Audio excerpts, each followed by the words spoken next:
streaming. And as soon as you can shoot over that link, that would be appreciated. And thank you very much for being with us tonight with everything that you're contending with.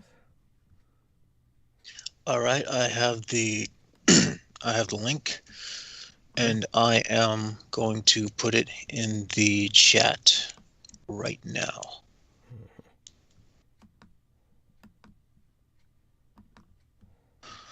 There we are. Good man. All right, so it is May 5th, 2021, which the numbers add up to 15. I have the link shortens out to 6. Which is quite interesting. So I do have something I can cover, which is quite interesting.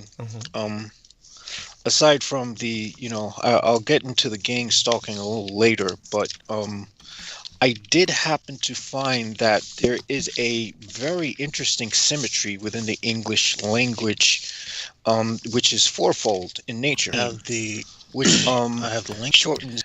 I discovered this because I was just playing around, and I realized that you can basically I was able to find a symmetry in the English language, which is why I think that the Enochian angels spoke to John Dee using that language specifically. Let me see my notes.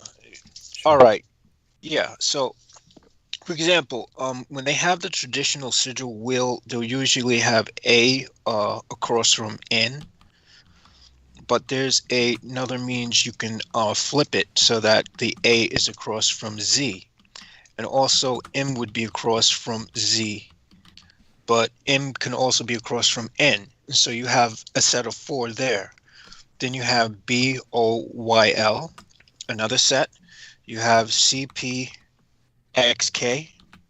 You have DQWJ. You have ERVI. FSUH. G and T are very interesting because they remain the same no matter how you try to flip the symmetry. So, and this also occurs with 7 and 2. So G and T and 7 and 2, I put together. You have 1, 6, 8, and 3, and you have 4, 9, 5, and 0. And so you have a total of 9 sets of 4. 9 sets of 4. And you add 9 and 4, you get 13, which is a magical number. You add 1 and 3, you get 4, which is, if we look at the Enochian system, everything seems to be based on quadrants of 4. Okay. Well, that's fascinating. Okay, let me discard this. We still retain all the tags.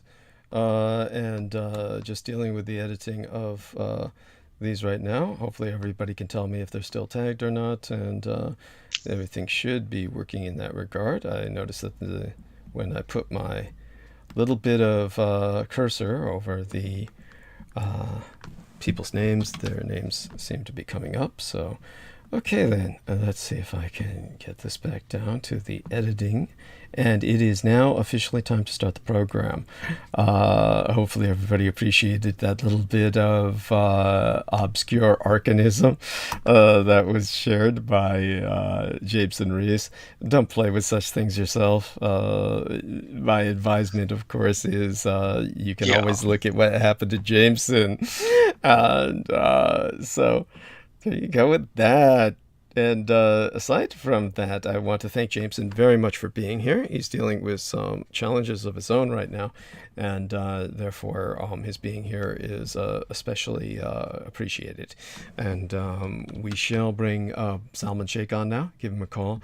And yes. And as well as Brendan Zogit, we'll see if he's back with us. Yeah, Brendan Zogit, Brendan's on mute, and I'll bring Salman on.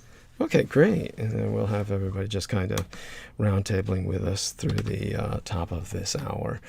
And Oh yeah, I'm back. I'm here. okay, wonderful. Good man, Brendan. And let's all. I'm on time. Yeah. Yes, you are. Deeply appreciate it, especially with what little time you have in this world, with everything that you've been doing. Oh my God. And you can feel free to rant and rave about whatever horrible things work has done to you. It's like Oh yeah, those evil bastards. I mean, well, the karma came back to those guys. oh yeah, It's like, yeah. What was going on? yeah, they cut my hours to like 21 hours, Uh-huh. right? And I was like, well, that's in breach of my contract with the union, and I like grilled them. And then like right after that happened, like my manager, she basically had to go out for surgery. This other chick quit. Like a bunch of stuff happened. So for that whole week, they didn't have me on the schedule. They just got hit, like straight hammered, like no workers. Oh So, shit! and I told them like I have school, so I couldn't come in. I was just like, sorry. Yeah. And then now all of a sudden I have 40 hours now. Oh my God! Oh my God! Such being So said. that just proves why you should treat people that show up to work and never call out, like why you should always give them priority, Yes. because Yes. then they would have never had that situation. Yes. Yes. No, definitely. I mean, for them to have treated you as such in the first place is beyond Ridiculous. offensive. Yeah. Yeah. So. And I've never called out like at all, like a single time, like in like the year I've been working there. Mhm. So that's like, Well, I know you more than haven't. most Americans can handle. Like, Yeah.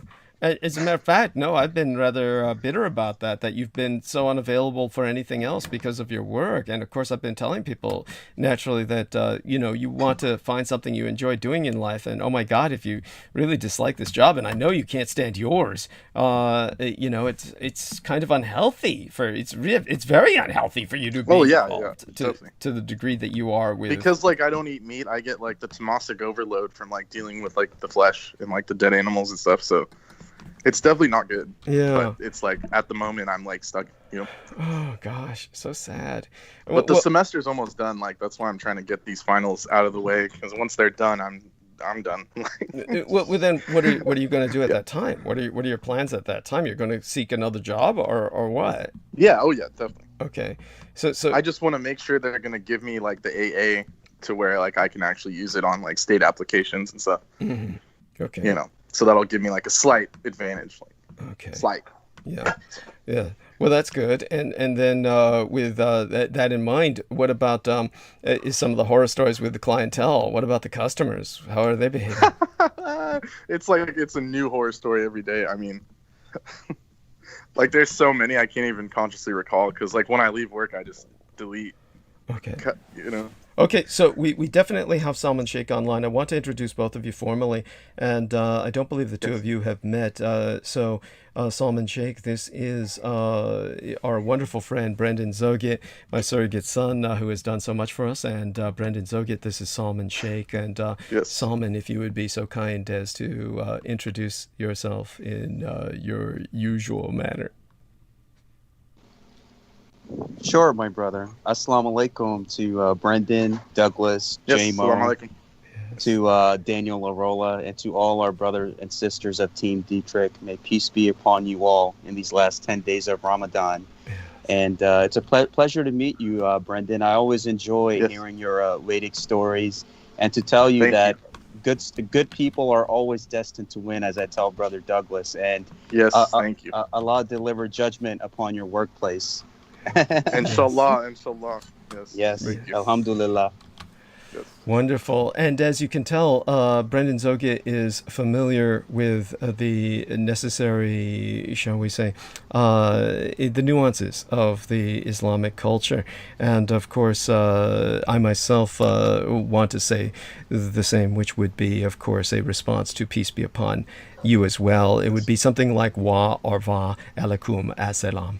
And in terms of, it was such a long time since I had said that regularly. But the important thing is that Brendan Zoget, his ancestry is back into the Levantine area, and particularly the Syrian area. So I take it you were aware of that, but I don't know if you consciously remembered it, because you have so many other things to deal with, and he hasn't been on much. Do you recall that, Mr. Salman? Yes, my brother. I remember one time Brendan was, I think when he was talking about some of the astrology, he had mentioned his ancestry. It was a few months ago when I had listened to him. So I do remember he is my fellow brother in battle. Yes. Indeed. Wonderful. Gratitude. Wonderful. And what both of you, no matter whether you're Muslim or Christian, both of you are really fighting a kind of ethno-religious racism. Just you're going to be like the Sikhs, just basically treated and persecuted as Muslims no matter what. Yes. Oh, God. So, what, Solomon, my plans for Brendan, because we are very lucky to have him, he has had very little opportunity to be with us, so I want him to dominate the speaking for right now. Brendan, if you would catch us up on what's been going on with yourself and what you're going through right now. Yes, I mean, pretty much the situation is stable, other than situation normal, as I call it. Which normally means all fucked up beyond all recognition. Which means FUBAR situation. Situation FUBAR. As a matter of fact, I think that this bears mentioning. You walked into an antique store and you sent us the photographs of this Trinitite. Yes, tell us about how you felt and how you saw this. Yeah, so I was looking for vintage speakers at this like antique shop where they have dealers can set up their stalls. It's like an indoor mall. So it's kind of a cool local spot. They didn't have any good speakers because they're like into like older stuff, like super antiques. Like they had like Native American stuff. They had early American. They had so many antiques. And so I was looking around in of course, the minerals, because I'm into rocks, minerals, stones. And so and I felt something weird, kind of like, it was almost like I don't know, like a grainy kind of tingling or something. And so I was looking for whatever it was, and it turned out to be the Trinitite, or what is basically the remnants of the atomic blast at Trinity. So, and I ended up finding it, and it was for sale. So I sent it to Douglas. I was like, "Is this like a good item?" Right. He sent me a photograph. He sent me an image of the photograph he took, so that people understand he didn't send me the fucking Trinitite, which I would not have appreciated. Right? Yeah, it was funny because I was like, maybe I should send it to Doug, and then I was like, no, he'd be so pissed. Yes, thank you. That would be just the equivalent of a terrorist letter bomb. Let's not give any. I wonder if it would ideas. make it through the mail. Even it probably wouldn't even make it through the mail. It's funny. It's hard to tell. Because according to the commentary on the box, it said like completely devoid of radiation, but it definitely felt different. It wasn't like a normal stone. So. Thank you.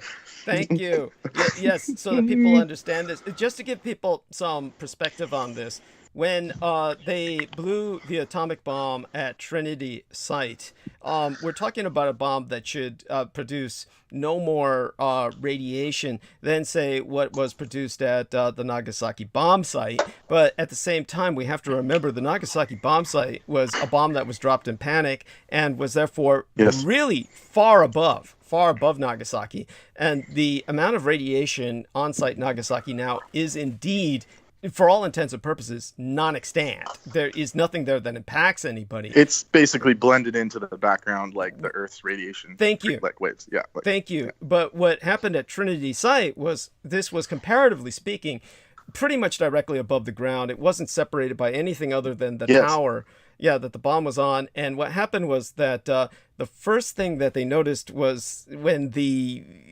glass that was fused by this process of basically a form of alchemy, as they themselves, the scientists who blew the bomb, perceived it, then the idiot Leslie Groves ordered his men to go out and collect this glass. And so they collected it with gloves on or their bare hands. Certainly everyone was wearing galoshes. They understood there was some component of radiation. Right, the photo of of him and Oppenheimer where they were wearing like rubber galoshes and everyone else was just pretty much bare feet, like yes, that there was that. Boots. So these men were definitely barefoot, comparatively speaking, and even if they had galoshes or gloves, it obviously didn't help. What happened was the men who collected as much of this surface glass as possible, they died. They all died within days. Yes. And I've talked about this on your show before, but it was like they already knew that radiation was dangerous because of Madame Curie. So it wasn't like how they say in the history books, like, oh, they didn't know that the radium was dangerous for the people making the radium watches. It's like they're just lying. I mean, of course they knew from like the 1930s. Like, thank you. That is so important. And then there was this one case where there was this old man in Nevada. And then what happened was that when he was in Nevada, he was like collecting some of this stuff that was left over from that bomb test. Now it had to have been like structures that were nearby, or they could have been directly at the epicenter of the blast, because the epicenter was oftentimes, believe it or not, that survives a lot of the shit at the epicenter, like in the eye of a storm. And this is why when they tested those hydrogen bombs at Bikini Atoll and Eniwetok, the ships that it was tested on, this enemy fleet comprised of German and Japanese and decommissioned French and various warships that were not going to be used. Their hulks survive. They're down there at the bottom of Bikini Atoll, and divers can access them. But the radiation has died down to extent in area, but it's much higher in others. So anyhow, this man had picked up something he said was part of the bomb. He was convinced it was part of the bomb, and somehow he was involved with the project, knew about going back to the site when they were less security conscious about it, and he had this in his home garage, saying this was part of that original atomic bomb, and it impacted his health to the point where he lived his life in agony and pain, and had various organs removed, and was essentially in a state of total disintegration when a care provider came into his house and said, well, it's that shit you've got in the garage, because the Geiger counter says it's glowing high after all these years. So there's something like that may be possible with this, and those people are just not even aware of it or don't even care. What was their health like? The people who worked at the store, or just curious? Or well, it was it's like a big antique shop, so I don't think, and the way it's set up is like you have to like walk through they're like little cubicles, so it's like the exposure would be negligible because it was behind glass, and you could tell that whoever set it up, like they had like stuff in front of it, like metal, like geodes and stuff. Like I feel like they knew or something. Yeah. So I don't think it was like dangerous, Right. Well, what you're saying is they're maybe like they're under a centimeter pieces. They're very small pieces too. Yeah. Oh yeah. Well, like imagine taking one of those and carrying it around in your pocket, right? Yeah, that's like. I kind of wanted to. Like, part of me was like, "Wow, this is kind of interesting," but then like just the legacy of the bomb and all of that is just like disgusting. So. Thank you. Oh. It's like having that piece of history is not so nice, No, it's not, even just in the moral sense or the sense of karma. Right. So, but definitely. Yeah, like karmically, you're holding like some ancient weaponry that they just tested recently, like. Yeah, it's true, and our man Jameson brings up the fact that they later used the trinitite for the lithium at Castle Bravo, where of course my father was, and so he's welcome to explain that, but without getting into too much depth about it, of course. But Well, yeah. What they had done is they had used some of the trinitite that they had collected. To make a sort of like a steel shell, design for like they incorporated that with unstable lithium-7, and the yield was a lot more than they expected it to be. They expected it to be 5 megatons. It turned out to be 15. Yes, that is something that I don't think many people understand when I talk about what happened at Castle Bravo. I can explain that again in the near future. We don't need to go into. So that pretty much explains like the, how like dangerous it is to just let civilians like buy it at an antique shop. Thank you. Thank you. This is that, I mean, what the fuck? And I could read the box here. What it says, the explosion created an expanse of sandy desert covered with glass, later dubbed trinitite. It's mostly melted quartz with traces of olivine and feldspar. The radioactive activity it once had was negligible. The trinitite appears to have formed as sand and was sucked up into the nuclear fireball and fell back as a rain of molten glass, according to a new theory. It was always assumed that the trinitite formed on the ground under the direct glare, but basically it rained the trinitite everywhere. So it basically was like what Jamin was saying. It underwent some kind of transfer of or synthesization. Alchemically, that's transmutation. It underwent a transmutation. So please, what I was going to say is, by the way, I want to say a shout out to the wonderful Sammy Romero. He said, "Hi, Doug and Brendan," and he gives his greetings to Salman as well. And he says, "Sound loud and clear. Last transmission was great. JFK, Japanese enforcing non-nuclear testing connection was mind-blowing." So what he's referencing is what I've provided as timestamp to Peter Moon. Hopefully he'll get a chance to listen to it sometime soon. Very relevant. And I was speaking about how JFK was very much on the side of the Japanese in the most positive sense, and that it resulted in his being killed, assassinated by the men who ran what was called the Bomber Mafia, the Strategic Air Command. So I've gone into them before, and we'll happily go into that again. I can give a timestamped link to our man, Mr. Brendan Zogid, as well. So please, he doesn't need to listen to that until when he gets a chance, and he has very little time these days. But so tell us about sometime in June. Yeah. Okay. Yeah. Tell us about what's been going on and what you're going through now with your testing. But actually, we're more interested as well in there's a lot was going on lately. For one thing, you received an email from Lena Shea a while back in which it was after that you pretty much went into spasms. Yeah. Like it was, and this almost like kind of like really intuitively brings her as kind of like a Edomite witch. Really, kind of puts her into that zone. Describe what happened by your experience. Right. So a while back, let me see if I can find the actual timestamp on it. But it was maybe like a month ago, March 17th, a couple months ago. Yes. And it was just like titled like important, read this, right? Okay, or something. And then the very first paragraph, it just starts off with some kind of like, not complaining, but it was like a negative kind of like news article or something, like something very just low level. Oh, it was the Georgia spa shootings. It was on St. Patrick's Day. Yes, okay. Yes. She was responding directly to that because she herself is a massage therapist. Go on. Yeah. Okay, so that's understandable, but for me, it was like it seemed kind of strange, and I was like, all right, why is this happening? Yeah, it was strange. It was strange because she was basically saying how I never talk about women's issues anymore, etc. So go on. Yeah, exactly. So that was really abnormal where she was saying like, yeah, Doug's never brought up women's issues in a proper way or something.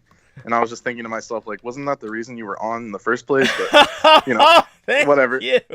And like you allowed her to speak on it for like multiple times. But around that same time, she like unblocked my Facebook timeline. So her stuff started coming up and I was like, all right, that's weird. Like, like why me? Like I haven't even been on the show in months at this point because I was working. So it was very odd. And then literally the next morning, pretty much within a day or two, I woke up and my left foot was completely like immobile. Like it was overnight. Like I couldn't. It was overnight. It was overnight. Yeah, literally overnight. And like I couldn't put pressure on it. And I had no like injuries. Like I go hiking all the time, so I would know, like if something happened, if I hit like a gnarly rock or, like when that stuff happens, like I know exactly what happened. But this time it was like totally abnormal. I had days off work. It wasn't work related. And so I was limping around for almost a week straight with like no visible bruising, like no evidence of what had happened. And so I basically had to do like what would be called like a cleanse or like an anti-magical ritual. Thank you. Because Thank you. Yeah. It's something where you can't use magic against magic, Okay. So I use like, an anti-magical situation, which involves like different herbs. And that basically stopped it. But for days, like at work, people were like, what's wrong with you? Like, like, why are you walking around like a weirdo? And like, I was literally limping, like almost immobile. Like I could barely walk. And so after I did like the ritual and the cleansing, like it subsided, and now it's like completely like no sign of any damage. Thank you. So to me, that seemed like definitely some kind of a occult attack. Yeah. In a sense that, like how how all those things lined up, and then I basically couldn't walk after that, and how like the timeline was brought up, and all of this, just happened all at once. So for me, it was coincidental to the point of just like pretty obvious, like what had happened. Yeah. Just like what had happened last time when we were, countering Nicole Froelich. Nicole, yeah. Yes. Froelich. Yes. Yeah. Yes. And then basically, like, I called her out on her practices, and then she cursed me, and I lost, like, my wallet vanished out of thin air. Yeah. Just like overnight. Yes. Like, no. Like was... literally right after I'd used it, So it was a similar situation where I was like, okay, like, But by the way, when I told people like I've been attacked by like a coven of witches, and they just are like, oh, okay. And I'm just like, right. Okay. Right. They're dismissive. They're dismissive, and they automatically. Yeah. But it happened. I mean, it happened. Like. Yeah. Let's put it this way. It's one of these things where people actually do truly believe this because people seek out occult information all the time. People are always eager to have their astrology read, their fortune told, and yet these same people will be in denial about people being able to manipulate these forces in such a manner that that they can harm others. And when somebody says something like that... And even just by me talking to it, I accidentally kicked my ormosite and I hurt my toe. So that just shows the kind of like the fractality imprint of it, that it's like, it was definitely, meant to cause harm. Yes. Thank you. And the fact so just even bringing it up, like, there was some residual kind of effect. Yeah. Yes. So she definitely holds something against you, and she denies ever having contacted you saying I was violently unstable after she severed with myself. So when, so she, and just for the record, like I always appreciated Lena Shea's like input, and, up until the, the reversal, but, so I was never like, consciously against her or anything. Yeah. Yeah. Just for the record. Yeah. Thank you. No, that's so important. I always thought she was cool, like, yeah. Yeah. And yet whenever just I to said, keep it positive. Like, yeah. Thank you. And yet whenever I said you had some observations and stuff, she felt like you were talking shit. So she interprets, criticism to be negative no matter what.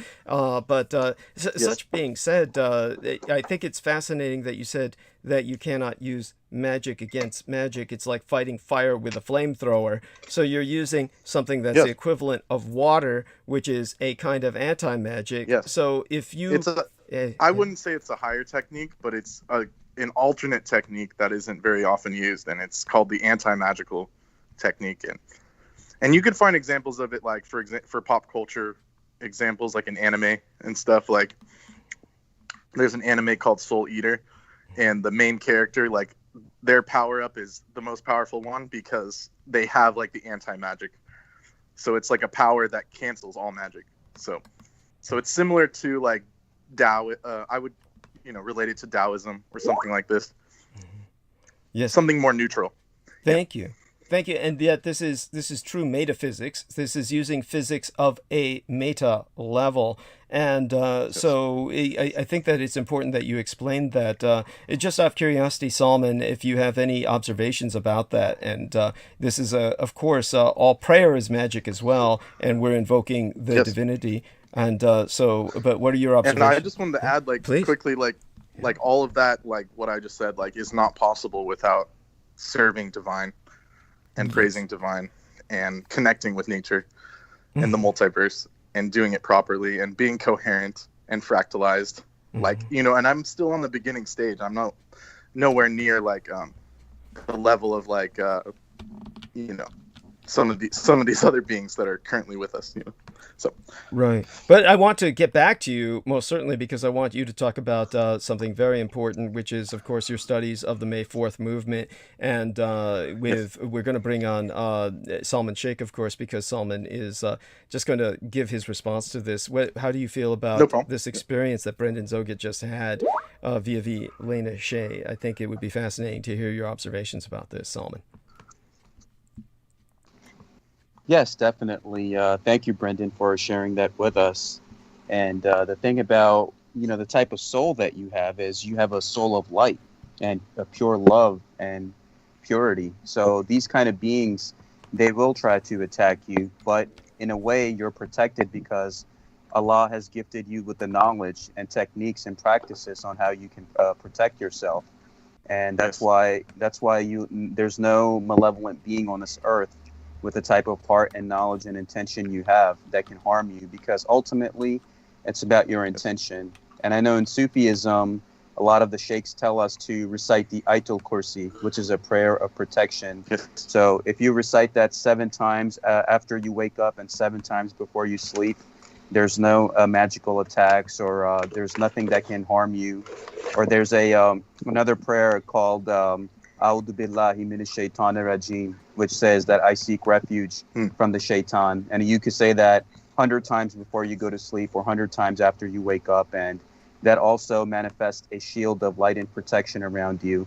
But with Taoism and these other forms of divinities and prayers that are out there, you have to follow what works best for you, because ultimately it's the intention you put in that prayer and the spell that prayer will create that will put that shield of light and protection around you. So what you did, with the herbal stuff and the other things, that basically sent it back to them. So whoever is sending magical attacks against you, you just return it to them times 10. And with the type of soul and heart that you have, my brother, trust me, just like how I tell Brother Douglas and JMO and Daniel, you're all loved and protected beyond our comprehensions. Yeah. Well, definitely. Thank you, Salma. And beyond that, there is aside from the immediate and personal kind of, shall we say, personal occult security that one can perform to enhance their well-being or the security of their well-being from such negativity.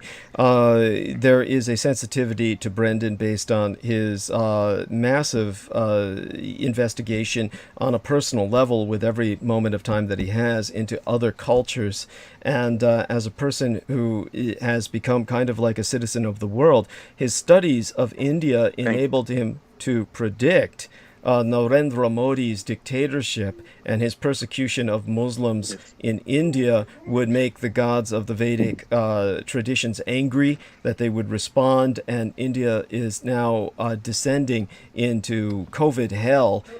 So I want Brendan to kind of articulate what he was feeling at the time of the crackdown on Kashmir, aside from Kashmir, the other persecution of Muslims in India, and then how he sees what's going on now with the horror of today. And just to bring it back to the historical thing, which will help me work it out for my studies, but we were going into the partition of India and the travesties that happened then, even then by Nehru and Jimu and all these guys, and how they were basically, pretty much just British puppets. And I would say even Gandhi, I'm not even defending Gandhi, like he was definitely a British stooge as well. And there's so much that can be critiqued about them, but what's happening now with the Indian nationalism is, yes, they are persecuting Muslims, but it's to the point of deadly force, and people have lost their jobs. There's so many things that have happened because of it. If you watch this film on Netflix called The White Tiger, I think it's called The White Elephant or something, it shows the life of some dude getting rich in India, and it shows that when he was a servant, he was working with a Muslim servant, and he had to hide his faith just to even get a job with the Hindu, the dude he was working with, the rich guy. And then when they found out he was Muslim, they basically kicked him out. They didn't care if he had kids or whatever it was. So that's the extreme level of where they're at. The conflict between these two countries, Pakistan and India. And that pretty much bled into this situation. And then when Douglas and I were talking about it, it was a few weeks ago. I forgot exactly what prompted it, but I basically said that because of Modi's actions, there could be some blowback from Divine, because it was actually months ago, and it was the crackdown on Kashmir. Yes. It was pre-COVID. It was pre-COVID that we were speaking about this on record, but it is on record. Yeah. Yes. And so, and then on top of that, I would say like the Vedic stuff has also been perverted, and people will get mad at me for even saying that, which is fine. But the Vedic stuff has been completely perverted by the Hinduism as well. And for Modi to be, you know, he's a career politician, and then, but yet he's still pulling, like, he's growing the beard out, and he's using like the lotus symbol and stuff. But the lotus is representative of being above the muck of what's called Maya, or like the illusion. So for someone that's in the illusion, participating in, you know, these kind of things, like, that's definitely, what's the word? Not coherent. It's not being coherent. It's like doing one thing and saying another. And so the multiverse will never respond to that. Nature will never respond. And Shakti, like the divine force, will never be on one side with that kind of, you know, mentality or stuff, you know, like that. So we're kind of seeing that now, how like he basically got defeated in the elections, and there's lots of other stuff going on, pressures being placed on him, his administration, and all of this. So yeah, it basically came to fruition. Thank you. Yes, it I basically. wish I could be a bit more coherent about it, but No worries, no worries. It's coherent enough. I mean, basically, you've got a corrupt politician who's pretending to be a spiritual guru, and if that doesn't piss off the gods, what would? And the response, of course, is the death of many people. It's really a punishment. This is the horror of a divine punishment. It is a punishment on the people for voting for him. Really, that is really what it is. Right? Yeah. For anyone to support that, I mean, it's craziness. I mean, and in that film on Netflix I was talking about, it was called The White Tiger. It shows like, you know, how the politics really works in India. It's more like, it's super corrupt. Like, you know, they wine and dine like the politicians, like these rich people do, so they don't have to pay taxes. And then if they piss off the you know, the official, then they get taxed, like their businesses get taxed. So it's like a this for that, quid pro quo kind of thing. So that's not real democracy. I mean, so they're just fooling people, you know. Yes, thank you. And Salman, if you could respond by telling us the corruption of Islam in Pakistan next door and how they're handling, if you must know, how are they handling what's going down in India, the meltdown in India? They must have closed all their borders. What are they doing? Supposedly they offered help or something. Mm-hmm. Well, I would hope the world would offer fucking help, but well, what's going on right now, Brother Douglas, is Pakistan has canceled 80% of the flights, and they're just sending help to India too in their own way. But if you look at the origins of Pakistan, like how America was a Masonic experiment in 1776, Pakistan was also a Masonic experiment to create a state. Secular state for non-Hindus, and it was beautiful by the time I think from 1947 up until 1972, where religion and politics were not allowed to mix in the government. But after 1972, after the military junta basically took everything over, it was after that then you have these clerics that were becoming politicians and rallying people up and brainwashing them and putting one against the other. So you had a lot of these parties that came in out of nowhere, which twisted the original idea of Pakistan to create a peaceful state for non-Hindus. And there came the corruption, their control. So Pakistan is still controlled by the army and the intelligence. Like you have Imran Khan and these guys that are, you know, on the front that are leading the government, but ultimately it's those guys that lead everything. And they're responsible for a lot of the chaos that goes on too, in terms of putting one like ethnic Imran group Khan, against he's another. like an actor, like. Yeah, definitely. He's like a an actor cricketer or something. So a cricket. Yeah, exactly. So he's basically like a famous person that he's not a real politician, in my view on it. You know? Well, he's not a professional. Shall we say? Most politicians start off in law, so he's not a professional legal representative or litigator of any sort. He doesn't have the professional background to deal with administration. So is what you're saying. Yes. And of course what I would agree with. So so what goes on with a lot of these leaders in Pakistan is they're often groomed in Western countries. So majority of them have like a link to some kind of a Western country in their history, like 99.9% of them. England for sure. Yeah, definitely. And you know, he was married to the Goldsmiths when he was in England, and he had two sons with her, and now they're divorced. But they all have some kind of a connection to some entity outside of Pakistan. So Pakistan is basically, I mean, on paper, it's an independent country, but it's still controlled by its military and other influences, which is the reason why it continues to cause chaos with a lot of these religious leaders and other people, because it's by design, because war makes money. And when there's peace, then Yes. those people will be out of business. That's why with Indians and Pakistanis, they're genetically the same people. And if they all came Yes. together, they would end poverty for so many people in their countries who are just basically begging to escape their nations and come to the West. They would be much powerful subcontinent if they put aside their artificial differences that were Yes. created for that purpose, just to keep them fighting amongst one another so they don't get united and help each other. Yes, thank you. I would say the same. Like when I was studying the partition of India, it's like there were a lot of people, including Nehru and some of the Indian politicians, like they were actually okay with a unified India. And then you had a couple other people that were trained in England that came back to India, and they ended up saying like, no, like partition's the best choice. I mean, that's obviously the old Roman divide and conquer schemata that they use. Yes, So, yes, of course. yeah. And I mean, So it's at the first, same like, issue. even the Hindu nationals were okay with the unification. So like that's basically proof right there. But I think that's the ultimate piece for that land, is just the unification, because you have the Kashmir issue, which was also left Yes. alone on purpose. You have India and Pakistan. They all have the same food, same language, same music. Yes. If they come together, they would be more stronger. And if you go back, I went even further back in the history, and like you go to the Mughal period, like the Mughals had some issues, but almost no issues in the Hindu versus Muslim situation. Like it was very minimal. Like they were Yeah. conquerors, yes. They were subjugators, yes.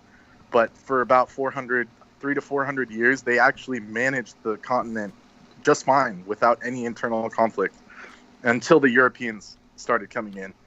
And that's basically when the Mughals crumbled under that pressure or under some kind of situation, you know. Definitely. Because And the word even the word Mughal comes from them. You know, they were that powerful. You know, they were the Mughals. You know. yeah, that's right. When I was in Pakistan, Brother Brendan, I went to their fortresses in the city of Lahore, and they even have these beautiful place. Amazing. tunnels over there where the tunnels could take you to India, but they blocked off the tunnels now. I mean, after 1947, I suppose. And Wow. the beauty of that is, even if you look at the esoteric Hindu teachings like you do, Krishna says in the Bhagavad Gita that no matter what Yes. path you follow, it all leads to me. In Islam, we say that submission to God is the only way, and that could be any path, because Yes. that's Allah is everywhere. So I think extremism on any side, it's done by Yes. the people at the top, so they could keep the ignorant divided amongst one Yes. another. But the people at the top, they don't want that unity to happen. Absolutely. And you hit it right on the head. It's like it's praise of divine. So in Islam, it's like that's it. Like, you know, praising divine. That's like the main thing. So Yes. that's like a main tenet of this multiverse, like living correctly, is like you want to go towards the highest, you know, the Mhm. highest good, the highest things. And that's like, you want to praise that. And so anything they could do to keep people away from that they'll do it, you know. Yeah, that's right. And I would say that if you live a good, clean life, you're always in praise and living a divine life according to however God wants you to live it, according to your tradition, then there's no dark power on this earth that can harm you with that kind of conviction and strength and determination around you. Absolutely. Thank you. And what I will do is, when both of these gentlemen have kind of checked out for the night and I begin to monologue, I will give people a geopolitical history about what Britain did to guarantee that these crises would erupt and manifest in both South Asia, which would mean the Indian subcontinent, inclusive of Pakistan, India, and Bangladesh, as well as, of course, Sri Lanka, and what's happening in Burma. What many people might forget that Burma was part of the British Raj. So if we were to talk Yes. about maintaining unity, then if the Raj had maintained unity geographically, whilst ridding itself of British colonial administration, then you would have had a kind of super federative entity. Its name would have to be something, but I'm not quite sure what the name would be. But it would cover. It would be an entity that stretches from Pakistan to today's Myanmar or Burma. Yes. So all of this was English speaking under the colonies of England. It was if that were united today, it would be a far larger population than that of China's, by far. And it's just obviously something that had the potential for superpower status, but it's one of those things that, of course, when we look at this, that may be idealistic at the same time. We are talking about ideas that, as our friend is well aware of, Salman Sheikh, Pakistan was a kind of a blueprint for an idea that had been around forever as well, for many years, and so it's hard to tell whether ultimately a federation would have split in the sense that Yugoslavia disintegrated and just moved its own way anyway, but after a period of self-rule. But I want people to understand that ultimately the problems we're having now, everything we're seeing now, is the responsibility of the British. So the British are and just so people understand, I was so disgusted with the way the communist Chinese have manipulated and just perverted the May 4th movement, that I didn't even bother to bring up May 4th in my promotional banner tonight. I can integrate it later once I express details about it that hopefully will inform people to a degree. But the problem is, as well, I would have simply confused people because they would have thought I was talking about the goddamn Star Wars identity movement. And so our man Brendan can tell us a little bit about May the 4th be with you, the Star Wars movement, because I believe the movie was released on the 4th of May in 1977, if I'm not mistaken, or something else that the Star Wars people... It's just like a play on words, like May the 4th, May the 4th. That's it. I don't think it was really anything else. Yeah. Really? I mean, over time it became like a pop culture thing to where like everyone celebrates it now. Oh my God! But I'm pretty sure there was no connection to the release of the films. Like, there could be, but I'm not sure. Oh my God! But at any rate, so then we have that, and if that's the case, one wonders if that is some kind of conspiracy. Just like everybody celebrating pot on my father Adolf Hitler's birthday. Yes. April 20th. Yeah, hey, everybody's going into. I don't think you would have been fond of that one. Oh no, I don't think so either. Especially taking a look at the look at the results that pop brings on people. Look what it did to Lena Shea. Yes. I mean, oh my God, she turned into everything she was. There we are. I got a funny story about. A funny story about the 420 date. Yes. Oh, it's Daniel. I had about a few years ago. I had these two Jewish friends of mine were big time weed snobs. You know, they had access to all the good shit and all that. No, that's also why I hung out with them. But besides that, they're like, yeah, man, it's 420, man. We're gonna get so choked up, man. Because hey, 420 is the same date as the birth date of Adolphus Jacob Hitler, right? Yeah. Well, man, fuck you, man. Quit fucking with me. Look it up. And one of them went ahead and just he swaggered over to the office, and I hear him typing, and then about a minute later he goes, hey, fuck you, man. and we're all laughing throughout the house. Oh my God. I mean, this is that kind of just ignorant, stupidity. It's just, a lot of people didn't know that. Like, when I tell them, they think I'm joking or something. Oh my God. And then recently you have people like even altering the date. They're saying like his birthday was the 21st. Oh something. God. Oh God. Yeah. Fucking idiots. I mean, if you actually look at the astrology of it, like he was definitely born on like one of the first couple days of the sun being in Aries. So like by the tropical system, he'd be Taurus. So everyone says like, oh, Taurus is this. No, like he's more of an Aryan by the sidereal system. Yes. And you could tell because Aries is like Mars. Yes. And we all know. Yes. his Martian capabilities. Yes, Yeah. thank you. Yes, and Martian, of course, the correct term for it would be martial, as in martial arts. It would actually be Aryan. So the word Yes. Aryan, people don't realize, is an astrological term that he was using because he was Aryan, as in he was Aries, Yes. not any other race or anything else. It was specifically astrological. So Yeah. that's something else that I would bring up. Yeah. No, it's very important. No, I appreciate that profoundly. He wanted the culture to be Aryan, as in that kind of martial things done, initiation. It had nothing to do with race or anything. So, Right. that would be a controversial view, but that's what I see from it, Well, studying astrology. yes, very much so. This is the part where they conflate Adolf Hitler with astrology in the most negative sense, and they simply say he was consulting astrologers, and that they don't perceive him as expert in astrology himself. So, But he obviously, because he was friends with Savitri, or he hosted Savitri, he knew about Jyotish, yes. the science of light. So, I mean, obviously he knew about it. Yeah, Thank you. it's clear if you look into the history.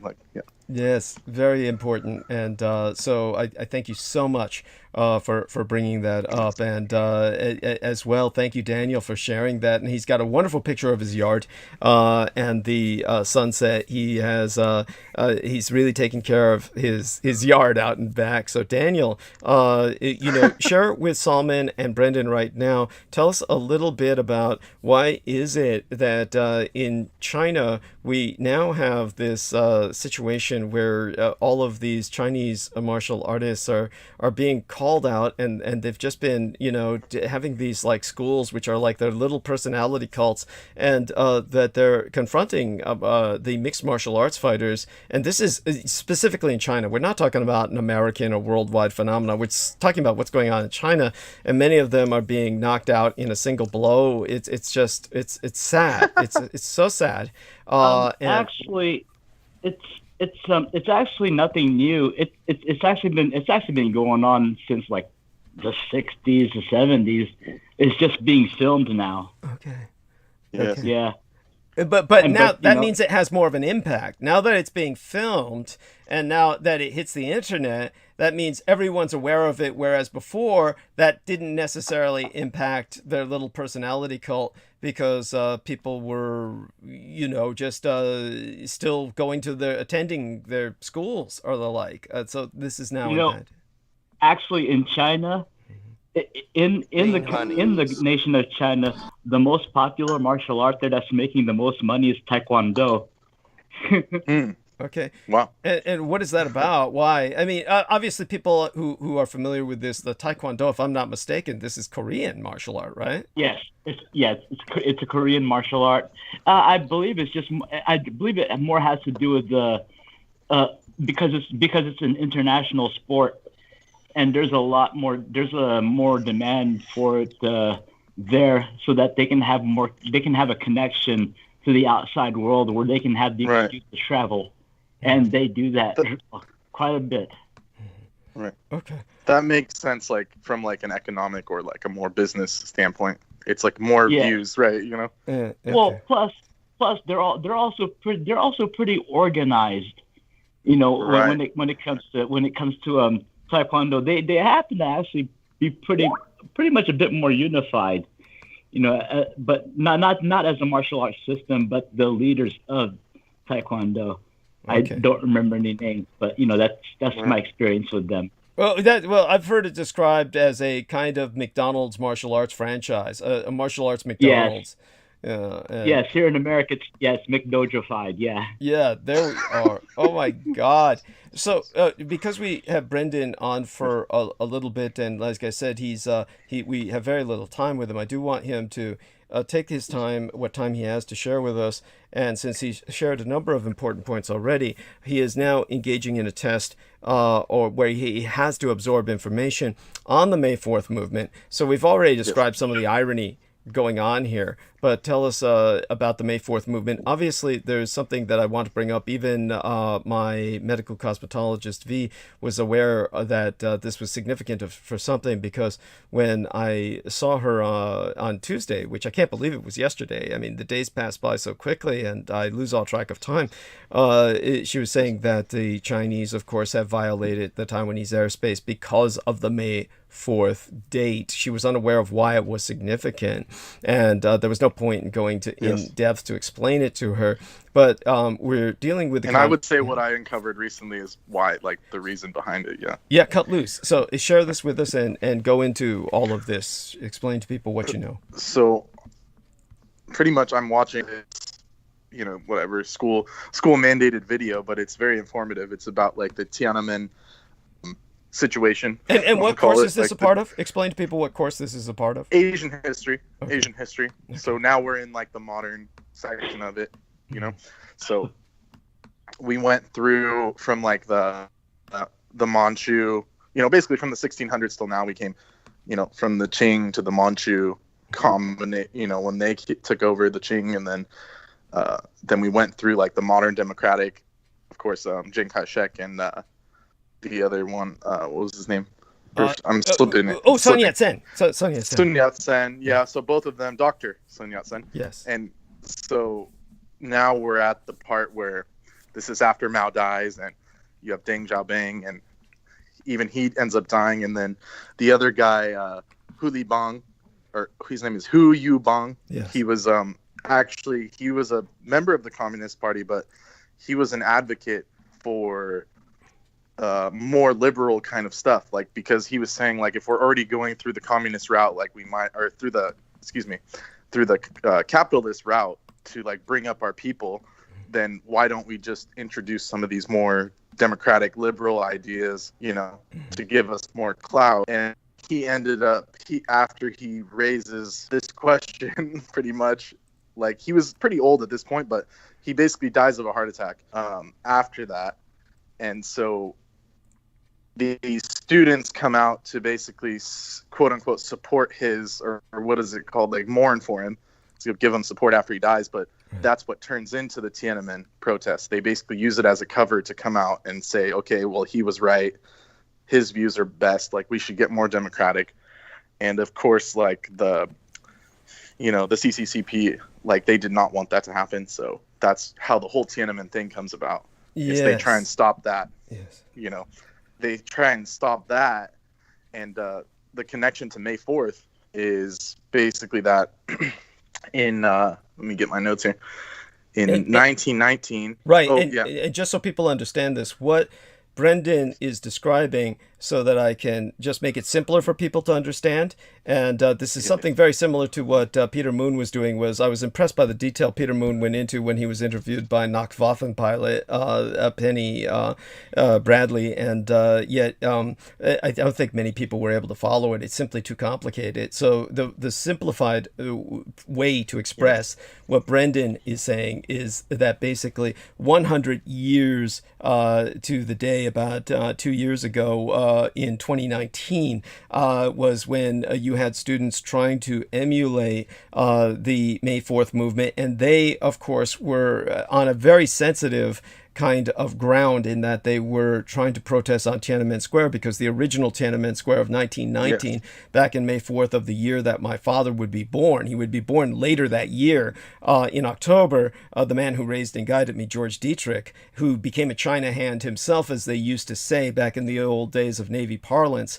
All of these students had come out to protest what was China's very impotent position. In our history class, sorry, as an aside, our history class did mention the gunboat patrols. Thank you. So they acquiesced to that and said the United States was in the 30s. Thank you. Doing gunboat patrols. So he even admitted, the teacher, like, yeah. Thank you. Thank you so much. And so when it came to what the Chinese were protesting with these foreign powers, bear in mind that this was right at the end of World War I, and so the Chinese students were then later on trying to honor that at Tiananmen Square back in 1989, and then around that time were massacred, and then when they were doing this again in 2019, to a degree that was even as subtle as it was basically something that was suppressed while Xi Jinping was lauding the original movement so the communists could hijack that. And so now this year, 2021, the only thing they can do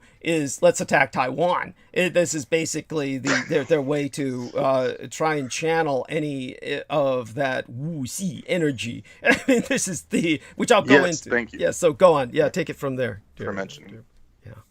Yeah, so it's basically, and the Wuji means like troublemaking, right? You know what you're saying? Yeah, I mean, I'll go into the details of it. I mean, basically, it's because they use that in it's what a teenager would understand. It's like, you know how in America they say 10-4. In China, the 5-4. Any teenager will understand what you're talking about if you say that in China, and it refers to, of course, this kind of spirit of rebellion, this kind of spirit of independence, basically democracy. So go on, take it from right. There. It's funny because in this film they translate it as like thuggery or or subversion. Like it's translated in like a totally different way. Well, you know, because it's like the Chinese scholars are helping make the film and stuff. Yes, and you know, so it's translated as like troublemakers. Yes, and that's not necessarily wrong, as I said. Because originally, when you take a look at the, as I said, there's no.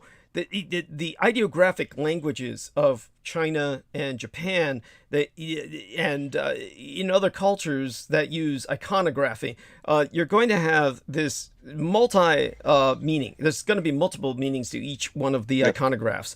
But when it comes to something that they cannot express, there are certain things that are just cultural neologisms, and then they borrow these words or terms from other languages, and they create these kinds of hybrid constructs.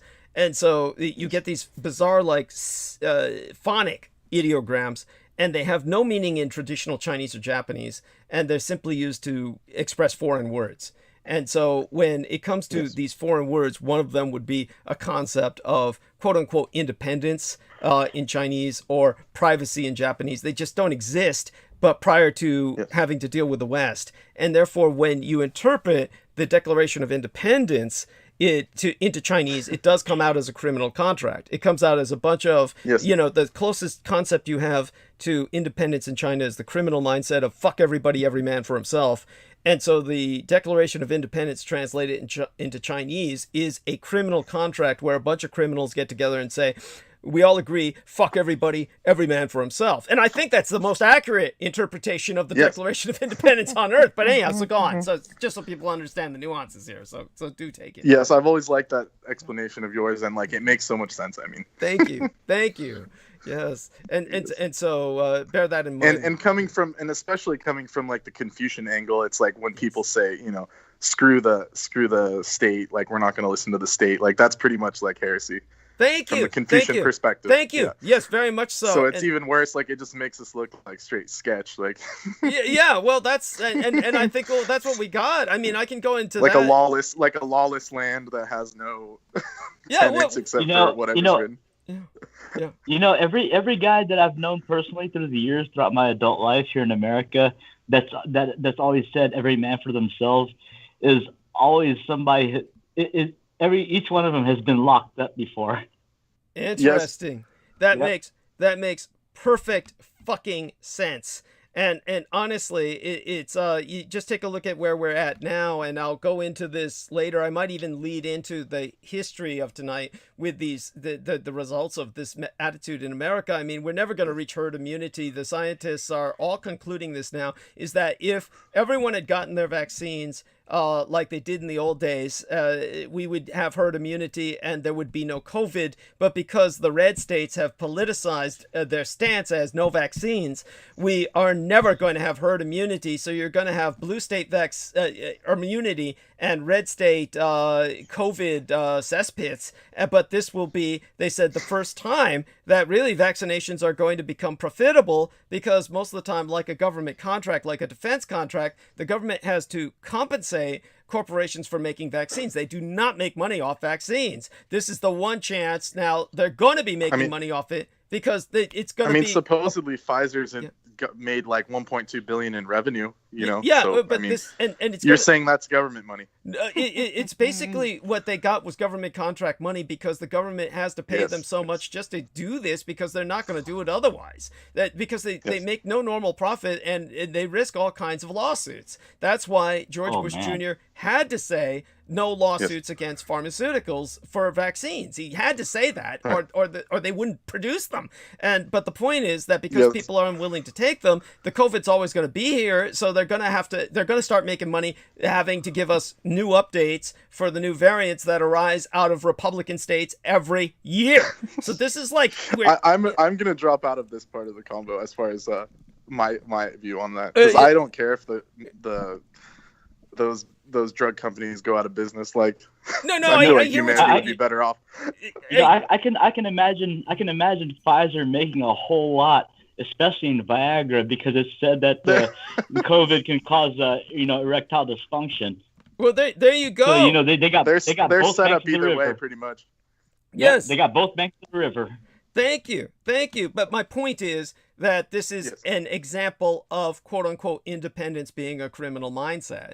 This is like you would never get this happening in Asia, because people will do what the state says. In China, it's dependent on which party earns the mandate of heaven, which is, of course, by force majeure, whoever wins the next civil war. But in America, what we have going is you have we're headed towards a civil war, because we have a part of the population that does not want to honor the social contract. And since they don't want to honor the social contract, the result is the corporations, which they claim to hate so much, are going to make all the profit, because now they're going to be profiting off the fact that we're going to have to, like flu shots, be getting these COVID shots every year. This is what it's going to be like now. And the Republicans have made that a certainty, because they won't take their goddamn shots. So there we go. But we'll go back to what the May 4th movement. This is, this is why history is so relevant. And so go on, Brendan. Yeah. Yes. And then so when it comes to this May 4th movement, the history is like, so they basically had students on May 4th, 1919. They were part of, a democratic faction, and they were basically intellectuals that were against what was going on during that time. Like after the fall of the Qing, like the Manchus, like after they fell, like China was in disarray, as you know, and then so they wanted to protest for this, and they were willing to give their lives. Like they basically jumped in front of trains. They were, against the military. In Tiananmen Square, this happened. So this is why it's important. And then the people in 1989 were trying to associate with that original 1919 movement, and that's why they were willing to jump in front of tanks and give their lives. And but like we were talking earlier, Douglas, like basically the communists ended up taking the May 4th thing in order to hide like that initial like democratic thing. So now it's become like their thing. That's how I saw, Thank you. Yeah. Thank you. And to the point now where on that day they launch military aggression, exercises in military aggression to just project outward whatever sort of energy derives from that. And so Jameson Reese has managed to find people crushed by those tanks, photographs, in his morbid search for these kinds of morbid images. Well, the famous guy that stopped the tank, like he disappeared back in the crowd and they never found him. So, I mean, that guy's still good. Oh, yeah, like that guy's famous image of the guy. Yeah. Yeah, the guy with his grocery bags. Yeah, that's literally what he had was, I'm getting these groceries home.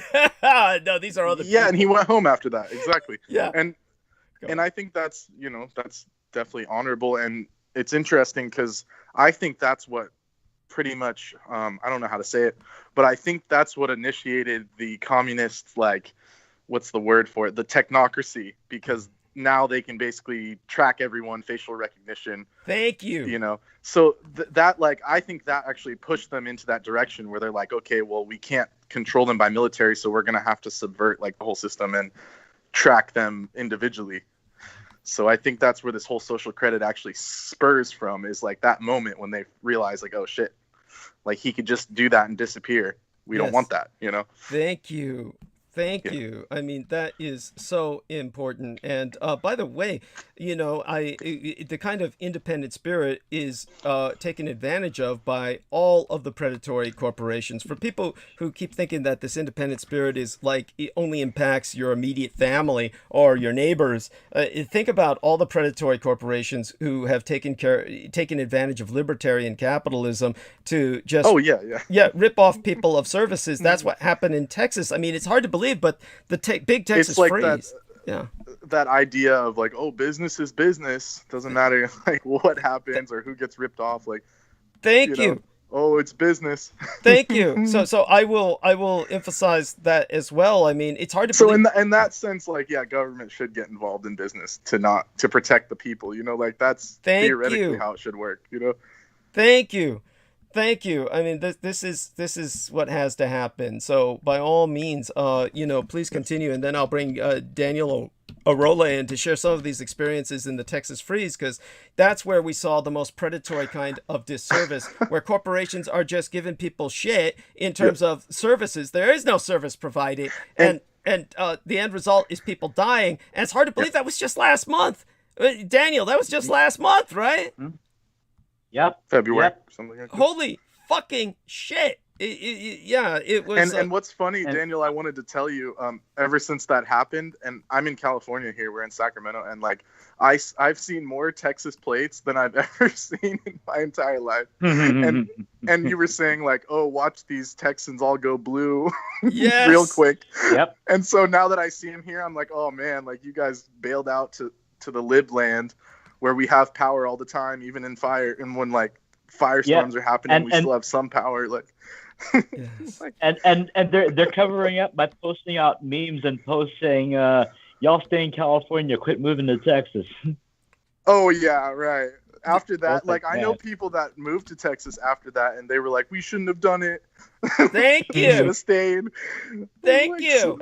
We should have stayed. Yes, thank you. Now you know what it's like to live in red hell. I mean, there's a reason these are red-colored states, and in terms of you know, it's a warning color anyway, and it's something that, of course, it's much different in Asia, but here in the West, it's very much got the reputation of alarm when it comes to the color red and. Yeah, reason for it. Unless you're in the market going red. Do you foresee the possibility that we'll have like a mass red migration just so that they can take different states? Well, yeah, people already I know are moving to Florida and stuff because they removed the mask mandate and all of this. So I mean, yes. No, let's put it this way. They don't need to, because first off, the real diffusion is from the cities into the suburbs, because nobody can afford to live in the cities and everybody's working at home now anyway. And that's a fact. Like here in Sacramento, like the houses are getting 20 bids a piece. Thank you. Even just for like regular houses. So like we're seeing it happen. Out here. Yeah. Right. So you're going to see more of a blue diffusion into red areas, but at the same time, I see what you're saying. What the red Republicans did was they fucked up the census, because Mr. Donald John Trump wanted everyone, because he was advised that if we can fuck up the census, we'll be able to fuck up and suppress all the votes. And so they fucked up the census by trying to demand that everyone identify themselves in terms of their race, ethnicity, and national origins in a compromising way, in a compromising manner that would basically enable the ICE, the Immigrations and Customs Enforcement, and other departments to basically suss out, to identify anyone who was illegal. And because they did that and put the fear of God into all of these people with the way ICE was cracking down as a paramilitary group, and everybody was wondering, why are they going so extreme? Why are they going so violent? Why is it getting to the point where cities are declaring themselves sanctuary cities just to prevent these militarized police from coming in and literally abducting people and caging them and deporting them? All of that was done so that people wouldn't take the census. And because of that, the Republicans can now rewrite the maps and suppress all of the blue votes. So what they've done now is guarantee themselves the takeover of the House within a year. So they can take over the House within a year. There's no way the Democrats can keep the House. That makes sense. Yeah, because the Republicans have rewritten all of the census maps. So the demography is totally false. Basically everything is written as pure white. They've whitewashed the map. And because nobody who was colored wanted to report. And in the end result is that they will get no representation, none of the colored people. This is the horror that we live in now. Yeah, this is a war. Yes, this is war, and the only answer, unfortunately, will be violence and the killing of Republicans in order to survive. They will deprive us of all of our rights. They'll steal everything. They'll steal everything they can. This is what they do. So we're back into a state of slavery. But go on, Brendan, from there. So when you see what you did in China, if you could make some allegory to what's happening now, then we'll go to Salman in the roundtable, and then I'll acknowledge all the people in the chat room. Yep. I mean, and then, so even after the, let's see, like right before this situation with the May 4th situation in 1989, I was watching this, and when Deng Xiaoping, he was trying to get more more capitalist, and he basically visits America, and I saw like the concert they showed the concert where like John Denver was like speaking to him in Chinese, giving him like kudos and stuff, and then it shows photos of like people in China wearing McDonald's hats and like how it was going to be this big thing, and so to me it's like yeah, we were supposed to be against them, but it basically, I don't know how to explain it, but it seems like America was okay with teaming up with them in a sense just to make money, and then now we're in a situation where they make all of the heavy metals and all of the rare earths, and basically militarily, like, we could get defeated easily, And there is a chip shortage, confirmed chip shortage, because like these car manufacturers have had to shut down manufacturing because of these situations. So we're only seeing like the beginning of this world war scenario. That's how I would connect it. But here is the problem. The way to remember World War II is what most people have to understand. And of course, to everyone who's a regular listener to me, this is old hat. I'm not saying anything new, but at the same time, most new listeners, we cannot overemphasize this. World War II's main battleground was in China. World War II started in China, and World War II ended effectively in China. And all of this was a front in which all parties were involved. The Germans, the Japanese, the Russians, the Americans, everybody was involved in China. This was the preeminent battleground of World War II. It was what you'd call the primary front of the global theater of war. And this is what America will be. Whereas during the Second World War, China was dealing simultaneously with a civil war. Then you had a war with multiple fronts that required ultimately the nationalists to change side to the Axis. A fact that's not even recognized by most Americans who have never been educated in this regard. They think the nationalist Chinese were always with us, and that somehow, they wound up on this island. It's funny because in my history class, like he never mentions that once. Thank you. I mean, it's just like, oh, they went to Taiwan and that was the end of the story or something. Did you ever just think you're doing this from home, so there's no way to confront him in the classroom. But did you ever? Right? Like he would just like censor it or something, like Yeah. But there's no point. Yeah, this is because I started bringing up like Chandra Bose, and like I said a bit too much, and he was like, "Oh, really? Like you should write something about like I want to see more info." And I was just like, "Oh shit!" Like, in other words, he's punishing you with more work. Yeah, basically to try and get more info out of me, and I was like, oh, maybe we'll see. Yeah, and obviously that's just a form of punishment for speaking out, really. But my Yes, point, yeah, my yes, point being that so America is going to be not just a belligerent in the Third World War, the coming global war. It's going to be a front. So, in other words, everyone will be of course. involved here: Chinese and Russian weapons and forces, and Well, Douglas, have you heard about the Havana syndrome attacks? tell us about that.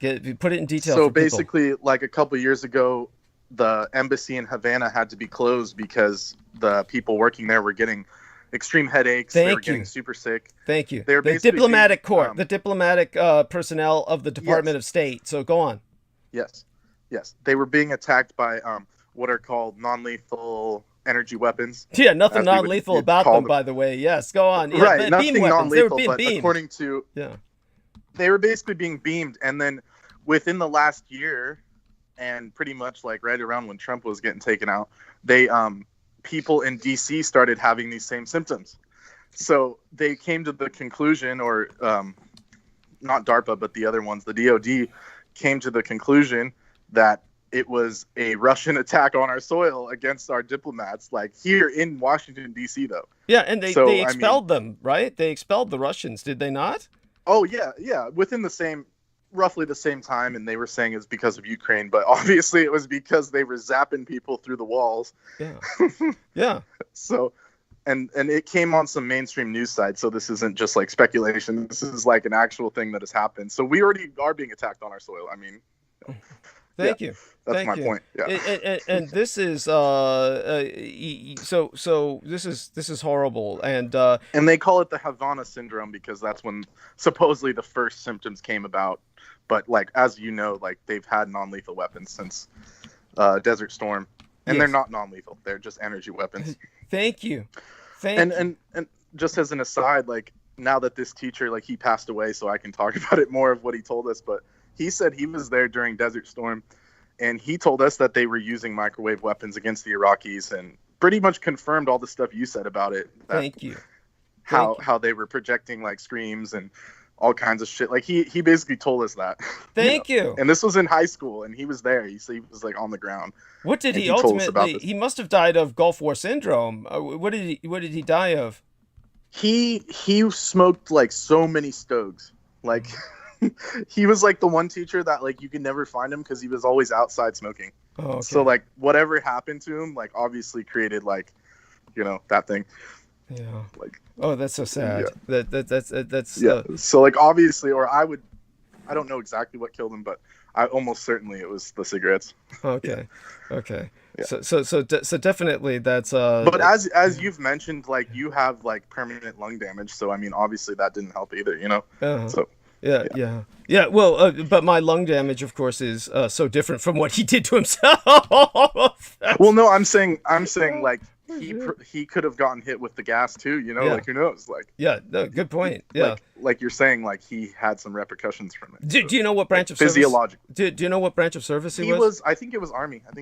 Okay, so just so people understand, in general, now of course there's exceptions to every rule, and people were all over the place, but in general, the biggest problem with the Army was cancer from depleted uranium. So he probably had depleted uranium exposure, and the biggest problem with the Marines was more exposure to the kinds of gases, nerve gases that I was exposed to, and but definitely, by all means, with that, all of you, please join in now to a more participatory roundtable. I mean, I have to go pretty soon, Douglas. Yeah, so I want you to finish up. Take advantage of what time we have with you too.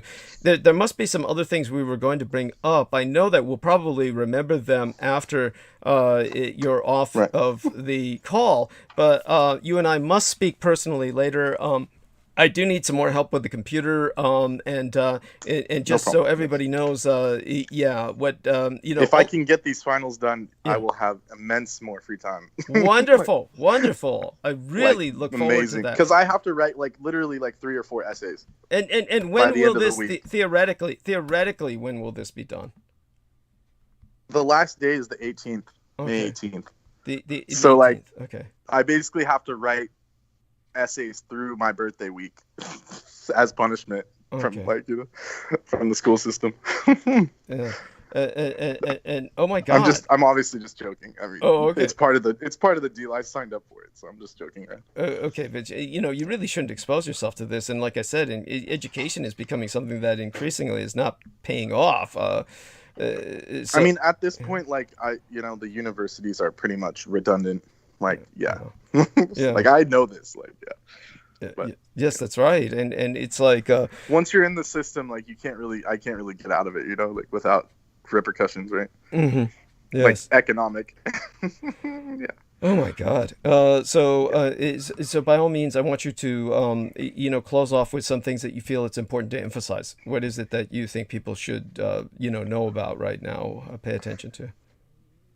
I mean, I could talk about like so as far as astrologically speaking, you have Mars is moving, or it has moved.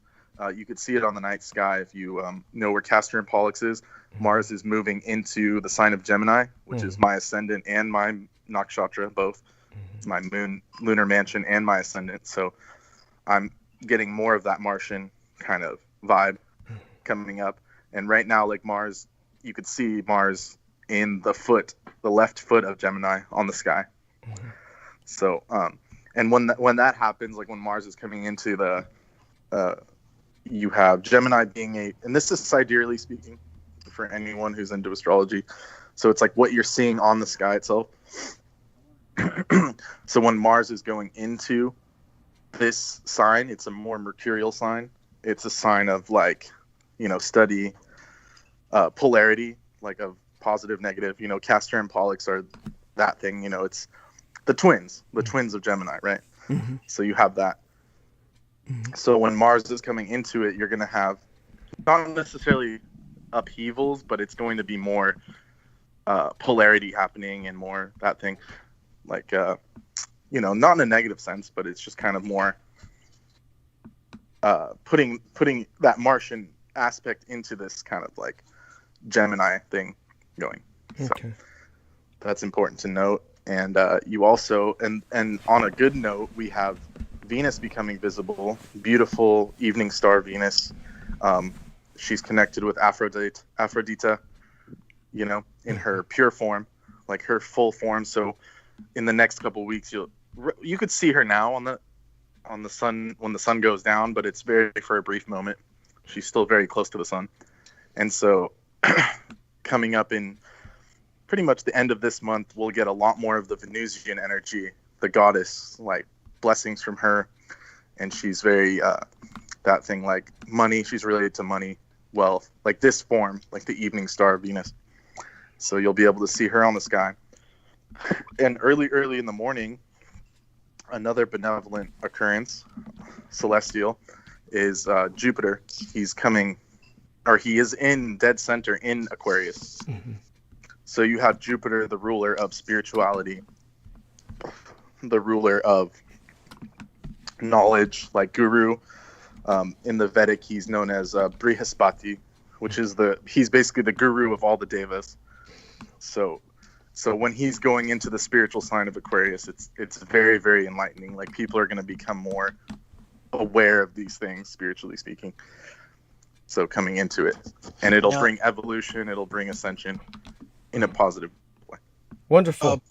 Brendan, do you think that might also be an analogy for like the parting of the veils? Absolutely. So, I mean, if you see like not only the veils of like this reality in the spirit world, but also like people coming to know things more, because Aquarius is the sign of like knowledge, but of like real knowledge, like practical, real stuff. Like, it's Aquarius is like a Shiv sign. If you know about Shiv, like from the Vedic, it's known as Shiva, but the proper term is Shiv. And Shiv, he's like the god of destruction, but it's a pure form of destruction. It's like bringing, knocking down these things, these mental constructs that people have, and Aquarius is also rebellion. So you see a lot more people rebelling, and there basically right now is like the spiritual choice. Okay, people have right now, like we had the Jupiter-Saturn conjunction. We saw what happened from November 2019 till now. Like we see a completely different system, completely different reality we live in. And so that's going to continue. But now it's like when Jupiter comes into this, it's like the spiritual choice. It's like, are you going to take the side of divine, or are you going to take the side of the system? And like, or however you want to put it, you know? And then after that, in 2022, next year, the end of next year, Saturn's going to go into Aquarius. So that's when basically you'll see like an actual rebellion. Like, unfortunately, because Saturn is like common people. Saturn is people that are more practical, more earth-based. And, like, you know. Is this just going to be universal, or is it going to be rightist, yes, or or true liberal progressive, or what? It's just going to be in the sense of people will start going more towards reality. Like for the last like 300 years, like it's been nothing but fire signs. Okay, so we've had fire signs like Sagittarius, like the Jupiter-Saturn conjunction. It sets the tone for that.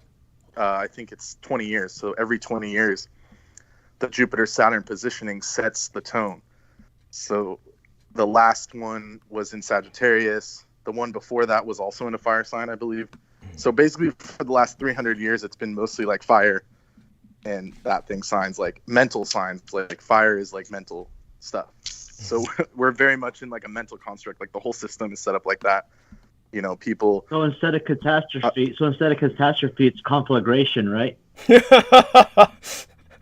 You could say that, or it's just people will just go. Well, they'll just reject the system. They'll say like, okay, we don't need all this stuff. We can just go farm our own stuff. Okay, like, you know, instead of like that thing, it'll be more like that, like a rebellion in the sense of lifestyle, in the sense of choices, in the sense of doing the right thing for yourself, like bodily, you know. Or it could be like or it could be like the destruction of things that no longer work anymore.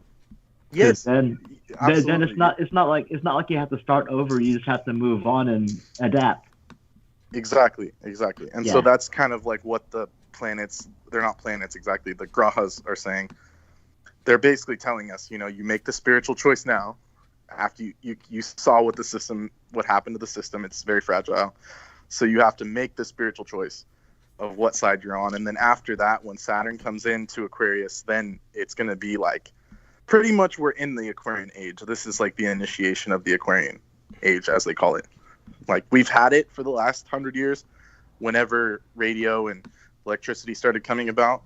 But now it's like we're starting to get into this changing, more active aspect of the Aquarian times. So when you hear that song like Age of Aquarius and all of this, like that's what's happening. Actually, right now the song playing in my head is "Heaven's on Fire" by Kiss. Yes. So, is it possible we might see another Carrington event? What's that? Oh, God, you don't need to go there. Basically, what Jameson is talking about is a solar flare that just knocks out the grid. Oh, I see. It's yeah. I mean, that would be going spiritual. I mean, you really won't have a choice at that point. Yeah, I mean, for me, like my view on like the planets and stuff is not like the normal view. So like the sun like is a being. Like the sun isn't just gonna like blast us. I mean, the sun is intelligent. Like it's actually like living and stuff. I mean, same with the earth. Like she's actually like a being. Mm-hmm. And like these beings are divine, and they're not gonna just nuke us unless we really, really, really go against divine. I think we're overdue. Yes, but at the same time, it's like we don't have the overall perspective. Like you have like Vishnu and Shiv and stuff. Like they have like more perspective than we do. So like from our perspective, it's like, all right, this stuff is bad. Like we should just get rid of everyone. But from the divine perspective, like, you know, there's more to it that we can't see. Yes. In that sense, then Brendan, Zoget, and myself are different from the perspectives of Salman Sheikh and Jameson Reese. Yes. In the sense that there is a we're less, shall we say, apocalyptic in our perspective. But what do you do, or what do you recommend? But at the same time, you're seeing all these natural disasters and stuff. I mean, Yes. that's not just random chance. That's not just, and you might disagree with me, Douglas, that's not just global warming. That's like the actual planet itself telling people like, no, like you are not going the right way. Like, Of course, I agree with that. That's the Yeah. Jaya like the concept. forest fires. Yes, yes. Well, the Yeah. forest fires are, of course, when it comes to that, that's Yes. that's truly man-made in so many ways. or even with the Texas freeze and all of that. I mean, Texas, like they eat a bunch of cows and stuff. I mean, Yeah. you know, like, sorry for anyone who lives there, but like, that's his militant that's, like, veganism. That's Yeah. his from the militant Vedic veganism. perspective, I mean, that's like, you know, a huge negative energy vortex is created by just eating that many cows. I mean, you know. At some So- point, chickens have to get revenge too. Yes. But, Or it's not a revenge. It's not revenge based, but yeah, I get it. but in terms of aside from that, so when you've got the Delhi, the capital of India, where the chief minister of the healthcare system, Arvind Kejriwal, he asked Yes. for, he ordered a complete, a 6-day lockdown within hours, with just hours of warning, and this was like to prevent the complete collapse of the healthcare system.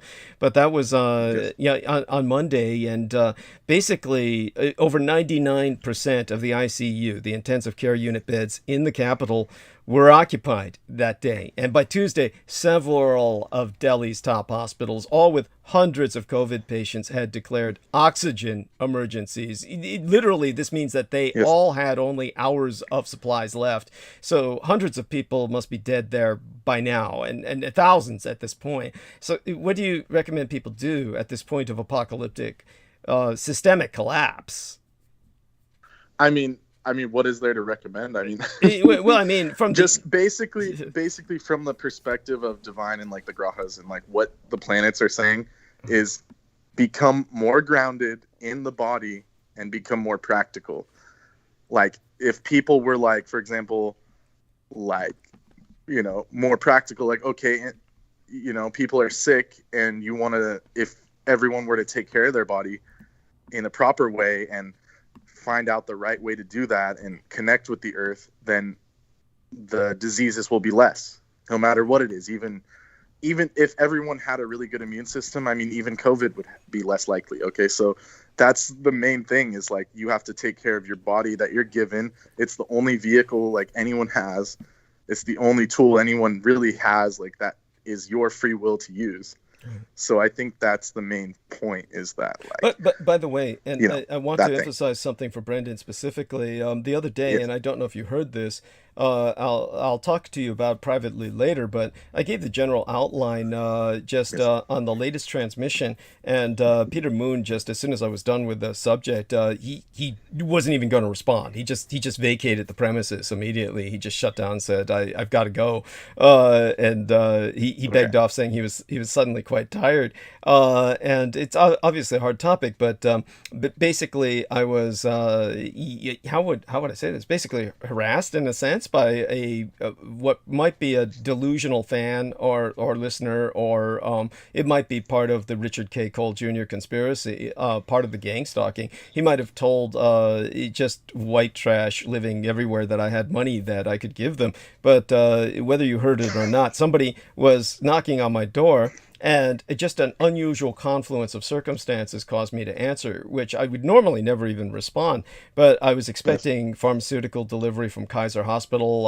It sounded like it might be my neighbor a few doors down, the lycanthrope, my 3D graphics modeler. It was a certain disarming knock that was kind of like a Three Stooges knock, and then kind of, that doesn't do it justice. More like, and then the kind of tone.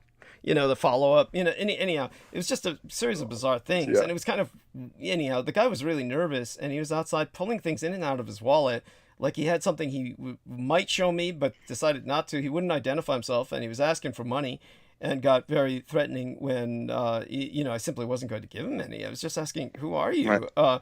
But I shut the door on him and called the police.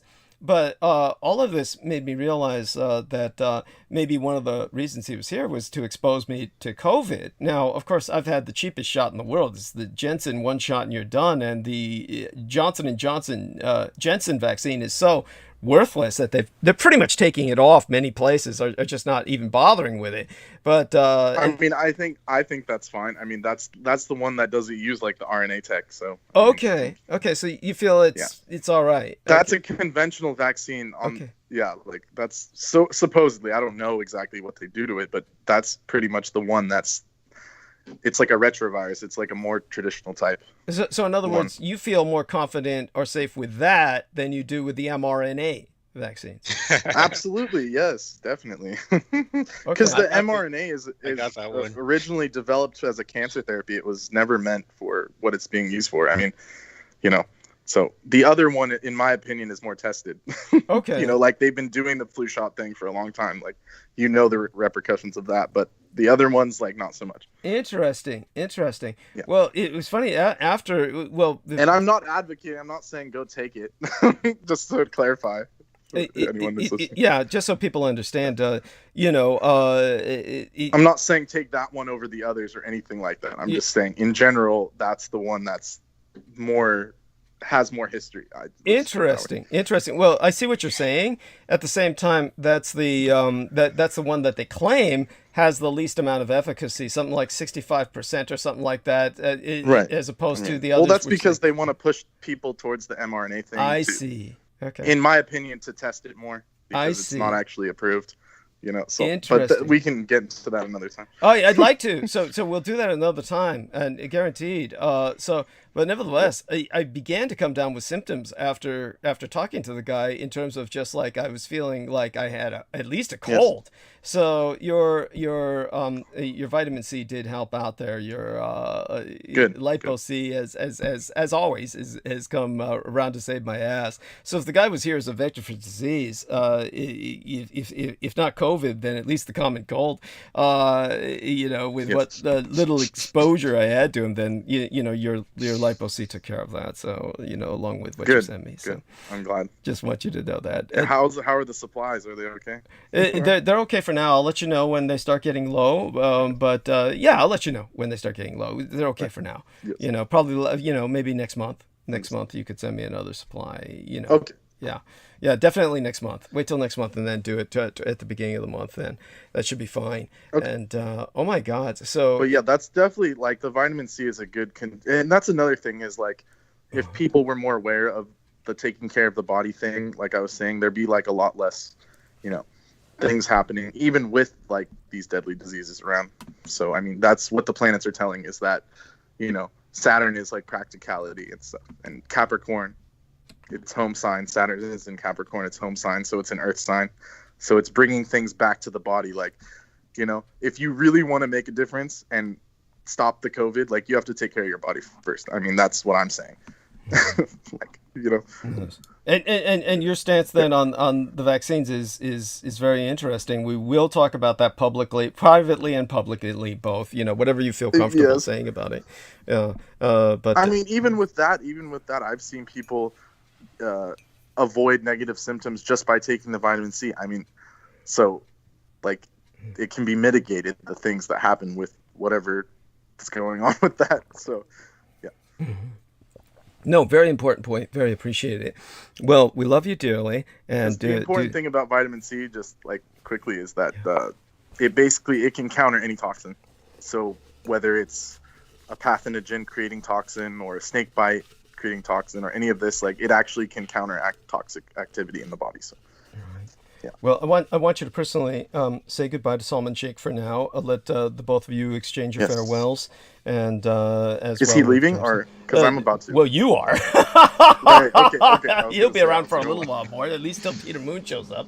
Yes. I didn't mean to take all his time. Yeah, okay. Oh no. He's got a little more. Assalamu alaikum, Brendan. It was a pleasure to meet you tonight, my brother, and just to hear all of the knowledge that you shared. Gratitude. Much love and Iron Divine, and my prayers are always with you. Yes, thank you.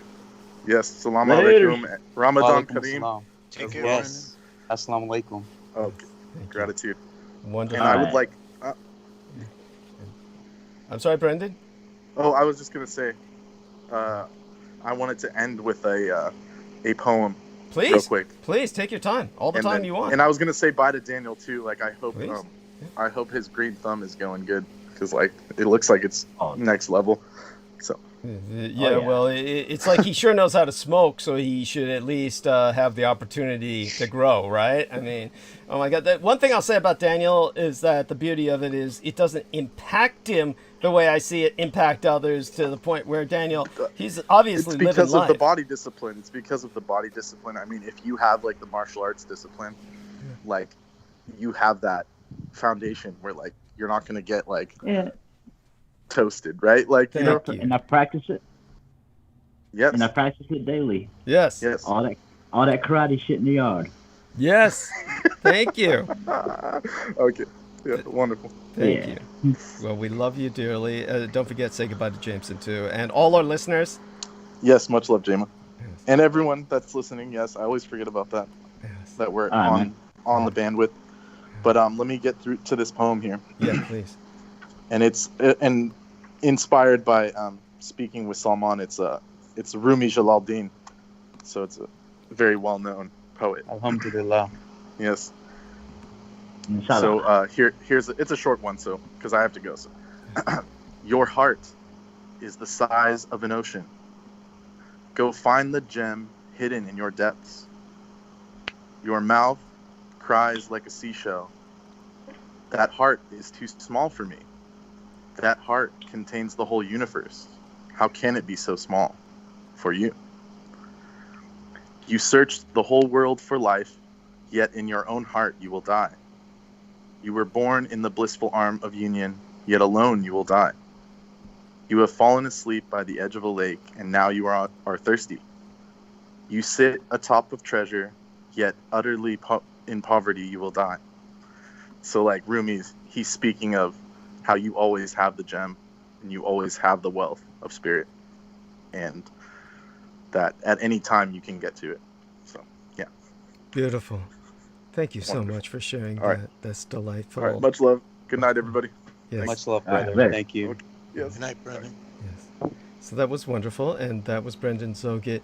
I'm going to turn towards Salman Sheikh for a kind of a context in what he's heard, but I definitely want to take a quick look through the live stream. We have Marcus Grix, of course, who said, hey, DD, and hey, Jameson, and Brandon Young joined us to say, hello, Douglas, hello, Jameson. So don't forget to respond to Brandon Young, Jameson. I know you're not feeling quite... Hey, Brandon Young. Hey, Marcus. Yes. There we are. Sir Benjamin. Yes, Sir Benjamin. And Marky Milk says, Universal Collective Heart. Great. Thank you. Thank you, Marky Milk. And Sir Benjamin says, let us proceed with the happy Cinco de Mayo. And yes, there are so many convergent holidays on right now. And I'm sure that the Cinco de Mayo has overwhelmed, or Cinco de Mayo, depending on which dialect you use. The Cinco de Mayo has probably overwhelmed Pac-1 Morales. I'm certain he's been preparing much food for that. And then Marcus Grix was saying, smoke weed every day. Still virus stuff with your laptop, DD, or new problems? Yeah, it's slow. It's slower. It's been much slower ever since the Zoom incident, and we'll see what we can do about it. But Marcus Grix was talking about the bad case of radiation in human experiments around Bikini Islands in the Pacific, yes. And he says, I can't find a single observatory webcast or stream anywhere. He was saying there's a meteor shower tonight over Australia starting in 16 hours. Okay, so isn't that interesting? And as for the observatory webcast or stream, that should be readily available. Yeah, that's unusual that one is not. But other than that, the chat room is fairly quiet, and we don't seem to have any females in there at the moment. But such is life. Hopefully they'll join us sometime soon.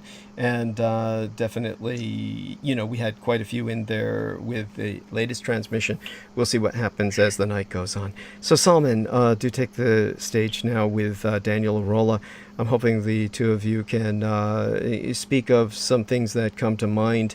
Obviously, one of the things that I want to talk to Daniel Arola about on Sunday is a little more martial arts history, and share with him some of the things that my mother had taught me about the martial arts. I don't want to really go too much in that direction tonight. There's just been too much going on. But when it comes to the situation with Texas, Daniel helps to ground myself in the sense of reminding us. Even Brendan really couldn't grok it or wrap his brain around it. For Brendan already, the Texas freeze, the great freeze of 2021 was months ago, and it feels that way, but it wasn't. It was literally last month. And so it's incredible. And so I can bring the two of you gentlemen together on some common ground. Excuse me, I almost said Pac-1 Morales. Salman Sheikh, he interviewed a Texas real estate mogul recently. I suspect this has something to do with potentially some relations moving down to Texas. And so tell us a bit about this, Salman. And obviously, if you ultimately move down to Texas, then the chances of your actually personally meeting with Daniel Rolla at some point may become much higher. But tell us a bit about what's going on in Texas, how you came across the real estate mogul there, and what exactly is going on with all that, and how did he fare? How was he impacted by the big freeze in Texas in 2021? Oh, definitely. I want to give my love first to Brother Daniel Arola. Assalamu alaikum. And to express... salam. Yes, my brother. And I loved your story about the weed earlier. And give my shout out to you for expressing my love for beautiful white women with your memes. And the reason why many Pakistanis come to America for the land of milk and honey and beautiful white women.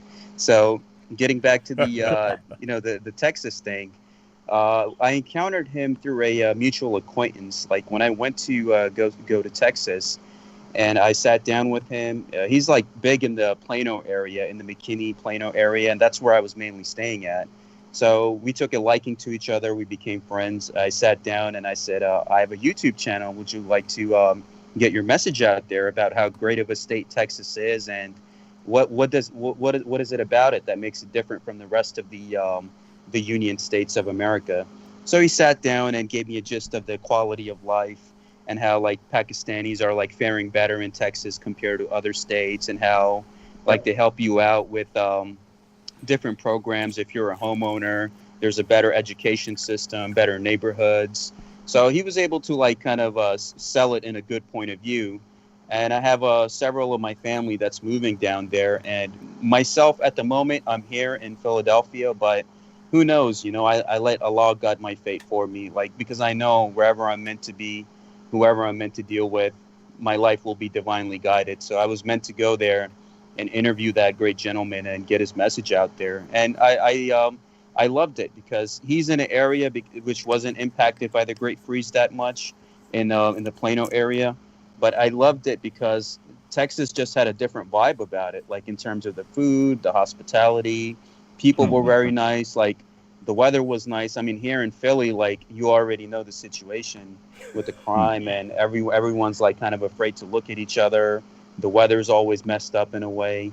So for me, it was like a big difference to see Pakistanis that weren't working at 7-Elevens and to see them in higher positions of power compared to here in a Commonwealth state where you're only kept in a certain loop and they don't allow you to progress out of that. So I really enjoyed it. That's fascinating because, of course, what our man Salman Sheikh is alluding to is called Southern hospitality. And Southern hospitality is, of course, is something which many people have no concept of. Anybody who's like, it's just literally shocking to anybody who's grown up and exposed to left coast or the Atlantic seaboard type of abusive interactions that people heap upon each other. And when you go to a place where people call you sir and they are responsive in terms of when I say public service, I'm not talking the politicians who are not responding at all, but I'm talking about the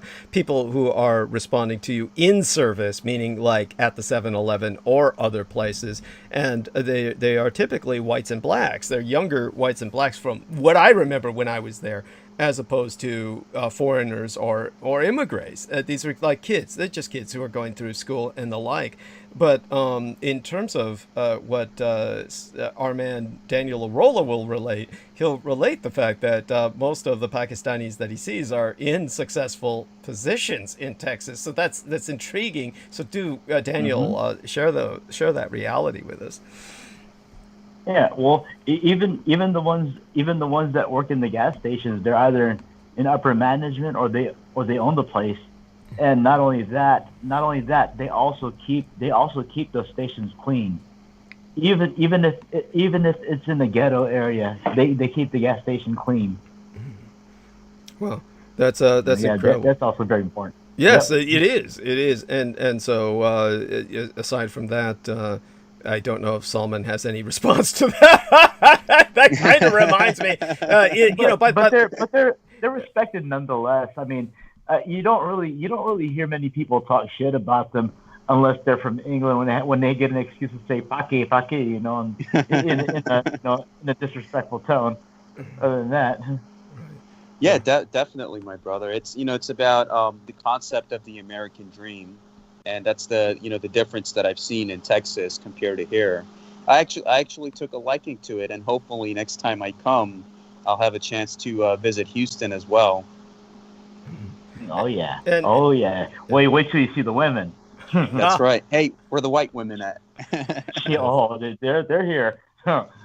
So like, what was I going to say? I know that Peter Moon regrets not being able to see you today. Peter Moon went to Philadelphia. He was in the city of our man Salman Sheikh. He was unable to visit him because he was just too overwhelmed with what he had to do while he was there.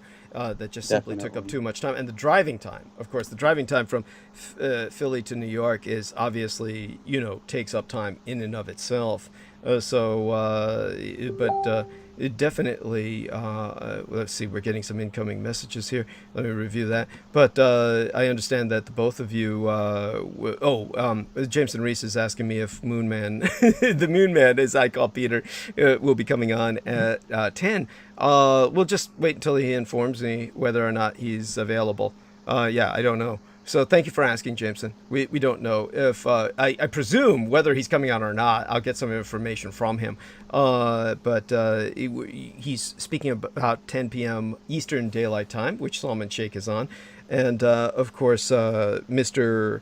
Arola is an hour behind, and I am literally 3 hours behind that kind of time zone. So.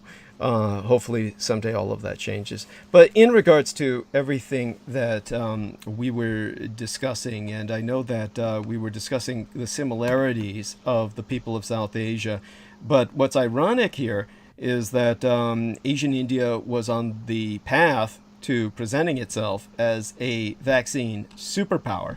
So people who don't know this, a lot of new vaccines were being produced in India.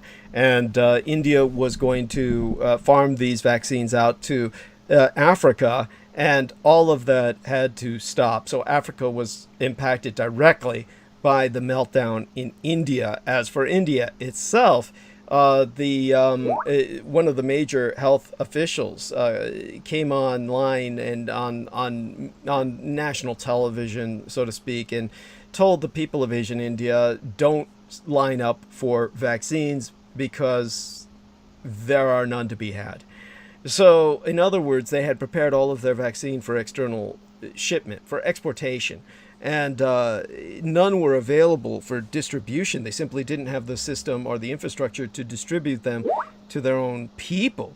And so, Amanda Ute is with us, and oh my God, so glad to have her. But Mandy, can you drop in and say hi before Salman responds to this? Mandy, I do believe that the last message was from her. Let's see if I'm mistaken.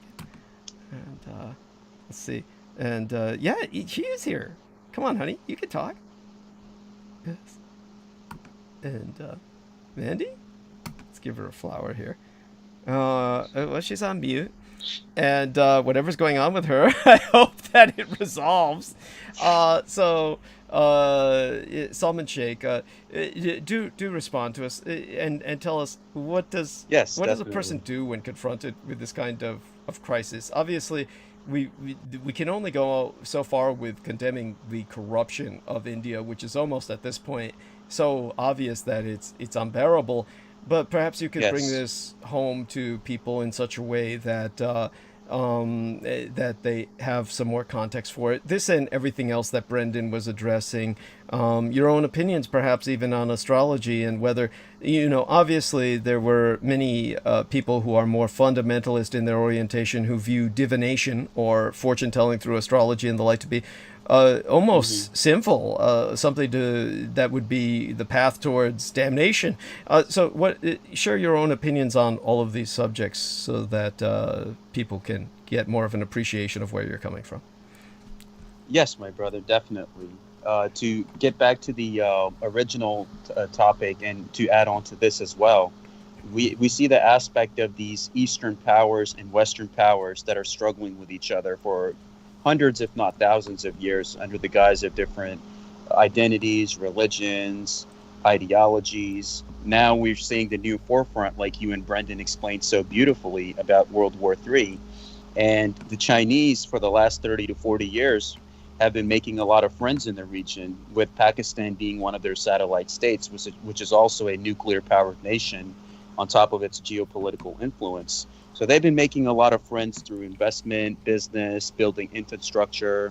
So when the time comes, when that day does come, if we see it within our lifetime, China has like all of these allies behind it in terms of Pakistan and Africa. Everywhere in the world, they've established some kind of a presence. And it reminds me of how the Vikings were able to conquer England. Like their clan would go and make alliances with all of the different kingdoms. And it reminds me of that same analogy. And in terms of the Indian situation, most people do not know, Brother Douglas, that the first esoteric or spiritual society that was created in the world was by King Ashoka, who were known as the 9 unknown men of King Ashoka. And they had this aura about them that King Ashoka would give them each a book of knowledge to safeguard it from falling into the wrong hands. And some of those people, they would allow destruction to happen sometimes, like some of those elite families that have always been in charge of the caste systems, and up until this very point, like they would allow sometimes destruction to take place, the concept of order out of chaos, because sometimes you got to burn it all down for the phoenix to rise out of it. So right now, what's being taken place in India and other parts of South Asia in terms of the corruption, it goes way deeper than that. It's like what I said about Imran Khan, that it's not really him that's running everything. With the Modi, it could be the same analogy, that behind him you have the higher caste systems and the higher elites of India, just like how you have the elites of Pakistan living in Islamabad and Karachi, that actually have more power over the foreign policy. Like what Brendan said, that they take them out for the dinners and stuff to get tax exempt and all these other things. So the corruption in that land, my brother, it goes deeper beyond its colonial influence or the influence of China or other nations that are there. It's a deep rooted hierarchy that has existed in that land since the Indus Valley civilization, and even before Islam came to those lands, and why many of those people in Pakistan and India that are Muslim, they're still following the old cultural traditions, even some which are not in line with Islam. So that area of the world, if it becomes united, it would be a powerhouse of the world. But it's a reason why it's kept the way that it is, in order to maintain that order and balance, with many different factors that you can look into. But, with China being there as well, that's going to be like the next forefront. And I remember when I was in college, my brother, I had taken a macroeconomics course, which was a requirement for my business degree. And the professor that I had, he was a retired military veteran. He was part of I guess like a higher team or something. And he would always say that in the next 10 to 15 years, the economic superpower of the world is going to be Southeast Asia. And that's why you have all of these companies that are recruiting on a global level, business is being done on a global level, and why ultimately that power and that struggle between the East and the West, ultimately the power is going to end up going back to the East in many ways. So that was an interesting observation. Before even like Trump got elected, I had taken that course, and now seeing the chain of events of China and all these other things with India, Pakistan, and all of these different powers that are there on how that geopolitical shape and policies being shaped for the next maybe 20 to 30 years, with the empire of Japan not too far off in the mix of it all. And I think the way you, as a geopolitical analyst and military historian, you lay it out in such a beautiful and eloquent way that it's very important that people listen to you and take heed to what you're telling them.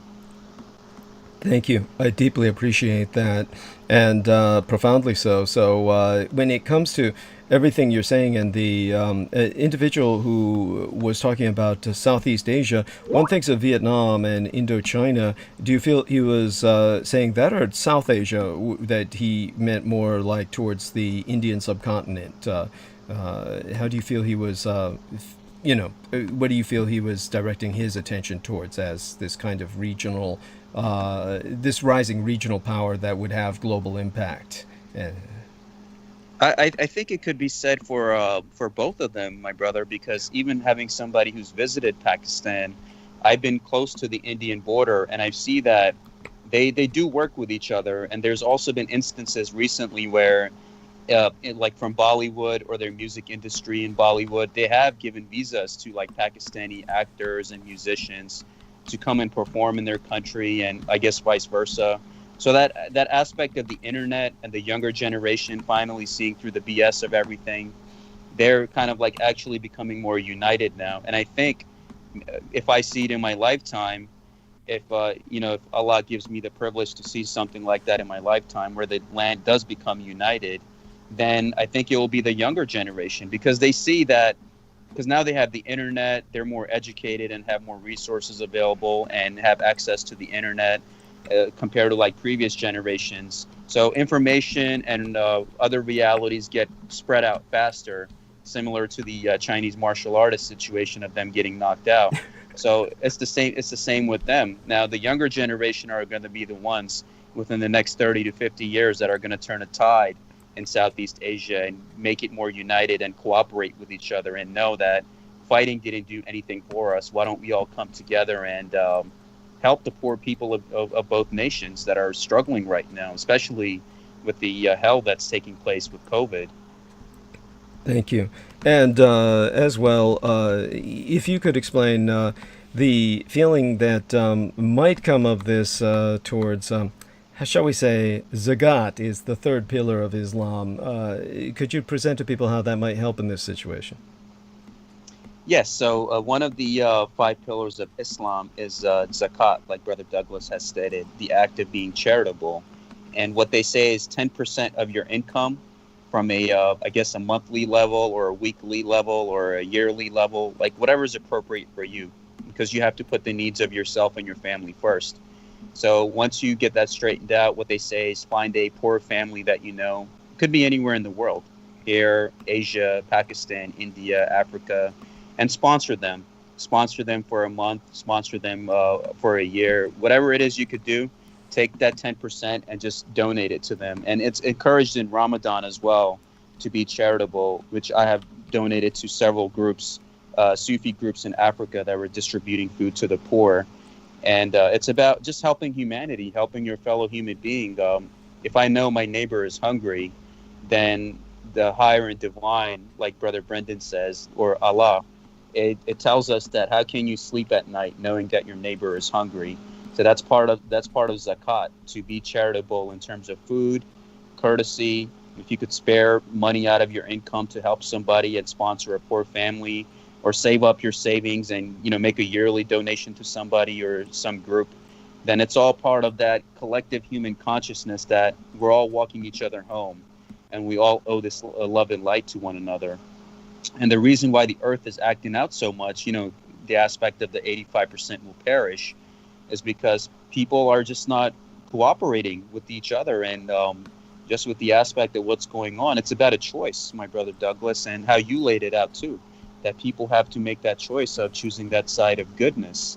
And if people overall start choosing that goodness, then we can turn the tides.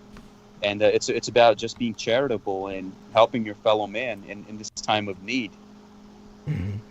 Thank you. I mean, this is very important. And as I've brought up in the past before, one of the things that is not understood by most Americans who feel that Islam is something that is truly alien and in a different world and has suddenly become this force in the world that is literally impacting us in what many Americans feel is a threatening way. As I've brought up before, Thomas Jefferson in his day was at war with Islam.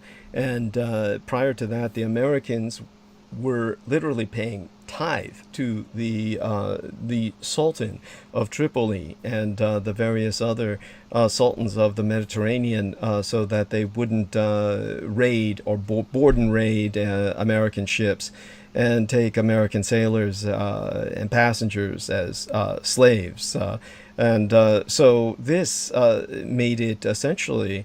This made America a tributary state to the Ottoman Empire, really. And so many Muslims have that vision of America as very much a tributary state. And the people who really manifested that attitude the most were the House of Saud.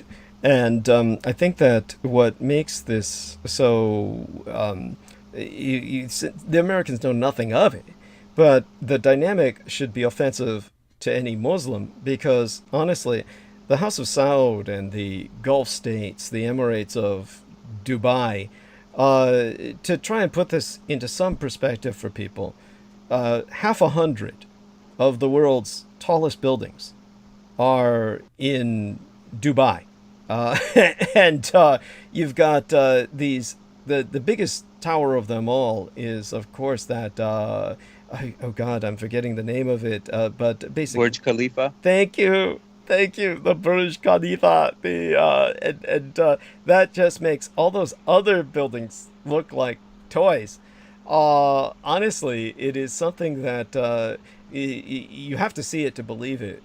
More than that, you have to really take a tour to appreciate the enormity. If you can't do any of those, most of you will never get that opportunity in your lifetime. Then the second best you can do is watch that horrible Tom Cruise film where he's climbing up the Burj Khalifa, and he's like basically climbing up with these stupid magnetic gloves that don't exist, but he's climbing up the side of the building, and you will get a perspective that is comparatively realistic of how impressive that building is. That there's something that is presented correctly is the kind of a window washer. You get this from the window washers who work in keeping that building clean. It takes an army of window washers crawling up the sides of that building every day to maintain its shine and its gleam in the light. And those window washers are almost overwhelmingly Pakistani emigres. So you would see what they see, which is just a reflection of all the world around you. When you watch that Tom Cruise film, he sees what the window washers see. And it's just, mind-blowing. It's just mind-blowing. So it's the ultimate sense of hubris, of pride. It's the kind of pride that reminds me of Abdul Karim Haq. And by the way, I don't bring this up simply because I enjoy shitting on that individual. It's an important point to be made. When I was here with Mr. Salman Sheikh the last time we were on, and I brought up Abdul Karim Haq, and I brought up his change of his name from Abdullah to Abu, from Abdul to Abu. The whole point behind that was Abdullah is Abdul, simply short for, it's a diminutive of Abdullah. It's like John is a diminutive of Jonathan.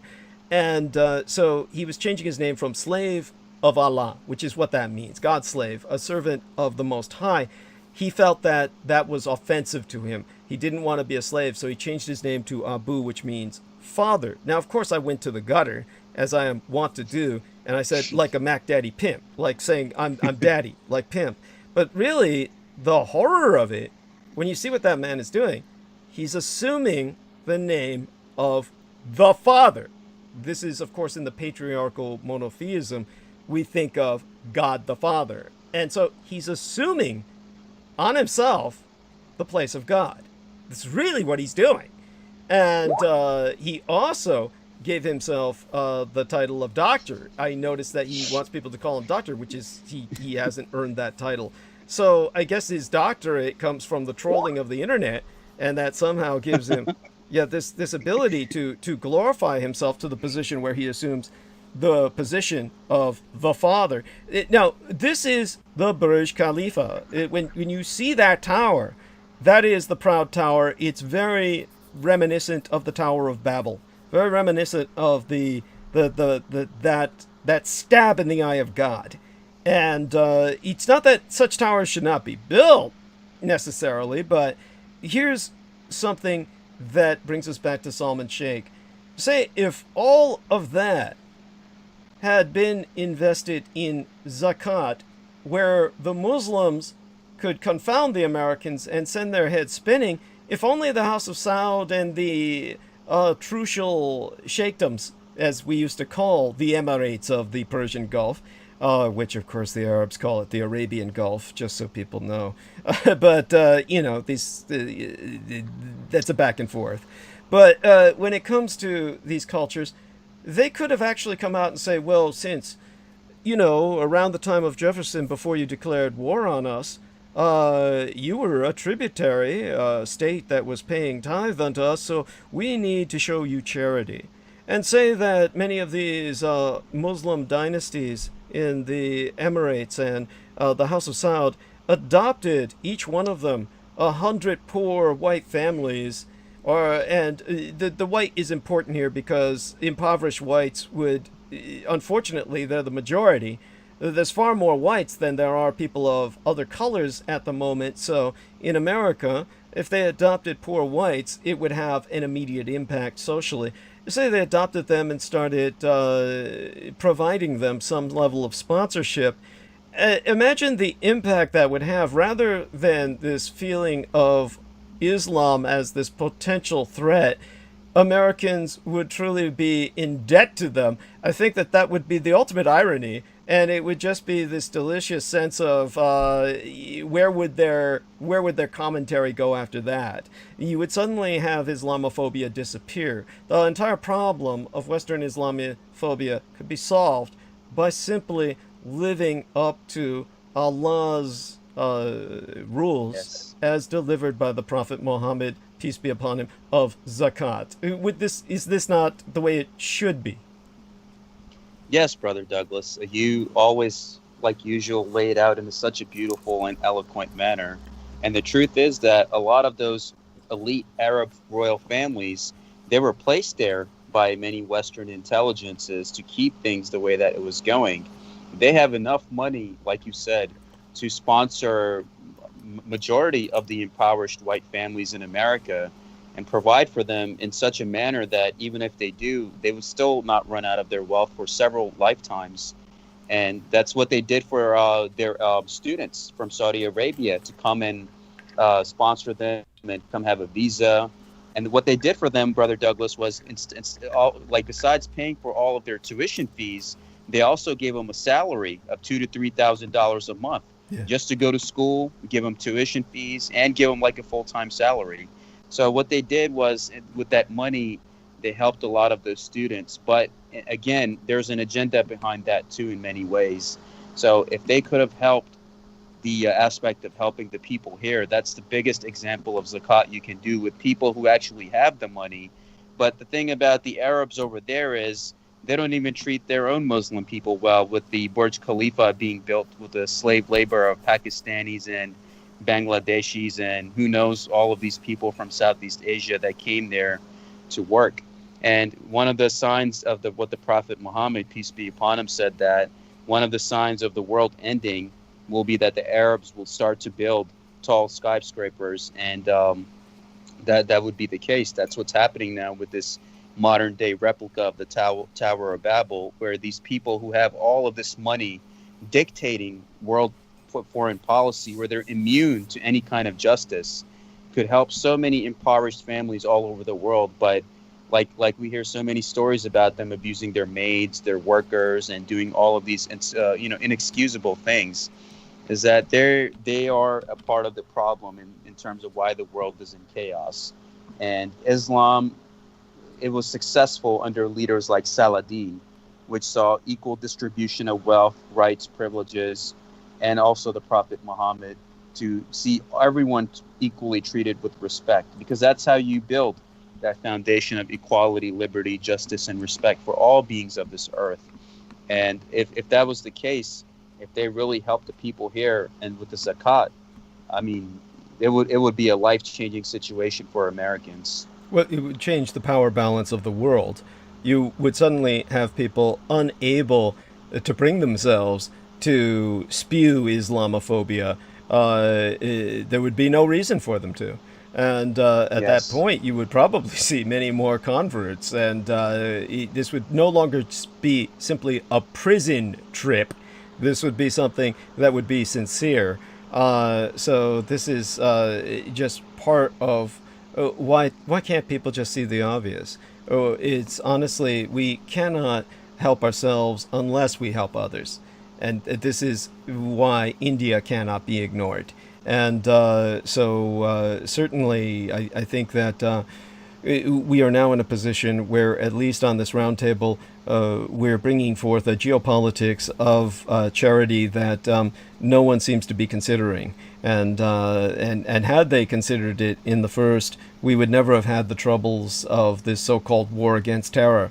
This is the kind of horror that we have that we should not have, didn't need to experience. And the funny part is, let's put this into some perspective. People might remember at the beginning of the war on terror that when the towers collapsed, the man of the hour, who everybody had on a level of sainthood, was Rudy Giuliani.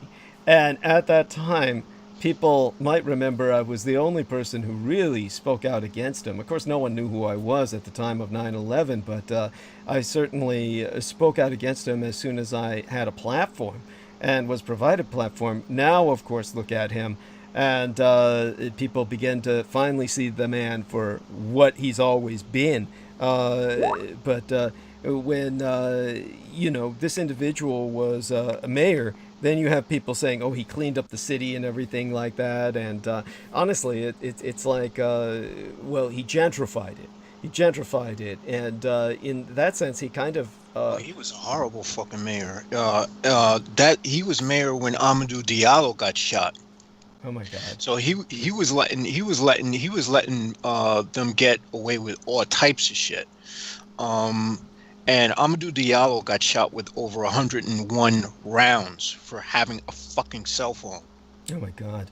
And that's Rudy Giuliani. Yeah, thank you. And you know what I'm going to do? I'm going to take a short break myself, and I'm going to grab myself some refreshments. I've run out of liquid around me. Why don't you three gentlemen, Daniel, you're still with us, right? Daniel Arola?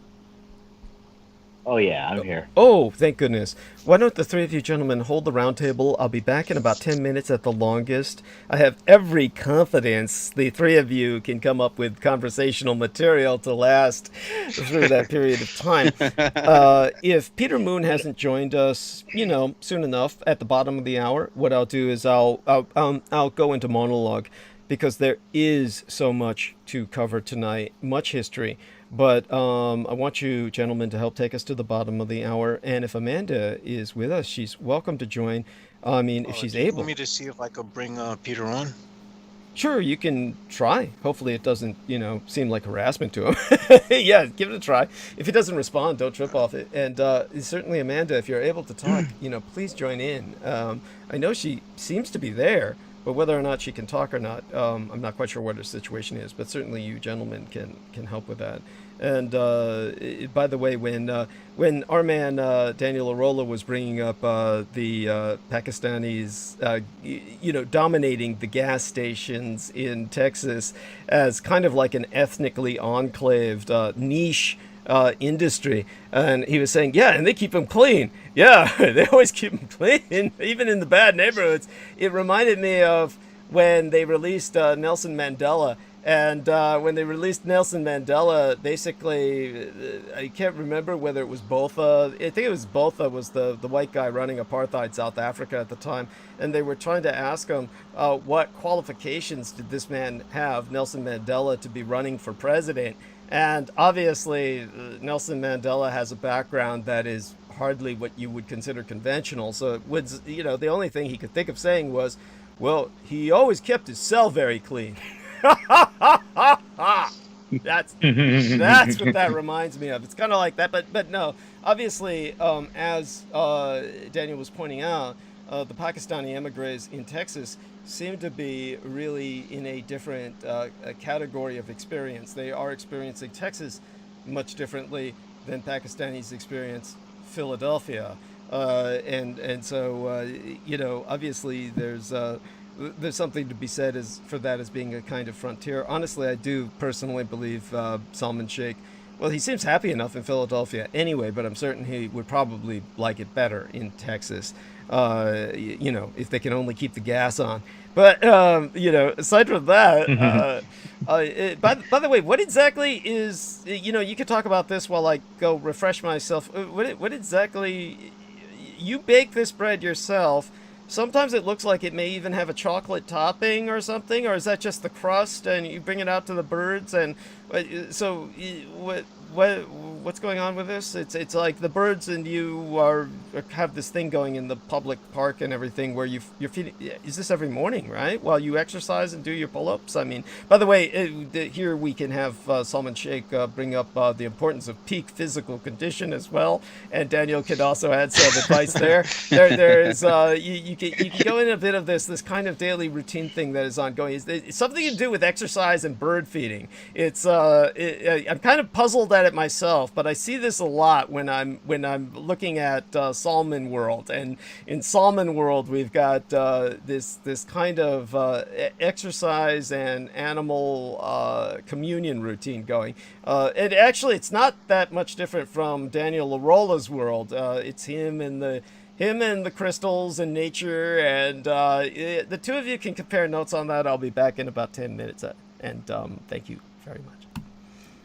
Oh, yes, definitely, my brother. So what I do is like 4 to 5 times a week, I go to the park, my local park here, not too far from me, and I bake bread, or I have like leftover food or the bread from the night before, where I just pack it up, I mince it up, put it in a bag, and I go feed the birds. Because the aspect of Islam, like you said, zakat, it's not just charity towards the human beings. Allah says in the Holy Quran that you have to be kind to all of my creation. That includes all non-human and human beings and all species of Mother Earth. Because that's when we can truly establish that heavenly presence on this realm. So I'm just honoring what my faith originally teaches me, is to respect all beings of Allah on this earth, because that's when you will create that love and light and balance between all of the realms of heaven and earth. And besides that, it also teaches us that a Muslim must always be in a peak physical condition, because to be a Muslim is to basically submit to the divine and let the divine always guide you. And that includes being in a peak condition so you can provide for your family, provide for yourself, be in good health, be self-sufficient. So I like do cardio like 3 to 4 miles a day in the morning. I do like 200 to 300 push-ups, like 100 pull-ups. So I try to keep that balance for like 4 to 5 days a week. And also in terms of balancing it out with nature and talking to the birds, brings a lot of peace to my life, because we realize that this system here is not designed to give you a break. You must find that break for yourself, where you know that anything that you're doing of any extremity, such as working too much or doing this too much, you're going to create some kind of an error in your life. And that's what the Prophet Muhammad, peace be upon him, has taught us, is that you have to divide your time in the day equally, where you have to give time to yourself, to your job, to your community, to your family. That's when you become that perfect balanced man with yourself and Allah. So that's the thing, that you have the deen, which is your faith, and then you have the dunya, which is the world. If you walk that middle path, that fine middle line, and that's when you'll achieve that true balance and true peace. And that's basically what I've been doing. Cool. Yeah, I can dig that. Yeah, and Yeah. I Anyway, yeah. Oh, go ahead. oh yeah, yeah. I was just gonna say I also see the importance of exercise as well. I do the same thing. I try to walk several miles a day. I try to do at least 50 push-ups um, when I wake up and things like that. Keep everything in shape. Oh, definitely. Your health is your wealth. That's the greatest thing you have. If you don't have your health, you cannot enjoy anything in your life. Oh yeah. Going back to what you were talking about the require about the thing for physical condition as a Muslim. It goes back to that saying about the body being the temple, and Yes, I believe that same concept applies in all other spiritual faiths.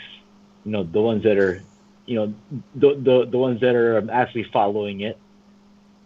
definitely. That's absolutely right Yeah. because in Sufism, the aspect of the mystical side of Islam, they also have a martial art. I think I can't remember the exact name of it, but they do have a martial art where it's a basically type of a self-discipline, and to only use it like when you're in a life or death situation to master your emotions, the aspect of anger, fear, anxiety, and how it says that in peace a Muslim must always prepare for war, and in war he must always prepare for peace.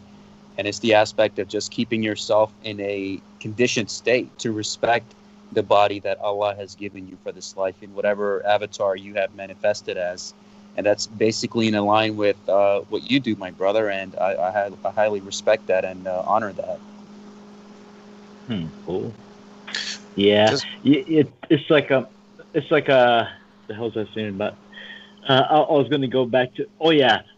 Bruce Lee also stressed that a lot too about adding a lot more conditioning to the martial arts practice. Back in his day, a lot of people were just teaching the techniques, but they weren't really in as much athletic shape to perform them.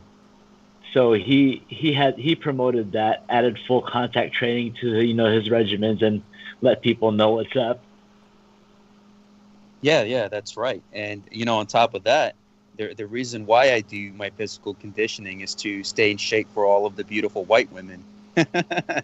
Oh yeah. I had to do that for a living for a good while. Right. I heard the stories on the transmissions before, and it's definitely commendable. And I was laughing the other day when you were talking about, I believe his name is Doug, and his students would hire Yeah. him for a dance, and he would say, "That's my kid." Oh yeah. Yeah. And that I actually met some of these girls too. They show up at some of the places we were singing karaoke at, and some of these girls, they were very pretty. Thinking, damn. Right. And my friend's like, man, I don't want to think about that, man. Come on, man, these are my kids. So I pick on them on occasion about it. Right. It's interesting. I mean, how things turn out sometimes in life. Oh yeah. Yeah, well, but then again, in that lifestyle, I've actually known more friends that have died in that lifestyle than the guys I know that have been criminals and have been in gangs. Because I mean, that lifestyle, it's a very fast lifestyle. I mean, yeah, sure, you get all the chicks, you get a lot of cash, you get all kinds of vacations and cool trips with a bunch of rich people and party with them. But the faster you live, it gives you that mentality thinking that you're going to live forever, but you also die pretty quickly before you know it. Yeah, that's right. I mean, it's like that aspect, though, what the Prophet Muhammad said, that if when your life goes out of balance, or you're not giving equal time to yourself, your family, and the things that you need to do, that's when you will start crumbling down. And you laid it out perfectly about how you must maintain that balance. Sometimes when something is too fast, it doesn't mean that it's good for you. Oh yeah, and also speaking of living fast, now I mean I've been a lifelong Bruce Lee fan. I've studied all his books. I've read every text I could find through all the used bookstores, and the more I've gotten to know him, I mean the there's there's a lot of other things that haven't really been brought to light in mainstream media about him, as to how he lives so fast as well, because he got to party with some big stars. Then he was friends with Steve McQueen, James Coburn. Right. He worked with Sharon Tate, on the Wrecking Crew movie set, and he was possibly banging her too. So he had to share a party, and Yeah, that's right. He loved. I mean, he loved the marijuana. I mean, I'm sure he did some other stuff too. Yeah, that's right. It's funny, Brother Daniel. There's a place in Pakistan where I visited. It's called Murree. It's like a mountainous region. It's like an hour away from Islamabad if you drive. And over there, like, you'll find like the best quality Afghan Kush that they bring from that side, and they just go on top of the mountain. They'll make like a bunch of chicken and bread and all this good food, and they'll have all of this stuff set up there. I think you would love it if you ever have a chance. Shit, I'll bring the white girls for trade. Hell. Yeah, it's crazy, like how the way they have it set up, and how in different parts of these worlds you have this aspect of. I mean, most people think it's an American phenomenon of people smoking weed and doing all these other things. Human nature and the human aspect, like my brother, is very similar to no matter where you go, and I'm glad that God gave me the privilege to witness that sometimes wherever you go, people are usually the same, and they're expecting the same things. They have the same habits, or they have the same recreational activities on the side to relax after a long day at work. So it's interesting, like even with you, with your martial artist stuff and the aspect of physical conditioning and being disciplined. I think you're a great teacher, and you're a gift to your students in terms of how you're teaching them how to maintain that discipline in times where discipline doesn't exist in society. Oh yeah. Well, also another thing that I have experienced from learning from other students through the years as I've taught them is that I've learned. Well, not only have I learned how to, but I've helped these people convert being self-conscious to becoming more self-aware, not only of their surroundings, but to learn how to listen to themselves. And of course, as I'm also teaching this, I have to keep practicing it too. Yes. So which is also a good thing. It's also a good trade, student-teacher relationship there. Where if I don't take, as long as I don't take for granted what I'm teaching, I'm still going to practice it. Yeah, that's right. Because besides training your students, you're also honing your own craft, and that's how over time you've been able to become a master of your own craft. And it's basically that aspect of martial arts and the aspect of discipline that all of these traditions and religions are teaching us, which when I cover all of this stuff, like, similarity of this religion and this philosophy and this path, I realized that it's basically a code of conduct. Like, they're all teaching you the same exact thing on how to live a life with balance, balancing that nature within you, balancing those feelings of the lower nature, and how to defend yourself and how to be a good steward of the earth and all of those things. I agree with you completely in that aspect. Yep. I mean, it's like cursive writing. Unfortunately, it's a lot of schools have stopped teaching that. But I believe now that is an art that should be practiced, even if you're not writing to anybody. Just write write by yourself, and just keep writing in cursive, because it keeps your brain circuitry, all your neurotransmitters, and all that mind body integration stuff that I'm talking about. But it's you also think quicker as you're while you're moving, and at the same time you can be more actively conscious instead of moving reflexively. That's also the importance of flow, because cursive writing displays some flow from one letter to the other. Yeah, which also makes a good description for how when you move in martial arts, especially when you're sparring or you're in a fight, if one thing's not working in one motion, you just got to keep hustling for the next. Check for this next. Yes. Check. Yep. And Yeah, and that's right. also how you move your feet too. You know. Yeah, that's absolutely right. And I've seen that. I mean, thankfully, when I was growing up here in America, I was probably one of the last generations that got introduced to cursive writing and how to write in cursive. So thankfully, I was able to get under my belt before as time went on. They started taking those programs away. And that's what I noticed in a lot of these Sufi traditions, Brother Daniel, the aspect of the flow and honoring that movement to become one with the divine. I'm sure like you've seen those like whirling dervishes that just like whirl and whirl. Some of them do that for like hours and hours and hours. And you realize that how do they maintain that sanity of not being dizzy or falling, where they're just spinning and spinning, and basically intoxicated in God's love, and that constant flow and circular motion, and one step and one foot leading the other. I think it's it's the aspect of the flow and mastering that within you, where ultimately you find that divine quality within yourself. The aspect of not just being a great master of your craft, but also becoming one with the divine creator. Oh yeah. Even if it's the same move you've been doing your whole life over and over again, the key to getting really good at that is that you never get bored. Yes, that's right. That's absolutely right. Yep. Because this requires aliveness in all aspects. Physically, mentally, and the whole thing. It's all involved. Right. And that's exactly what it is. I mean, growing up as an immigrant here, like coming from an Eastern culture like yourself, from the Philippines, and me from Pakistan, it's kind of like the same in terms of the many of the family values and the aspect of discipline that we grow up in.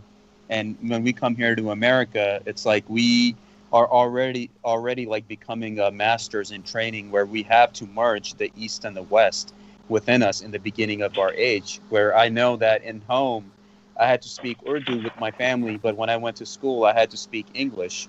So you have to live in two different cultures, two different worlds, master two different aspects of expectations of how the world wants you to do certain things. So you're already like a master in training since the beginning, trying to master these different elements within you. And that's why when a lot of these immigrants come here, like you said about the Pakistanis in Houston, like they have that hunger and drive because they came from nothing. So when they see an opportunity, they just grab it, while people here might have been here their whole lives, but maybe they lack the commitment or discipline to do something like that. So ultimately it's about that discipline and flow, and just finding that that balance within you. I agree with you, my brother. Oh yeah, well, not only that, immigrants for the most part, including Pakistanis, they had that discipline to stand in line for as long as it takes, until they, just to get to the clerk. Yeah, that's right. They don't mind the wait, because back in their home country, it'll probably take a week. Yeah, that's absolutely correct. Like over there, you have the aspect of the elites who always like get the VIP treatment, while the poor are just fighting for scraps. So when they come to a country like this, they just like get it. Like when you see something that you want, you just go for it and take action and put a plan together. And that's the aspect of what you teach through your education in many ways too, through the memes and through the your martial arts stuff, that whatever you want in your life, if you have the commitment and discipline to get it, you got to go and get it, instead of blaming yourself or blaming anybody else or playing a victim. You just got to go in and make the effort and get it, which also relates to the discipline of Islam, about being in peak physical condition and saying that Allah only helps those who help themselves.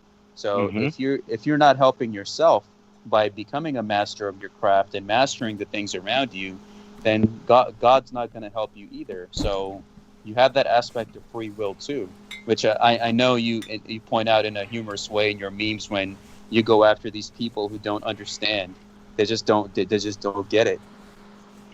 Yeah, yeah, and well, at the same time, I do give as much compassion as I can too. I mean, these memes that I give, I mean, it's like I don't have to insult them. Yeah, I don't have to call them names, tell them that they're brainwashed or that they're stupid. I mean, they can figure that out for themselves. I'm Yes. I'm just showing them, maybe one sliver of a reflection of a reality that they're familiar with, because they're describing, what they're familiar with. Yeah, yeah, Especially a lot of my old conservative friends here in Texas, with the anti-Muslim stigma about how they treat their women. And the more I listen to these guys, I'm thinking, hey, wait a minute, that's how you guys look at y'all's women, and that's why I'm banging them. Yeah, exactly. Most people don't realize, Brother Daniel, that Islam is actually a matriarchal religion. Everything is about honoring the women, or heaven lying at the feet of your mother, all of those kind of things.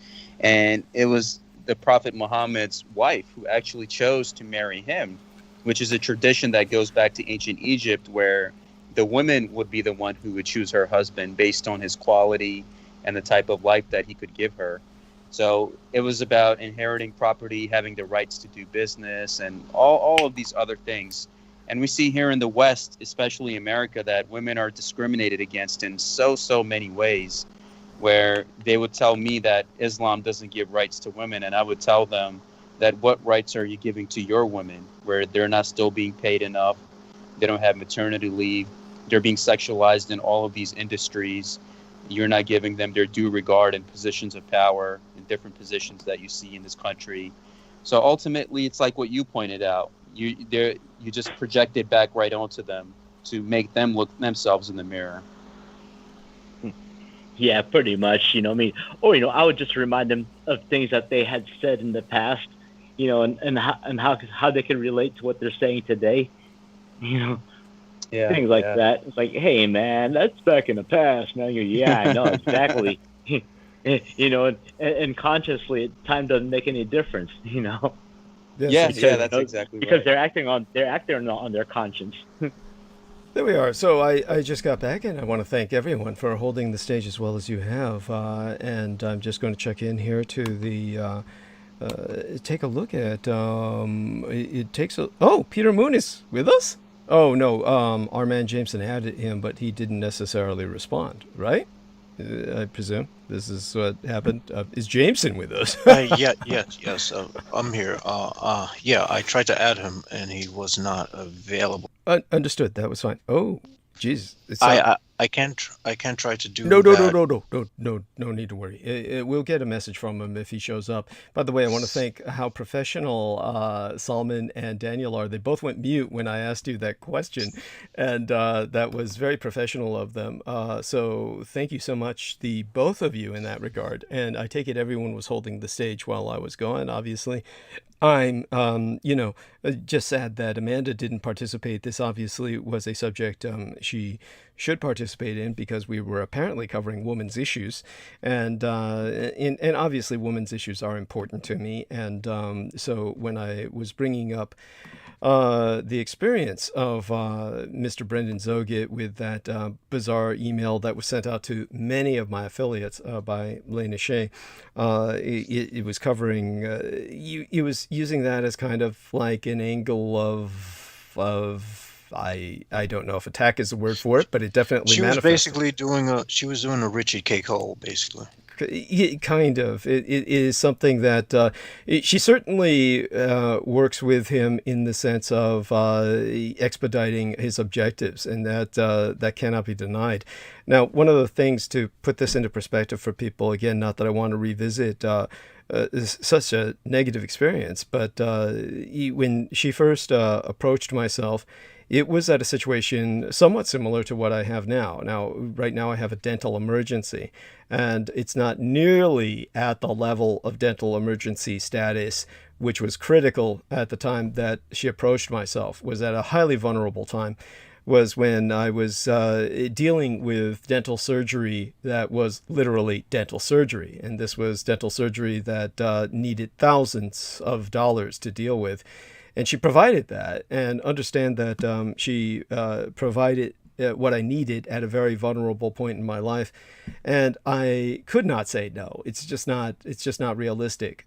So when I say, of course, something like it's my fault to have allowed her into my life, I don't mean in the sense of some kind of regret per decision made. Rather, what I'm saying is obviously I'm responsible for accepting that there would be potential repercussions. When somebody comes into your life like that, it's always suspect. What exactly does this person want? And what it manifested itself in such a way that it looked like what she wanted was something I was able to give, which was a relationship and a provision of something that, like Judith Ager, was not made available by the husband, which was any sense of communication or intimate understanding. In other words, things that women need. Now, there's several ways to look at this.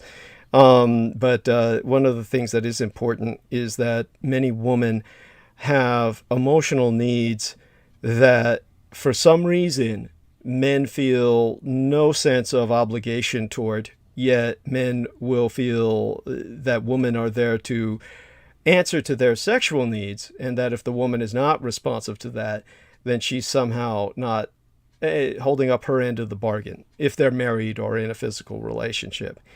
So when women generally get this kind of intimate emotional bonding from any man, all too often, it's a psychiatrist. It's like that's a form of prostitution of emotions or bonding.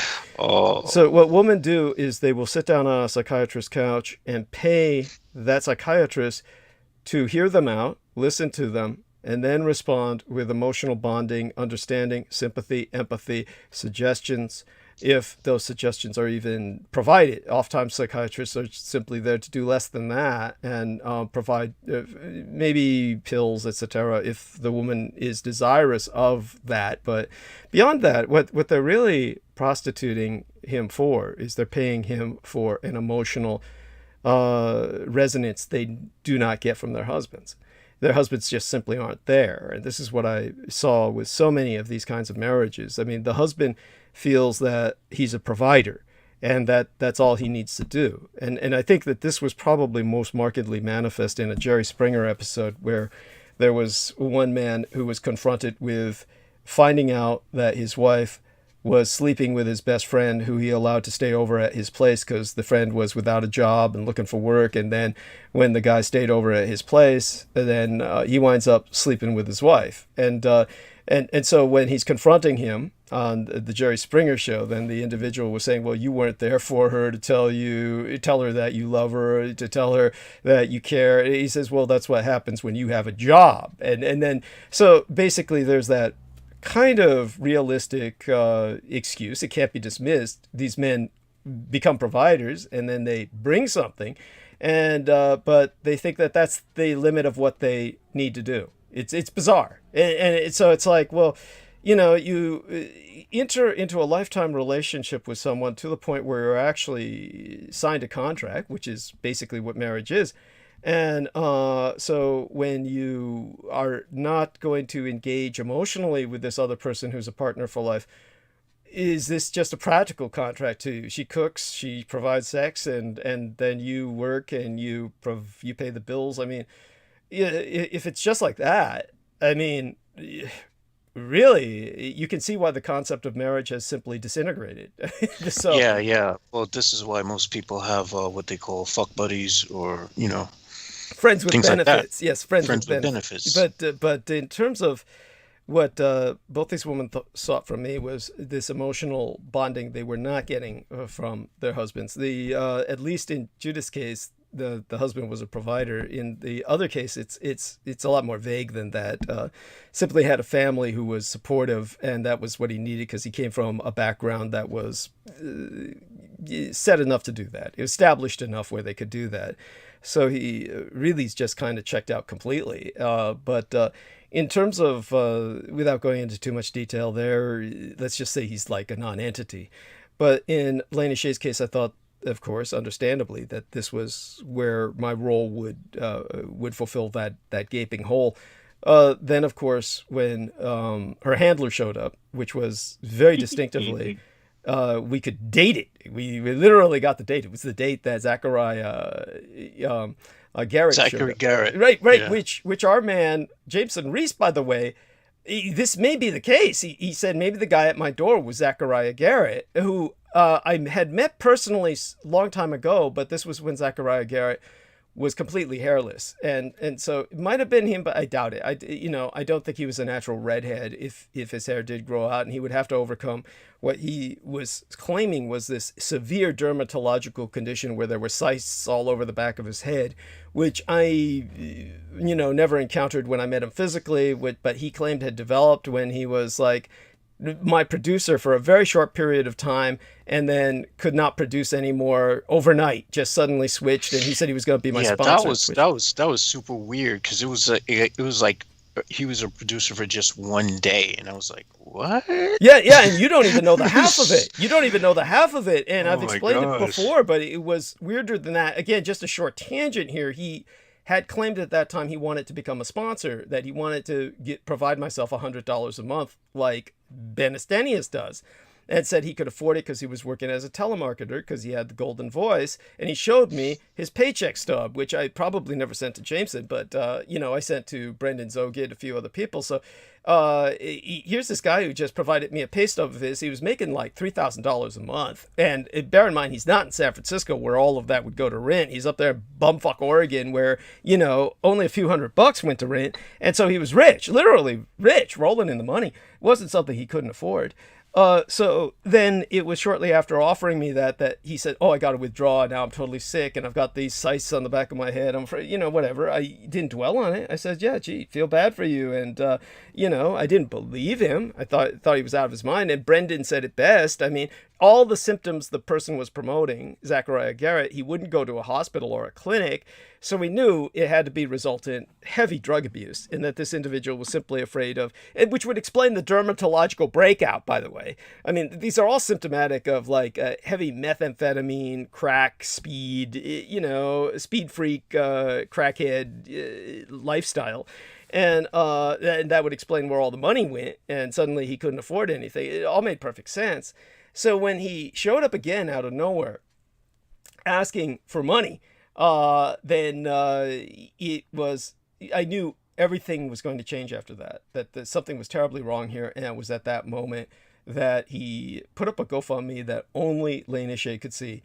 And that was her trigger. And then that moment she flipped and said, and just all of her behavior changed. It was just total mind control mechanism. She was just born and bred and towards the objective of, bear in mind, this girl is like decades younger than me. We're talking about less than half my age, maybe.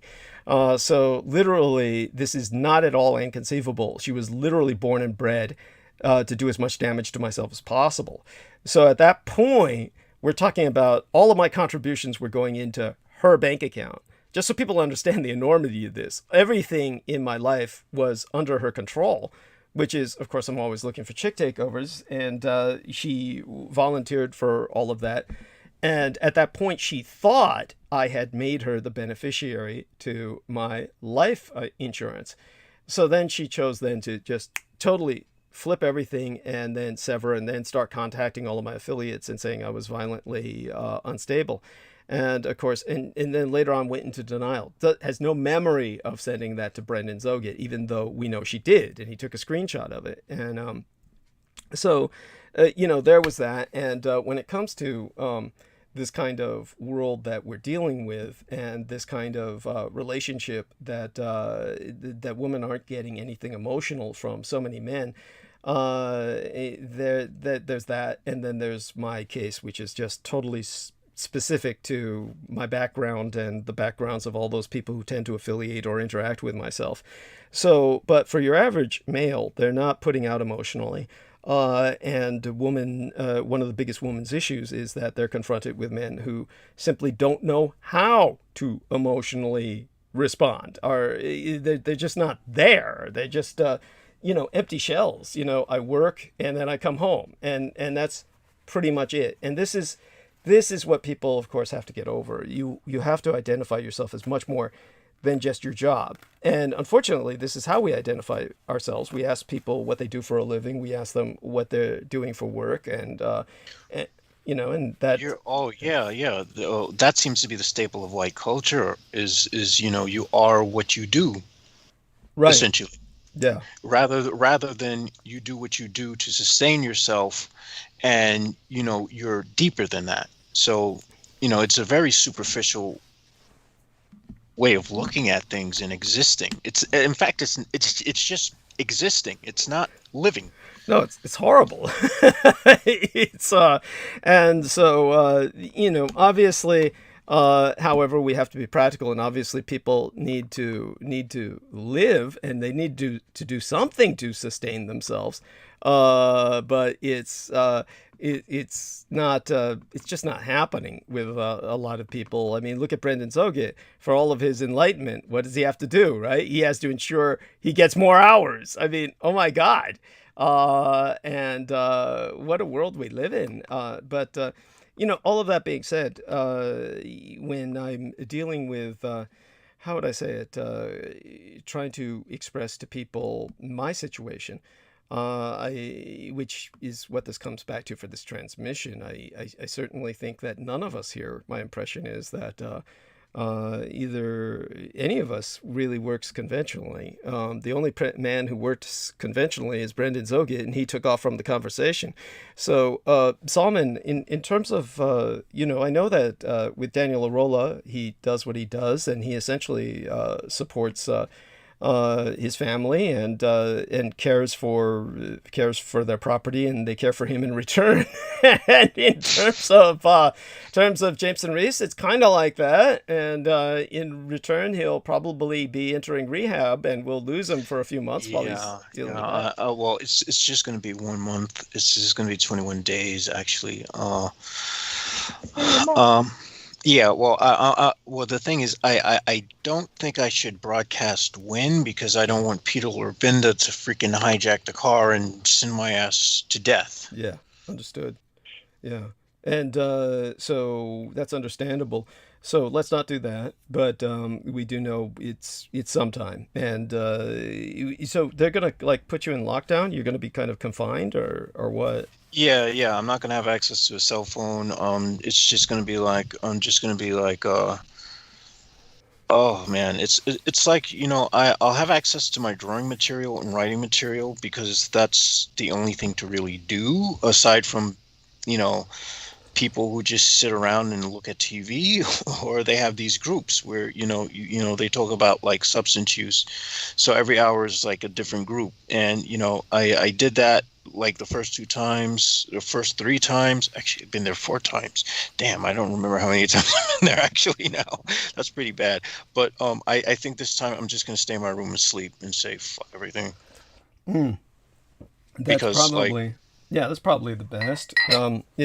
Because especially with the COVID thing and the fact that half of these people are probably going to be from upstate New York, so they're going to be like Trump supporters, and they're going to be all, oh my gosh, they're going to be a FUBAR crew. So I'm just going to be like, I'm just going to be like the antisocial goth kid. Yes, knows nothing. That's wise. That's wise. I think that's wise. Don't be closed too much. Be open to some of the people around you. You might make some friends up there. You never know, but certainly, I think that I do have a tendency to expect the worst before I expect the best. Understood, and so obviously, aside from that, so I was just curious, Salman. Based on all I said, obviously a person doesn't have to have any conventional job. But what exactly is it that you do right now? It's just you're not working. Yes, my brother. I'm here. I want to first give Brother JMO prayers of love, peace, and healing whenever he goes into rehab in the Much month of thanks, man. Ramadan. May Allah bless you always, my brother, with all that you deserve and more. And as for Brother Douglas's question, I'm in a similar predicament like Brother Daniel Arola. And the benefit of being a Pakistani in America is you have so many families that are here that you're basically never alone. And in terms of like helping them out with many of their ventures and situations, in return, they take care of me. So I'm like in the same similar lifestyle as my brother, where I have the freedom to do and carry out my life the way that I do, which I thank God for that. Yeah. So far everything's been going good for me in terms of taking care of my parents and taking care of family, and those blessings are ultimately returned where I have the freedom to go around and do what I do, and it all works out basically. That's wonderful. That's wonderful. I'm so glad to hear that. And I want people to understand that Salman Sheikh sent me another 70 United States dollars in a check that arrived today, and that will help immensely. As I said, it was a period of vulnerability where, and it's not an excuse. It's like, look, if some girl who's less than half your age comes into your life and is an absolute fan of yours, your average man is not going to resist that at all. I don't care how suspect that. I think I would. Well, I understand what you're saying, but that's where the drugs kind of come in. There are some things that kind of buffer. Well, right? I think the reason why is because I would be, already psychologically suspicious that, this person's here to wreck my life because of my proximity to you. So, you see, I think, no, please don't take that. Please don't take that as a bad. I don't Take take it. in a I bad don't way. take offense. I don't take an offense. It's just, my mindset is a very strategic one. I'm constantly thinking that I have to assume the world's out to get me, even if it's not. Well, I get what you're saying. Let's put it this way. Obviously, that there's a difference between surviving and actually living that we have to take into account. And there is the fact that, say, for instance, when I first became a public informant and started probing around, I knew I would be ripped off by everyone I met, and I would be dealing with the absolute bottom of the barrel. And of course, I ran into a bunch of kids that produced the videos that Daniel Arola is very familiar with, and he says they're still out there, loose on the internet, probably on YouTube. And these were like videos made like when I was being interviewed by Coast to Coast AM. These are videos made while my mother was still alive before she died. So it was like around 2010 we were talking about, and she died in 2011. So we're talking about 2009, 2010. It's about 2008 when I started really calling into Coast to Coast AM regularly enough where I could cycle myself in once I convinced them that I was like James Casbolt / Michael Prince, who was actually on Coast to Coast AM for at least one episode, at least. And he was just basically letting George Norrie know he was affiliated with Michael Aquino. Once I had them convinced I was affiliated with Michael Aquino in a active sense, they brought me on board. And that was later on, it was Aquino himself who went apeshit when he found out they were doing this. He really had no idea, and he wasn't any regular listener to Coast, and the word reached him through the grapevine, at which point I was shunted off to the John B. Wells segment of Coast to Coast for a while before he went out on his own. He lost his job, which he said was because of me. And he wasn't bitter about it at that time. He was like, I was expecting I would lose my job because I was talking to you. My ratings were going up much higher than George Norrie's, and he couldn't stand by that. So I knew I was going to lose my job. But through you, I built up enough of an audience to start my own program. And then once he started his own program, it was Fuck You, Douglas. And as I said, he came back, asking for an interview now that we got the book out. And thank God for Selena Khan. And she just pretty much, scared the devil out of his errand boy and sent him running. So good for her.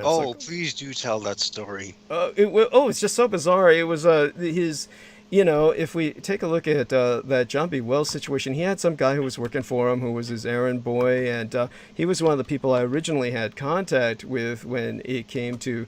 By the way, I said John B. Wells is what I mean to say. I almost said Jonathan Warrington, may even have said that subconsciously. And but anyhow, so it was a guy named Olaz, which in itself is just a funny name, intrinsically funny, Olaz. And one of the first assholes I worked with was a guy named Olav Phillips. And he was one of the biggest pieces of shit in the world. And he was the guy who was the gay lover, still is, of Clyde Lewis, who runs, of course, Ground Zero, which again got started on the ratings he built with myself. And to anybody who thinks that I'm living some delusional indulgence here, the fact can be traced. You can trace back and they themselves have all said the same to me. They owe their careers to me.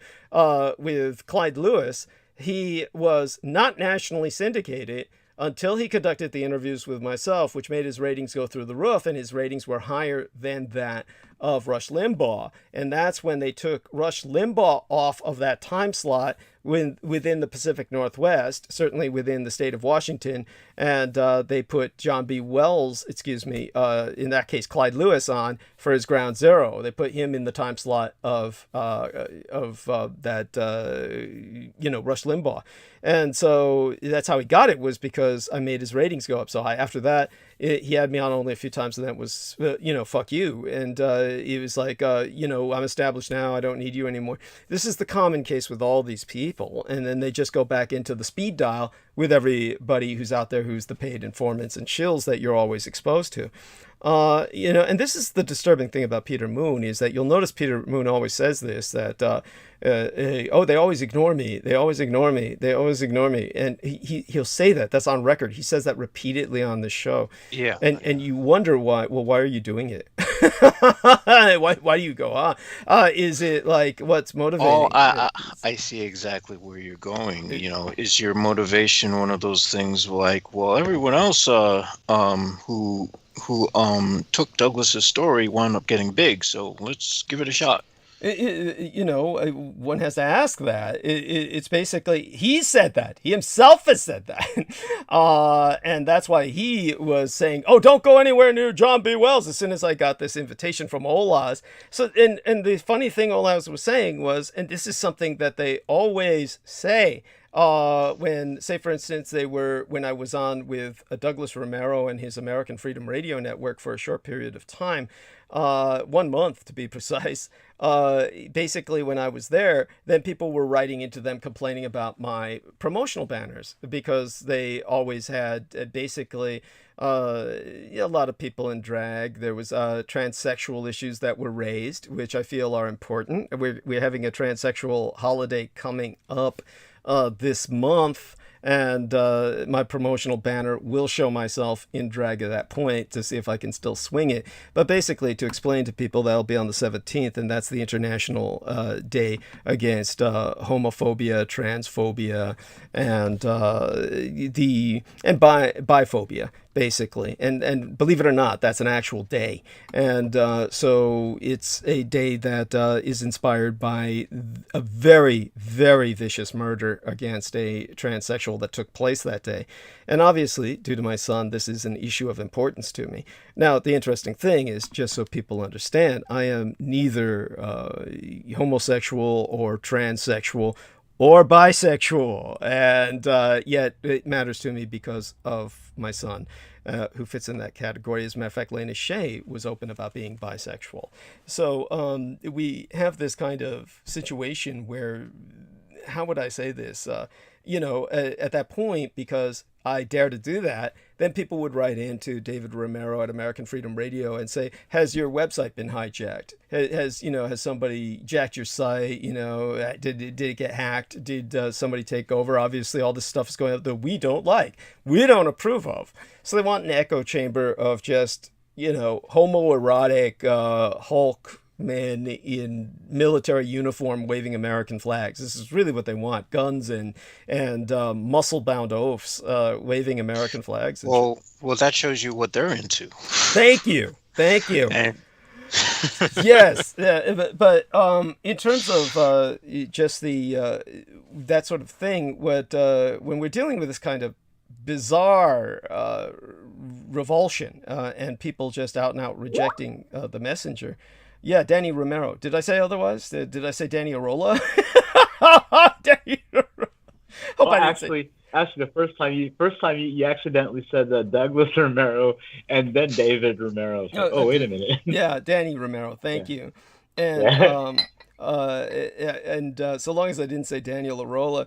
But when it comes to that, this is how they approached me from John B. Wells. John B. Wells's running boy, Olav, wrote me an email saying, "Oh, I'd like to invite you onto John B. Wells's program and to tell you that your website has been hacked." And so that's what got Selena to call him. And Selena called him and said, "Why would you say Douglas Dietrich's website was hacked?" And he said, "Oh, it's got all these funny, like, pretty boys on it and shit. And it's like, it looks really gay. And it's like, the funny thing about it was there was this one time where I was interviewed on this right-wing radio station that during the NFL, so nobody heard us. But some guy in Texas, I believe, it was a Texas station, and he was like all about Rand Paul, and Ron Paul was his normal, shtick, and his website was like all mauve and puke, and these are actual colors, by the way. In other words, it was like just this side of the Gay Freedom Day parade. It was all glittery. It was all glittery and shit. And it had these like little sparkles. Okay, I don't have the sparkles and shit, so I don't know where these people are coming from. But when I had my friends look at that site, they were saying, this looks a lot more RuPaul than it does Rand Paul. And it was that was pretty much the best way to describe it. Anyhow, so my point is that when it came to all of this, and we get back to the sense of jobs and everything else. So one of the things that happened at that point of vulnerability was, just like the kids I started working with back in the day when I became a public informant, I'm approached by young guys who have cameras. And these are the only people willing to talk to me. And they were saying, yeah, we'll go viral. We'll do this on the net. And all of this is very seductive. So you wind up going with them to make a bunch of footage that ultimately winds up nowhere. But, who wouldn't be seduced by that? The problem is I'm out there and I do need help. I need other people to do things for me, such as production, etc. And at that time, I wound up dealing with a bunch of idiots who wound up... I wound up going nowhere with them. It wasted a lot of time. At the same time, it had its benefits. They at least produced some stuff that got published and is still out there. What happened. With the Lena Shea case, I was extremely vulnerable and in need of help, and she provided it. And, she purchased myself a mattress, which for all intents and purposes... I wouldn't be alive without it. It's, as people don't understand, I have absolutely what Judith Eggert called my deathbed.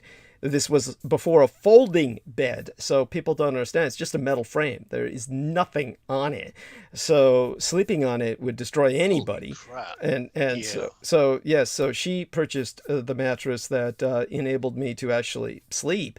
And when it comes to this is at home, of course, in the crypt, as I call it, the home that's just it's indescribable in the sense that it's uninhabitable, but there's nothing to be done for it. And hopefully I'll get involved in a relationship at some point where I'll move and just retain this as a storage facility.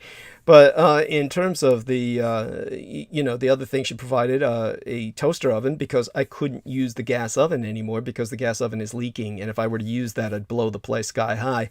It's a terror. It's just like there's so many things I can say about this place that she provided stuff so I could survive. So obviously I couldn't say no. And so, aside from the fact that you're approached by some girl who's much younger than you, or and it's seductive, it's also the fact that I was highly dependent and she delivered. And so I did what I did to pay her back as best as I could. And then she flipped the switch like that when I was truly dependent on her. And like Selena Khan said, she said it best. It's, between credit and debit, she canceled herself out. So it's like she was never there. So, but that whole thing is just the nature of vulnerability in which I live. But you can't just stop living. You can't just stop interacting with people. Of course, I have to interact with people, and I have to take risks, and you have to be open about what risks there are, because this is the only way you're going to survive in my position, is by being public about everything that happens. So the public generally knows my situation, and right now my situation is such where, even though it's nowhere near the dental level of emergency I had before, my crown has fallen out. So I do need to emphasize that all the money that can be sent helps. And so certainly Salman Sheikh has helped immensely. To go to the emergency dental, which is something I do not want to do. This is what I said I would get into later tonight, was when Brendan Zogit was with us, and I'm talking about the crown falling out. Oh my God, I called the UCSF Dental, and here's the problem that I brought up before with Amanda Yu. The young cunt who works there, who was assigned as my doctor, who's a dental student, is thankfully graduating soon, and then I'll be assigned someone else. But unfortunately, she's still there now. So that means that to get my crown put in via the appointment, she's supposed to be the one doing it, and she's the same idiot who x-rayed me without putting on a lead apron before. By the way, there was no way I could protest, because at that point I had all of the cardboard reflectors in my mouth that are painful as hell and pressing against your gums, and you have to hold them tight and straight and don't move so they can get that x-ray. So I had those positioned and assumed she was going to put the lead apron on, but instead of throwing it on myself before she took the x-ray, she just took the x-ray. And so after that, I brought up, well, you didn't put on the lead apron. Well, that'll just make certain all the germs are dead. That doesn't work. That's what she said. Pretty much. What's she gonna say, right? I mean, so anyhow, the point is you can't complain about it, because if you call in a supervisor to complain, say I go there at the appointment and she's working on me, and I say, look, I don't want this person to work on me because of this. Then the supervisor's going to say, well, that's tough shit, because there's no one else available right now. We'll have to set up another appointment, and to get you another student assigned to you will take like 2-3 months. It's basically going to be like that. So you're fucking stuck. So the only way that I can work with this is, and by the way, the strange thing is, I wrote to her personally, because when you develop this professional relationships with these students, you essentially get their phone number for all intents and purposes, like a private line. And so I wrote to her that my crown had fallen out, and she did not respond.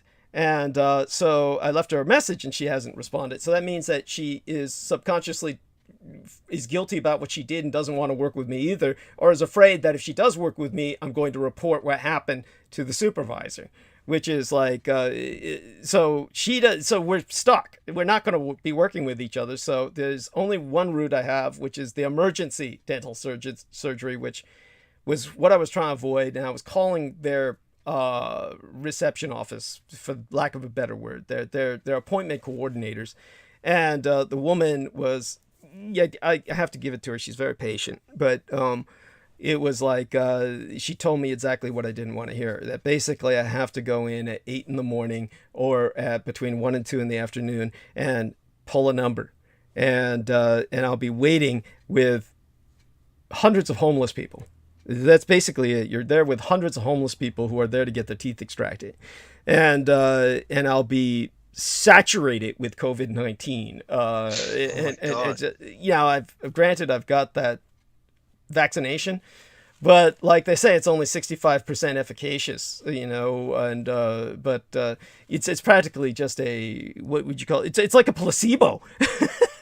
And so I'll just have to hope I don't contract it, and go through this shit, and then get that thing put in. It's gonna be no fun. It will be like, my only free days are Tuesdays and Fridays. If I go there Friday at 1 or 2 p.m., it will be a miracle if I get treated at all. They claim you'll be treated, I can't imagine how that can even get done on a Friday afternoon. So I'll probably have to go Friday morning. I probably won't have the energy to go Friday morning. I'll probably wind up in the afternoon. Yeah, so this is a nightmare I'm looking forward to, but they demand $80 on the spot. It's $80 or they won't do anything. So, I have that thanks to Salman Sheikh. I've got that, and that's not a problem. But, who knows how much collateral this will cost. Now, theoretically, it's their fault. So they should be covering this, but you never know. I might need extra expenses. I'll probably need help to make it through the end of the month. I may get financial input from the books selling, so Peter Moon might get that my way before the end of the month. But either way, just to make certain everything works smoothly, I do ask people to contribute, and you know where to go, paypal.me/Douglas Dietrich. Whether it's in the PayPal or via check or money order, will be fine. So I'll read out the solicitation later tonight, and but definitely, so people understand that.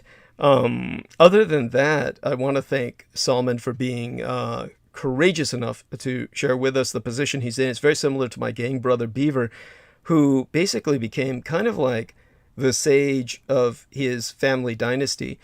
Because he was someone who basically, as the real bad boy and the real black sheep of the family, essentially became the guy who everybody went to when they needed any kind of solace or wisdom or consultation for the greater things in life.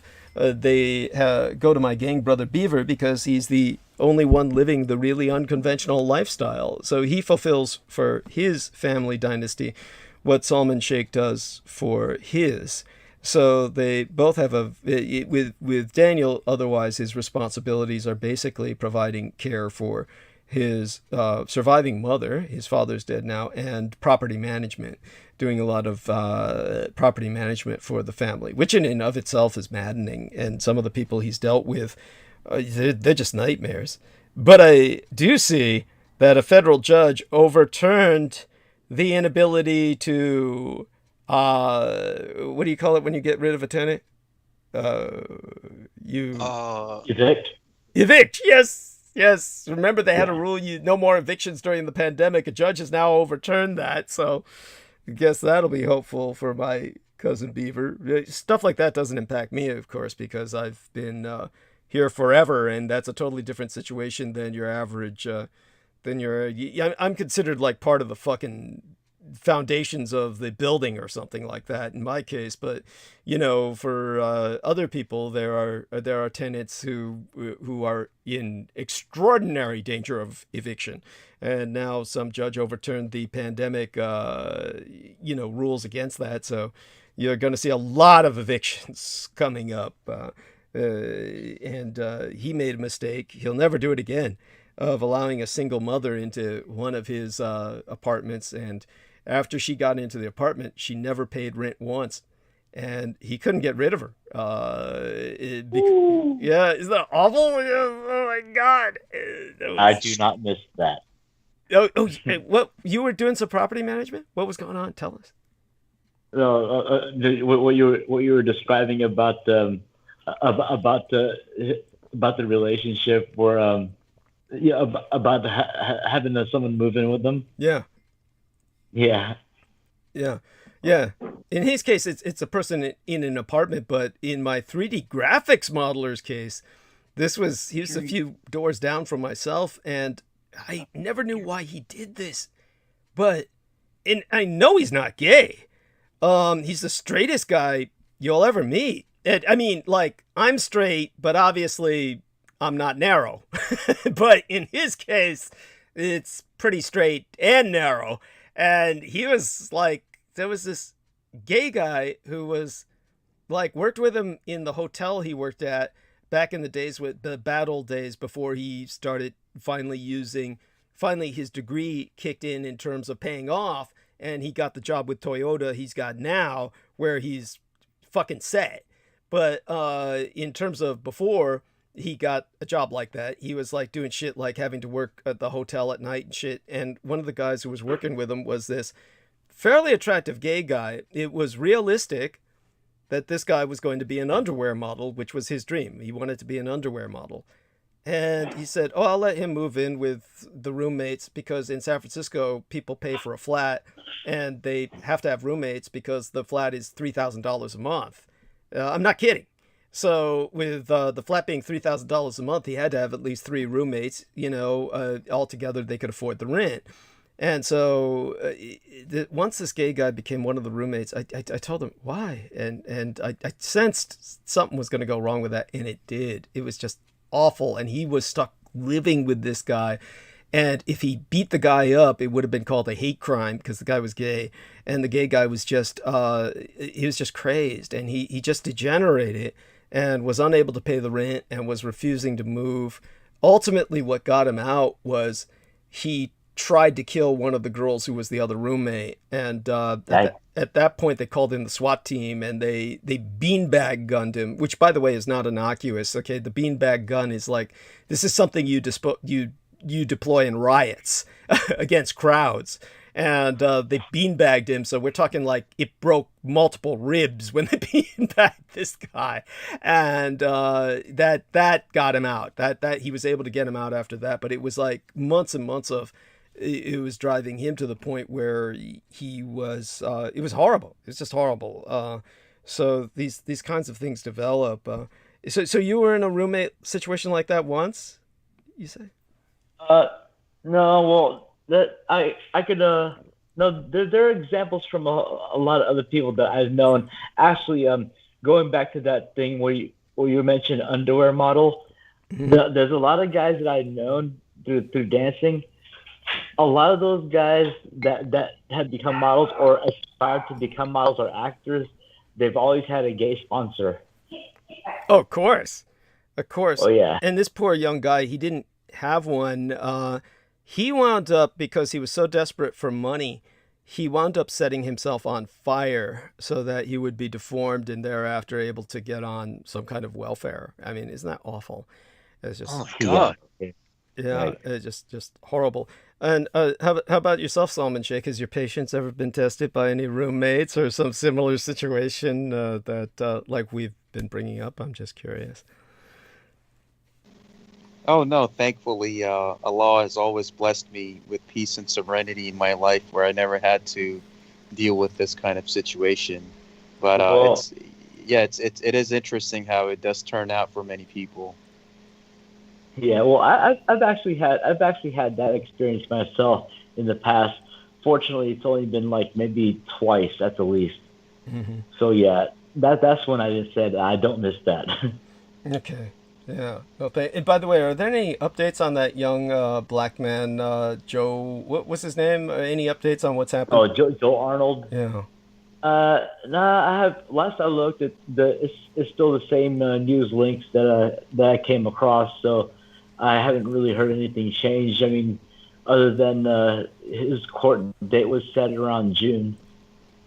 Okay. And for people Yeah. who don't remember it, summarize the situation for people who might be new or don't remember that situation. Okay, this is Joe Arnold. He was arrested for kidnapping a 17-year-old girl, having her holed up in a storage facility with him for like up to 5 days. He was injecting her with, I guess, sedative drugs to keep her from running, and sexually assaulted her there. He was dumb enough to leave his cell phone around, to where she ended up using it to call a friend and let her know where she's at and that she's still alive, because the family put a big search out for them, not once suspecting Joel, because Joel was grooming her and the family. Oh my God. And so, but this is the part that try and put that into some perspective for us. How does one seduce a family to the point that when their daughter disappears, that person's not a suspect? What kind of role was he assuming for the family where he wouldn't be suspected?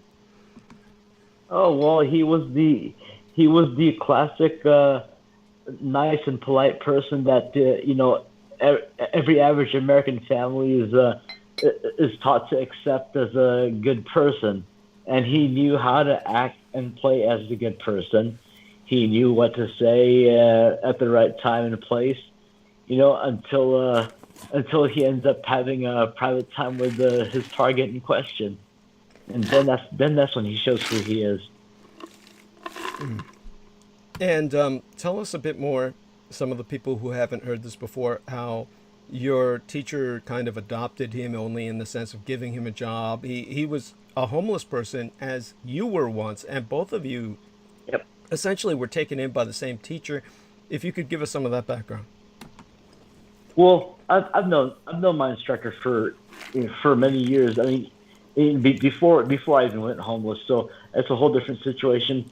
But he did find Joel sleeping off the side of the building, on this warehouse building area where we did have a gym at for a while, and because I was also teaching there too, I didn't exactly know his whole story until a couple of months later when he told me that our teacher found him, sleeping off the side of the building, and took him in, in trade for doing a few chores around the place, and since he'll have access to the gym, he'll keep it up, which I think is okay, good deal. I figured he was kind of talented, if he committed himself.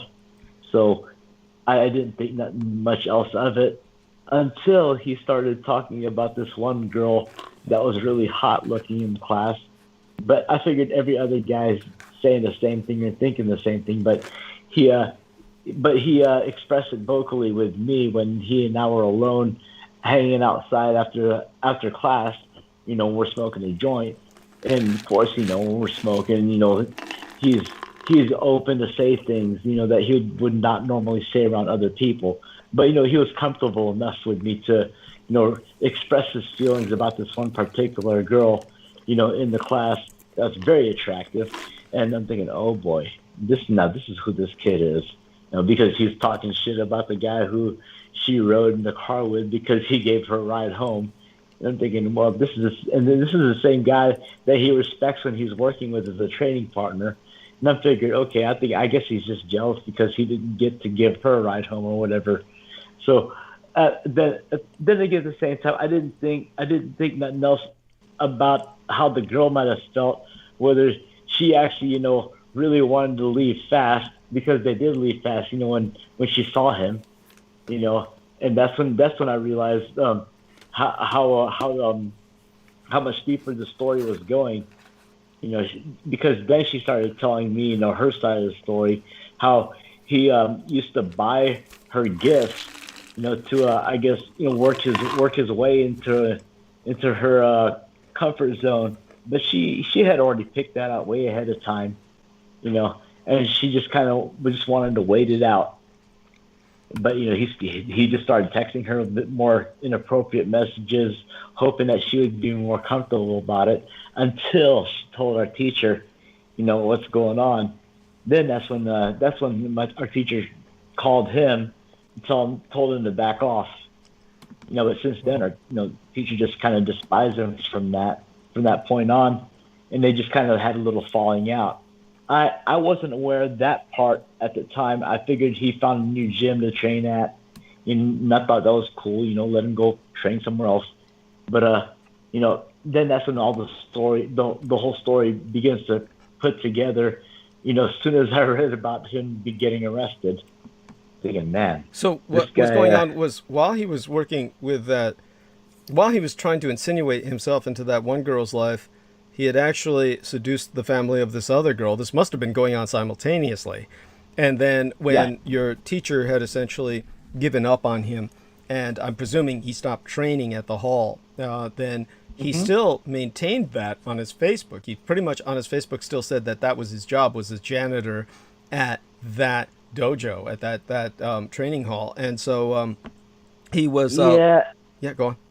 And on occasion he would at that time he would also post links of my videos or videos of him or videos of me and our teacher doing a demonstration, and he's giving us hyping us up. I'm thinking, okay, cool, thanks, but I didn't think that he was actually trying to get back into our teacher's good graces, because I was out of the loop at that time of what's going on, and that started to explain things.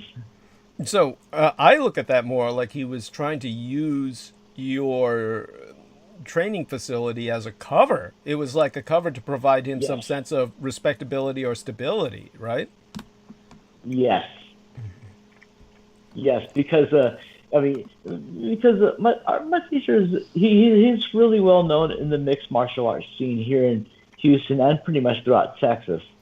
So at the same time, he was also using our teacher's name as a staple for his, I guess, legitimacy if he were to claim anything. Right. And that is so offensive. I hate that. Yeah. And so Salman Sheikh, has this ever happened to you where someone's abused your name, or have you run across this level of evil before where someone comes into your life and is really just using you for something like that?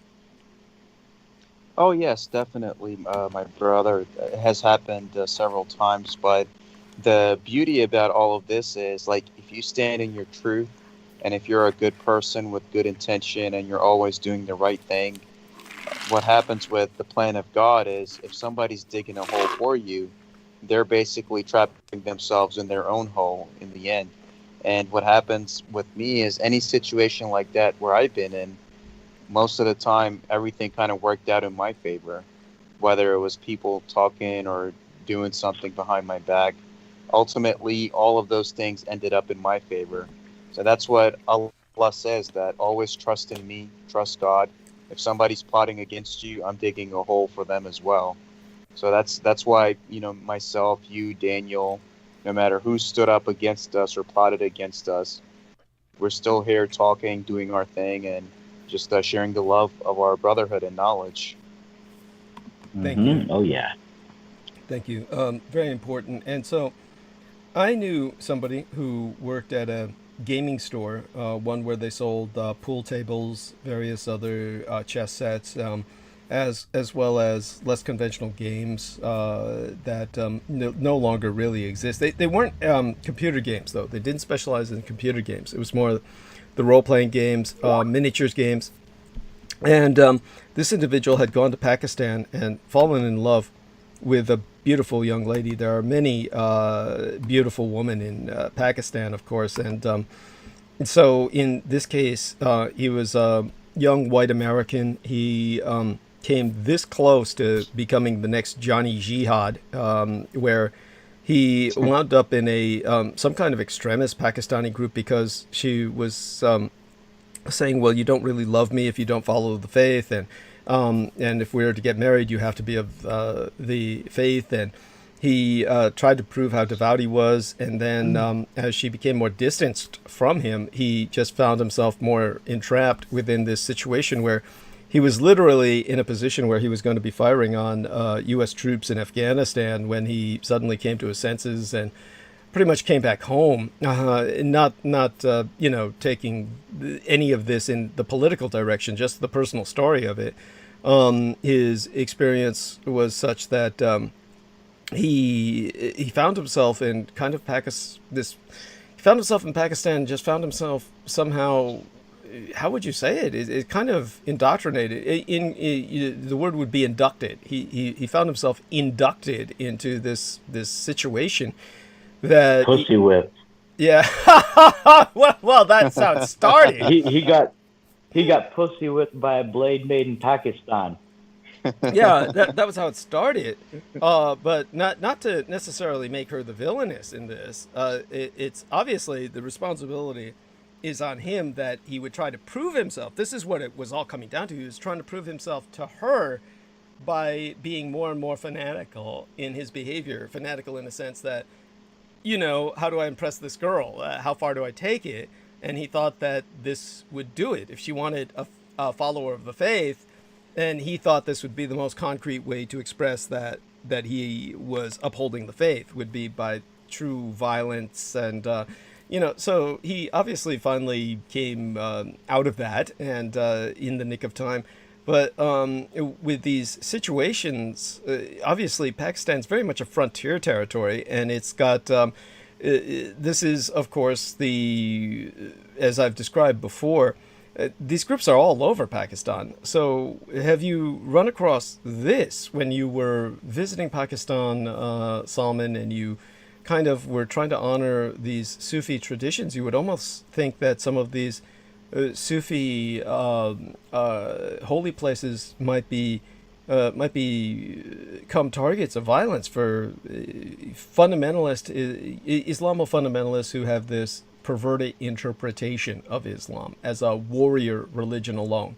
So how do you deal with that, or what have you seen? Oh, yes, definitely. When I was going throughout Pakistan, I was going through the different cities and villages that are there, including villages close to the Indian border. And I noticed the Sufi places, my brother Douglas, would always have this sense of divine protection around it, that no matter what form of situation was taking place, like that was like a safe place where you could sit, have food, have fellowship, pray, and do all of these things. Now, in terms of that situation you described, the immigration system in Pakistan has gotten so strict from the U.S. side that the only way a man or woman now that can come to immigrate to America is by marrying a U.S. citizen. Like, you can't just apply normally like you used to before.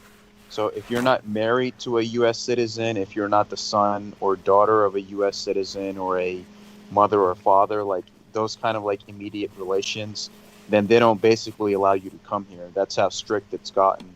So what a lot of Pakistani men and women over there hope that either they end up connecting with a Pakistani American man or woman, or a British Pakistani man or woman, because for them, like, that's their way out of there, that this person would apply for me and just get me out of this country, because they all want to escape from there anyway, due to the poverty and social issues and political issues and so many other things.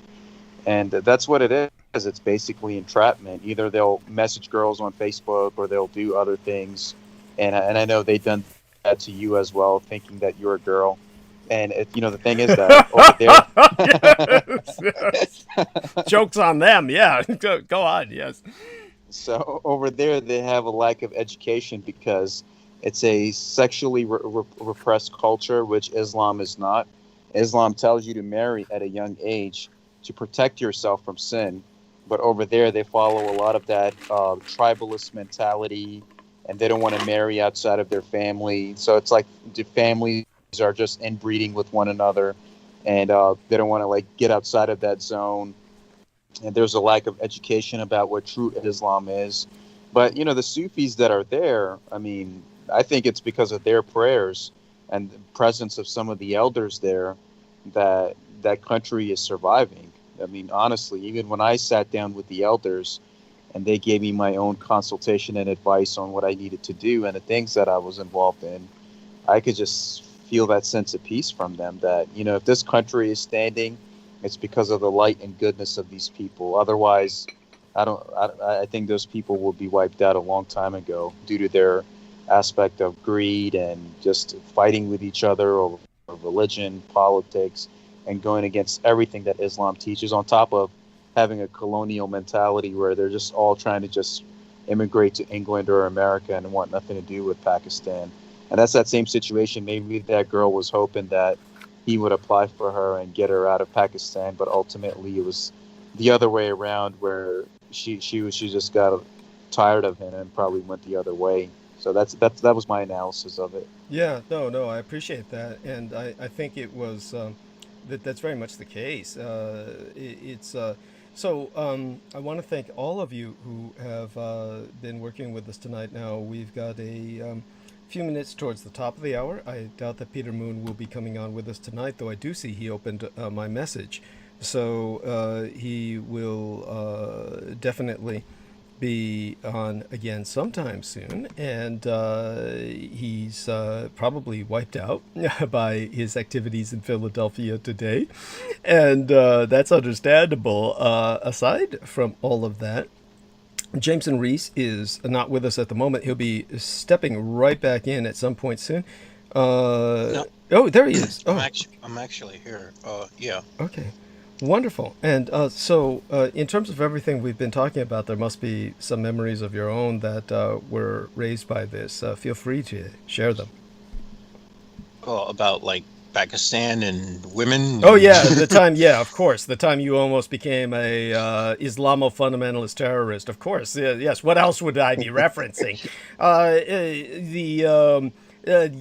What I mean is, we were speaking of a wide range of topics, so one of them may have, raised some memories, perhaps, that you could share, or some insights. Oh, sure. Yeah. I have. Um. Oh my gosh. I'm sorry. My head is just like, oh man. Uh. I'm sort of like just getting out of the drunken fog. Oh, Forgive me. no worries. Hey, dude, Yeah. there's nights that I host entire shows like that. No worries. I'm just buying some time for myself while I finish up the last of this bran muffin that it's provided by Meals on Wheels, so it's not tasty bran muffin. It's healthy, which it's like bran. It's like, but so I'm adding some peanuts to it, so there's this crunch sound if I chew with the microphone on. So I'm just trying to buy some time. I'm almost done with it. Well, I do have a poem I can share. There, please. Yeah, I hope it's not the most positive one, but why the hell not? Well, I'm going to try it anyways. So all right. Just to qualify this, hopefully it's not one where we'll let him get cut loose, but just a qualifier to anyone who's not ready for a little darkness in their lives. Anyhow, so there you go. That it's all yours. All right. Send them all to Dab Sog. Leave them in a brain fog. Mess with their minds, summoning Yog Sothoth. Ignorant pieces of shit moving like Slavs. I want your world and society in ruins. Put the curse of Hastelic wreaking havoc in your albumin. The rest of humanity is dead. They can't fathom the cataclysm coming for their head. Fuck life, I worship death. May my blood pack with Neptus, Apep, and Set. World monetary collapse, societies in prolapse, insidious attacks. They could never counterattack. Summoning circle, the capital. Spells follow mathematical, killed most of your species off. To Earth it was just a cough. The sun sneezed while the dying cough and wheeze. Devil goddess appease, humankind existence's disease. I was clearly angry when I wrote that. But I feel much better now, and I don't feel the same sentiment right now. Oh, so. I understood. No. By the way, it rhymes well. It rhymes well, and they make good lyrics to a black metal song. Yeah. Yeah. Yes. That would really work. Yeah. By the way, I know you probably know this. Just so people know, the first entity that was mentioned in that war piece by Jameson Reese was DAB space TSOG. And by the way, for the purposes of art and the lyrics, it's fine. He used it in such a way, Dabsog, and he rhymed it with a word that was euphonic.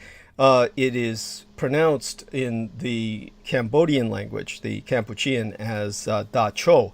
So it could also be rhymed with something like that, but that would mean that your audience would have to, how would I say it? If they were just hearing the lyrics and they heard Da Cho and they heard something rhyming euphonically with it, they would probably never catch it until they looked at the lyrics. And then when they looked at the lyrics, they would probably wonder, but it's like the Celtic language. The Kampuchean is often spelled, very different from how it's pronounced. And so just that for the future reference, so you can make different lyrics with that. But other than that, yes, as a piece, it flowed well enough, and could be used for heavy metal for people who are fans of that darker mood, and which is nothing wrong with that. I mean, we're all there at some point. In terms of everyone else, so I'd best get to work. I'm going to do some solicitation for a number of people. We'll start with my sponsor, Mr. Oh God, Benestenius, and we will add on, of course, a little bit for Selena Khan. I want everyone to understand that Our Lady Selena Khan has a new video up. Well, she makes plenty of videos. By the way, I don't know if any of you gentlemen saw. She made this wonderful little video herself. If you actually link it on Facebook, it is Selena Khan's. So she uses these little programs, and she makes these videos, and she made this one on RKO Robotics. Now, I presume Jameson saw it. Probably Salman did. I don't know if Daniel Arola did yet, because he's blocked off Facebook, or maybe he can still see Facebook. Not yet. Not yet. Oh, you can't see it. Okay. So there was a little video she did on RKO Robotics. So if none of you have seen that, I'll give you the link to it. Let me get that up now, and I'll put that inside of the feed box here. Give me just a second. And the RKO robotic mechanisms are important because these are the grand relations. These are the four mothers of the Biofec simulacra. And so when it comes to these RKO robotics that Selena Khan was researching and made this little video on, that's pretty incredible that she got that together. So let's stick this inside of our Skype. And so that means I'm going to have to put the full link, and let's see if this works. Hopefully this is accessible to everyone. And holy shit, what is this? This is not going anywhere. And so I just cut and pasted something, and something else came out. How does that work? What exactly happened? You know, I have weird things like that happen to me all the time. But then again, the internet is a very mysterious place. So let's see if this works. Let's see if this carries it through. Okay, so put a space here so it'll actually work on the Skype. And there we are. So RKO Robotics, these are ancient robots developed from the times before Leonardo da Vinci, and certainly around his time, and the times after that. In fact, the years are given for the majority of them, and some of them are medieval clockwork mechanisms, and others are, you would never believe that they were made at the period of time that they were made. And they show you how advanced we have been with Biofec simulacra for many hundreds and hundreds of years.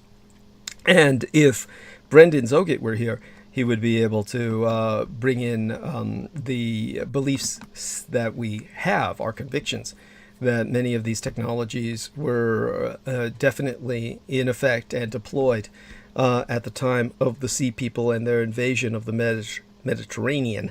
And this is certainly something that is brought to mind by the ancient Greek Odysseys and some of what they encountered. So there we have that for people to look at. And Selena Khan herself has put up the video on 2625 Union Street in New York. And this is a very impressive facility or rental space for sale. If it's for sale, then it's a condominium. She calls it a co-op. So it's for $350,000. 2 beds, 1 bath, living room, and kitchen. 26 to 25 Union Street, Flushing, New York, at 11354. So call her at 1-516/672-7978. Once again, that's 1516 672 7978. And inquire about 2625 Union Street in Flushing, New York, where she has it's a mesmerizing video you can find when you simply enter 2625 Union Street. It's all one word, 2625, and then in the lowercase, Union ST, all one word. Enter that into the YouTube search bar. Should bring you directly to her video. Better yet, subscribe to her channel. And the Selena Khan channel, you will find, if you look for Selena Khan, well, there may be many more than one Selena Khan, but it shouldn't hurt to try. I wish I could give out the address for it, but it's just too too long. So there we are. And so Jameson Reese is reacting to the message, and yes, thank you. It is it's definitely its own little world in there. She shows this place fully equipped. In other words, fully furnished and full of children's toys. So it's like a kid's room in this place, and it's mesmerizing to look at only because the details are there. And you just I can't imagine she's selling it as is. It must be empty, and the idea is that you fill it up so that it looks like that. But there you have that. And Salman Sheikh also reacted to the message. So hopefully they will go to Selena Khan's Facebook timeline and give her support there. And of course, I want to encourage Amanda Yu to share with us whatever she wants from her timeline as well in the future. She used to put up a lot of archaeological articles and links.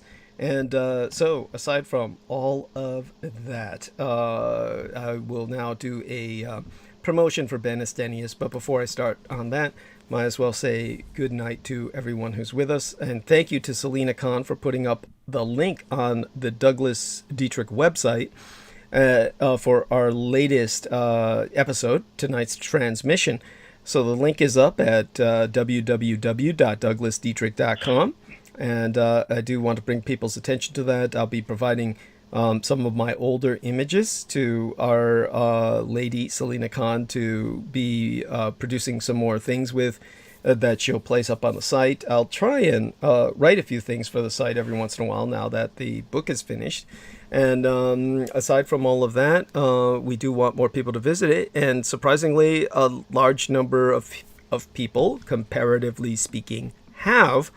I have not been maintaining it after it was abandoned by Lena Shea because she was in charge of the entire production thereof. But I'll try gradually to work with Selena Khan in getting more up on the website aside from our links to our program. It's probably one of the easiest places to access those links to our episodes aside from going on YouTube itself. And it doesn't hurt to check it out. So definitely glad. If I find out something more about the website, let me see if I can get something from who is our website. It's like HostGator or something. But they've been pointing out that I had a lot of visitors to it recently. Here we are. In April, you had 1,200 users visit your website. 1.2K, that would be 1,200 users visit your website according to Google Analytics. So we're doing well. Top performance metrics, we're up in terms of users. We're up 87.2%. That's pretty incredible. We've got the number of sessions involved was up 104.7% with 1.6K sessions. That's 1,600. Bounce rate is whatever that means is down. Average session duration is about 42 seconds, but people are looking at it. User acquisition, breakdown of visitors by channel. Referral, it's mostly by referral. Some is by organic search, and 14.8% by organic and 70.3% by referral. So altogether we're doing all right, and we can do even better with people spreading the word. So let people know to go to douglasdietrich.com. And our lady Lena Shea, I'm sorry, Selena Khan. Oh my God!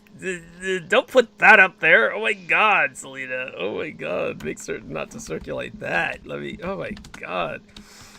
Oh Jesus. Let me tell her. Make certain not to circulate that. Certain not to circulate that. Okay. All right. She's got the front facade of my home.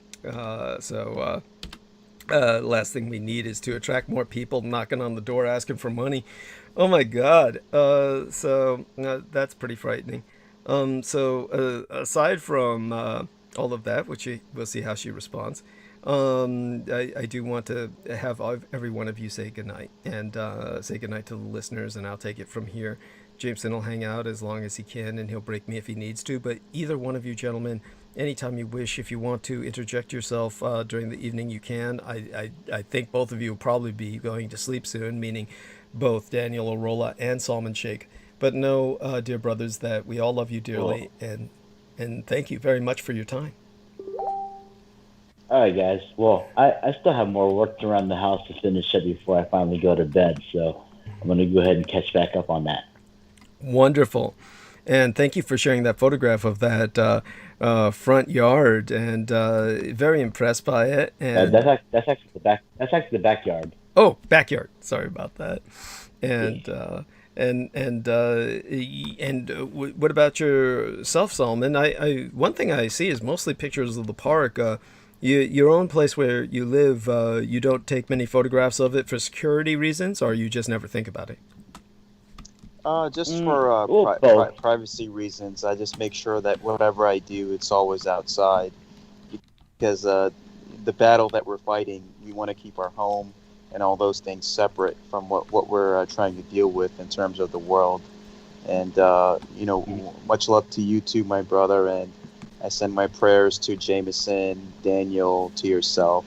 My love and prayers for all of you, the listeners, that the last 10 days of Ramadan is a season where God says that you can ask for anything you want and your prayers will be granted.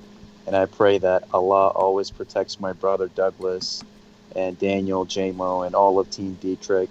And my love and salam to everybody. Assalamu alaikum.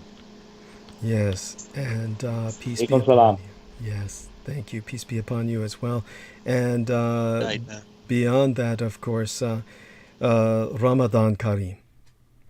So, Thank you, brother Douglas. Much love and good night. yes, good night. All right. And, Good night, everybody. And what were you going to say, Daniel? Wasn't there something else you were saying for a moment there? I didn't quite catch what you were saying. Was there something else you wanted to express?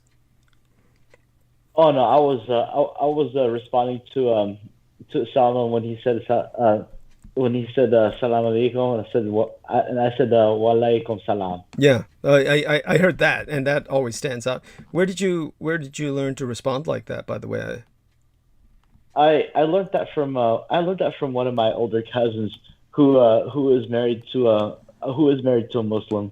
oh, that's She was amazing.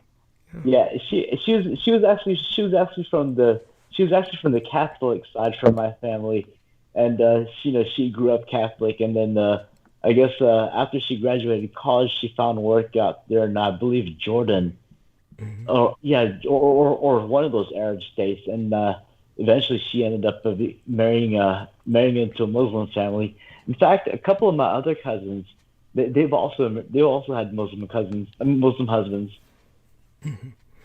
Okay. Yeah. Yeah, that's amazing. And well, by the way, just so people understand, it's what I said with the Happy Ramadan or the Ramadan Kareem.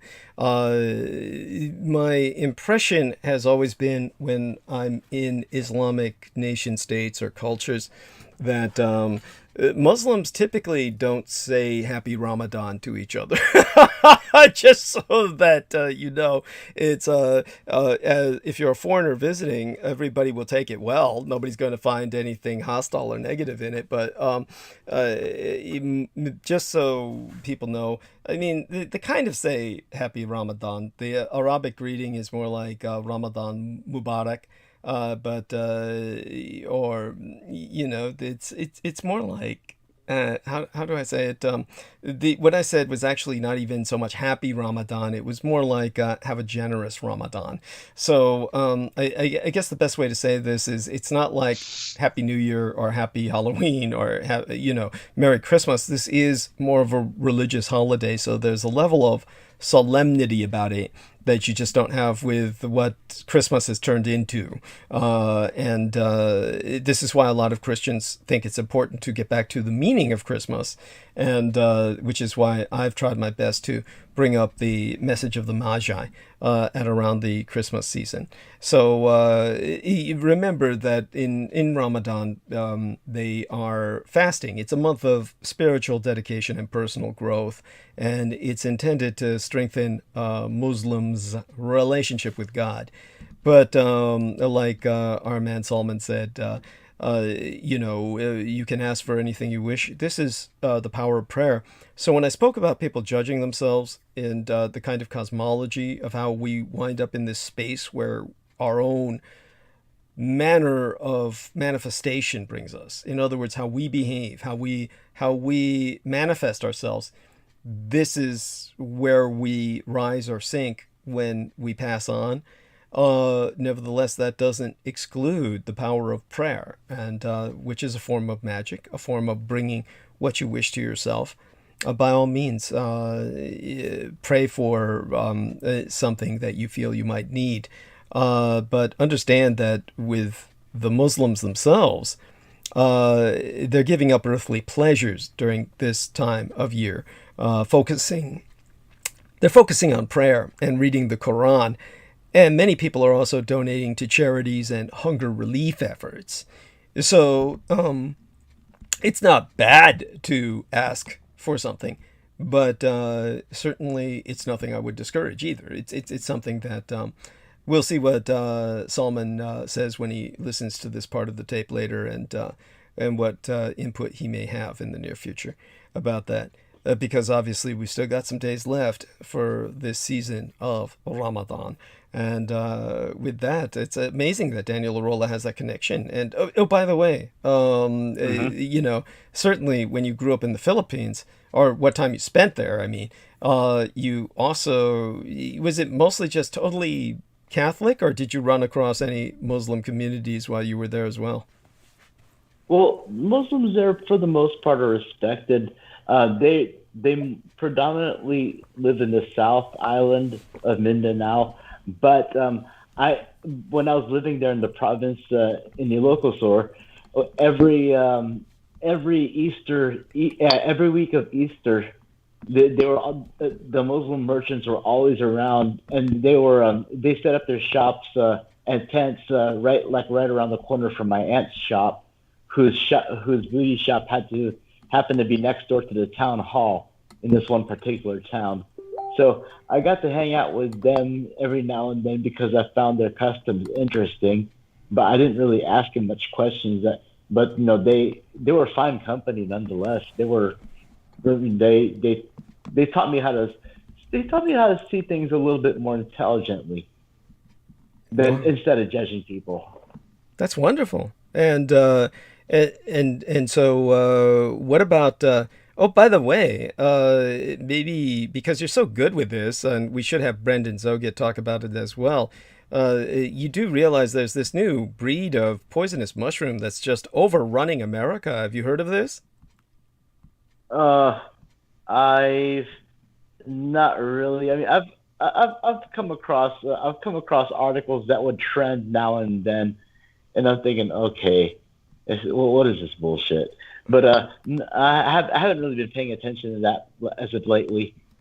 Okay. Yeah, it's just, nothing I would personally get into, but, obviously this is something I hope Brendan Zoget doesn't start picking these. Do warn people against picking wild mushrooms, and that how it's just so much safer to just purchase them in stores or places where they can be, I find it a lot safer when you're actually friends with some country bumpkins out in bumfucky and out in the rural areas that know exactly which ones are the poisonous ones.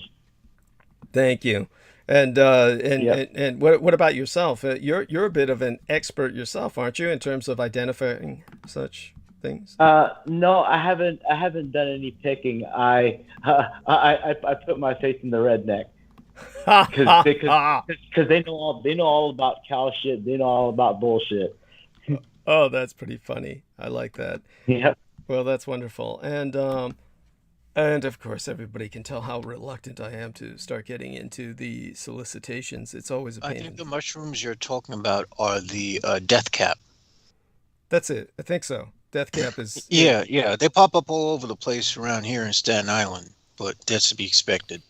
Yeah. I mean, because what do you expect? I mean, Staten Island. Oh my God! Well, you asked a legitimate question the other day about all these plane crashes that were taking place in Staten Island, for instance, and that was, yeah.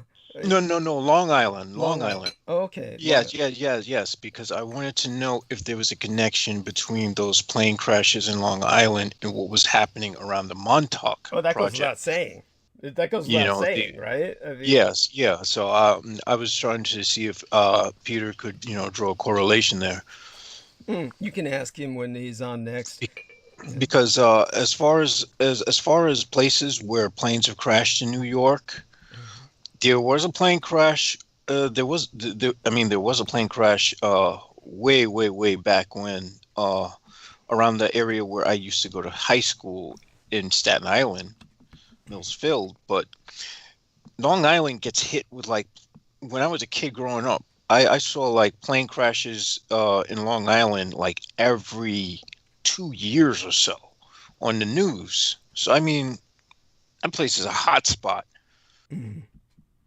Yeah, thank you. And so I take it that our man, Mr. Daniel Arola, is taking off for the night. I love him dearly, and Yeah. I will. I'm gonna take off now. Yes, you take care. And I'm going to ask Okay, James. guys. Yes, love you Okay. dearly. Hugs. All right. Thank you. Good night, Daniel. And so I'm going to ask Jameson Reese to hold the stage for a few minutes. I'll be back. Just want to truly just psychologically get myself ready to do solicitation, because to me that's like pulling teeth. I'll start with an easy solicitation. It'll be my man Ben Estenius, and then from there I'll go into much of what we've been talking about earlier. And aside from that, I'm not quite sure if there's anything currently going on that I should be addressing. Well, there's a lot of international movement. I got stuff going on with Russia, starting to have their exercises in the Arctic. America, we decided all of a sudden we want guns that can shoot underwater like the Russians have. So, America's developing these guns and bullets that can be shot underwater and above water. Apparently, they're trying to overhaul their entire Navy SEALs so that they can get ready to go to the next big sortie, which is probably going to be here in the United States. I mean, come on. Why even bother? Why even bother? I mean, honestly, at this point, why not just start fortifications here? Wait, that would make too much sense, wouldn't it? Yes. Oh my God. So do me a favor. You can start addressing this. What I'm going to do is I'm going to do another quick sweep of the internet and see if there seems to be anything that looks like it requires my analysis. I'm afraid inescapably I'm going to have to address some of the vaccine and COVID-19 issues because we're dealing with we're dealing with a lot. Millions of people are saying no to these vaccines. You've heard Brendan Zoget and his reluctance to even go there, to even talk about the subject, and yet it's something that we cannot avoid. And so I don't want to dedicate this program to that by any means, but we are. I'll try and put some context to it amidst all of the geopolitics and history we were discussing. And aside from that, I didn't even get a chance to say this was the day of Napoleon's death. This was Napoleon Death Day, and right now we've got a crisis developing between France and England, which is no longer part of the European Union. So the English have sent a gunboat, a couple of patrol boats to the Isles of Jersey, which are right off the coast of France. And the English no longer... they're not technically part of England. They are part of the British Commonwealth. So England acts on their behalf in terms of world affairs, so that people understand that insanity. And just so people understand, this is we'll see how far this tension goes, because the French are upset enough where the people of Jersey have been denying the freedom of fishing access to their citizens. fishing boats are being turned away by the people of Jersey in their boats. And the electricity to Jersey, these isles, all comes from France. So the French are saying, we don't want it to come to this point, but if it does come to this point, we're cutting off all electricity to the people of Jersey. And these isles will be left like Texas was left. Well, what would you call that situation? I think they call it fucked, right? Fubar back in the military days. Yeah, and so and that would be, of course, be what? Reason for hostilities. So this is already the beginnings of Brexit. See the rewards that Brexit is bringing to the Brits, and this is where we're at. By the way, someone has asked myself if I know anything about the Tartarian Empire, and let me save that for a different transmission. That takes us outside of history and into insanity. So that people understand, there is this insane concept that there is a Tartarian Empire, hidden empire that manifests itself in all kinds of insane fashion.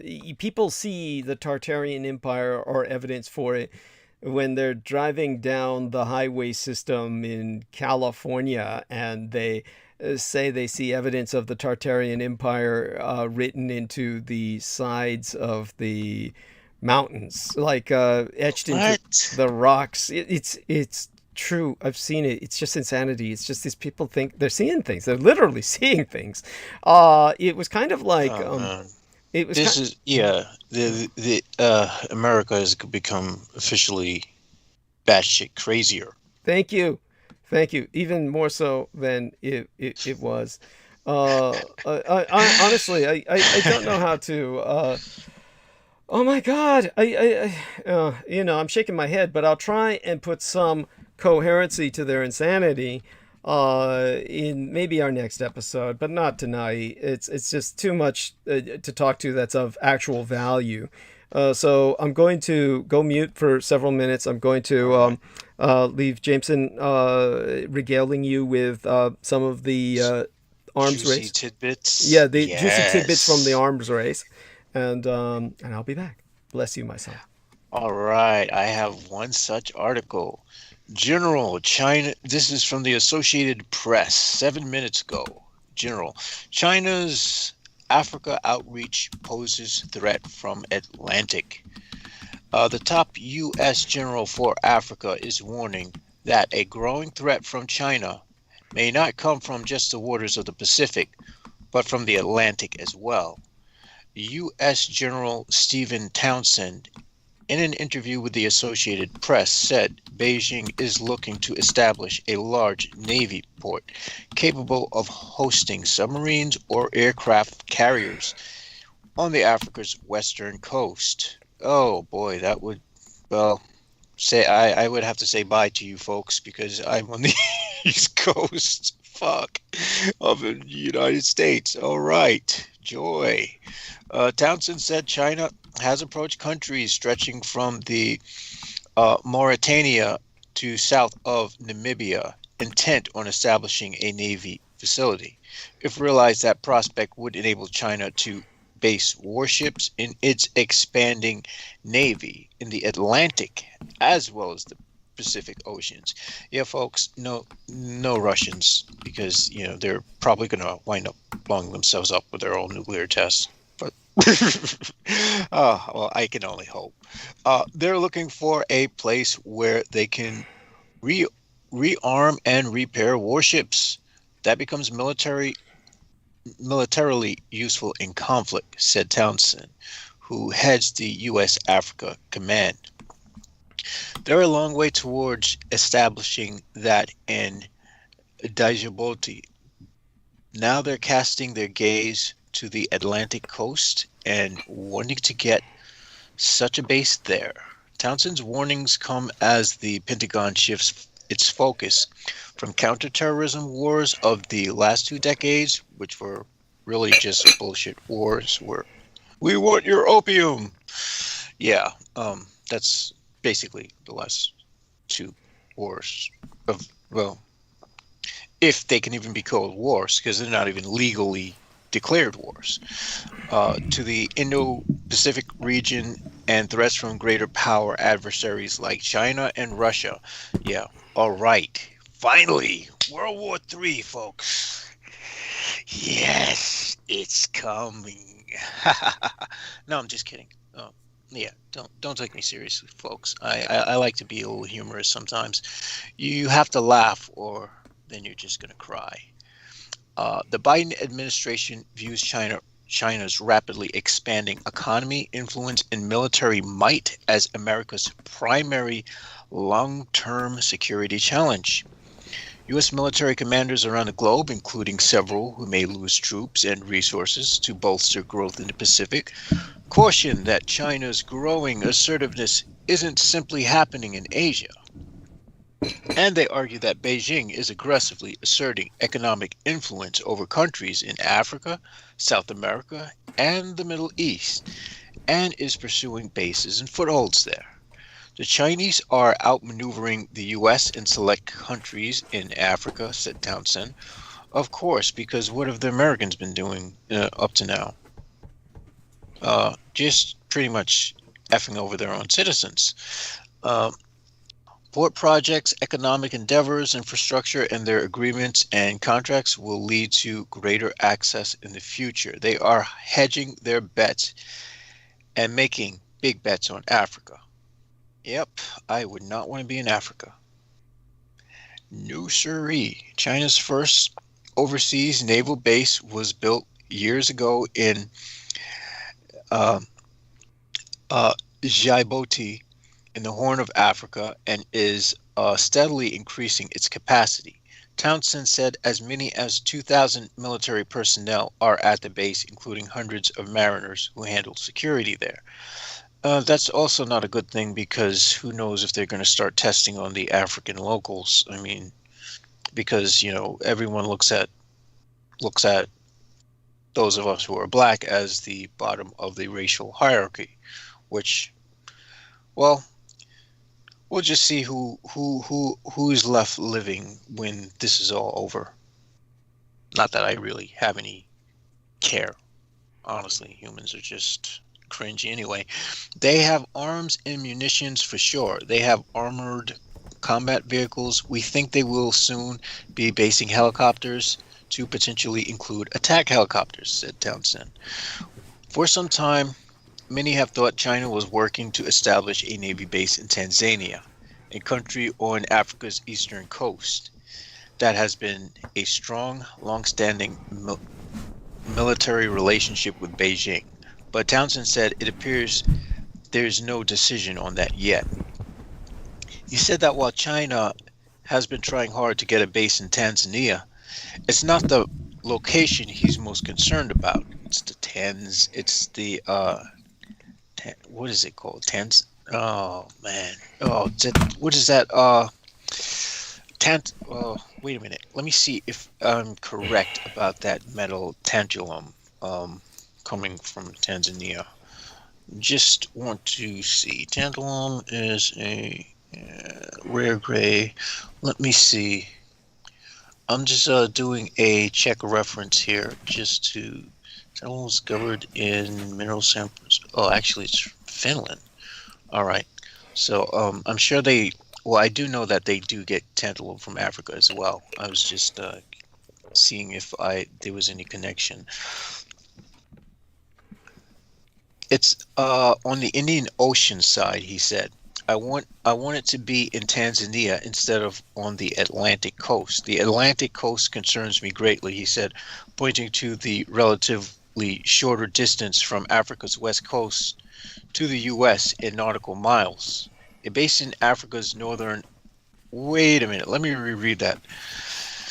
All right. He said while in China, he's been trying hard to get a base in Tanzania. It's not the base's location he's most concerned. he's most concerned about.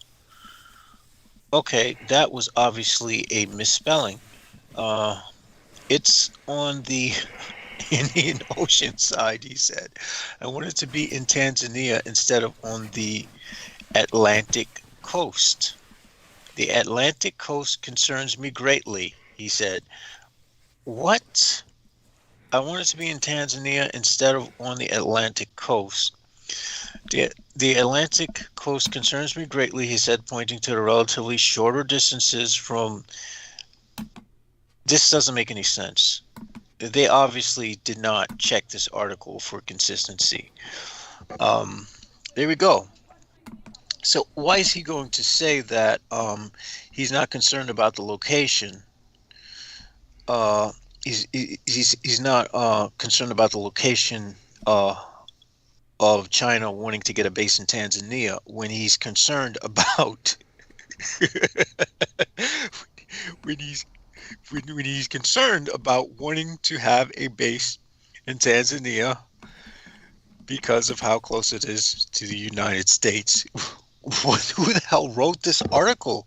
This is shit. This is shit reporting. Lolita C. Baldor. Okay, she sucks. Fire her. I mean, I hate to say it, but this article is just a horrible article. All right. More specifically, other U.S. officials say the Chinese have been eyeing locations for a part in the Gulf of Guinea. The Defense Department's 2020 report on China's military power said China has likely considered adding military facilities to support its naval, air, and ground forces in Angola, among other locations. And it noted that the large number of oil and liquefied natural gas imported from Africa and the Middle East make those regions high priority for China over the next 15 years. And if they're high priority for China, they're high priority for the United States because we're locked in competition for the same resources, which are not as scarce as we make them out to be because we create an artificial scarcity to further perpetuate these wars. Yeah, you sort of now you're starting to possibly hear why I'm so cynical. Henry Tugendhat, a senior policy analyst with the United States Institute of Peace, said China has a lot of economic interests on Africa's west coast, including fishing and oil. China also has helped finance and build large commercial ports in Cameroon. Okay. All right. Well, this might also explain the burning of the forest in areas of West Africa. I mean, who knows? Maybe they're trying to bombard us with weather warfare to cause hurricane seasons and whatnot. So I've returned, and I want to thank Jameson Reese for his ability to hold the stage. I want to bring his attention to everyone in the chat room, and wonderful to see a number of people respond. Marky Milk earlier said Divine Feminine is needed when Brendan Zogit was still with us. Sir Benjamin pointed out that Taiwan makes all the microchips. They already microchip superpower. Marky Milk said Amalek is here. Tower of Babel. He was referring, of course, to the Burj Khalifa, and of course that is a magnificent building. But very biblical in the sense of something ominous, as our man Salman Sheikh sees it as a sign of the end times, the end of the world as we know it, at least. So give people some of your impressions of that tower, like something, as you said, quite accurate. It looks like something out of a manga or anime, like one of those tech futuristic anime where they have those super mega cities and whatnot. I mean, damn, that thing's in. When they showed the what do you call it? When they showed the design structure from the top down, it actually has a fractal design. So it's a engineering masterpiece. Right. Yeah. There we have that. By the way, some wonderful people I'm going to bring up now. Veronica Barrera says, "Hola, buenos noches a todos." Hola, Douglas, and love you, honey. Veronica Barrera, want to say holos, excuse me, buenos noches a todos. Hola, of course, but then buenos noches a todos in return to the lovely Senora Veronica Barrera. And of course, Pixie, Princess Star Fox says, your poem, meaning you, Jameson Reese, your poem went well with the metal someone's listening to beside me. There we have it. Yes. There we go. Thank you. Thank you. And Chris Collins has just now joined us saying hello, Douglas and JMO, and the wonderful Atlantean wizard who has offered to do my astrology, some readings for me for free. He says, the first time I became aware of you was the Gaia shorts. I think there was a giant purple crystal. Yes, that's right. And unfortunately, the original Gaia television interview is probably lost or is hidden within Gaia television that has now been taken over by the dark side, the Clear Channel that runs, of course, Coast to Coast AM. And they purchased it from the original couple that owned it. And oh man, of course. Yes. Yeah. I can see George Norrie's face looking like Emperor Palpatine. Yes. Oh, which it does. It's up worse. Yes. Except worse. Yes. Thank you. Yes. Emperor Palpatine's face wasn't actively melting, and you know what George Norrie just never gets for some reason. He can't grok the concept, and you know why? Because he doesn't have an active relationship with a cosmetologist or a salonist. Whoever he employs, they just do what he tells them to do. And they obviously don't give a shit about him. But he tells them to dye his hair jet black, ink jet black. And that combined with the paleness of his sickly face, it's absolutely senseless. He looks hideous. He's still dyeing his hair black, right, Jameson? He's still dyeing his hair. Yeah, he is. Yeah, he looks like oh my gosh, Michael Aquino. It's like Michael Aquino. It's that level of artificiality in terms of looks. Oh yeah. Well, the only thing is Michael Aquino took it a step further with the excruciatingly, painstakingly, plucked eyebrows. Yeah. Not only the plucked eyebrows, but the his headline was just always like is almost statuesque. Yeah. I mean, come on, let it look natural. Oh well, and the horror of him was that, of course, he did not age gracefully and never looked that good in the first place. But with George Norrie, of course, he also puts on makeup just like Michael Aquino did. That's why they kind of look alike, or have that kind of look of just artificiality. But with George Norrie, of course, it's the makeup is applied and all the rest. So there's a whole story behind that. And myself, of course, the one time I was on Joe Boyer and I was sabotaged by my medical cosmetologist, V, who gave me the shine. And in his case, of course, what it is, and there's a whole story behind that. We have a dysfunctional thing going. But in terms of, George Norrie, his trip was that he has makeup applied to him. He's under the lights, and it does not look good. Obviously, whoever's applying it to him is sabotaging him on a daily basis. And that was, so that's, there you have that. Maybe they're actually making him look better than he actually looks. Yeah, what you're telling us is that he doesn't have a cosmetologist or a salonist. You're telling us that what he has is a taxidermist or basically an undertaker. He basically has an embalmist. He has an embalmist. So Chris Collins says Norrie looks like a straight ghoul. Yes, there we are. He does.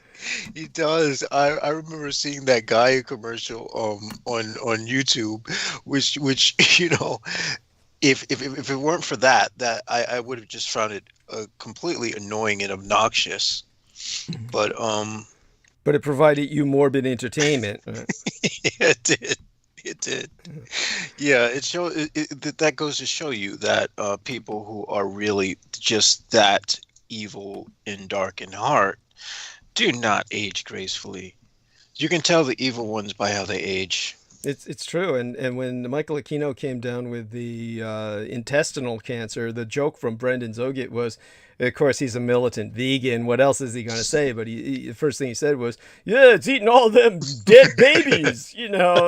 See what it's like eating them spit roasted babies. Look what it does to your intestinal tract, your colon." Yeah. Actually, there's something even more appropriate that can be said because the tunnels of Set, which are in the clepothic, which connect the clepothic shells, are the intestines. Yeah. So there you go. Yeah, actually, that's a pretty good. It's what I've said before. It's the sewers of Set. Yeah. And this is exactly why Kenneth Grant says the initiation to get up into those clepothic regions is anal sex. There we have it. Thank you. That's the image. If Peter Moon were here, he would. Nice sight of Eden. Yes. I mean, yeah, he wrote that out pretty plainly. And so I have to question, again, apparently whatever traumatizing experiences I had at the hands of these sort of troll-like entities, they are apparently preparing me for the clepothic shithole. There we are. But Peter was taking down the how do we say it? He was taking down the historical relevance of this kind of initiation that impacted everyone from L. Ron Hubbard to Aleister Crowley to Jack Whiteside Parsons, etc.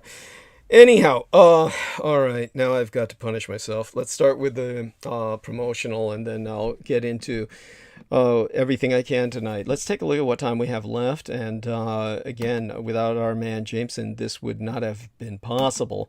So I thank him very much for helping to make my life much easier.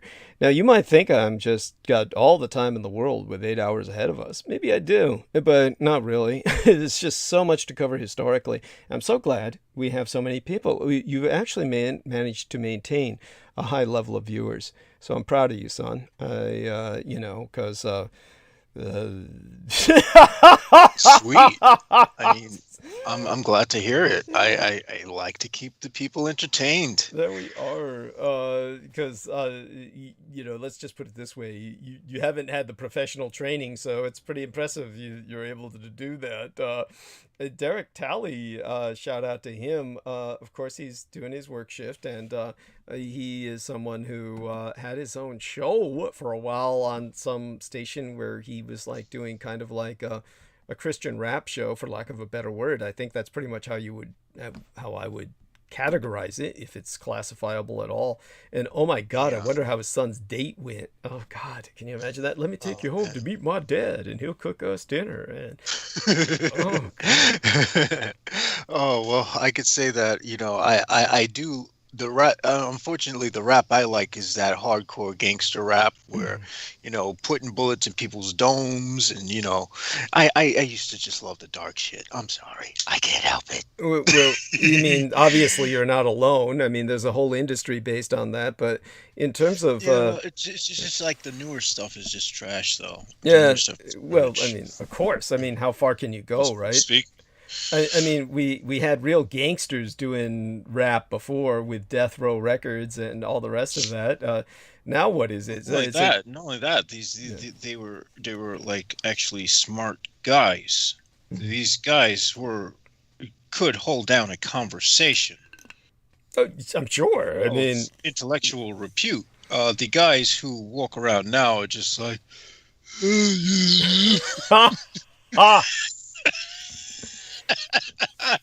oh man, they just walk around with like their tongues hanging out their mouth, like. Well, but one of the things. I'm sorry, I gotta jab at everybody. I don't give a shit. No, I get it. With Derek Talley, what surprises me is with the background that he had. Well, I'll get into that another day. I'll talk about it while he's here. It's just sometimes he surprises me that. It's just that I just have to point out the sort of what do you call it, the sort of degradation of culture here. I mean Oh my gosh, Lovecraft had the perfect terminology for it. I can't remember that. Oh, With degeneracy. Well, how do you explain the without going too deeply into it? DMX, the rapper, what's his initials? DXM, DMX. yeah, I actually liked his rap because he was pretty much, he was probably one of the last, he was one of the good ones. Unfortunately, his personal life. The guy went through a lot of shit. I mean, his mother tossed him around when he was a baby. I mean, shit. Well, I think what he's an object lesson in is that it's very hard for rappers to grow old. He's just one Yeah. of many that have been dying, well, young, Well, comparatively 50. speaking. Yeah, well, 50 is the life expectancy for a rapper. Oh my God. Uh, I mean, you have to look. Well, look on the bright side. I mean, that's moved up from like 20, there you go. 28. So, I mean, shit. Yes. I Yes. mean, maybe things are getting better in the 21st century. I guess they are. Yeah. Yeah. Comparatively speaking, he was rather old by the time that he checked out. So, okay. Well, I love you dearly, son. Hang around and help if I need you. And other than that, of course, always inform me when you yourself need to tend to something, and then let me know when you're back. Aside from that, hopefully you're here the majority of the time. I'll start in now on reminding people about Ben Estenius and the services he provides while I'm reaching over for his little business card here from which I read some of the stuff from. Take your time and say goodnight to our listeners for now. And All right, folks. Good night. And yeah, Nori does look like a straight ghoul. well, I wouldn't call Well, it. actually, that that's an insult to the ghoul. Thank you. Thank you. That's Thank that you. that, that, that the ghoul are just how do I put it? Well, at least their wrinkles are extra dimensional in nature. Well, certainly Nori has no excuse. there we are. There we are. But just so Well, the people money know, of he course, makes. yeah, the many of the aerobic cultures themselves have taken the ghoul and they've kind of extra dimensionalized them, but they're quite physical and their wrinkles are physical and it just I'll get into that some other time. Obviously, Well, the reason why I say extra dimensional is only because there's a spirit that I worked with that did have that appearance. okay, And the thing is, the way it presented itself to me was from like a higher dimension or something, okay, as they usually do. But of course, at first I doubted that was a real contact until I recalled the formula that it gave me, and then I looked up the formula online, and I was like, holy shit, it really exists. So, yeah. okay. No, deeply appreciate that, and at some point I'll go into what we consider to be monstrous, and it's exactly how we come to our concept of the monstrous, and mostly it's through hybridization. Hybridization is what most people fear, and so monsters of the mythical sort that are sourcing to us archetypally from ancient cultures, from the Sphinx and the Chimera and the various other hybridized monsters. These are a fear of They're like, interbreeding, really. well, yeah, they're like a metaphor of the mixing of the races. Yes, very And much so. so this is something. This is something that happened in the archetypal unconscious of the various groups and tribes when humankind did not have that bilateralism going on yet. Yes, yes, that's right. And the bicameral mind is what you're referencing, of Yeah, course. bicameral mind. Yeah. Yes. How? Have, Yeah, have you have you read the book on bicamerality, or did you have an opportunity to do so? I have a familiarity with the subject. I didn't know there was a book on it. Oh, okay. Yes, just so you know that the the book is it's very important. It's one of the books that actually made me proud to major in psychology, and so if you can find a copy of it, it would be a perfect. It would be the perfect work to accompany you while you're in rehab, and in terms yes, of well, that or book, when I'm in, well, while I'm in rehab, I'm going to also finish channeling the sigils for these Ifrit. okay, yes, but Because, then no one's going to know what the hell I'm doing, and no one's going to care, quite frankly, and it's not their business. right. And it's not like they're going to harm anyone. Because, I'm not that kind of guy unless they piss me off. Which, there was an incident where someone did piss me off, and I think that person had gotten a call from their father, and they were like really, they had to leave the, what do you call it? They had to leave the facility because their father had like a heart attack or something. Wow. Well, wait. Well, yeah, I'm not proud of that. I don't think I had anything to do with it. It's just a synchronicity. Oh, right. Well, aside from that, that was, that was one of those little sidetracks we're just going to move on from. Yeah. Sorry about that. I caught myself in a cringe moment, folks. These things happen. So the book that I am speaking of is The Origin of Consciousness and the Breakdown of the Bicameral Mind by Julian Jaynes. Just to look that up, if you will, get some time, or if you have some time, just look around at that, and that will help to provide, I think, yourself with a lot of perspective on life itself. And that is one of the more important books that have been written and published in the history of man's intellectual achievements. So I'm sure there's plenty of people who are listening to us who have read it or been exposed to it. If so, they're welcome to bring up their thoughts in the chat room. And lastly, just looking around one final time to see if there's any breaking news or developments before I launch into ads. And definitely, again, thank you to Jameson, and say goodnight in a less cringeworthy manner. And I'll pretty much take it from there. Good night, folks. Jameson signing out. Okay. Was that good? Yeah, that's fine.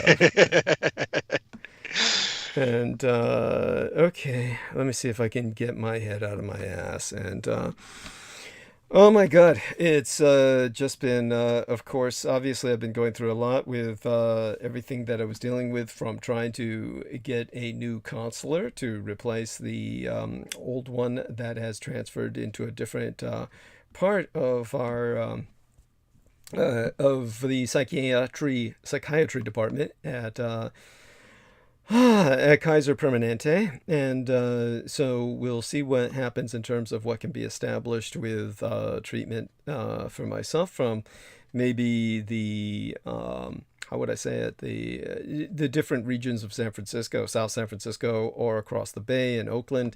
Anything is possible.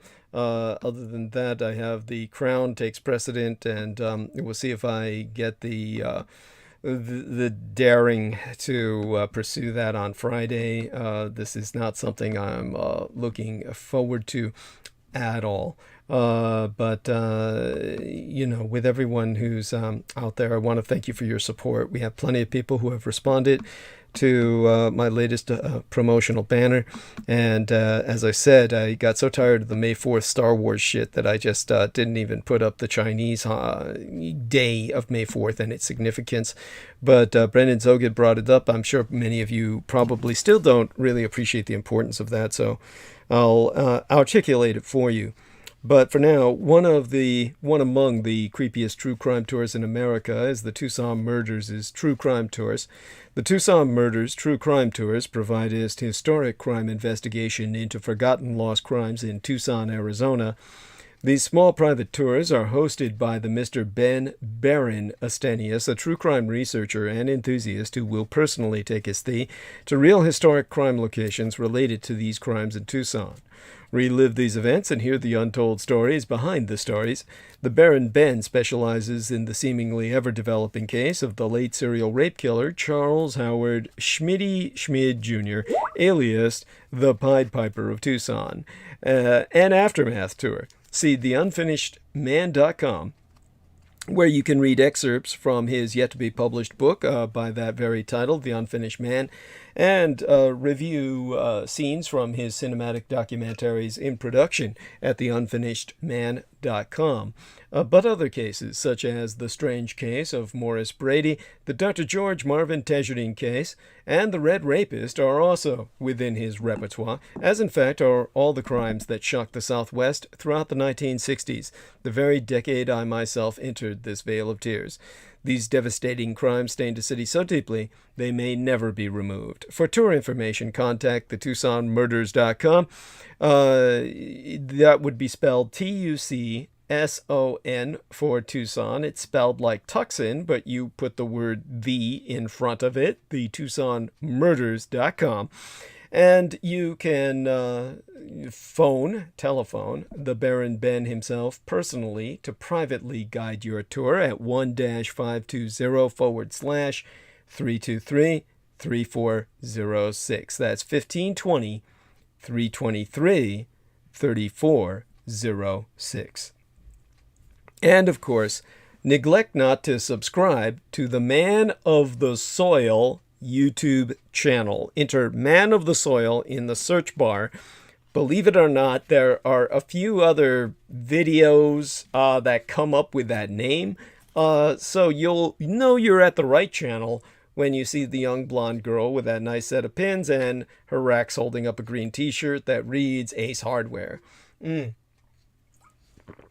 After which, you can regale yourself with that vision of the Baron Ben Astenius in his one piece as he races that sprint car across the AstroTurf. As a matter of fact, he's even got a video at manofthesoil.com.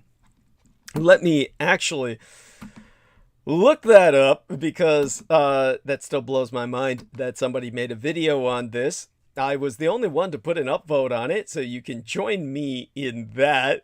But if you look up Man of the Soil, he's got a video of Manny puts down the AstroTurf or something like that. Anyhow, much more entertaining is to see him back reliving his sprint car days. And he was very much a sprint car racer with his own trading card. And so when you have somebody with that level of experience, it's amazing just, the stories he can regale you with. At any rate, I looked up Man of the Soil, and I regret doing that because I'm finding all kinds of weird-ass shit. But on top of it all, at the top of the selection, I am seeing the Man of the Soil driveway project.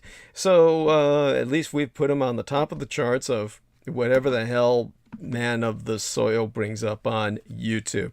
Right now, he's got only 5 subscribers, which is as much as Selena Khan's channel.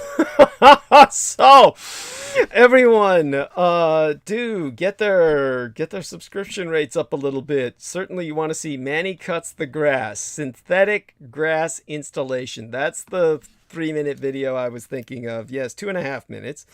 And that's the kind of services our man Ben Astenius offers with landscape design, consulting, paver, travertine, and flagstone patios, artificial grass, decorative rock, driveways, walkways, lighting, and drip irrigation. We're talking 45 years of service.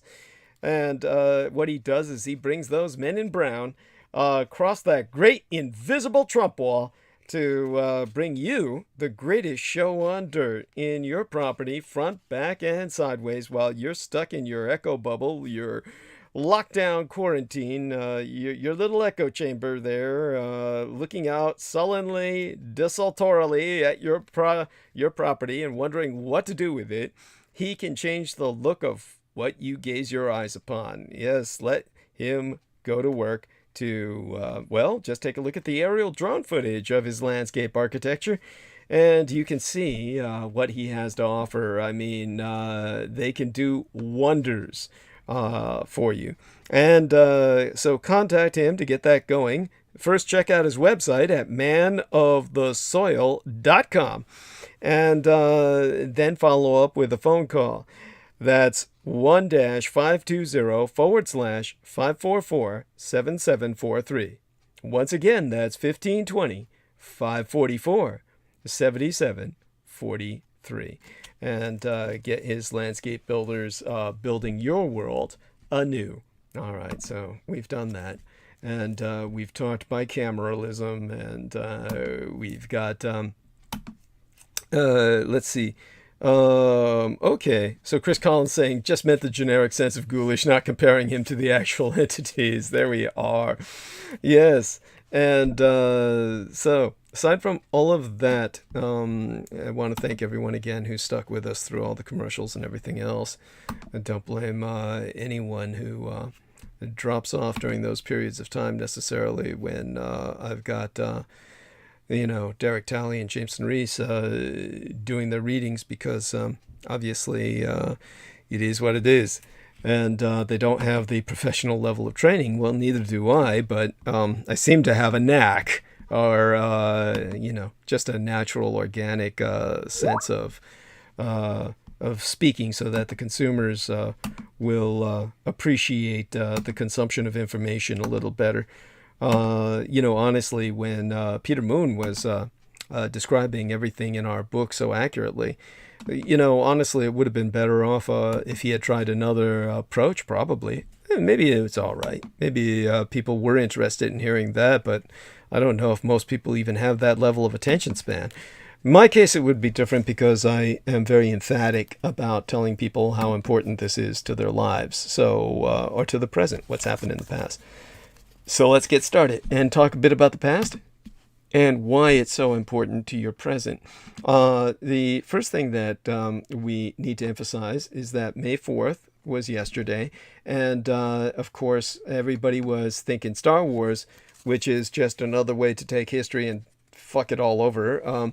There seems to be, from what I can find, exactly no good reason for the 4th of May to be affiliated with Star Wars. It seems to be based on a play on words, where originally they were saying, "May the Force be with you," and this is somehow turned into "May the 4th be with you," based on some gay guy's slur, something close to that. I'm reading some semi-historical rationalizations for why people have affiliated that date with Star Wars, and it's all just stupid anyway. However, Disney has come to recognize the value of branding, and so they've released the Clone Wars: The Bad Batch on the 4th of May, on Tuesday, yesterday of this week. Okay, so let's get into the real history of the 4th of May, and understand it's the day that changed China, essentially. Now, my father was born in the year 1919. 1919 was the final year of the Great Pandemic. We're talking about the grand influenza that impacted the evolution of the human species itself, the so-called Spanish flu, the American Army and Navy flu, which killed 200 million people worldwide. Fully a good percentage of the population of humanity on Earth died in terms of 1918 through 1919, the majority of them in 1919 with the second wave. So my father was born amidst a year of supermassive death that had not been seen since, on a scale like that, since the last extinction event. I'm not kidding. That's exactly the way you would phrase it. The closest thing we could maybe come to would be the explosion of that volcano, which they said wiped out the majority of humanity. As a matter of fact, do me a favor, Jameson. I just remembered something I've got to do. I've got to check up on something. If you could hold the stage for a few minutes, you could talk about maybe that massive volcano, which they said killed the majority of humanity. Let me see if I can find that for you. That, of course, is rather fascinating because they're claiming we're all descendant from the few survivors of that volcano. And let's see, wiped out mankind. And let's check if Jameson can even communicate with us. And it'd be nice if Amanda could drop by too. But then again, Anyhow, Toba, the supervolcano Toba erupted in Sumatra. Did you, can you tell me what you find on Toba when you look that up? And maybe you can, the Toba catastrophe theory is what I'd call it. Because if that's possible, then Yellowstone's about ready to wipe us all out. That's good to know. They claimed it occurred around 75,000 years ago. Yeah, and they pretty much say that we are all descendant from the few survivors of that it wiped out all. But if you want to know what the greatest generation was, fuck World War II. This is the greatest generation. They were able to fuck us back up to 6 billion, 9 billion people from what was supposed to be like a few thousand survivors. I mean, that's a lot of fucking. So. You talk about incest. Damn. Yes. No wonder why it is. No wonder why the human genome is decaying. But this would explain why there were multiple humans. I mean, there were Neanderthals, they were the hobbits, and by the way, this is Homo floresiensis. I'm not talking about the goddamn J.R.R. Tolkien. It's what they colloquially call the hobbits, but they're Homo floresiensis, which are the dwarven human beings. These were actual different species of humanity, hundreds of them, and they're all gone. Was it this volcano, or was it humans simply killed them all off, or both? So, Jameson, take it away for a minute. I'm going to go mute, and I'll be back, and thank you. All right. So, what can a volcanic eruption that occurred almost 75,000 years ago teach us about today's world of air pollution, global warming, and climate change? Heap says Dr. Drew Schindel, a climatologist at NASA's Goddard Institute for Space Studies in New York. Wait. Okay, I didn't read that right. But anyway, for starters, knowing what the massive upheaval of Indonesia's Toba supervolcano did to the planet's climate, it might have cooled the global temperatures enough to kill vegetation for years, pumping billions of tons of chemicals into the atmosphere as what we're now doing could result in. And this is more or less an interview from Nova.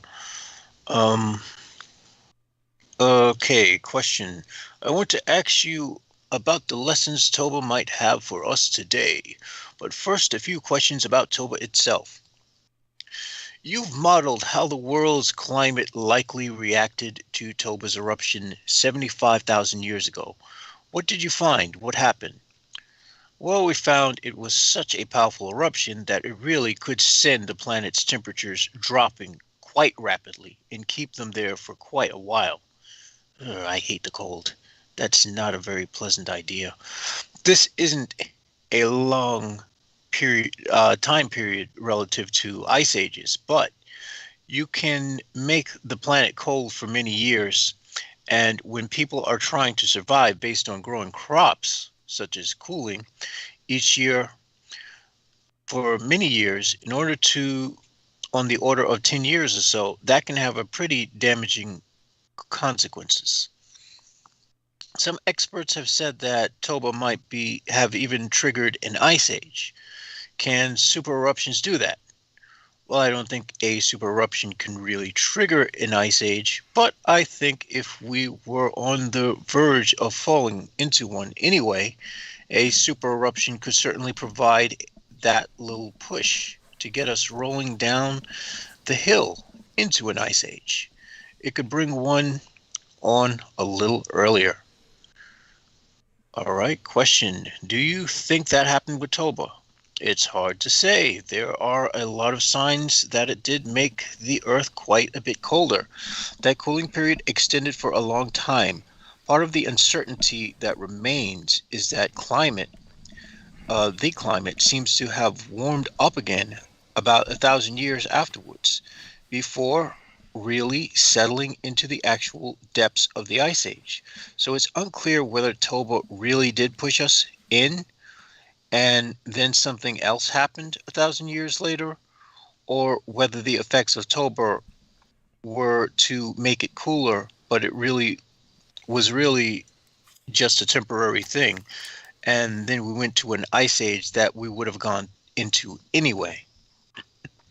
Okay, wonderful. So what's your take on this so far? Well, it's my take on it is that it's a super volcano that seems to have caused a. It's very probable that did cause the die off of a lot of humanoid species, but I tend to think that humans, being humans, I mean, considering how fragile we are to the environment, and considering how even better built those other dudes would have been, those other humanoid guys would have been, it's hard to believe that they couldn't have sustained themselves through like a cooling period. By the because way, for cooling period, what Jameson is referring to rather obliquely is the functional equivalent of something far worse than a nuclear winter. An ice age. Yeah. But I mean, But by the way, I'll tell you one thing. I am very skeptical. The average, let me put it this way: the conventional wisdom is that volcano, that super volcano, reduced us, the human species, to as few as 1,000 breeding pairs. Now, to think that we all source from 1,000 breeding pairs is beyond I cannot believe that. And so I will provide a counter argument probably next Sunday. I don't think it really deserves our attention right now. But no, I get what you're coming from. It makes a lot of sense. I mean, I tend to think that, if anything, perhaps these ancient humanoids and humanity as well were more technologically advanced than we are now. Well, there's two ways to look at that. I mean, certainly, maybe say that the technologically advanced ancient civilizations of humanity, not to mention the relic populations of sophonts, meaning self-aware species that had evolved to self-awareness and intelligence, the Nyaga, the Quetzalcoatlian kind of serpentine or reptilian peoples that are spoken of in so many cultures. These sorts of civilizations would have gone mostly underground anyway. They would have been subterranean in their displacement, so that they would not be impacted. And but those on the surface, when Jameson says they're better built, by the way, I don't know what Jameson is envisioning, but I'm going to hazard a guess. What I'm saying is, the human body, we can't. We need artificial environments to preserve. At this point in history. So yeah. So let me take a risk here. Oh, okay, yeah. Okay. Yeah. So there's a possibility that perhaps they had better thermal regulation. They had just better everything. Now. Yeah. Let's put it this way.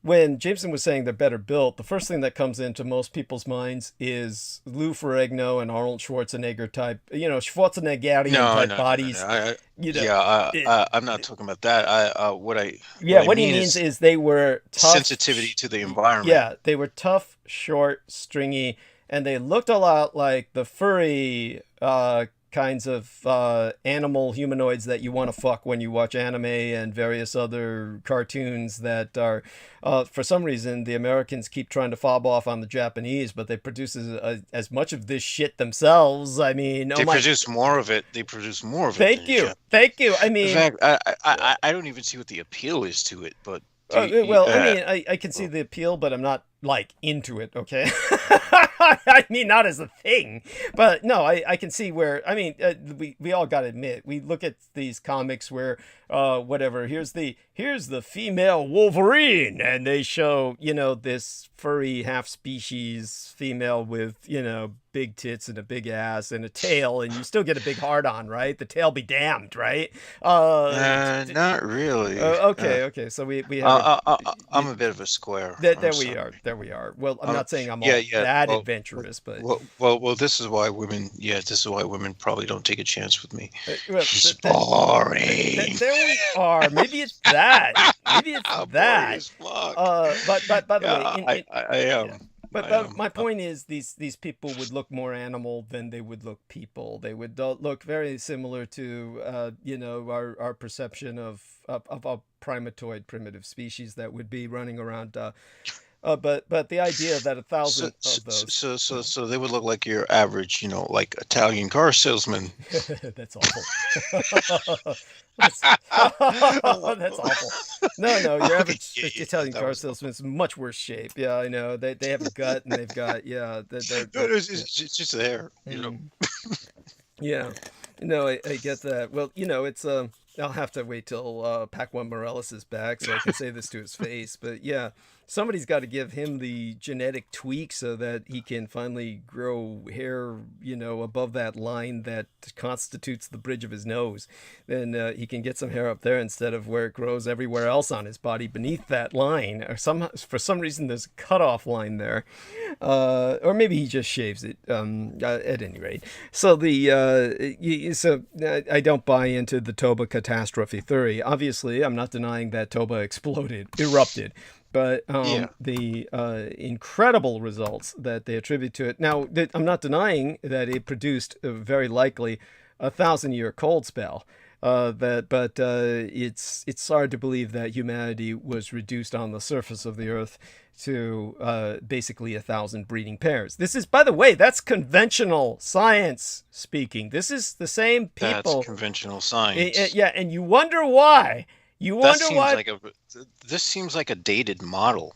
Yeah, well, it's not, but it's supposed to be up to date, and yet this is why people turn away from science. I mean, basically, these are the same people asking you to believe in evolution. You wonder why people turn away and just say, "Well, fuck it, I'll just go back to the Bible." I mean, it's when evolution. Well, evolution is a little more plausible than even this. But you see what I'm saying. You see what I'm saying. Obviously, I'm not speaking against the concept of evolution. What I'm saying is that you can understand why people, when they're confronted with that this is probably the apex of where science fails.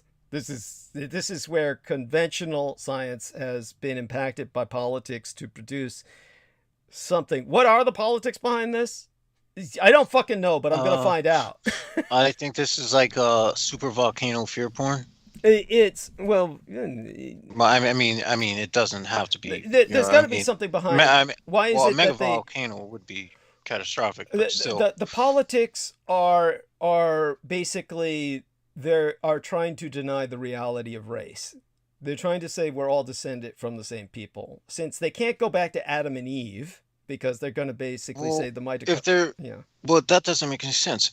Why are they going to deny the reality of race when they're racist themselves? Well, it's their politics. It's their politics. It's the stupidity of their politics. Well, there you go. That's America in a nutshell. Nothing makes sense. Well, do remember, it's America's got a lot to do with it, but this is just Western science in general.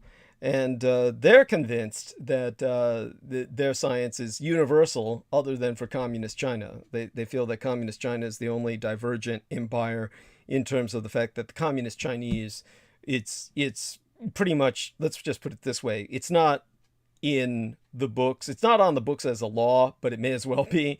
In communist China, everyone evolved out of China. That's their stance. That's what they're sticking with. Well, and There we go. It's like the heliocentric model. Yes, yeah, and with in the West, it's they're trying to say we all evolved out of Africa, and yet then they come to this. It's like somewhere between we all evolved out of Africa and then everybody got killed, and we all evolved from these 1,000 people that survived the super volcano that generated effectively a nuclear winter. Then well, I just have to put a jab in there. You know, if we all evolved out of Africa, would it hurt them to show a little bit of respect? no, you can't do that. Oh yeah, that's well, I'm happy to say now that you brought that up that we were confronted with some leadership from President Joseph Biden in the regard that he was between a shot and a hard place, and in the end he chose humanity. Basically, the World Health Organization, with countries like India and South Africa, and many within Biden's own Democratic Party, have long called for the the loosening of pharmaceutical giants' patents on COVID-19 vaccines. And of course, the argument is that private profits should not take precedence over sharing critical knowledge that could save millions of lives. And, of course, I've got my own arguments with Dr. Anthony Fauci. But he did speak of a moral obligation to make sure the rest of the world does not suffer and die, as it were, from something we can help them with and help them prevent. Now, of course, the vaccine nationalists have argued that throwing open COVID-19 vaccine data gives away trade secrets of U.S. firms like Pfizer and Moderna and establishes a precedent and acts as a disincentive for companies to chase cures and vaccines in other pandemics. But that can always be corrected by more government contracts. But otherwise, they were saying the move wouldn't even speed up the immediate flow of vaccines due to the complexity of the manufacturing process. But in a hugely significant announcement at the World Trade Organization today, the U.S. Trade Representative, who is, I am proud to say, a Taiwanese American female, Catherine Tai, who I have spoken of in the past, has announced that the American empire will support waiving intellectual property rights to COVID-19 vaccines. So this definitely will have a positive impact on perhaps African nations being able to start manufacturing their own. And so that's some of the respect that is due. And back in the White House itself, Biden had heard from officials on each side of the argument, the kind of classic dilemma that reaches the desk of the president because no one else has been able to solve it. And his position was especially delicate since he had promised to share vaccine technology with other countries during his campaign. And he's already being accused of not doing enough to help poor nations get quick access to vaccine stocks. So it was a moment for leadership, and not just because of the terrible toll of the pandemic abroad. Ultimately, making vaccines more available will benefit Americans, since nobody is safe from COVID until everyone is. But that's what brings us to the heart of the problem that I'll be getting to in Arc of Narrative tonight. So let's get started. May 4th was the day that changed China, as I said. It was the year that my father was born, the year that we had the pandemic to end all pandemics, the mother of all pandemics that produced the H1N1 virus, the avian fucking swine flu virus itself. And the weaponized American Army and Navy flu. And during that period of time, after surviving that horrific die-off of 20% of the world's population, with another 20% rendered impacted for life in the sense that their lifespans were shortened by a decade and a half, by at least 15 years in many cases, from the wear and tear on the lungs of the survivors. Out of this milieu, protests erupted in mainland China, which at that point in time was not communist, but dynastic, and still under the realm of the Manchurians, propelling, of course, that country towards modernity. It was a republic in many areas of China outside of Manchuria, to which the Manchu dynasty had escaped and not yet reestablished itself. They would do so with the help of the Japanese in that regard.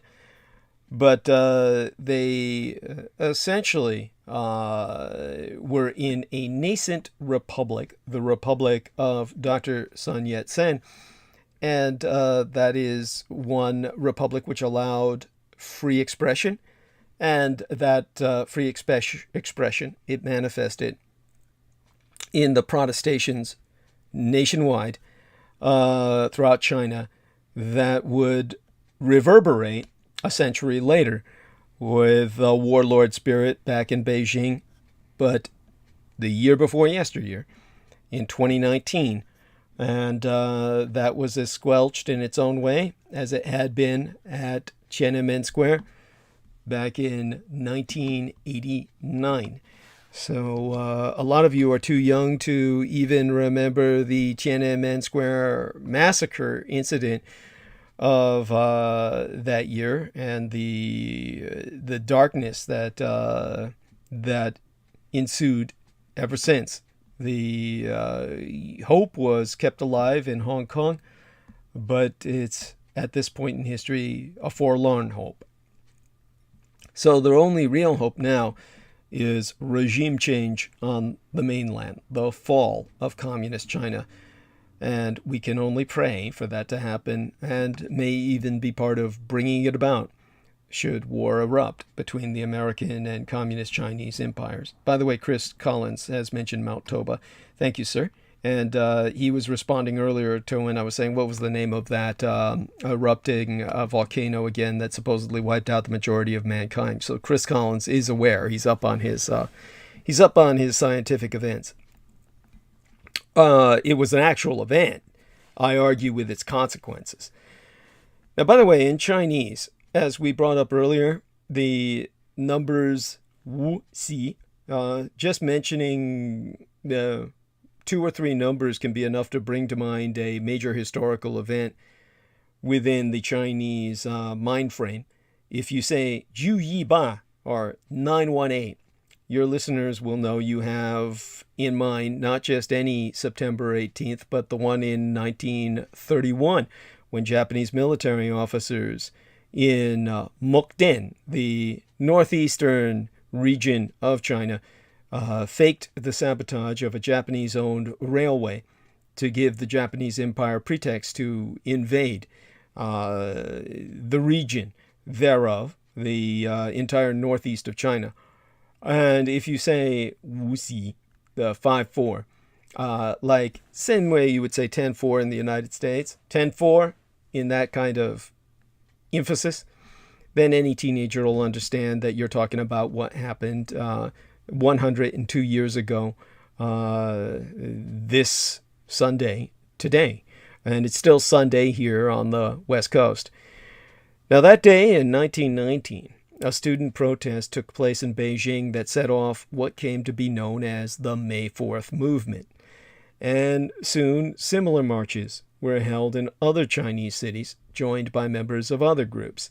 And the upheaval reached its apogee with a general strike in June that paralyzed Shanghai. The New York City, or the industrial hub of mainland China. And it was even then China's leading industrial center and the world's 6th busiest harbor. And it was also partly under foreign control for just those reasons. its economy made it very much an international city. And it was international in every sense. It would be as if, well, we've already experienced the Japanese owning enough property in New York City where they prevented the New Yorkers from celebrating VJ Day in terms of public display when they were dominant economically over the United States before they divested and revested in communist China. But before China was communist, on that day in 1919, that day that resulted in everything that I'm describing, that impacted probably everything in mainland China today.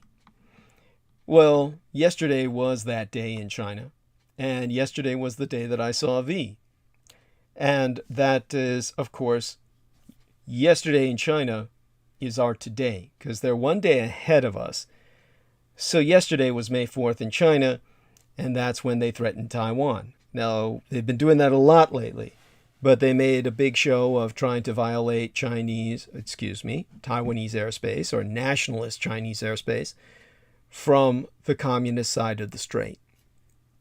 And all of this traces back to, they're projecting power outwards to prevent an implosion inwards. Everything that happened yesterday, the other side of the international date line, today by our dating system, go back 102 years to that day in 1919 when those student protests were taking place, and most extant photographs of May 4th of that 1919th year in our Lord, in that same year in which my father was to be born into this world in October. He was just beginning to gestate in his mother's womb at that time. Those photographs that still exist, they show us at least several thousand students, men and women, in front of Tiananmen, the gate of heavenly peace, which is this massive entryway to the Forbidden City, which had been the home of China's imperial rulers until the 1911 revolution of Sun Yat-sen toppled the Qing dynasty and the Republic of China was established, that has since reestablished itself on the island of Taiwan. Now, the demonstrators gathered in outrage at that time over reports about negotiations underway in Versailles, just outside of Paris, over the terms ending World War I. And word was that the Allies planned to give the former German territories in Shandong, eastern China, to the Japanese Empire instead of returning them to China itself.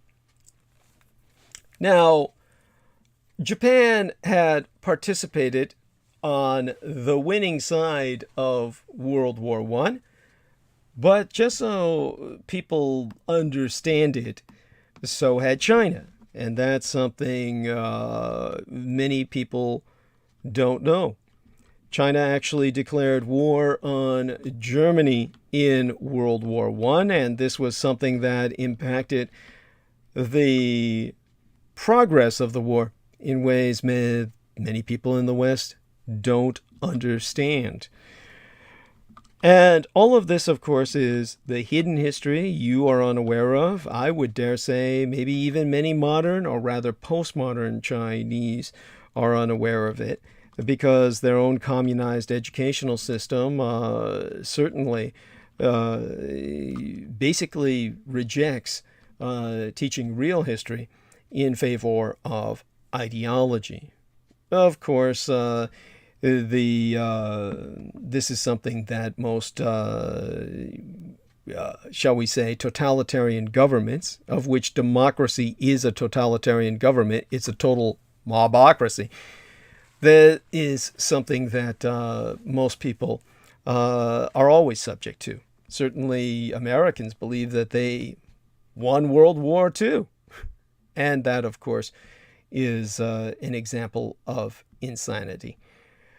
And of course, of a completely false history that never happened. And yet most people will believe this fiction violently to the point where they will conduct violence against others for it. Whether they're willing to die for that delusion remains to be seen.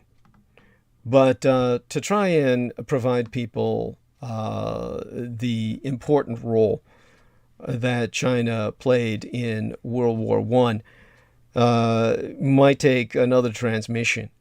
It's certainly something that most people would let's put it this way. In World War I, both Japan and China declared war on Germany in the hopes of gaining regional dominance. And China actually sent troops into battle on the Western Front. Its involvement in World War I was influential. It had impacts that stretched far beyond the war, going on to shape China's future indelibly. Now, under the rule of the Qing dynasty, China was the most powerful nation in the East for nearly 3 centuries. But losing the First Sino-Japanese War to Japan in 1895 put an end to that. That's when they lost Taiwan. And that's when the Isle of Formosa became Japanized and gave the Japanese thereby total control of China's access to the sea, total control of the Chinese coastline. The Japanese archipelago dominates the continental Asia far more than the British Islands dominate Europe. Now, Germany was, of course, trying to fight back as best it could. Meanwhile, the Chinese were on a downhill spiral. It didn't end with losing the war to the Empire of Japan and losing my homeland and heartland to the Japanese. It didn't end with that. There was a subsequent series of treaties that divvied up chunks of China between Russia and Japan, and a continuation of the creation of European concessions like Hong Kong or the French settlement in Shanghai. And Germany also, prior World War I, had used military force to insert itself into East Asian affairs, and it capitalized Die Vaterland, or the German fatherland, on the murder of 2 German missionaries to attack and invade the city of Qingdao in 1897, a coastal city from which Americans now recognize as a source for Qingdao beer, which of course the Germans had established the breweries by which to produce that. So Qingdao was captured by the Germans in 1897, establishing what amounted to a German colony in Shandong province. So the prospect of expelling Germany from the region and taking control themselves was enough to entice Japan to join in the fight against Germany, truly making World War I a global war in its first year of 1914. Meanwhile, in China, you had an imperial republic established by the military general Yuan Shikai that replaced the imperial system of governance in 1912. It would be the core of that warlord republic, the first Han, ethnically Chinese. Han is ethnically Chinese, okay? So when someone uses the term Han Chinese, they are disambiguating Chinese from the Caucasoid Turkic Muslim Uyghurs of northwest China, or rather eastern Turkestan, or Tibetans, or various other minorities such as Mongolians from Inner Mongolia, which is, of course, within China. To disambiguate from many of these minorities, the term Han expresses the ethnic Chinese. And so the ethnically Chinese Yuan Shikai became the first Chinese ruler of China in hundreds of years. And his core republic would go on to ally with Japan, even while the nationalists and the communists were simultaneously at war with the Japanese Empire. And it was his system of governance that replaced the imperial system of governance back in 1912. But the local warlords and the clashes with the Nationalist Party, the Kuomintang, led by Sun Yat-sen, continued to threaten his position. And the Chinese people suffered political chaos, economic weakness, and social misery.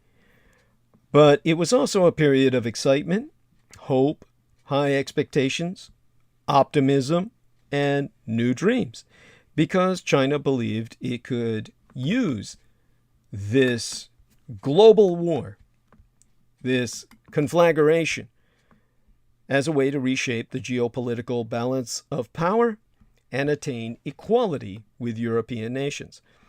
Of course, there was only one problem. At first, none of the allies wanted China to join the fight. And although China declared itself neutral at the start of the war in August of 1914, President Yuan Shikai, who was also emperor, this was an imperial presidency in every sense of the word, as opposed to expansionist, it meant literally imperial, as in the sense that he, like Napoleon Bonaparte, who I'll mention in Arc of Narrative later tonight, declared himself emperor. This man was someone who was doing his best to try and enter a war that nobody wanted him to enter. But while it was neutral at the start of the war, when the guns of August went off in salvo and fusillade, the cannonade of 1914, President Shikai secretly offered British Minister John Jordan 50,000 troops to retake Qingdao. Now, Jordan refused the offer, but Japan would soon use its own armed forces to oust the Germans from the city, and they remained there throughout the war. By February of 1916, with men dying in enormous numbers in Europe, Jordan came around to the idea of Chinese aid and told British officials that China could join with the Entente, provided that Japan and other allies accepted her as a partner. Of course, the Empire of Japan refused to allow Chinese soldiers to fight, hoping to remain the powerhouse in the East. But if China couldn't fight directly, Yuan Shikai's advisors decided that the next best option was a secret show of support toward the Allies, and they sent voluntary non-combatant workers, largely from Shandong, to embattled Allied countries. And that's why it was such an insult that Shandong was awarded to the Japanese. But before we get to that point, starting in late 1916, China began shipping out thousands of men to Britain, France, and Russia. And those laborers repaired tanks, assembled shells, transported supplies and munitions, helped to literally reshape the war's battle sites. Now, since China was still officially neutral, commercial businesses were formed to provide the labor. And a lot of those trenches that you see in war movies about World War I, they were never dug by Allied soldiers. They were all dug by Chinese laborers. And you can find evidence of this in a book available to the general public entitled Wilson and China, subtitled A Revised History of the Shandong Question. It's written by Bruce Elleman, surname spelled Elleman, who's a professor of maritime history at the U.S. Naval War College. So you see, sending workers, mostly illiterate peasants, was one way for China to prove it deserved a seat at the table whenever the war ended and terms were agreed upon. But even after a year of supplying labor, their contribution remains completely unrecognized diplomatically, then and now. It was more than just prestige that spurred China to enter the conflict. That volatile nation dreamed of regaining complete control of the Shandong province in particular. That's located on the eastern shore of China along the Yellow Sea, and the region has a rich history as the birthplace of Confucius himself. As a matter of fact, the diplomat Wellington Koo, surname spelled K-O-O, and he is obviously of Asian descent, but he is obviously of British hybridization, and was therefore a Chinese diplomat to Britain via Hong Kong. He historically references Shandong province as the cradle of Chinese civilization itself. By the way, I'm just getting some incoming messages that I'm going to follow up upon. Very appreciative of the support that I get from everybody. And I must remind you all, I do need fiscal support this month more than at any other time. I would appreciate whatever can be sent in whatever way. And so make certain that you do send whatever support that you can afford. Something, of course, that won't put yourself out, but obviously I'm going to be impacted financially by the fact that I have medical expenses in terms of the dental emergency. So I do want everyone to provide what support that they can, and I'm definitely appreciative of anyone who provides anything. So that having been said, just checking around again at some incoming communications, and of course deeply appreciative of the kind of support that I'm receiving morally, if not financially. So I'm just impressed that so many people wish me well, and that's always incredible to me that I have so many people out there in this extended electronic family that have done their best to be with me in spirit through thick and thin. It's just incredible to me, and so all of you people out there, God bless you, all of those supporting myself, and definitely my thanks. So let's take a look at some of the other things going on in the chat room. Just checking in there again. Terry Fan says, I wish I could talk and explain as clearly like Mr. Dietrich. I would definitely make ace. Oh, that's delightful. God bless you, Terry Fan. And that's a very Asian-sounding name, likely a Chinese American or a Westerner. He's got a hybridized name. The first name of Terry gives him away as hybridized in England or America, and the surname of Fan, I'm presuming, is Chinese. So again, back to what I am trying to express. Basically, in 1915, which is obviously still deep into the First World War, it was the year after Japan had seized Qingdao from the Second Reich of Germany, the Reich of the Kaiser, Imperial Germany, when Imperial Japan imposed a new treaty on China called the 21 Demands, which would be an ongoing issue that would take us all the way through to World War II. And this highly unpopular treaty required China to cede control of even more territory, including Shandong and Manchuria. So, since China participated in World War I, its leaders obviously reasoned that the country was owed this mainland territory, this mainland concessions, these concessions in territory. They were owed the return thereof. Now, the United States' entrance into World War I under Wilson shifted the political dynamic of the Allies completely, with American officials supporting China's cause with an eye towards the war's end, And as Elliman says in the book that I recommended, that was entitled Wilson in China, as he's pointed out, and I'm just looking for this section of the book so I can quote from him. He said, the U.S. was hoping at the post-war conference to be able to resolve these diplomatic issues between China and Japan and Germany. And since President Wilson wanted to take a leadership role in the negotiations and form the League of Nations, he was unfortunately a white supremacist. And therefore, China's position became more fraught when Germany announced its strategy of unrestricted submarine warfare.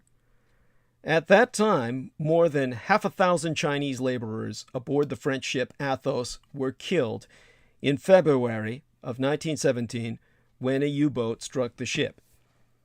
And finally, encouraged by the American Empire and believing it was the only sure way to be considered in the eventual peace agreements, China declared formally declared open war on Germany on August 14th of 1917, even though nothing changed in the support they provided since they had already been sending all their laborers. By the end of the war, World War I, Chinese workers ranked as the largest and longest serving non-European contingent in World War I. France recruited 37,000 Chinese workers, while the British Empire took in nearly 100,000, 94,500 to be precise. The men sent abroad would earn altogether a total of 2.2 billion United States dollars. And along the way, so many of these workers died or sustained injuries that China had to establish a Bureau of Overseas Chinese Workers to convince the British Empire to provide compensation for the men who were catastrophically injured in their service. Now, China had prepared to attend the post-war peace conference as early as 1915. When the war at last ended in November of 1918, China planned its delegation for the Paris Peace Conference, hoping to finally achieve full control of its own mainland territory. But China was given only 2 seats at the Paris Peace Conference to the Japanese Empire's 5, since the latter had contributed combat troops, and matters only devolved from there. Some of the European delegates were unfamiliar with the 21 demands, and the Western powers ultimately awarded Shandong to the Japanese Empire. The Western diplomats, believing they should honor the treaty the Japanese Empire pressured China into signing after taking Shandong. China, of course, saw this move as a rejection of its demand to be recognized as an equal player in global politics and as an affront to its sovereignty, all of which they should have seen it as. China was deeply angry at the Versailles Treaty as much as Germany was, as much as Hitler was, and was the only country at the post-war peace conference to refuse to put a signature to it. So Adolf Hitler always loved them for that. That was the beginning of his sympathy for Chinese culture. Then we have the student protest, that student-led protest in Beijing called the May 4th movement, organized in response to this outrage over the World War I peace talks and the Versailles Diktat, which was as hard on the Chinese as it was on the Germans. It was as if the Chinese had taken Germany's side and lost World War I. So the May 4th movement of the intellectual students, the student intelligentsia, called for political and social changes. It was a sign of China's turn towards socialism in 1921 with the foundation of the Chinese Communist Party that would later on hijack the movement and revise retcon, retroactively reconvene or redefine what it was all about. Now, Elliman, in his book, Wilson in China, goes even further in stating the importance of the Shandong issue.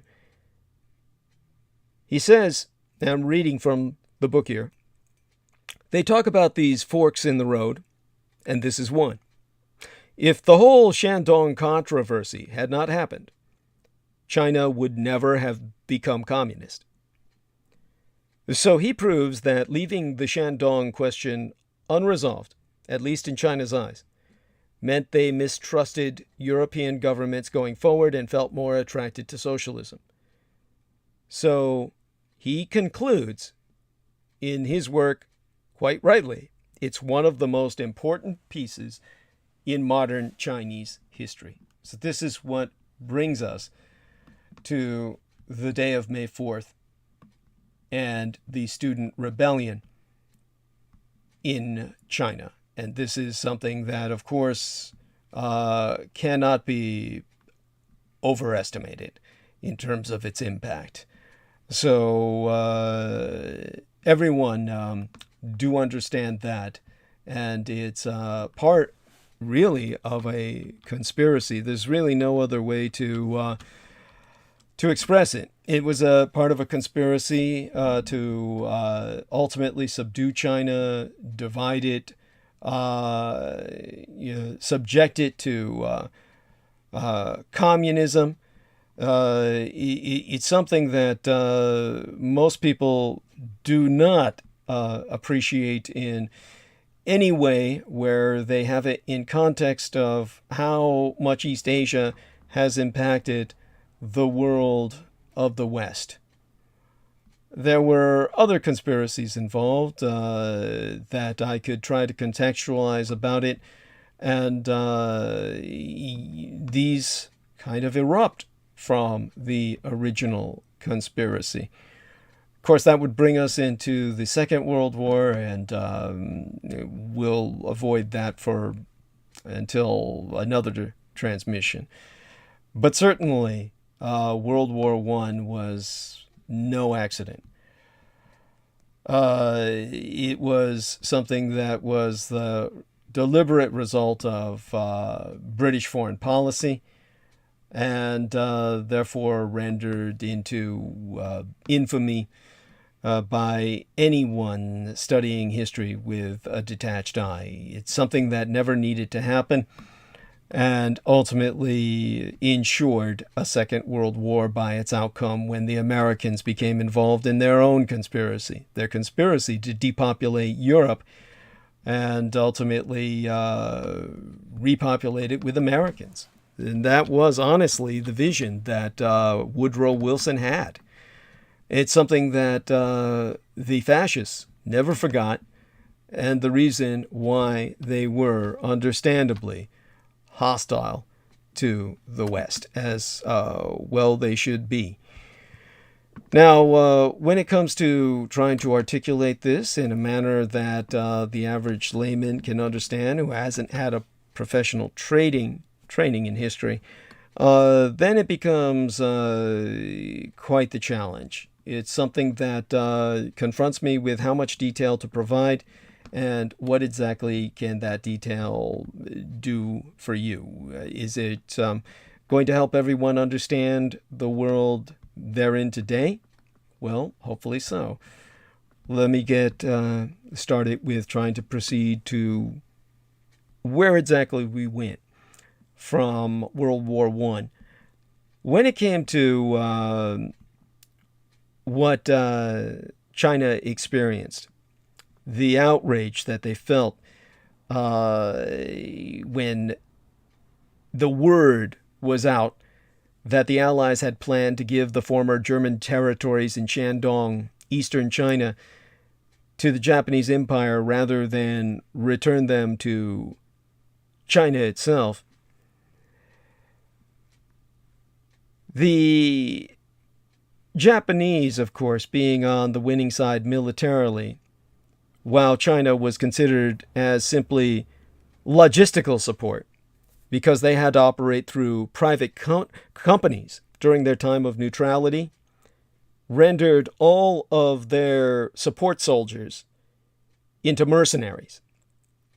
And so the Allies considered them as not a true ally.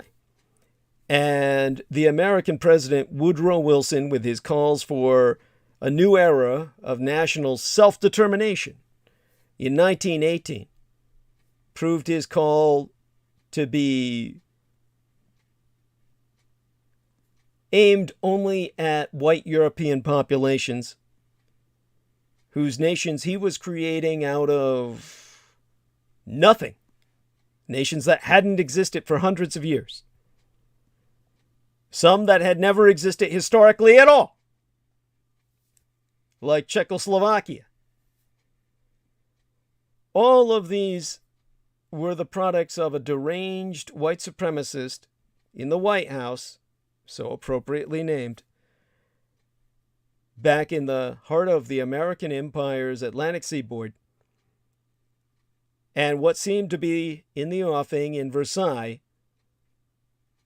looked like yet another instance of grasping foreign powers bullying China, in keeping with the First Opium War, which had ended in 1842 with the British gaining Hong Kong as a semi-permanent colony. Now, however angry the students were at the foreign negotiators half a world away, they were even more upset with their own leaders. The military men they thought of as autocratic and corrupt who had failed to protect the Chinese homeland in the first. Now, already in 1915, students had protested against Yuan Shikai, the most powerful warlord of the day, the man who declared himself emperor in Napoleonic fashion, which has great meaning today on Napoleon's death day, both for allowing Japan to extend its reach into northeastern Manchuria and for appointing himself as the emperor of a new dynasty. It was also in 1915 that the young intellectual Chen Dujiu founded Xing Qingyan, the New Youth Movement, a progressive periodical, his own newspaper for the progressives of his day, that over the next few years would publish numerous essays criticizing imperialism in and of itself, which in his case would imply the foreign powers invading China, warlord rule at home, conservative cultural patterns. And Chen and another New Youth regular, somebody who was a staff member on the Xing Qingyan staff, Li Dajiao, inspired the Wuzi protesters, the May 4th protesters. And so, while the banners held aloft on May 4th of 1919 focused on the Shandong issue, they also expressed a broader complaint. China's diplomatic weakness was only the symptom of a full-body disease, so the argument went.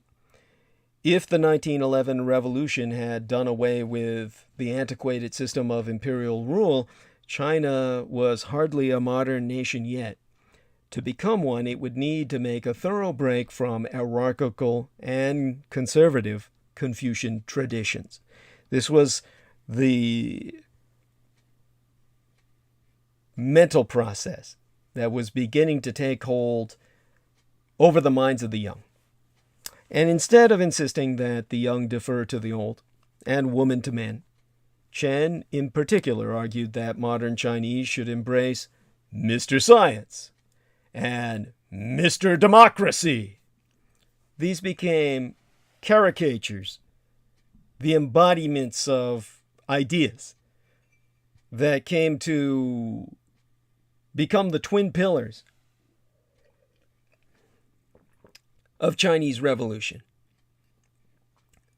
So, the rally in front of Tiananmen wasn't the only significant thing that happened on May 4th of 1919. Students attacked the homes of officials they considered especially vile. Officers manhandled and arrested dozens of youths.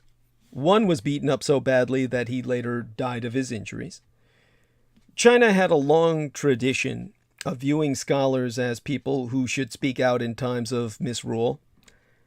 That a student, a scholar in the making, died defending a patriotic cause, galvanized members of other groups and social classes to support the Wuxi protests.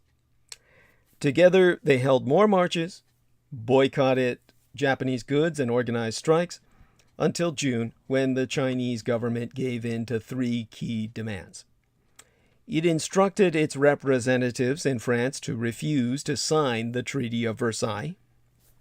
It dismissed 3 officials whom protesters viewed as particularly corrupt, and it released all students who had been detained.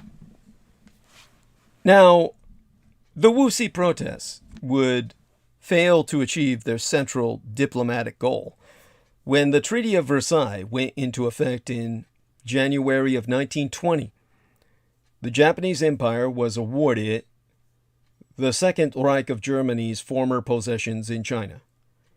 But the movement nonetheless became legendary for its other achievements, a symbol of the potency of student-led mass action, and the very reason why Adolf Hitler later supported the nationalist Chinese and ultimately saved at least 100,000 Chinese lives when he protected Chinese during the time of the rape of Nanjing, which I've described in detail in the past. And over the decades, it has come to mean far more than even what I've just articulated now, much like the date and phrase Mai 68, MAI 68, as in the year 1968, in the French political imagination, with their own uprising that could very well have turned France into a communist nation at the time, and all of the students occupying the Sorbonne. In China, Wuxi conjures up the idea of an entire generation, a special one. And during that special generational period, new periodicals, study societies, and political organizations sprang up. The journals ran critical political commentary, experimental works of literature, iconoclastic essays by Chinese intellectuals lambasting traditional values, and translations of works by Western, Russian, and yes, heavily influenced by Japanese thinkers as well. This study societies promoted theories from abroad, ranging from the liberalism of John Dewey, who began a lecture tour in China just before the 1919 protests, to various forms of anarchism and socialism. Those of you who might not remember John Dewey as a presidential candidate can look him up and reference him yourself. Now, Lee was one of the earliest and most enthusiastic promoters of Bolshevism that Brendan Zogit was earlier alluding to, and its calls to combat imperialism and topple capitalism through revolution. In 1921, he and Chen were among the founders of the Chinese Communist Party. Another founder was a Wuxi activist from Yunnan and the author of articles attacking Confucian marriage practices for being unfair to women. His name was Mao Zedong. He would later go down in history as the communist Chinese dictator who murdered 100 million of his own people. In the 1930s, when students, supported by underground operatives of the Chinese Communist Party, which was illegal then, took to the streets to demand that Chiang Kai-shek's ruling Nationalist Party do more to protect China from Japan, they invoked the May 4th spirit. The Nationalist Party, which rules my native Taiwan, also claimed that it best exemplified that spirit. The contest to appropriate the legacy of Wuxi was on and continues today. Come 1989, It was the leaders of the CCP themselves, by then far too long in power already, who were targeted by a fresh generation of students calling for a new May 4th movement. And once again, the most important site of protests was Tiananmen. In the 1950s, the area in front of the gate to the Forbidden City had been turned into a square filled with monuments, including one at the center honoring Communist China's revolutionary heroes. A frieze, F-R-I-E-Z-E, at the foot of that central structure, depicts a young man and woman taking to the streets in 1919, my late and sainted sire's birth year, the natal annus, the birth year of George Dietrich, the man who raised and guided me. It was in front of that frieze frame that the students of 1989 set up their main base of operations. And on May 4th of that year, as the Chinese Communist Party commemorated the 70th anniversary of Wuxi inside the Great Hall of the People, to one side of Tiananmen Square, the protesters held a competing event on the plaza. Once again, two opposing political camps were both claiming the mantle of the 1919 movement. Exactly 1 month later, the People's Liberation Army rolled in, slaughtering thousands, probably tens of thousands, of demonstrators and residents. The number, like the bodies, was hidden, literally bulldozed into massive piles to be taken and dissolved in enormous pits of lime and acid in industrial wastelands out of sight. What are widely known in the West as the Tiananmen Square protests are called Liu Xi Yundong, or the June 4th movement in the language of the Chinese, Putongwa, a reference to the day of the massacre in 1989, of course, but also an echo of the uprising of 1919. And yet today, while Wuxi appears in many online and print publications across the Chinese mainland, Liu Xi itself is a taboo word. It's like wolf. You cannot cry it out. Under the communist Chinese dictator Xi Jinping, the Chinese Communist Party's efforts to control the meaning of the Wuxi protests have continued unabated. The movement holds a revered place in official chronologies as a turning point and the start of modern times in China itself. The party, playing on the kind of national pride extolled back in 1919, boasts today that China no longer appeases, but leads on the international scene. And the CCP, the Chinese Communist Party, does other less Wuxi things as well. It has abolished limits on presidential terms, rendering Xi Jinping the North Korean dictator for life of all mainland China, and has enshrined Mr. Xi's thought in the Constitution itself. He has taken the role of Mao Zedong. In the promotion of Mao Zedong thought, we had the Cultural Revolution. In the promotion of Xi Jinping thought, we have cultural de-evolution. He has punished intellectuals for calling such moves retrograde. On occasion, he has even banned images of Winnie the Pooh online because he sees them as memes that mock his own physique. Chinese feminists have been detained for asking about gender equality. The Chinese Communist Party dictatorship is, at this point in history, effectively entirely male. It has reestablished patriarchy in effect in communist China.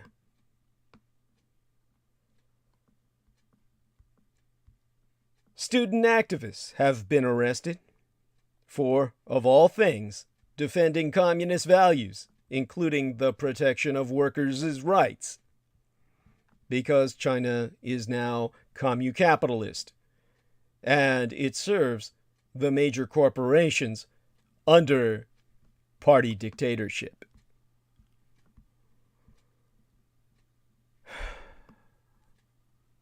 When the Chinese Communist government announced in August of 2014 that only pre-selected candidates would be eligible to stand in the next election for the highest executive office in Hong Kong, it set off a string of protests and sit-ins known as the Umbrella Movement that paralyzed parts of Hong Kong for weeks. The demonstrators, many of them students, were asking the authorities in Beijing to respect the special rules that govern Hong Kong as an autonomous territory and that afforded a measure of the self-determination and democratic rights unknown on the mainland. But the Chinese Communist government never budged.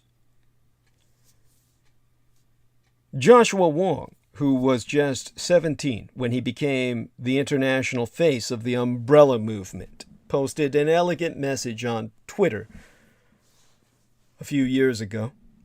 It featured just 3 dates: 2014, 1989, 1919, and 3 photographs of the historic demonstrations held in each of those years.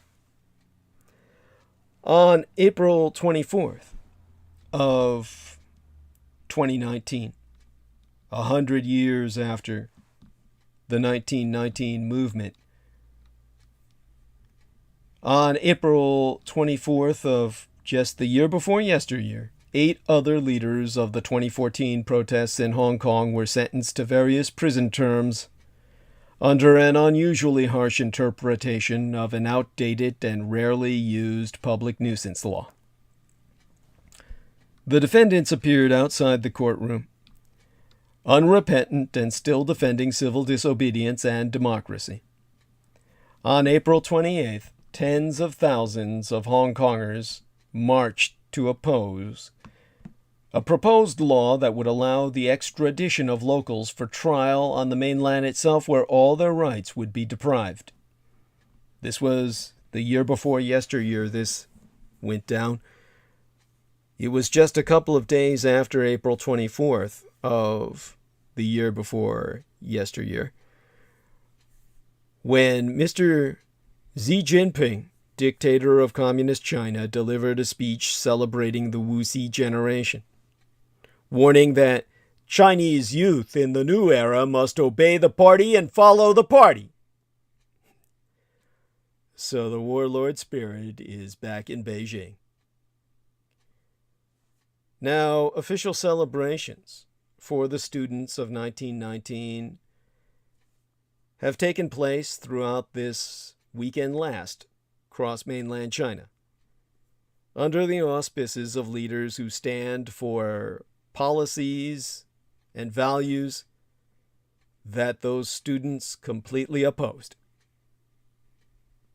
They refuse to recognize that the true spirit of Wuxi lives on across the black ditch of the Taiwan Straits on the Isle of Formosa that China threatens to invade. And as all dissent is silenced, Xi Jinping lauds the massive student rebellion that took place 102 years ago. Yesterday's date, the day before yesterday's by now for those on the eastern seaboard, where it's after midnight into a new day, Monday, the 6th of May. But the day before yesterday, 102 years agone, patriotic Chinese youth had a wish that Western ideologies would rescue their society from feudalism. Understand that Western ideologies include Marxism, which be naught but a Western heresy. Marxism and its spread throughout East Asia was simply part of what was once the inexorable westernization of the world. And as a Western heresy, communism simply industrialized, or rather made a fetish of industrialism, the peasant societies of Russia and China and Vietnam and Cuba, rendering them a disastrous amalgam of populism and totalitarianism.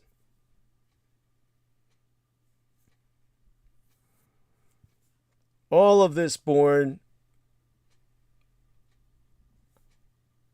of the Chinese delusion that the West would liberate them not only from feudalism, but political chaos and the foreign invasions, the Westerners themselves, that plagued their country. The West is successful. Let's emulate the West. They placed their hopes in what they called Mr. Democracy and Mr. Science. And to make their voices heard, thousands of them took to the streets, a scene that is unimaginable in the tightly controlled environment of today's communist China under the dictator Xi Jinping. Yet the May 4th movement of 1919, as it later became as known, continues to reverberate in China today, even as students' movements of any kind are immediately snuffed out. The Chinese Communist Party today celebrates the actions of those students as a show of patriotism, while steering clear of the inherently rebellious nature of a movement that expressed people's dissatisfaction with what they saw as a failing political system. The buzzword back in the day of the year my father entered this world, the man who raised and guided me, the man who himself would later serve on the gunboat patrols, enforcing American laws in Theater China Command. That buzzword was salvation from the darkness. In that year of 1911, that was the revolutionary year of Dr. Sun Yat-sen. China's last imperial dynasty, the Qing court, was overthrown that year by revolutionaries who put in its place a nationalist government with the Dr. Sun Yat-sen as its provisional first president, called the country the Republic of China. The Republic of China being the name for the government established on Taiwan today. However, warlords continued to rule in different parts of China, and efforts by foreign powers, such as the Japanese Empire, to retain or expand control over its territory continued. Intellectuals like Chen Duxiu were among the first to call for the abolishment of what he felt were antiquated ideologies supported by Confucian traditions, such as reverence for filial piety and superstitions that stopped people from embracing progressive Western ideas. At the start of 1919, Chen, who was then the dean of the elite Peking University, wrote in New Youth magazine that he believed only democracy and science could save China. And Chen was, we must never forget, a founding member of the Chinese Communist Party, albeit he was expelled in 1929 for his support of democratic institutions. To translate from the magazine he himself had founded, a paragraph therefrom: "Look at how much bloodshed and turmoil people in the West have undergone in order to support Mr. Democracy and Mr. Science, who have gradually saved them from darkness and led them to a brighter world. Now we believe that only these two gentlemen can deliver salvation from the darkness in China, be it political, moral, intellectual, or spiritual. In support of these two gentlemen, we will not stand down in the face of government oppression. Think of the madness of this statement in the context of World War I having just been fought and the German Kaiser abdicating the Second Reich into chaos, what would amount to a second 30 years war in Central Europe as Germany descended into anarchy, and the Chinese were deprived of anything for their contributions to World War I, rendering them a defeated power alongside Germany. That year was a humiliation for China. It failed to take back sovereign control of the Shandong Peninsula at the post-World War I conference in Paris after Western powers decided to let the Japanese retain and maintain the territory they had seized from Germany in 1914, comprising mainland Chinese territory, despite the fact that China fought on the side of the Allies. At that time, there also existed other foreign concessions in Shanghai and the southern city of Guangzhou.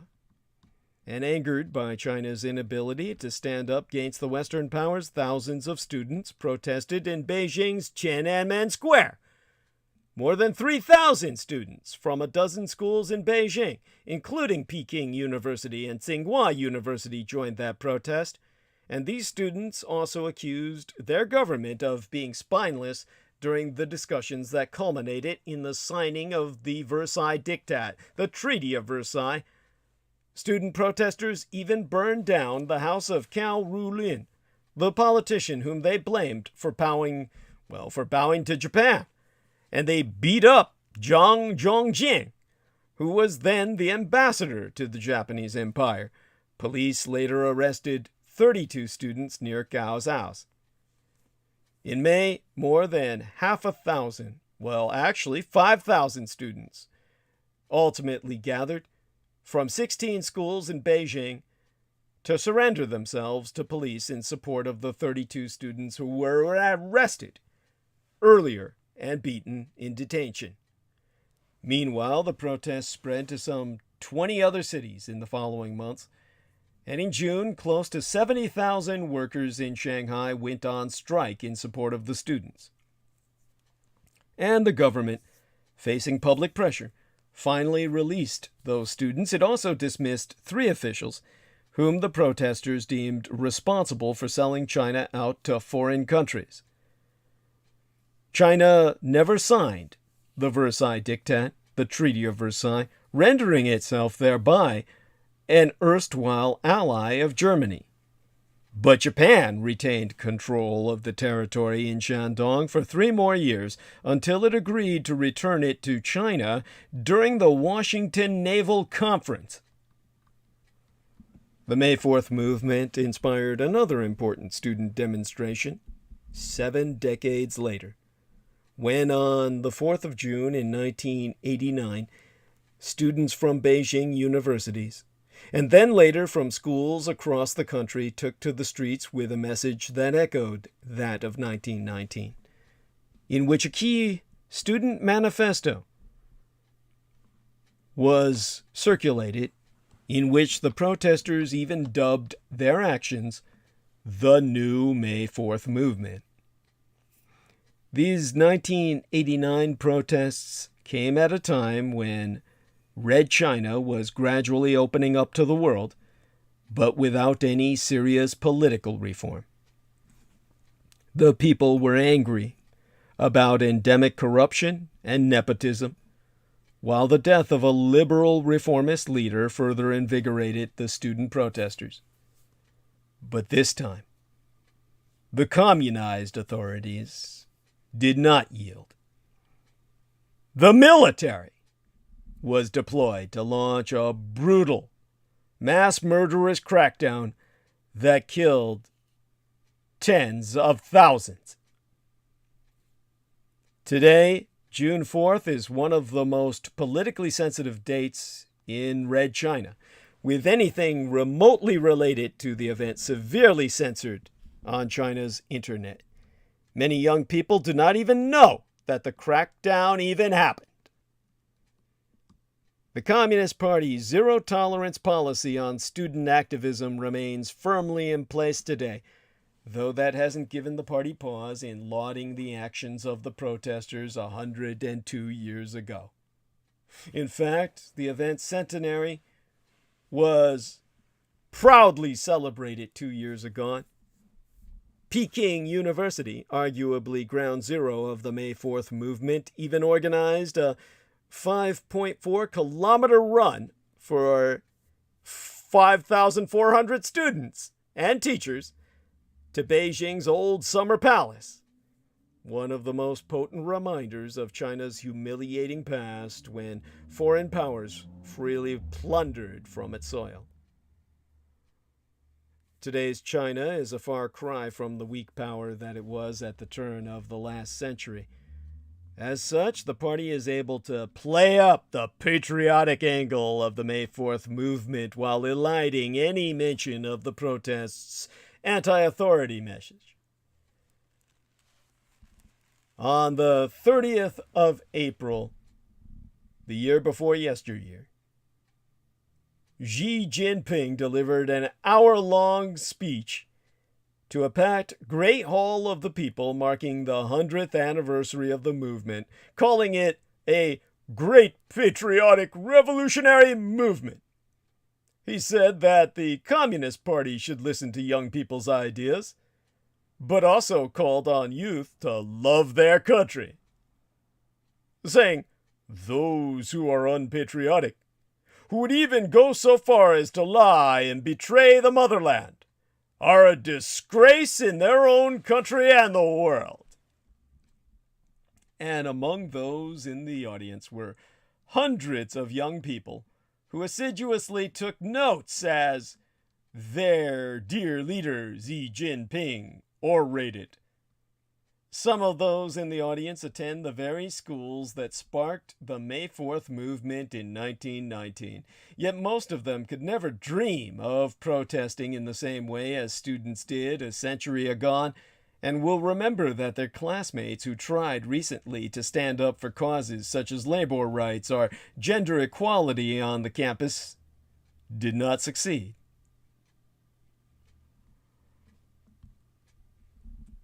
Now, in terms of not only the hypocrisy, but the hopelessness of everything that I'm describing, I really can't do any justice to it that I think any of our listeners could appreciate. It's something that people really have to learn about on their own. And yet you can't learn it by going to China anymore. Because seriously, you may never be allowed to leave. China has used detention laws that I have mentioned that render any trip to China to be a major risk to your very life. You could face a fate that's worse than death. A fate where you would be trapped in China for the rest of your life. Now, another check into the live stream. And let's keep the chat active. Like to see some more participation. And we spraketh of India earlier. And I think people have a general grasp of how serious the situation is. They may not have a grasp as to why anyone should care outside of India. And I've done my best to explain why they should, why you should. Whether or not that's effective, is testament to my communication skills or lack thereof. I can only hope I communicate the situation clearly and coherently. But most of all, we've talked about the capitalization of Chinese communism and the disaster that's resulted. Well, India is what happens when rich people do nothing. In a sense, as condemnatory as I am of Narendra Modi, the Chamber of Horrors that Asian India now finds itself in was not caused by any one man or any single government. It was just yestermenses, last month, actually this month, really, that, as I said, Arvind Kejriwal, the Chief Minister of Delhi, India's capital and home to millions, tweeted that the city was facing an acute shortage of medical oxygen. And that message was illuminating on a number of levels. First, his resorting to social media, rather than working through official channels, points to a lack of confidence in Prime Minister Narendra Modi's government.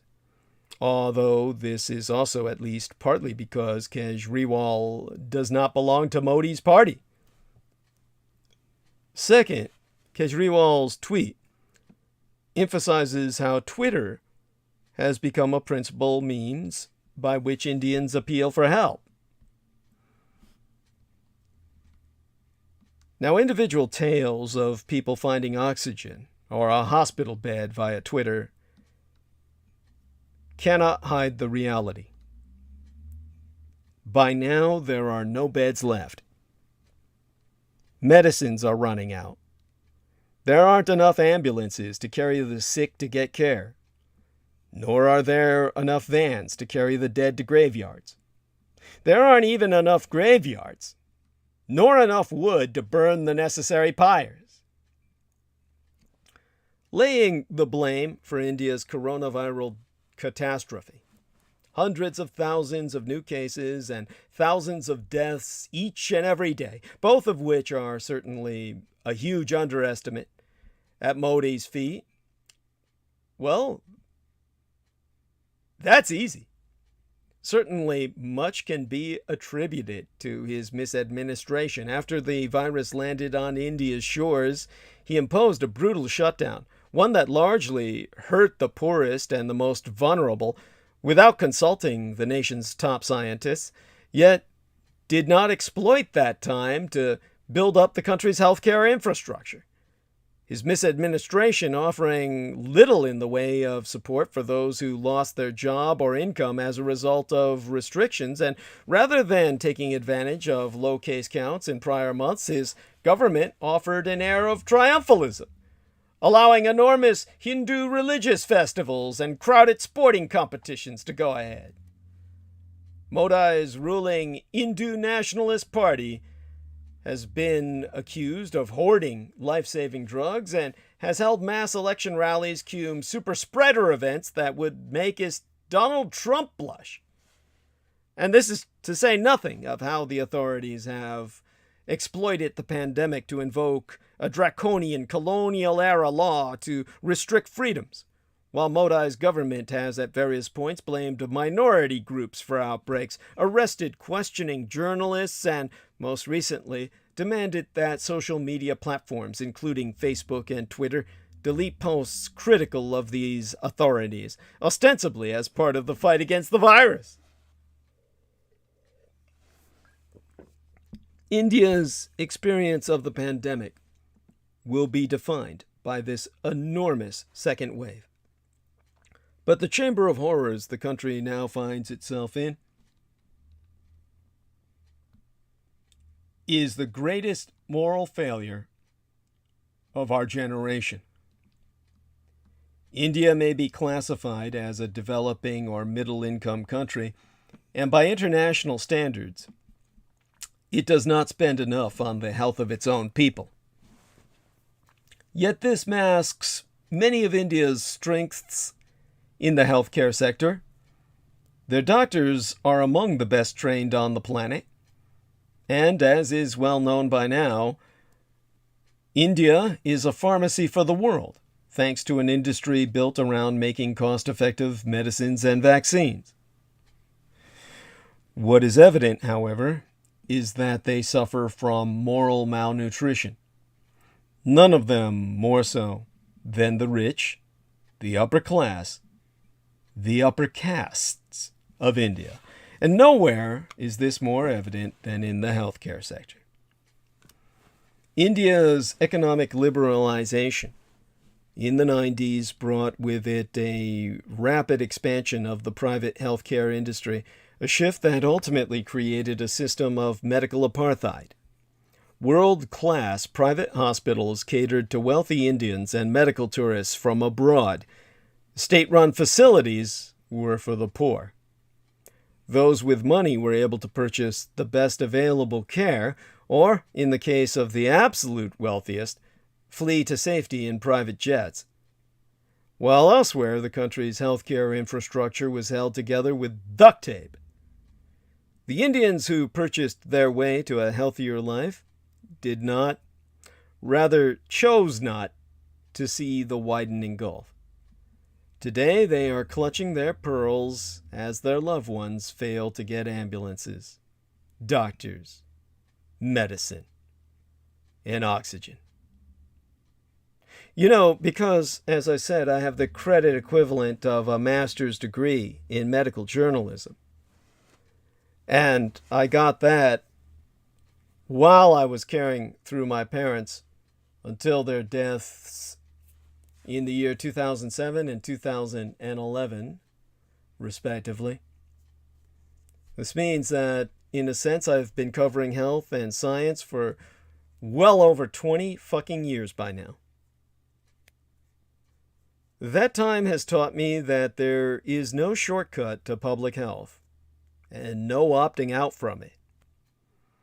Now the rich in India sit alongside the poor, facing a reckoning that had only ever plagued the vulnerable in India until now.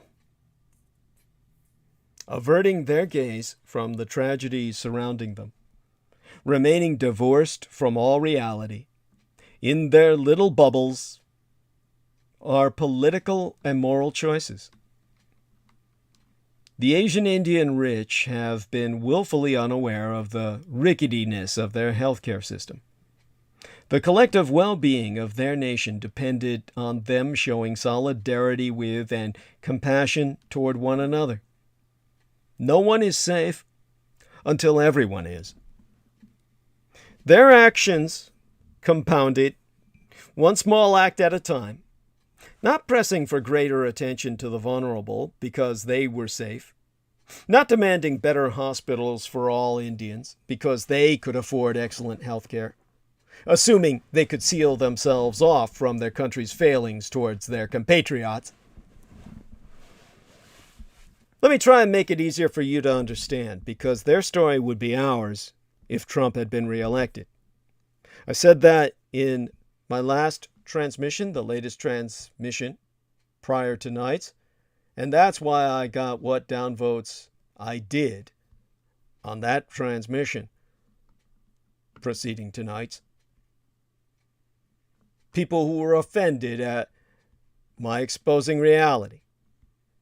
But a prior Indian tragedy shows the outcomes of the shortcomings of the wealthy Asian Indian approach. We could even call it the Oriental approach, because the British, with their imperial heritage, have the term Oriental reserved for South Asians and the term Asian reserved for my people of the Far East.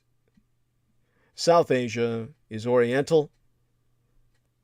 That was where British navigation oriented them towards their plunder of the Raj.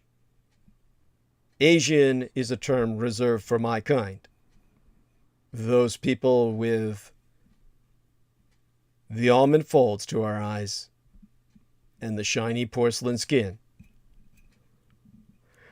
But to tell you what happened there and bring it back home to what happened here in Texas, it was shortly after midnight on the 3rd of December in 1984. What would have been my graduate class if I hadn't taken a GED to escape from John O'Connell Vocational Institute of Technology years ahead of time. In the central Indian city of Bhopal, a tank in a pesticide factory leaked, releasing methyl isocyanate into the night sky. What would unfold in the following hours, days, weeks, months, years was the world's worst recorded industrial disaster, outweighing any nuclear meltdown. Officially, the Indian government says that 5,295 people died overall.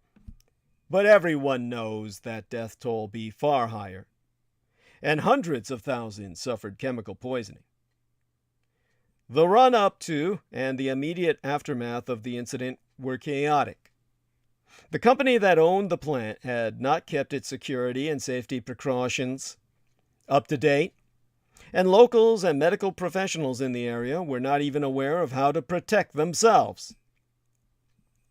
Over time, toxic pollution from the plant contaminated the soil and groundwater around that site, resulting in higher than average rates of cancer, birth defects, and respiratory disorders.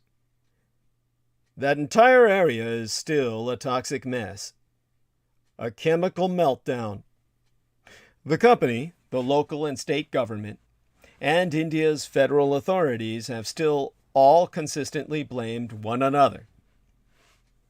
The deaths began decades ago, yet the suffering continues today.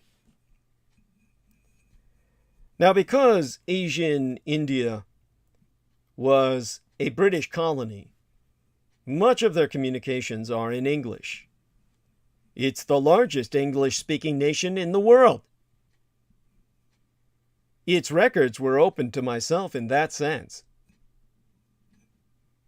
And what I can tell you from all that I've read over the years is that Bhopal is a city filled with people carrying the intergenerational cost of what is now simply known as the gas tragedy. Outside Bhopal, many Indians do not even recall the city, beyond a vague sense of some long-forgotten disaster. The gas tragedy is a faraway one to them, consigned to history. But living in Bhopal and seeing the impact the leak has had would be a different story. And because I followed that story from early on, it taught me that monumental failures, like monumental successes, are collaborative efforts involving both the actions people take and the signs that they ignore. As Crystal River said of the murder of our man Max Spears, it takes a village. It took a village to murder Max Spears. It took a network to generate Bhopal. Many things went wrong then, and many people were responsible. Safety systems that could have slowed down or partially contained the leak were all out of operation at the time of the accident. Gauges measuring temperature and pressure in various parts of the plant, including the crucial gas storage tanks, were so notoriously unreliable that workers ignored early signs of trouble. The cooling unit, necessary to keep chemicals at low temperatures, had actually been shut off. The flare tower, designed to burn off methyl isocyanate escaping from the gas scrubber, required new piping that had never been installed because no one would spend the money to purchase it. Well, what has happened since is perhaps even more instructive. Indians have, by and large, forgotten the tragedy. The people of Bhopal have been left to deal with its fallout. wealthier Indians had never had to visit the city, so they simply ignored it. Yet their apathy signals a choice, a decision to look the other way as their fellow Asian Indians suffer. The photojournalist Sanjeev Gupta, a native of that city, has since spent years documenting the aftermath of the disaster. Every so often, when media attention returns to Bhopal because of a new chapter in the long-running legal drama, his photographs are typically the ones that grace the news reports. According to Gupta himself, the mass pyres now burning in Bhopal's crematoria as a result of coronavirus deaths are worse than anything he saw in 1984. However, inadvertently, to use the proper English, Asian Indians built the system that is failing them. Perhaps the COVID-19 crisis will teach them, as the gas tragedy should have taught them, that their decisions to stay silent as others suffer have consequences. To those of you who don't believe that story would have been ours had the Republicans won the war, that war was fought in Texas, a red Republican state slowly turning blue, with Californication, as the Texans themselves call it. At least 57 people died in Texas as a result of last month's winter storm. And that's according to preliminary data that the state health department released Monday, opening this work week, last. The largest number of deaths, at least 250, occurred in Harris County. The Texas State Department, the Texas Department of State Health Services is my source for that number. The deaths occurred in at least 250 counties between February 11th and the 5th of March. And the majority of verified deaths were associated with hypothermia. But health officials have confirmed that some were also caused by motor vehicular wrecks, along carbon monoxide poisoning, medical equipment failure, falls, and fire. Now, all this preliminary data is subject to change, as state disaster epidemiologists are gathering additional information and additional deaths are verified. So the information will be updated weekly, according to the sources that I've researched. The winter storm plunged large swaths of Texas into sub-freezing temperatures and overwhelmed that state, what you would rightly call a state nation's electricity infrastructure, which is all its own, having severed itself from the rest of North America, causing massive power outages. At the height of the crisis, nearly 4.5 million Texas homes and businesses were without power. That's because nearly half of the total power generation capacity for the main state electricity grid was offline as winter conditions caused failures in every type of power source: natural gas, coal, wind, and nuclear. Millions of Texans went days without power. And in marathon legislative hearings, Texas lawmakers grilled public regulators and emergency grid officials about how power outages happened and why Texans were not given more warnings about the danger. But policy observers blamed the power system failure on the legislators and state agencies themselves, who said they did not properly heed the warnings of previous storms or account for more extreme weather events warned of by climate scientists. Instead, Texas prioritized the free market above all else, above human life itself. Still, lawmakers have called for investigations of the ironically named, or tragically misnamed, Electric Reliability Council of Texas, the ERCT, the nonprofit that operates the power grid spanning most of the state, and the Texas Public Utility Commission, or the TPUC, which oversees the state's electric and water utilities. 2 board members of the Utility Commission and 6 members of the the ERCOT, the ERCOT, Electric Reliability Council of Texas Board, resigned. The ERCOT CEO was fired after sharp criticism they had not done enough to prepare for the winter storms. Lawmakers also filed a slate of bills in response to the power outages last month. The proposals include weatherizing the state's energy infrastructure to protect it from extreme weather, creating a statewide alert system for impending extreme events, and improving communication between state agencies to better coordinate during disasters. Now, on Monday, as the Texas Senate suspended its own rules to quickly pass a bill to force the state's utility regulator to reverse billions of dollars in charges for wholesale electricity during the winter storm. The cost of electricity during the winter storm has emerged as a surprise hot-button issue in this year's legislative session after an independent market monitor estimated that the electric grid operator overbilled power companies around the time of the storm.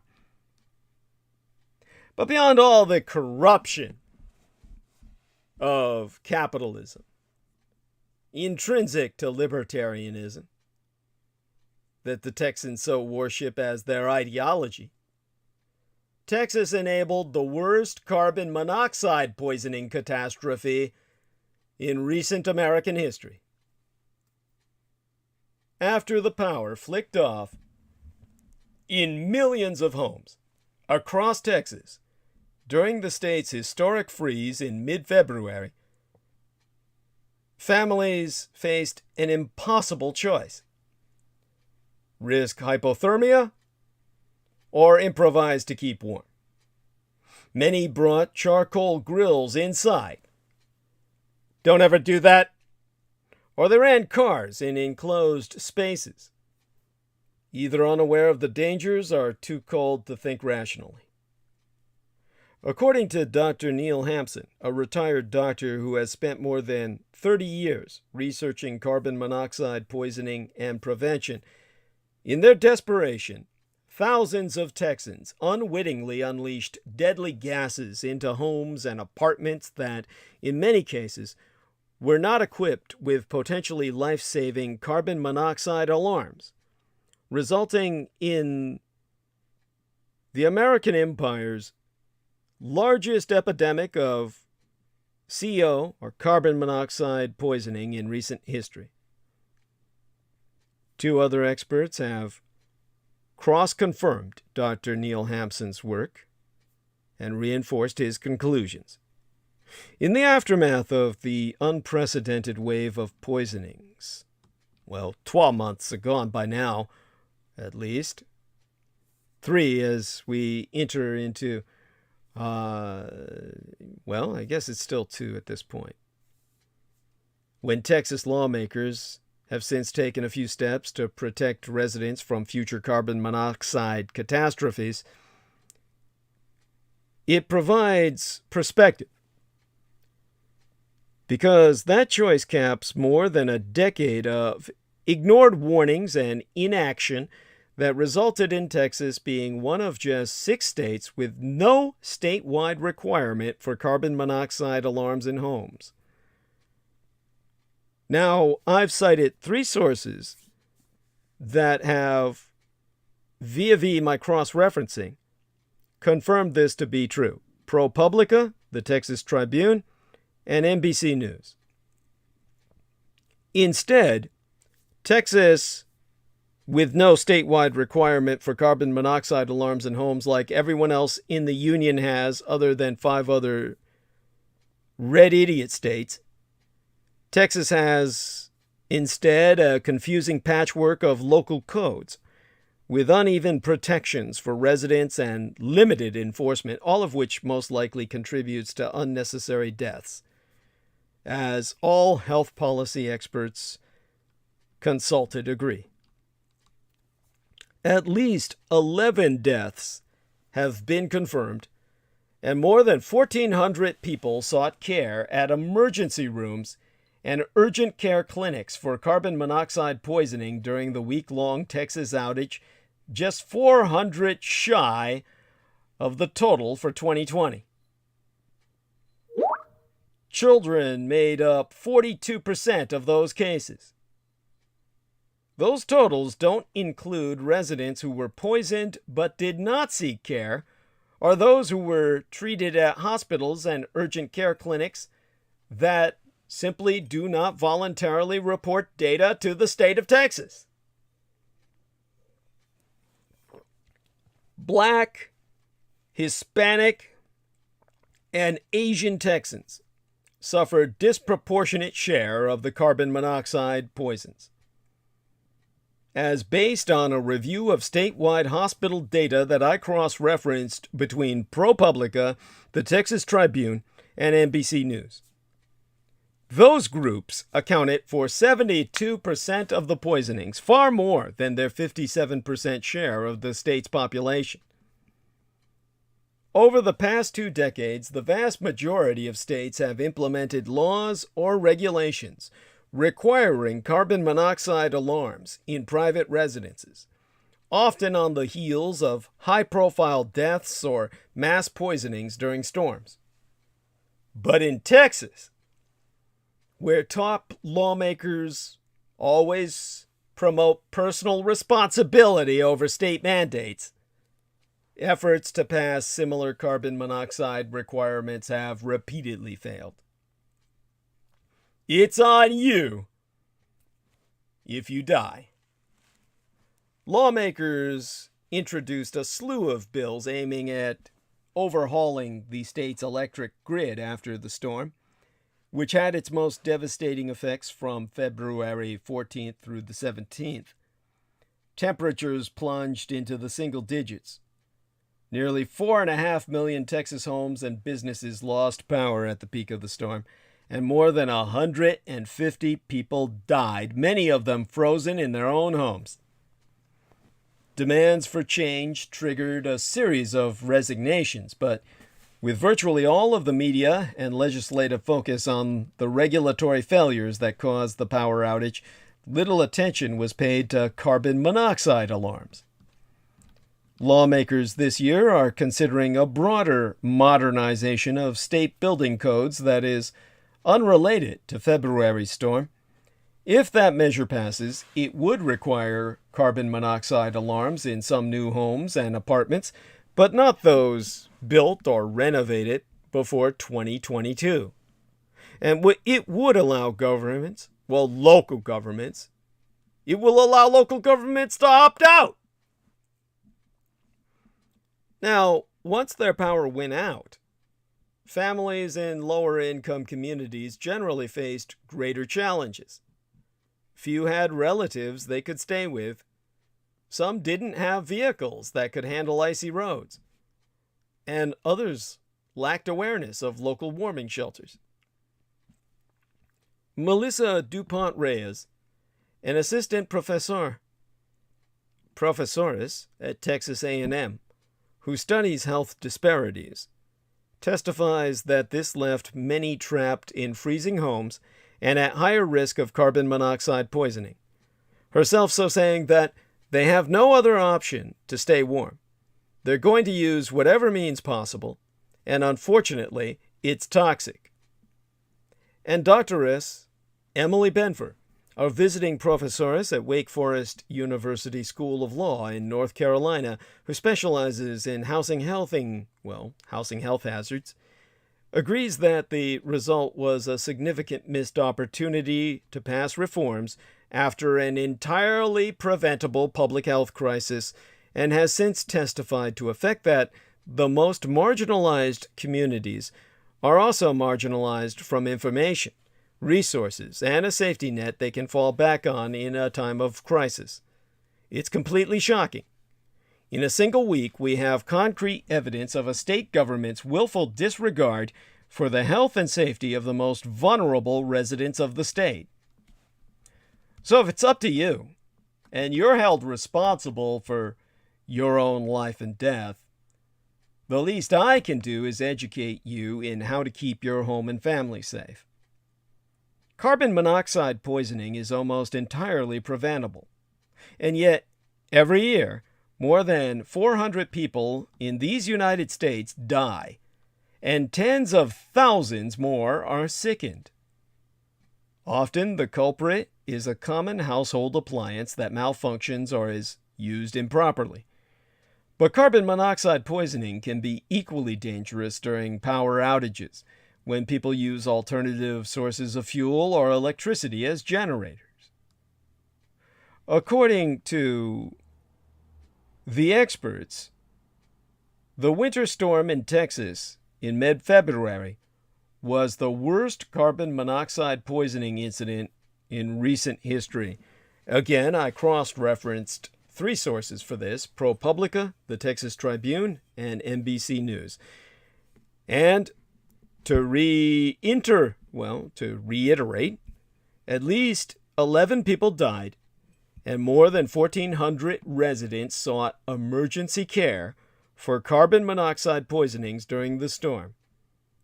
Amid a pandemic, no less. It's a wonder any of them survived. Most of them must have contracted COVID at that time and may be dead now. The gas itself is particularly dangerous because it is odorless, colorless, and tasteless, and it can kill within minutes at high levels. Those who survive may suffer brain damage and other long-term health problems. The best way to detect if you have unsafe levels of the poisonous gas in your home is to have a working carbon monoxide monitor, which will sound an alarm if you're in danger.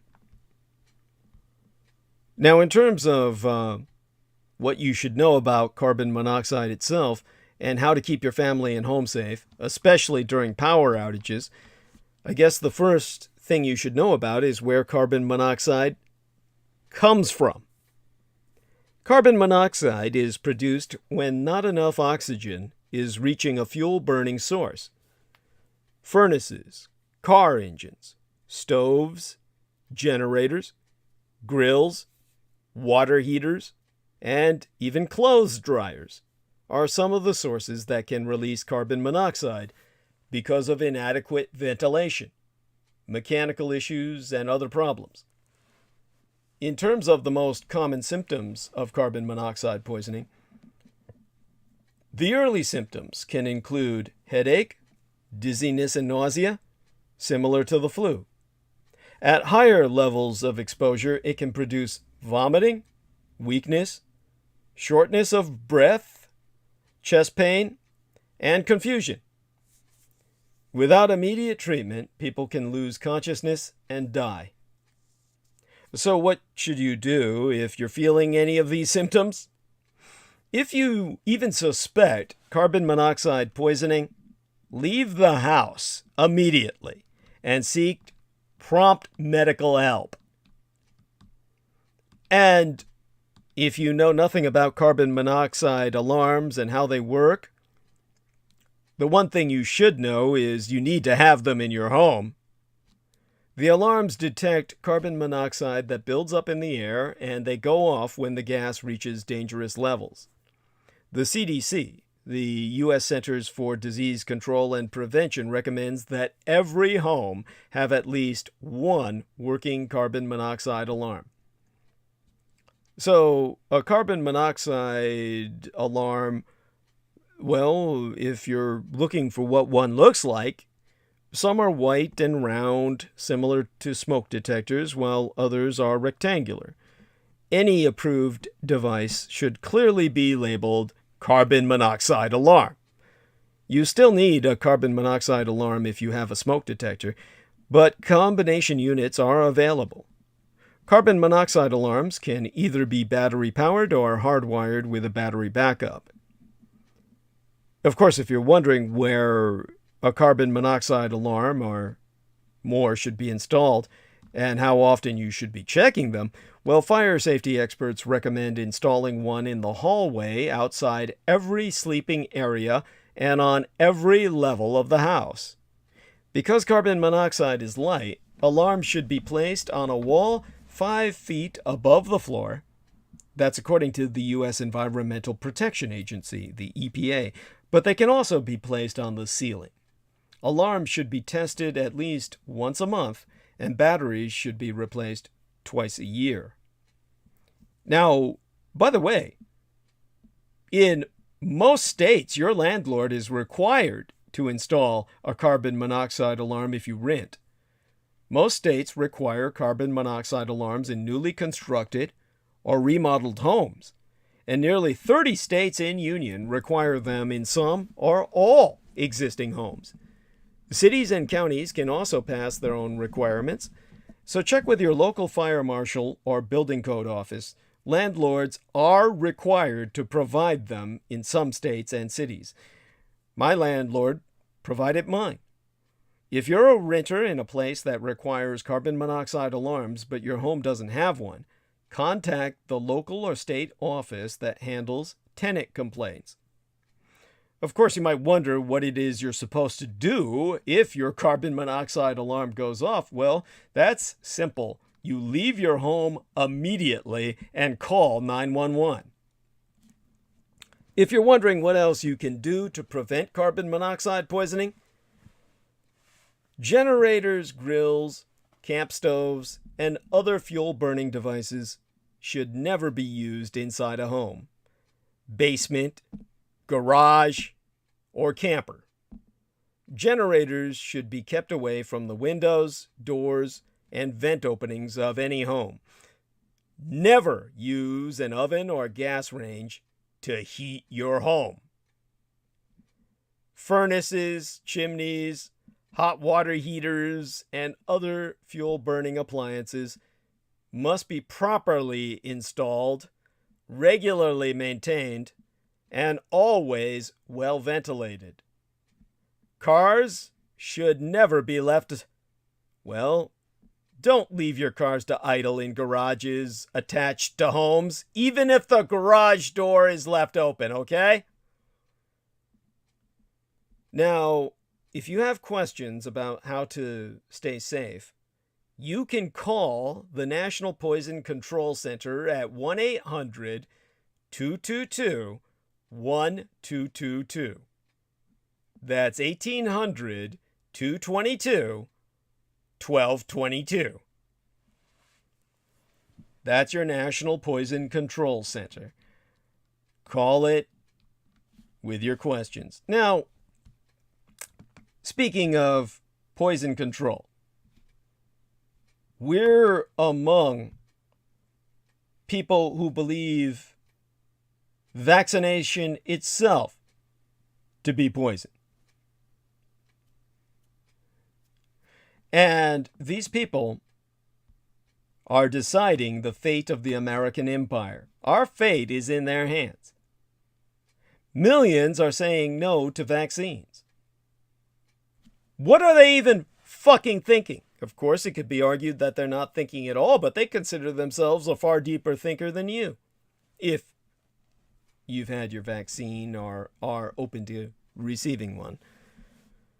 You see, for those refusing to get COVID-19 shots, it's not just about a vaccine. It's a worldview. A Weltanschauung, as my biological father Adolf Hitler would say. To understand the perspective of the millions of Americans who don't want a COVID-19 vaccine, you need to zoom out. Many of these people are younger than half 100 years of age. younger than 50. They lean conservative, and they believe that liberals were botching the coronavirus response before the shots even existed. To reiterate, reluctance to get vaccinated is concentrated among young reactionaries who are skeptical of the pandemic's harms. They believe it to be influenza fear porn. It is some Americans believe that scientific concern is being weaponized for partisan ends and see their own resistance as a defense of freedom.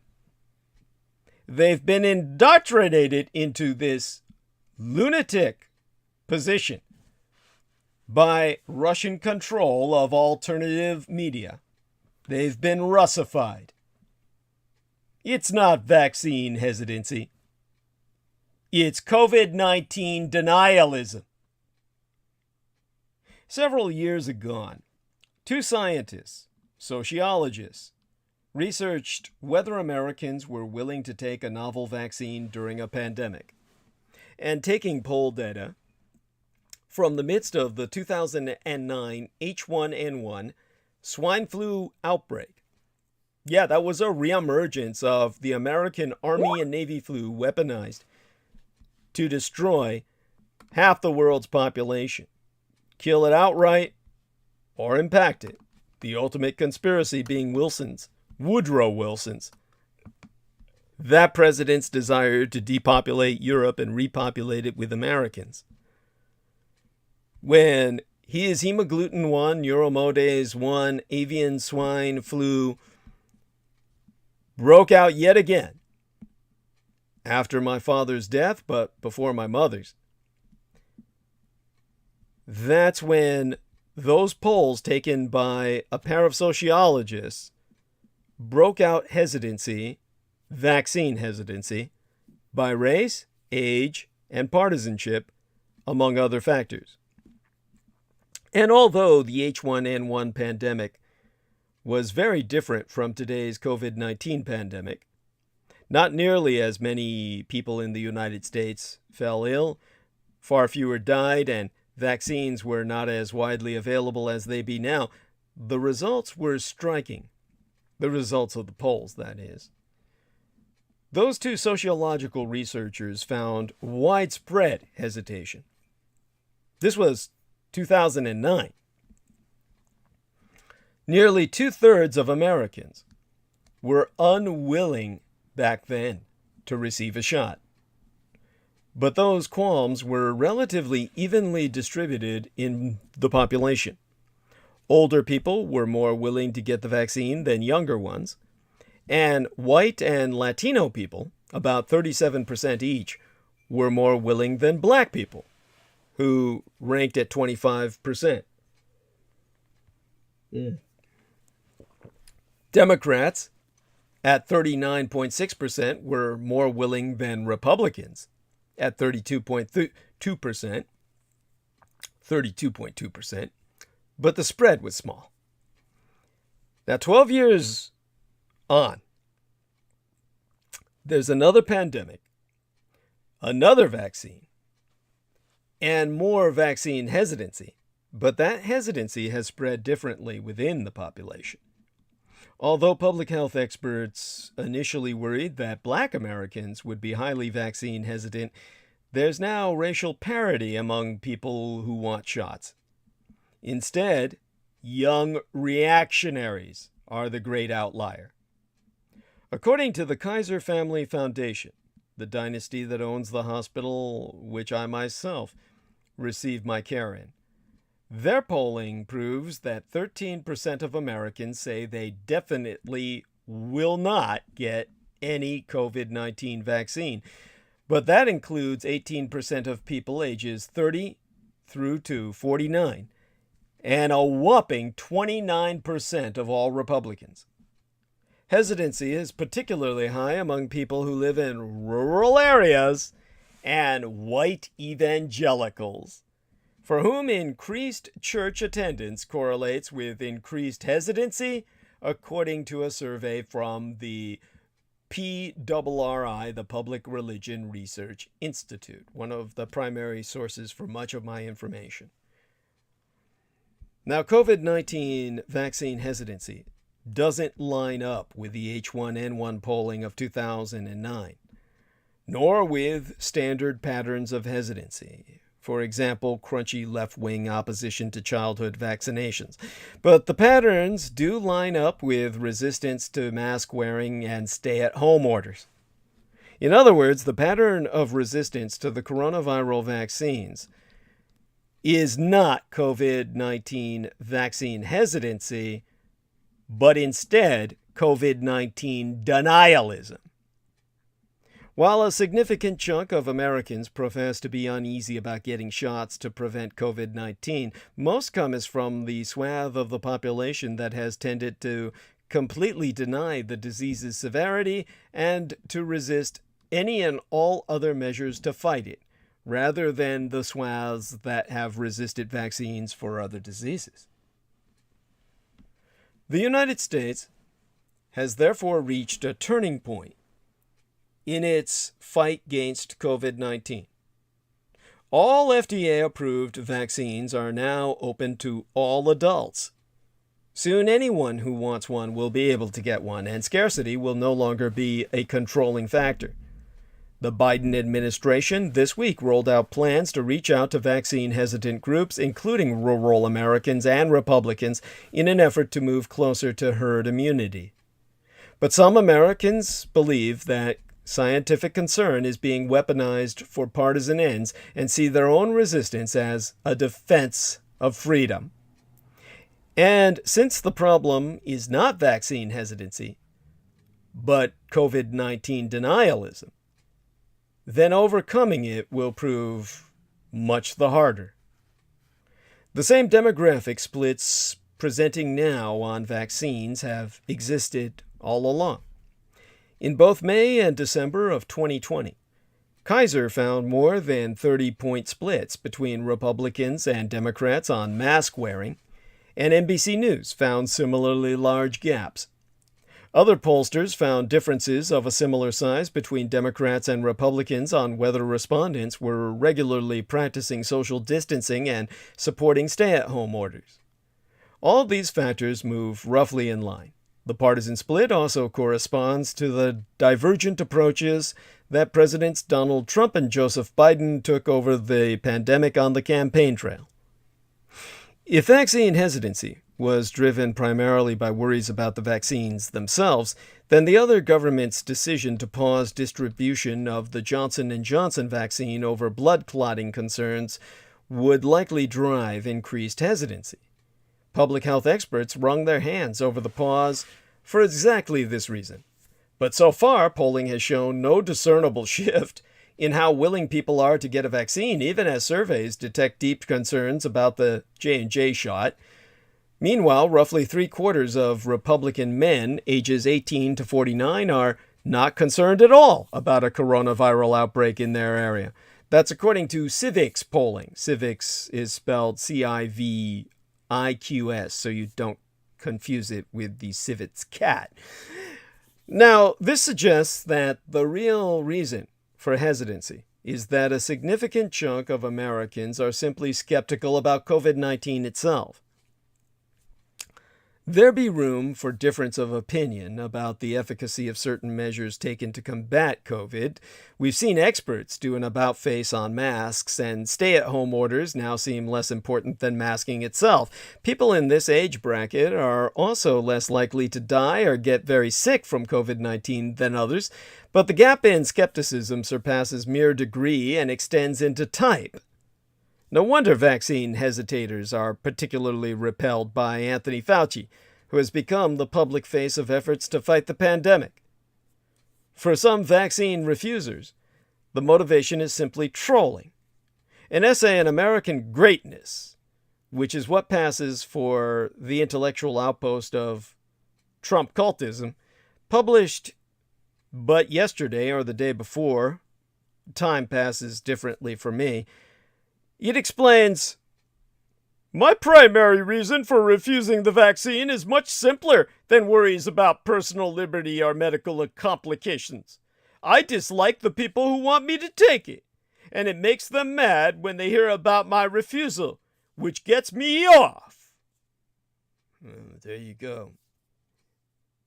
It's for the lulz, people. It gets them off. To make you sick, to become super spreaders. How widespread this attitude is, or what degree it be the primary motivation, is of course impossible to know in exactitude, but it's probably just one part of a spectrum of COVID-19 denialism.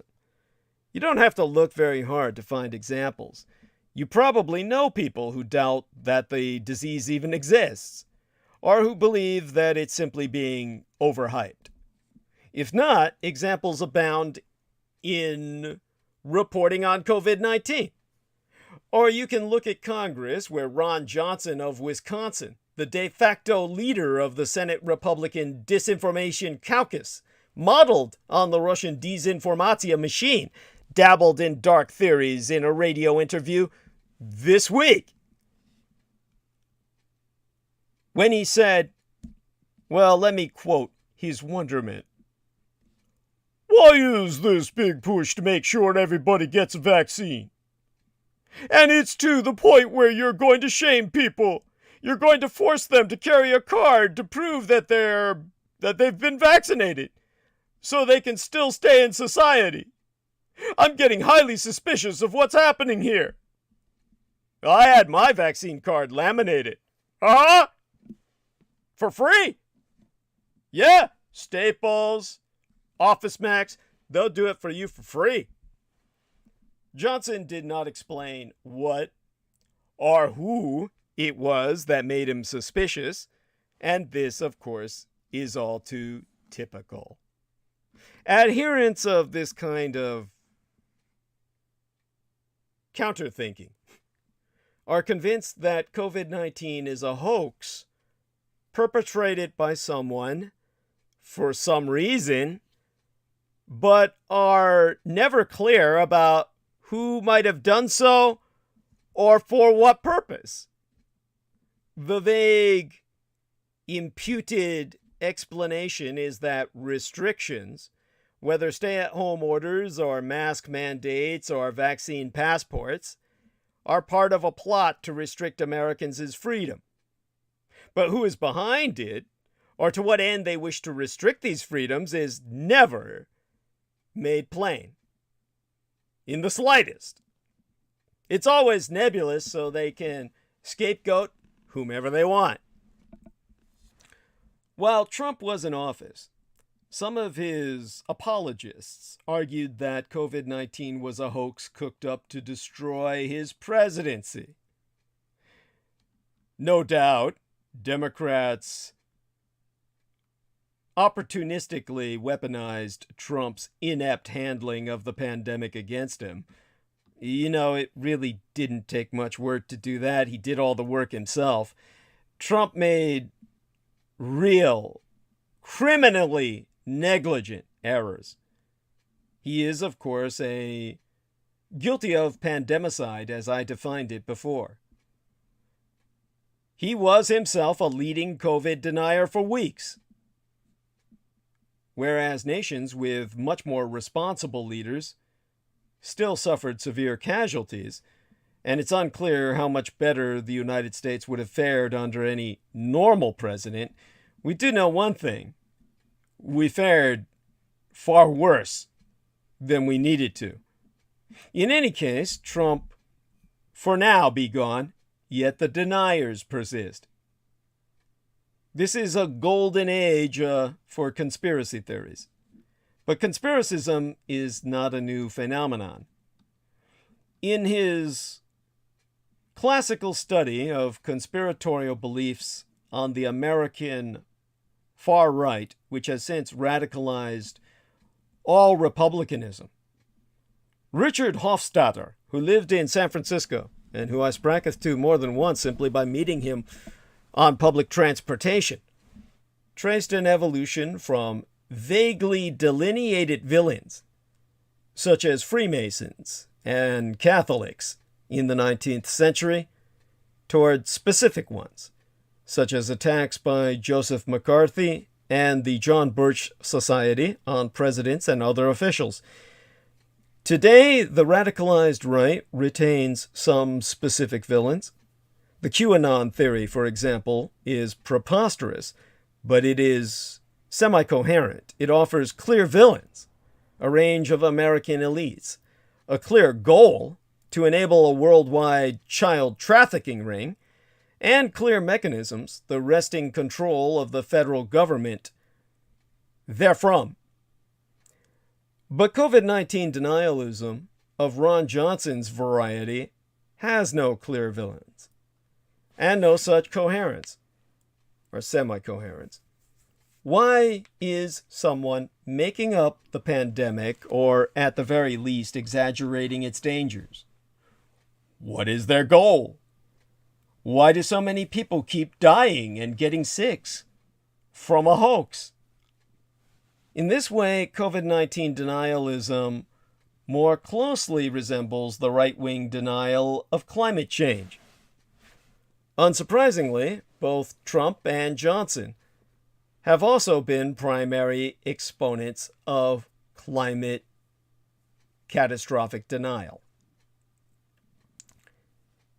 Conservative skeptics insist that the planet's warming, its burning, is not real and is simply a plot to destroy freedom.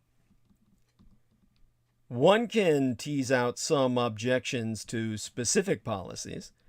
Some progressives want a carbon tax, which many climate change deniers oppose. But how one goes from there to an immense conspiracy to deprive everyone of basic liberties is really anyone's guess. Whose idea is this? What is their goal? And why do global temperatures keep rising if it's a hoax? Well, standard vaccine hesitancy is now a public health problem. So is COVID-19 vaccine hesitancy. But its proven roots in COVID-19 denialism prove that combating it will require more than just persuading Americans to trust medical science. It may take us convincing them to trust each other too, which they may not want to do if the person is of another ethnos or a hybrid ethnos, as myself.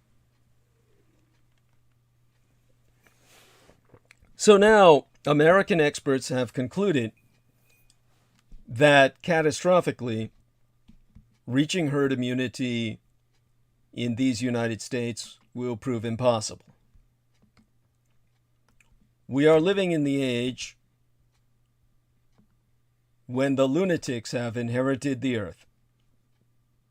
And we live under the will of madmen. Madmen who have an active denial of reality itself as their ultimate objective. Now, in the time we have remaining, which is quite a bit of time considering, I will try and go back into history, roundabout through the challenge we're contending with now. The challenge is, early in the pandemic, when vaccines for the coronavirus were still just a glimmer on the horizon, the term herd immunity came as to signify the endgame. The point when enough Americans would be protected from the virus so we could be rid of the pathogen and reclaim our lives. Now more than half of adults in these United States have been inoculated with at least one dose of a vaccine, but daily vaccination rates are slipping, and there be widespread consensus among scientists and public health experts that the herd immunity threshold is simply unattainable At least not for the foreseeable future. Realistically, not ever. Instead, they are coming to the conclusion that rather than making a long-promised exit, the virus will most likely become a manageable threat that will continue to circulate in the United States for effectively forever. Certainly through the years to come, still causing hospitalizations and deaths, but in much smaller numbers. How much smaller is uncertain and depends in part on how much of our nation and the world becomest vaccinated and how the coronavirus evolves.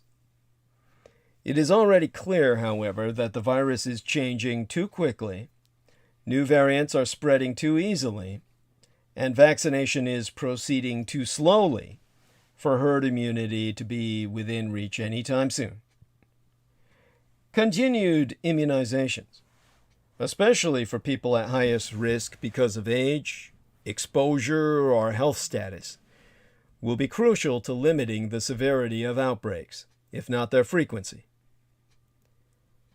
Rustam Antia, an evolutionary biologist at Emory University in Atlanta, has stated that the virus is unlikely to go away, but we want to do all we can to check that it's likely to become a mild infection.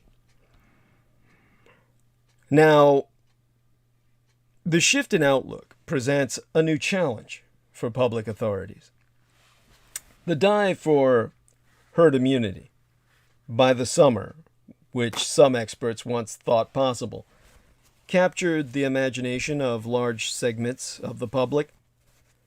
To say as the goal will not be attained ever adds another why bother to the list of reasons that vaccine skeptics use to avoid being inoculated. Yet, vaccinations remain the key to transforming the virus into a controllable threat. Dr. Anthony Fauci, the Biden administration's top advisor on COVID-19, has acknowledged this shift in experts' thinking when he said, "People were getting confused and thinking you're never going to get the infections down until you reach this mystical level of herd immunity, whatever that number is. That's why we stopped using herd immunity in the classic sense. I'm saying, forget that for a second. You vaccinate enough people, the infections are going to go down."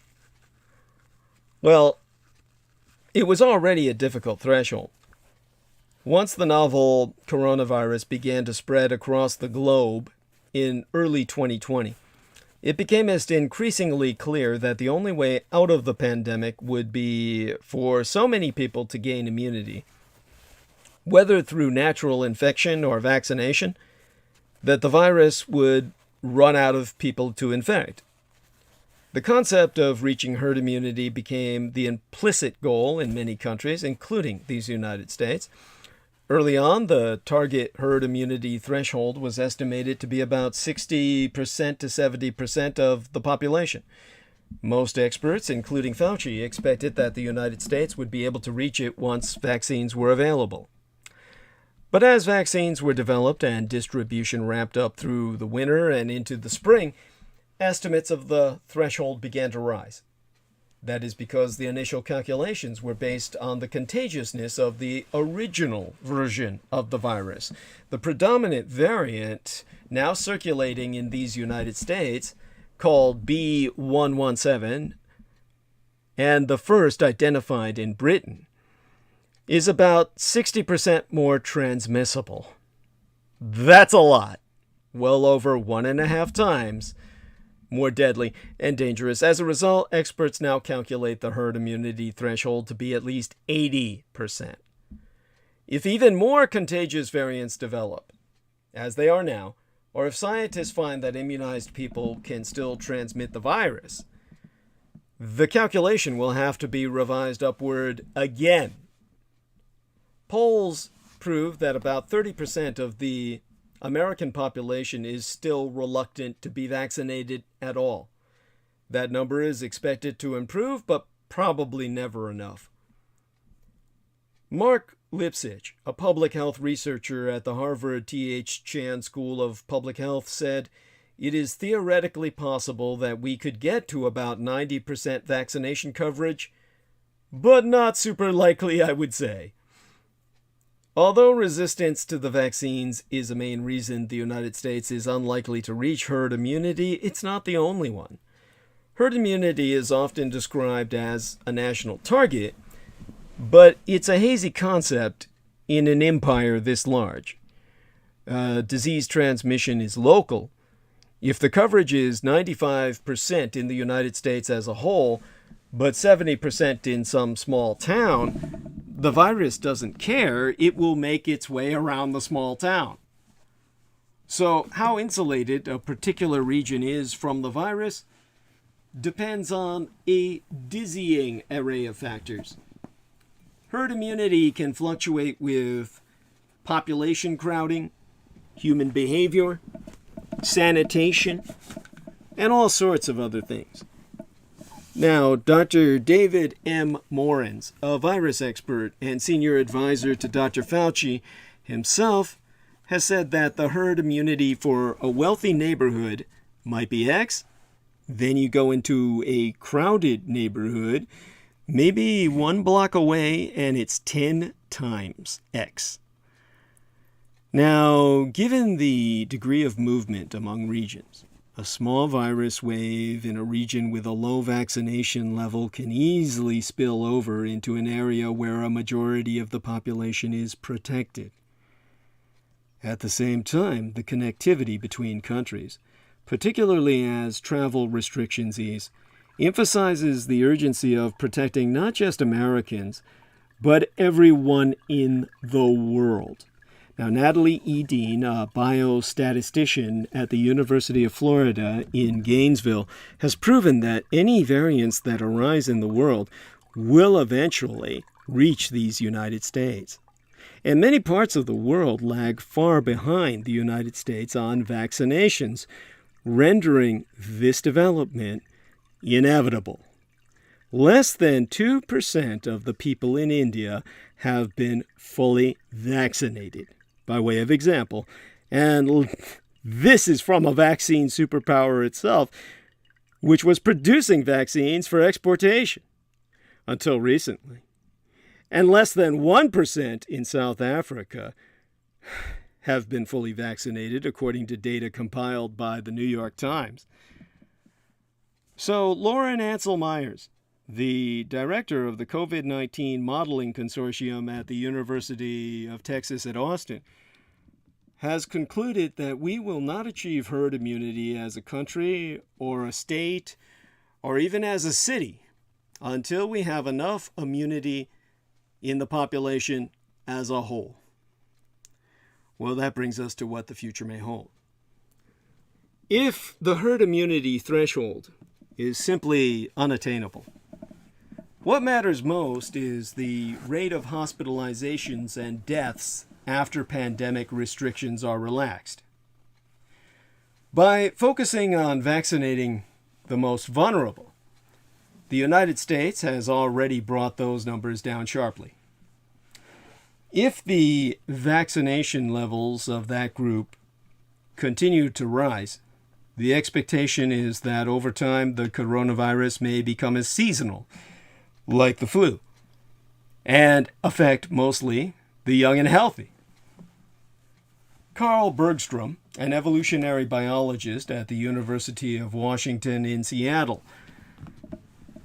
has gone on record to observe that what we want to do at the very least is get to a point where we have just really sporadic little flare-ups.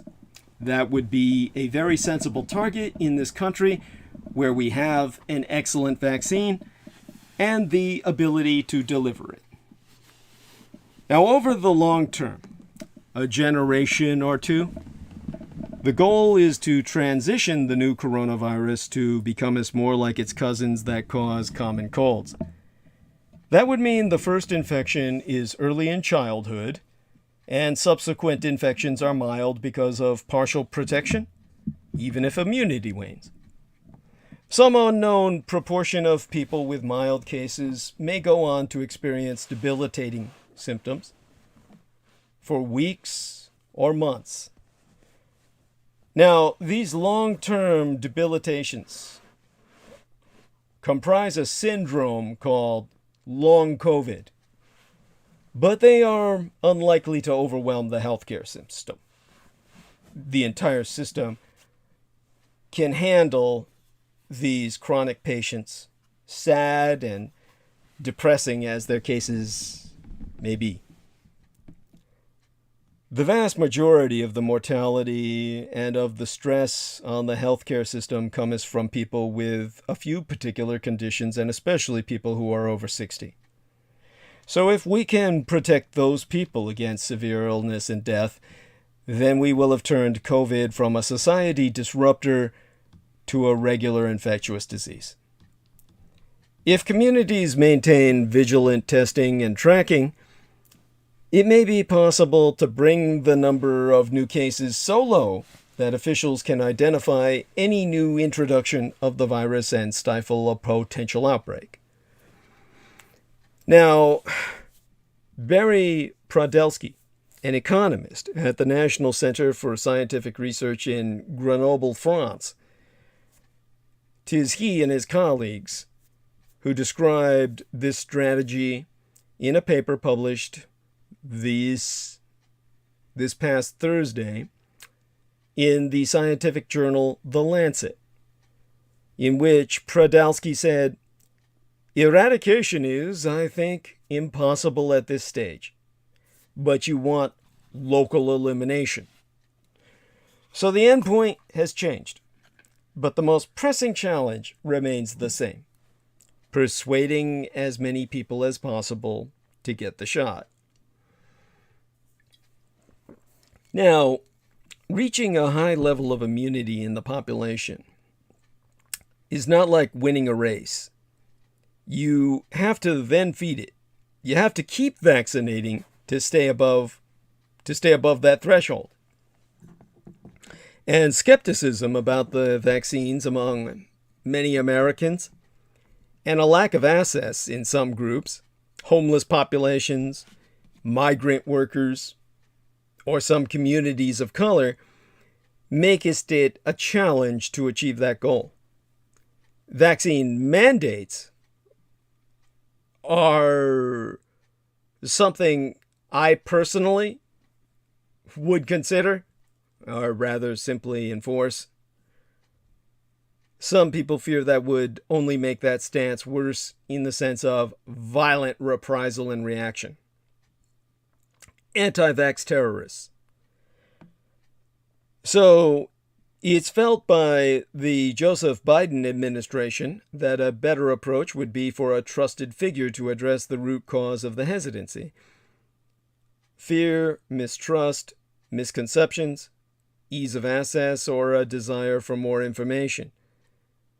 Of course, who that trusted figure will be remains the challenge. Mary Politi, an expert in health decision-making and health communication at Washington University in St. Louis, has so noted that people often need to see others in their social circle embracing something before they themselves be willing to try it. So emphasizing the benefits of vaccination to their lives, like seeing a family member or sending their children to school, might be more motivating than the nebulous idea of herd immunity. That would resonate with people more than this somewhat elusive concept that experts are still trying to figure out. Although children spread the virus less efficiently than adults do, in this case, believe it or not, the experts all agreed that vaccinating children would also be important for keeping the number of COVID cases low. In the long term, the public health system will also need to account for babies and for children and adults who age into a group with higher risk. But unnerving scenarios remain on the path to this long-term vision. Over time, if not enough people are protected, highly contagious variants will develop that can break through vaccine protection, land people in the hospital, and put them at risk of death. And so, Jeffrey Shaman, a public health researcher at Columbia University, has emphasized that that's the nightmare scenario. How frequent and severe those breakthrough infections become, or even are now, may determine whether the United States can keep hospitalizations and deaths low, or if our empire will find itself in a mad scramble every couple of years. I think we're going to be looking over our shoulders, or at least public health officials and infectious disease epidemiologists are going to be looking over their shoulders going, all right, the variants out there, what are they doing? What are they capable of? Maybe the general public can go back to not worrying about it so much, but the experts will continue to have to. Entire careers will be founded on this. None of this needed to happen. But beyond that, when you ask, or any sane and sensible observer asks, why is this happening? The lack of COVID herd immunity has locked in the red state, blue state divide permanently. Effectively until civil war reconfigures the map. A year after the American empire came under the grip of the coronavirus, it should be clear that no, the universal sacrifice from a pandemic did nothing to bring our nation together as some suggested it might. It only made our nation more polarized politically and culturally. And now something else must be evident to all with eyes to see. An emerging but striking divide in vaccination rates among red and blue states mean the coronavirus itself and the political division that cometh with it are going to stick around for a long while. To be sure, both the pandemic and political strife in the United States are better than they were a year agone. There be genuine optimism that the virus could soon be under control to the extent that I've articulated. So governors are lifting businesses and travel restrictions. In terms of politics, the fact that the presidential election season is over and there's no longer a president fanning division every day has meant the temperature has been lowered to a point where members of Congress are starting to debate policy again and not personalities. However, as the New York Times reported on Monday, opening this work week last, the long-held goal of reaching something called herd immunity to eradicate COVID-19 probably isn't going to happen for a long time, if ever. The concept of herd immunity, which I haven't really defined, means that there is enough immunity in the population, either through natural immunity or vaccination, that the virus has nowhere to go and dies out. Experts define herd immunity, though, well, the way I have. Let's just put it that way. I've made it accessible to you, but let's instead concentrate on what the experts say about herd immunity and whether or not it can happen now, Well, most of them concur that for herd immunity to happen at all now, roughly 80% of Americans need to get the vaccine. And given current vaccination trends, it be self-evident that such will not happen for a while. Well, simply put, it's not going to happen. Because Republicans. While vaccination rates nationwide remain impressive, there are still roughly 30% of American adults who are vaccination hesitant. That same 30% that forms the cultic base, the core of Trump Republicanism. Now, it could be, as Massachusetts Governor Charlie Baker suggested on Monday, that a significant chunk of that 30% didn't want to be in the first wave of vaccinations, and they wanted to see if everyone else who received them started dropping like flies before they dove into the pool of immunity, that they might now, seeing the fact that everyone is healthy and happy and not sterile and blood clotted and stroking out on the ground, spasming to death and before their eyes, they might decide to eventually get on board. But even if that's true, it's not enough. Children and adolescents make up 22% of the American population. In other words, as long as there be some adults who don't get the vaccine or develop immunity from a previous COVID infection, then nearly all children will need to get vaccinated to reach herd immunity. And that could take several months, well, several more months at the least, if not longer. And this is what points to a future where some states, particularly those that tend to vote Democratic, get ever closer to herd immunity status, while states that historically vote Republican never will. The latest tracker of the percentage of vaccinated adults tells the story. The 22 states doing the best job with getting vaccines into willing arms all voted for Joe Biden in the last presidential election.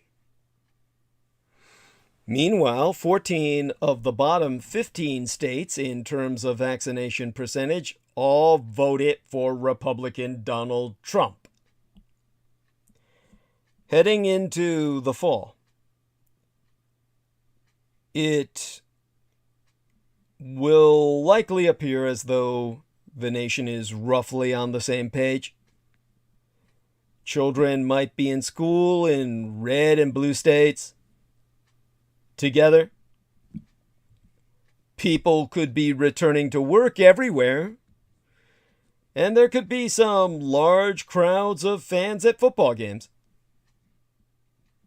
However, among that shared reality, there will be two very different risk levels for contracting the virus for some time to come. And with the virus still around in some form, it will continue to dictate politics and culture. This is government by virocracy. The virus is now our governance. Mask mandates and other public health measures will dominate local and national political debates into the 2022 election cycle, particularly in purple states, the swing between red and blue. Meanwhile, those in red states and blue states will be living in completely different worlds as it relates to the risk of contracting the virus. And what makes all of this even more catastrophic, destined for disaster, is the fact that it just got harder for Democrats to hold their House majority in 2022's midterm elections. Just 1 week after the Census Bureau announced which states would be gaining and losing congressional seats before the 2022 election, the dominoes are already beginning to fall. And the news is not good for Democrats desperately clinging to their single-digit majority in the House of Representatives. Now, the big blow came last Friday when Illinois Representative Cheri Bustos, one of just 7 Democrats who currently represents a district former President Donald Trump won in 2020, announced she would not run again. And while Bustos did not mention redistricting, and the news that Illinois' delegation will be forced to shrink by a seat before 2022, it's hard not to see that, plus the fact that there was no obvious statewide office for her to run for, as contributing to her decision to step aside. Well, Democrats control the line drawing process, the districting in Illinois. It will be tough to draw a Democratic-friendly district in the western Illinois area that Bustos' 17th district covers. Trump won the 17th in 2020 and 2016. What could cost my party a seat that Democrats can ill afford to lose?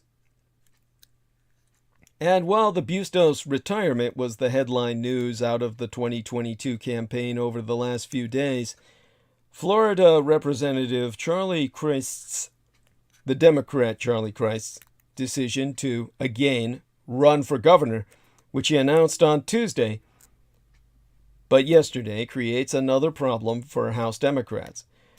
Crist's, his name spelled C-R-I-S-T, his 13th district on the western coast of the Sunshine State favors Democrats, yes, but not by wide margins.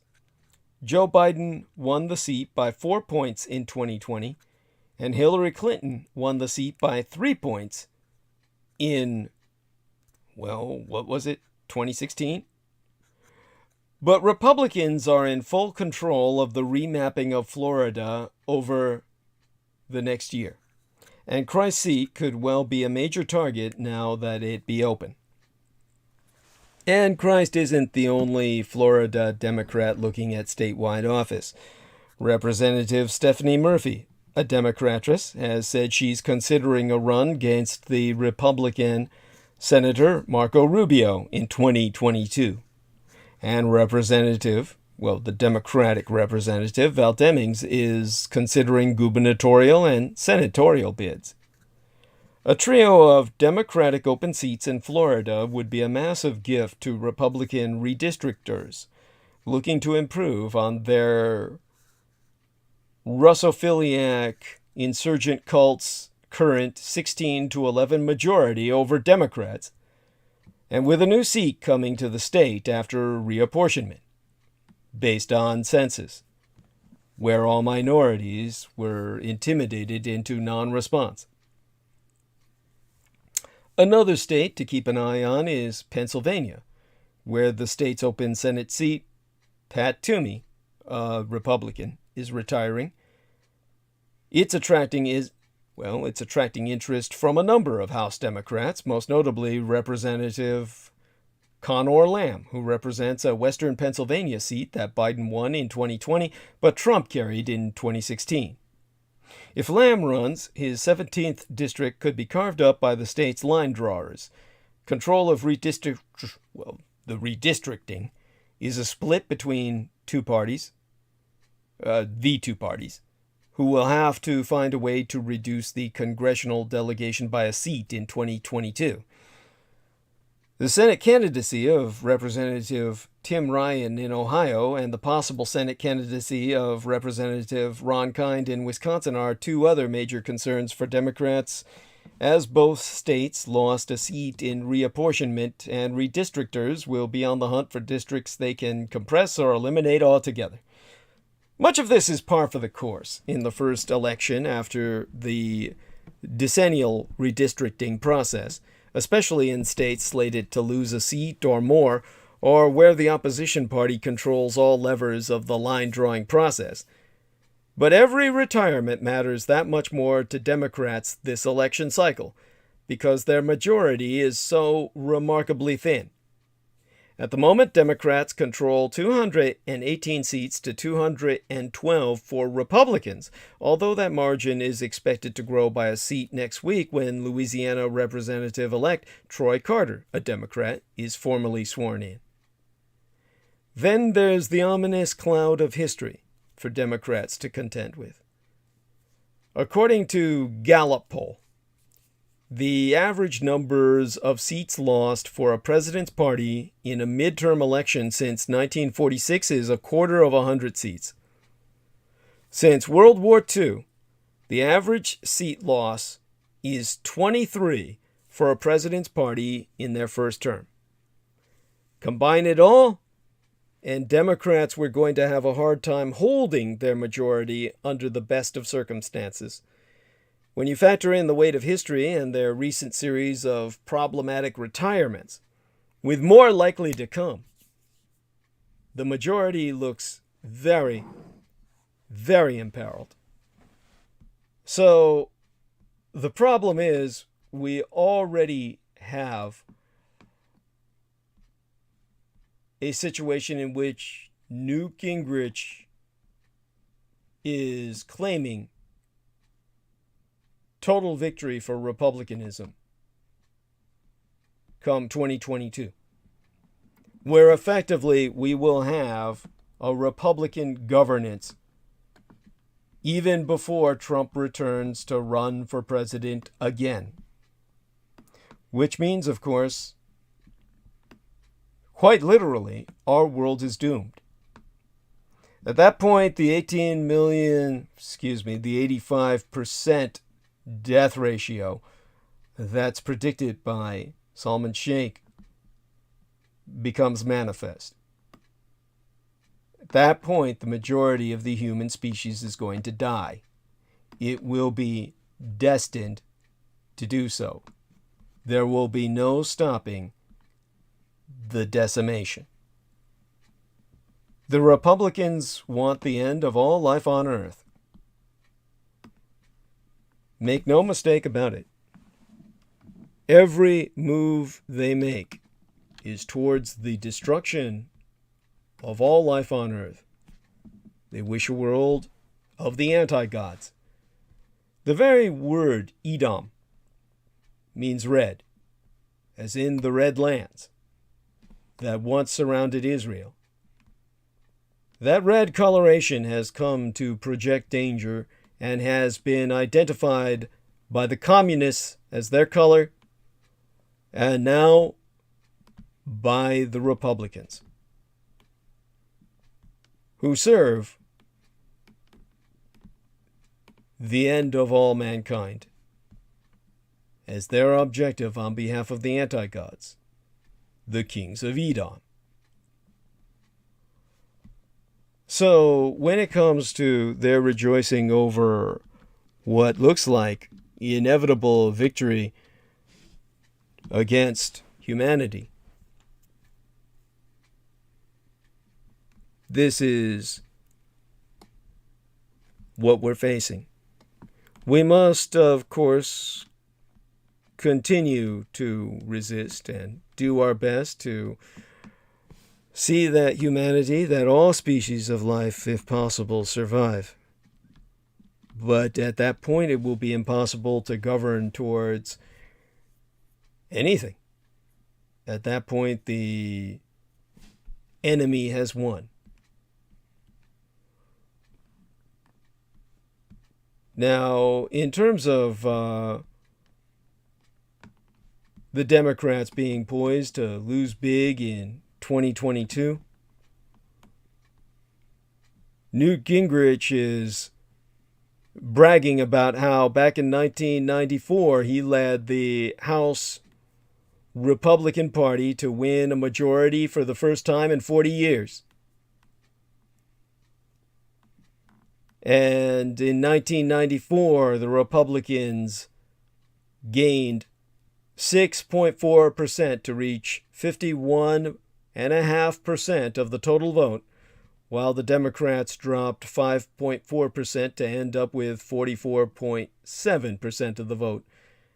When Newt Gingrich himself went from minority whip to Speaker of the House, while the Democratic Speaker Tom Foley was defeated in his race.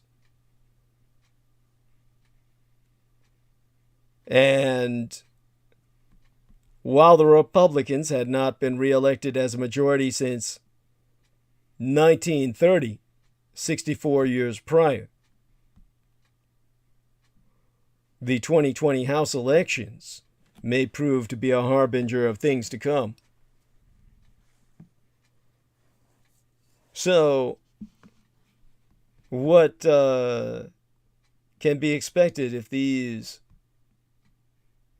true villains, your enemy, gain the upper hand? Will be the end of all progress that we have made.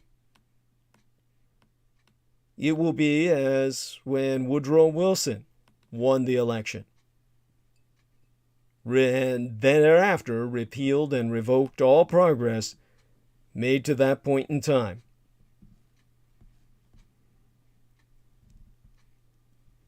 And so Newt Gingrich is confident that the Democratic losses in 2022, whether or not they're as big as 1994 or 2010, he's convinced they'll be big enough to make McCarthy the next Speaker of the House.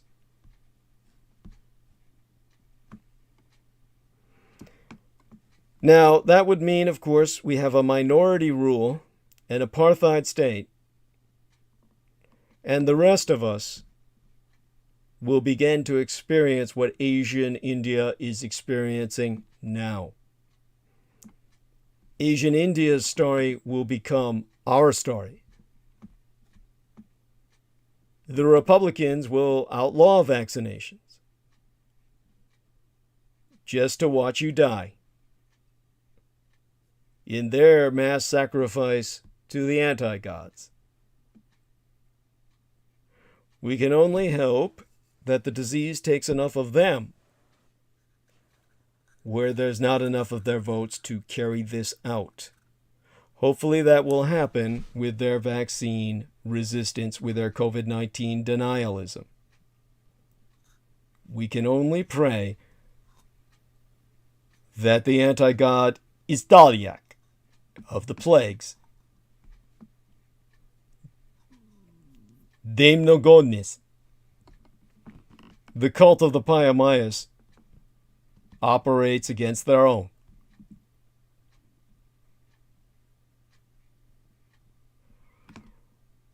Now, we have 4 hours remaining of transmission. Let me do my best to explain the British rule and partition in South Asia, which provided the blueprint for 2 refugee crises manifest today. To put into perspective the horrors of the Raj that I think rendered any concept of a federation of nations anathema to all within South Asia, along the coasts of the Indian Ocean. Now, Brendan Zogit would be proud of me if I went back a little further, or at least alluded to the ancient Vedic days, when the alleged birthplace of Prince Rama of Ayodhya was given to Hindu litigants on November 9th by the Supreme Court of India. Commentators on Indian politics said that a kind of muscular Hindu nationalism, or rather than neo-nationalism and its impact on the world, within India itself, Hindu majoritarianism. By the way, Hindu is spelled with an H, but the H is silent, like in the original Greek pronunciation when Alexander the Great encountered India and the river Indus. That Greek H is silent. Hellenic to you is properly in the Greek Hellenic. And when it was observed that the neo-nationalist Hindu majoritarianism being displayed through India's legal machinery became manifest, that was a sign of things to come and the beginning of the breakdown. This rise of Hindu majoritarianism can be attributed to the advent of British rule in the region in the 1700s. In August of 1947, more than 7,000-kilometer gash was slit through British India. This was some of the partitioning that I was speaking about with Brendan Zoget in the past.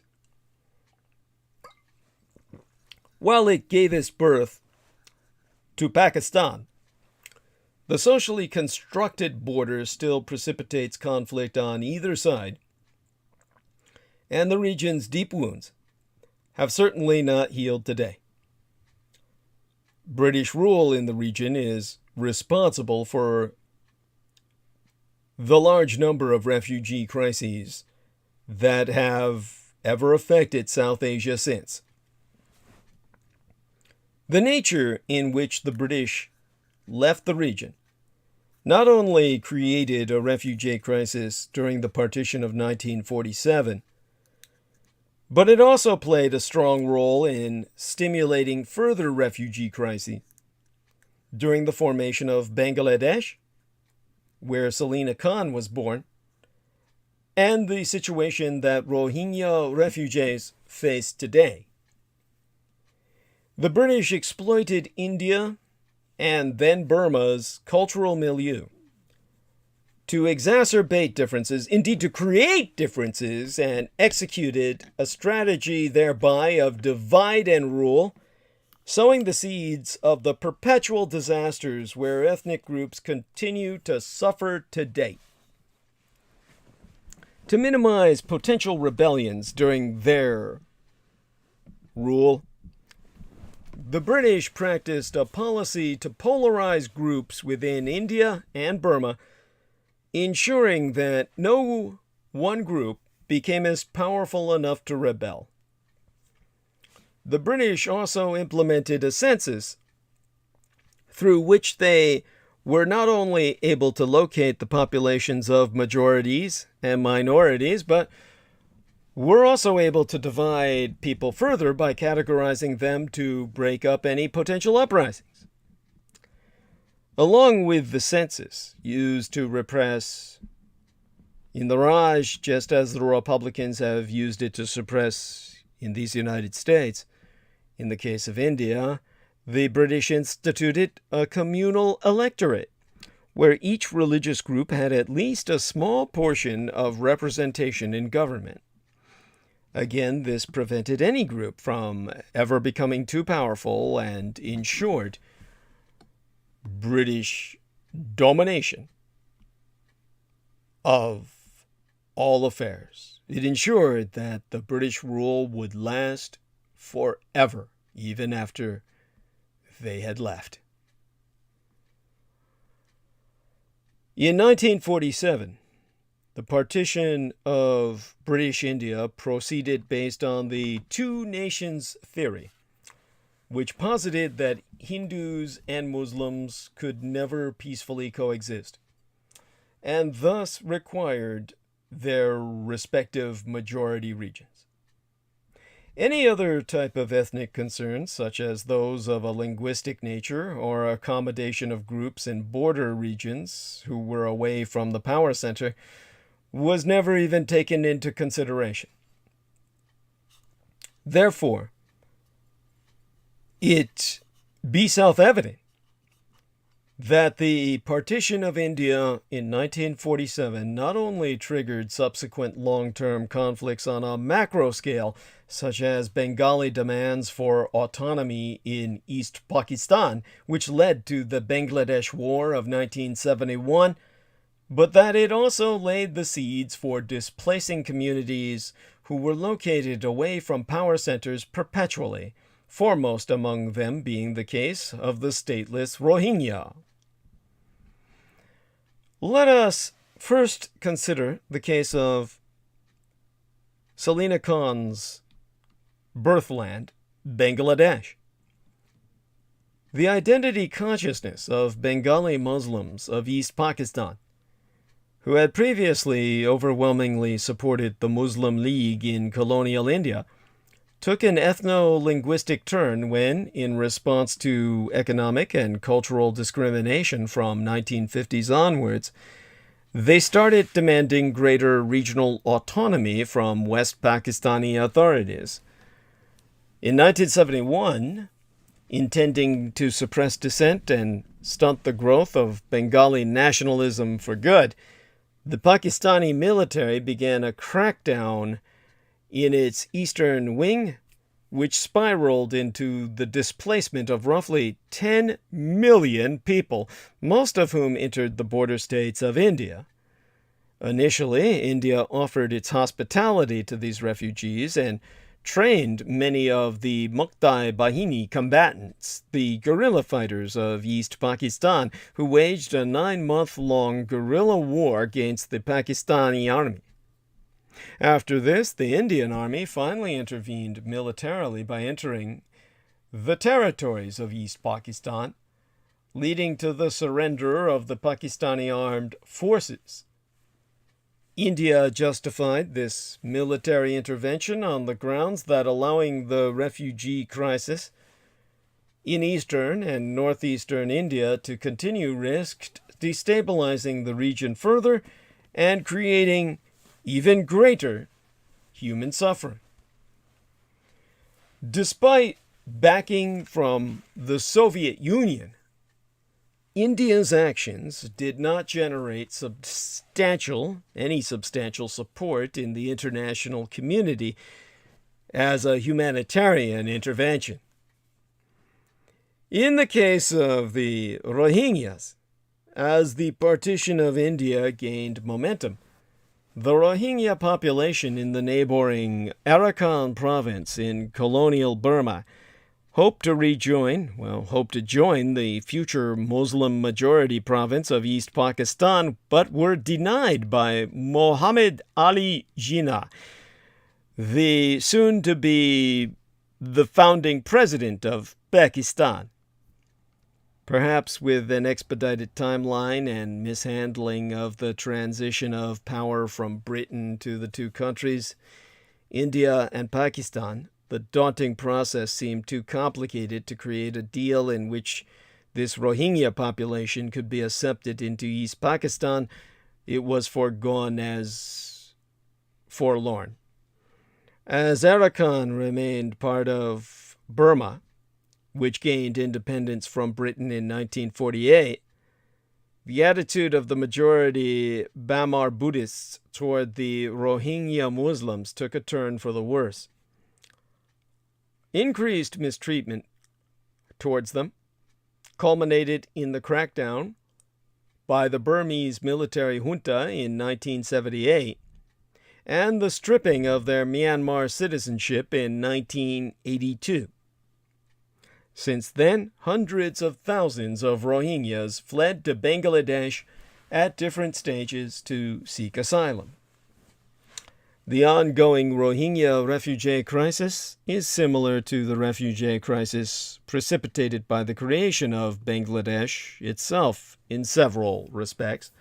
In one sense, both the East Pakistani and Rohingya refugees' situations were partly brought on by weaknesses in the process of partition and the failures of the two nations theory, which did not adequately account for the concerns of groups who were not close to the centers of power. In both cases, moreover, the successor states used the might of their armed forces to suppress the political aspirations of those who later became refugees in spite of external pressure not to do so.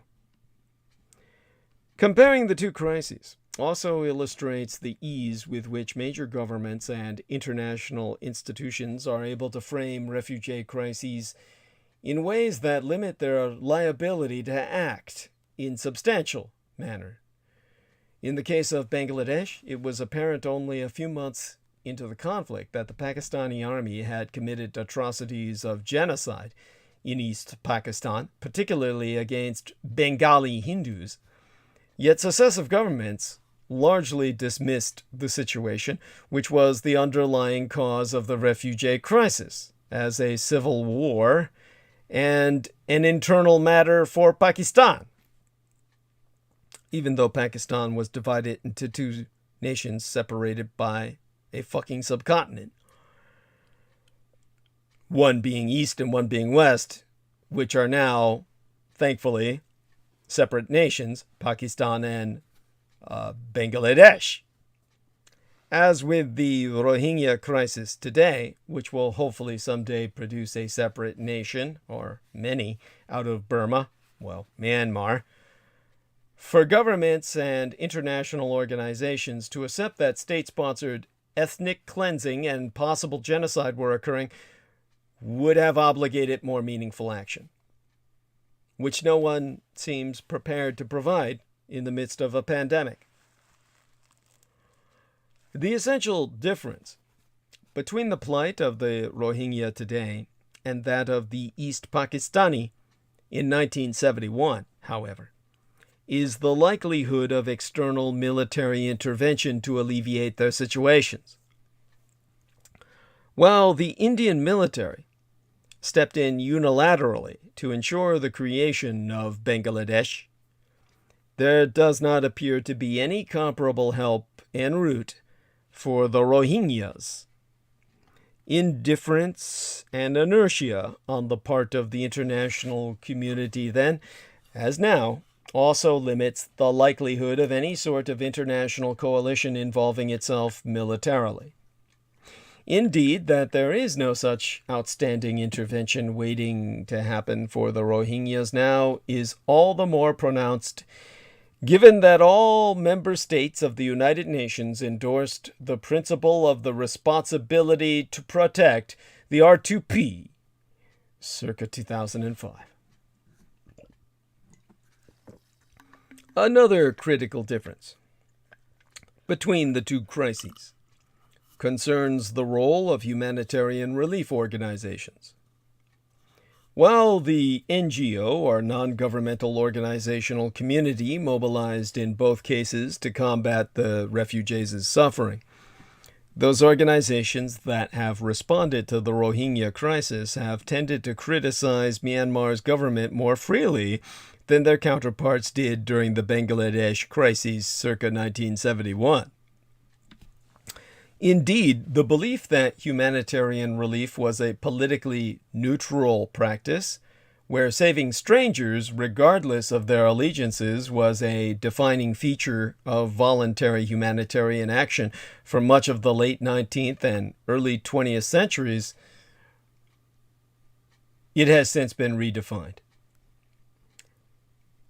Ergo, circa 1971, major relief providers like the International Committee of the Red Cross remained relatively quiet on the political matters fueling the refugee crisis, an indifference which younger, more radical NGOs, such as Oxfam, increasingly called into question as the war continued. By contrast, relief organizations responding to the Rohingya crisis have shown a much greater willingness to engage the political questions underlying the refugee situation, reflecting a broader strengthening of humanitarian non-governmental organizational role in international responses to such crises. So, let me express, now that I've articulated that much, my conclusion that while the two refugee crises in South Asia were triggered by causes and events in the short term, they all have roots in the geopolitical history of colonial British, India, and Burma, at one point one Raj, under England, and the resulting partition circa 1947. The rule of the British in region and their subsequent departure set in motion a chain of events, such as the conflict surrounding the formation of Bangladesh in 1971, and also indirectly the events in Arakan, which led to the statelessness of the Rohingyas.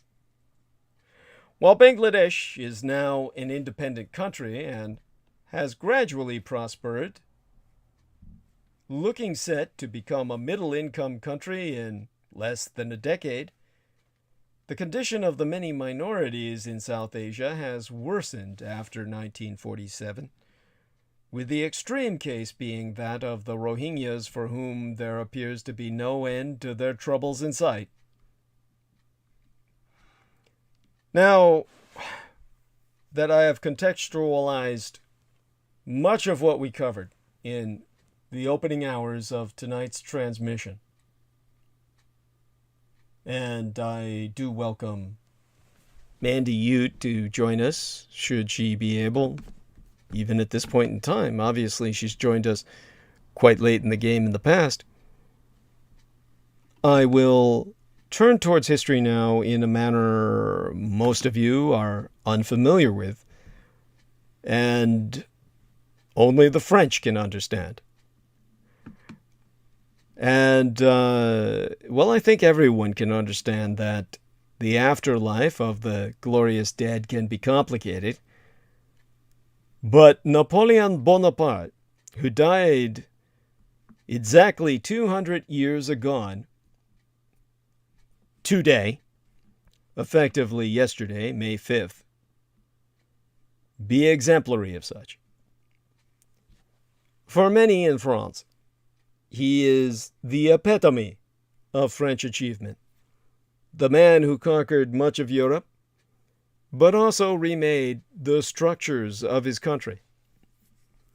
You see, after finally abdicating in favor of his son on the 22nd of June in 1815, Napoleon was exiled to the island of St. Helena in the southern Atlantic with a small group of followers. He died there on the 5th of May in 1821 at the age of only 51. But his legend grew, and in 1840 his remains were taken from St. Helena back to Paris, where a magnificent funeral was held.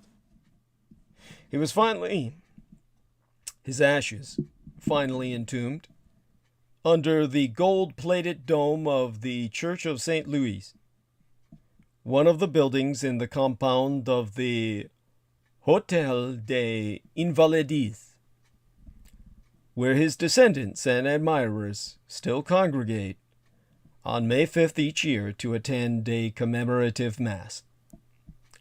So the 5th of May, yesterday, is officially Napoleon's Day in France.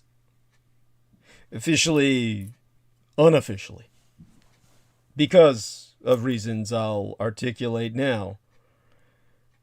Napoleon Bonaparte, the former French ruler, who once ruled an empire that stretched all across Europe, died as a British prisoner on the remote island of St. Helena in the southern Atlantic Ocean. Napoleon Bonaparte, Emperor of France from 1804 through to 1815. Think about what I'm saying. That's 11 years. It was an equal time, minus perhaps a year's worth of time span. It was equal to the extent that the Third Reich dominated the surface of the earth.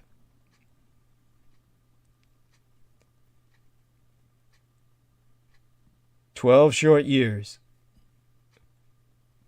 In World War II, but 11 short years. In World War Zero, the Napoleonic conflict, leaving Napoleon one of the most celebrated individuals in European history, where he had still many admirers in France itself. Of course, he's oftentimes referred to affectionately as Le Corse, from Corsica, where he was born, or Le Petit Corporal, or Caporal in the French, the little corporal, for his short stature. Whereas Adolf Hitler was known as the Bohemian Corporal, from his days as an artiste. Napoleon is best known for the zeal with which he pursued the military expansion of France and for his reforms, which left a lasting mark on the judicial, financial, administrative, and educational institutions of not only France, but much of Western Europe. The Napoleonic quarter century of 25 years, a quarter of 100 years total, that comprised the first global war that began prior Napoleon with the establishment of the French Republic. World War Zero commenced in the world's first Black Republic via the Vaudouillezan Rebellion, Nanbois Caïman, en République d'Haïti, or the Haitian Creole for the Valjean Dunzist Rebellion aboyi Cayman sur Haiti, the Voodooist revolt at Bay Alligator, or Alligator Bay, in the Lando Mountains. It is the Isle of Haiti, its very name meaning Land of Mountains, and climaxing at Waterloo. What highlighted World War Zero from World War I and World War II? Why, the fall of the First Reich, of course. The fall of Das Erstes Reich, the First Realm. The Holy Roman Empire.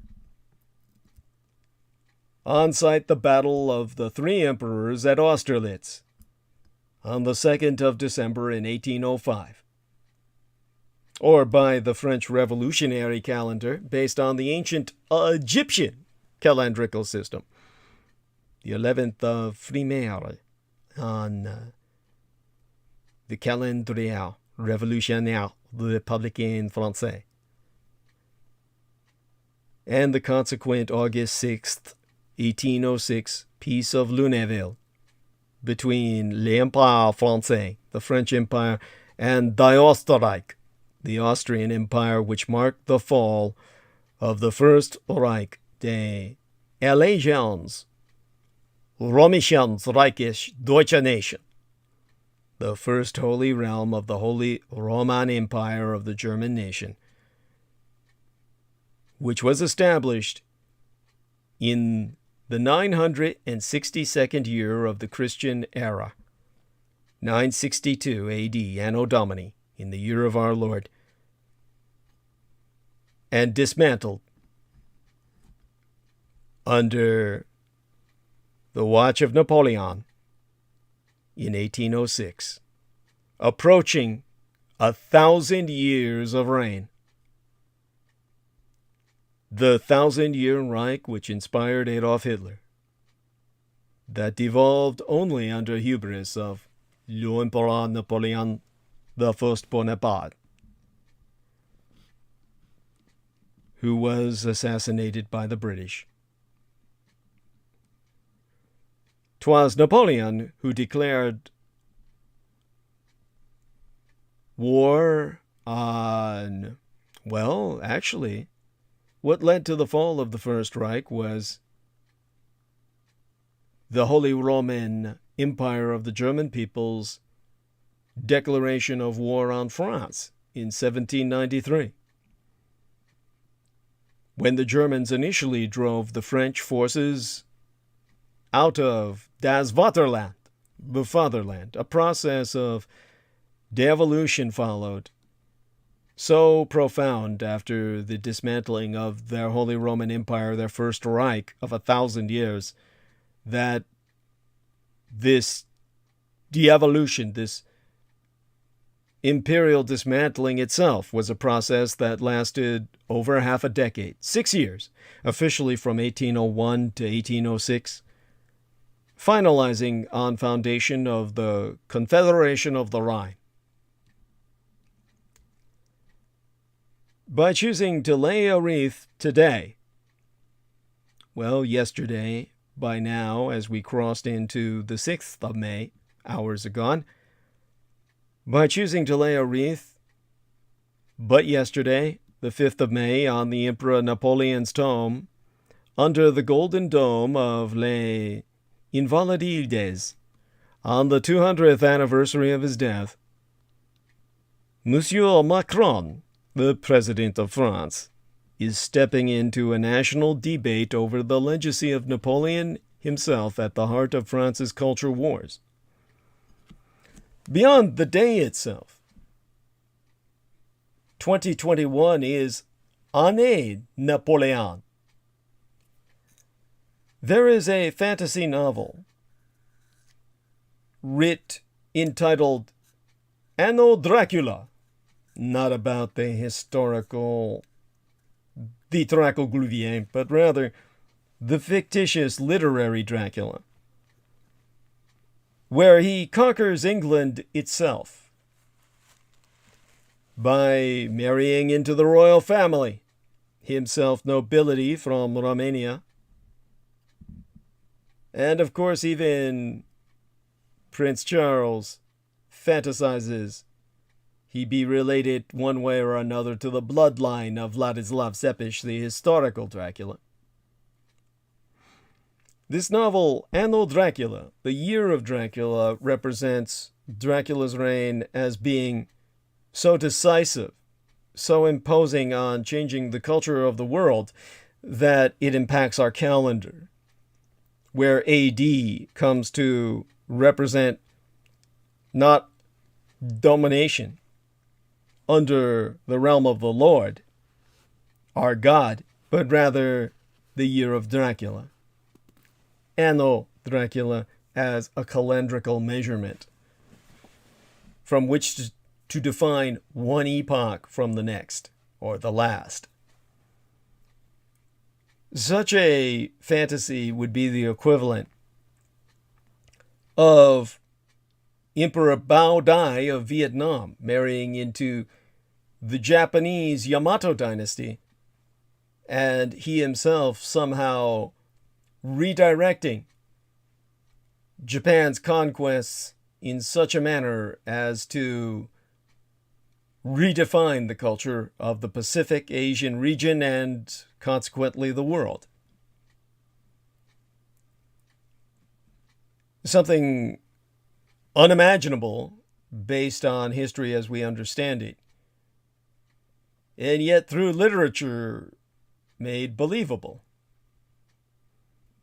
But in the definition of a single year into and unto itself, 2021 is Année Napoléon, Napoleon's year. It is the bicentenary, the 200th year after the emperor's death. Officially declared, in an unofficial sense, by the French government because of the sensitivity of Napoleon among the French themselves, as they have since redefined themselves, more so than to the rest of the world, which has moved on. But born on the 15th of August in 1769 in Ajaccio, Napoleon Bonaparte had a unique destiny. General, first consul, and then Emperor of the French, leaving a deep and lasting mark on the history of France and Europe.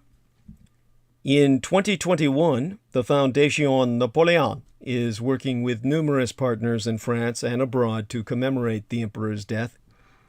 This last great Napoleonic bicentenary offers the opportunity to disseminate the most recent historical knowledge on the personality and work of Napoleon, as well as on his unique legacy. So the Corsica-born Napoleon, one of the greatest military strategists in history, born on an island like myself, only his island belonged to Italy, the Italian cultural realm, as opposed to mine, which is in the Synoviet cultural realm.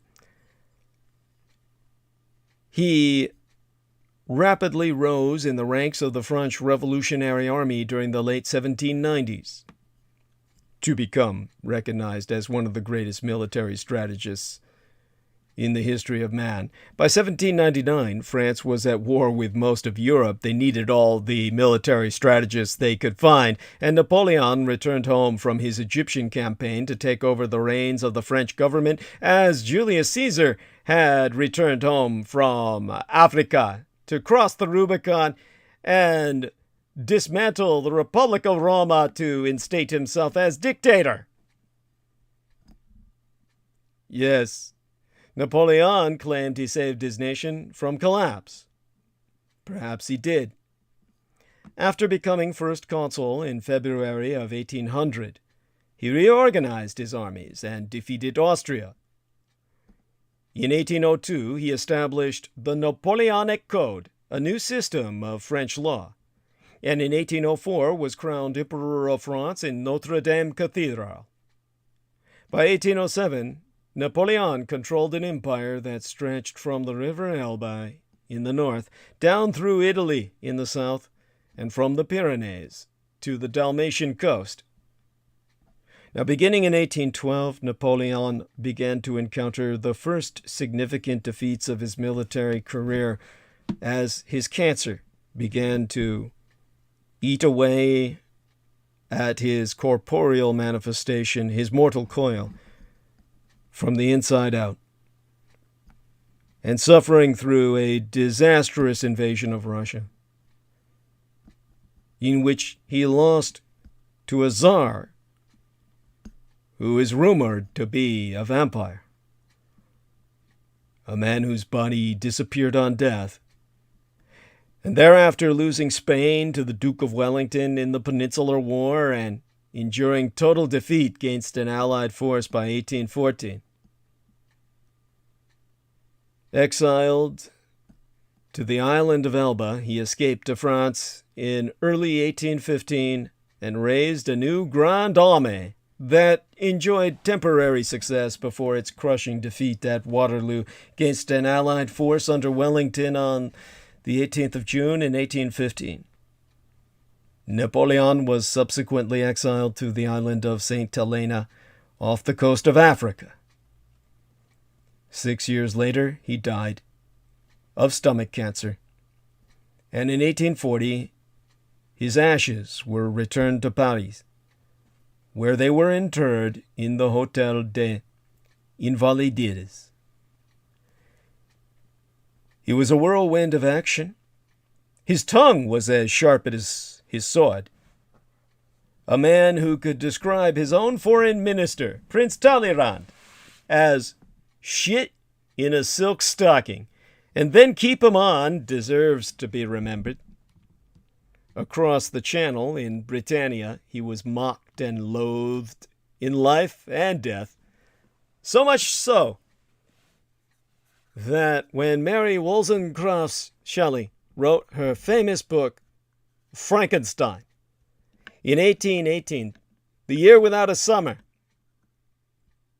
when the volcanic eruption of that year created a miniature nuclear winter that inspired her to write a horror novel so devastating were its consequences and so somber the environment with the death of entire forests. the eruption of Mount Tambora was the most powerful volcanic eruption in recorded human history, with a VEI, an explosivity index of 7 on the human scale.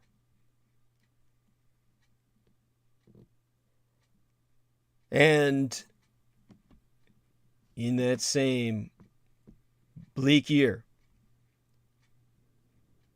when she wrote of Frankenstein, she used elements of Napoleon himself in her portrait of the monster and the Dr. Frankenstein.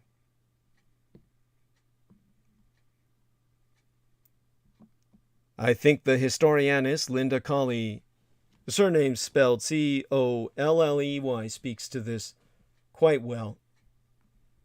And in her new book entitled The Gun, the Ship, and the Pen, Linda Colley writes, "The monster was an unnatural, increasingly violent creature who possesses powers of both eloquence and persuasion.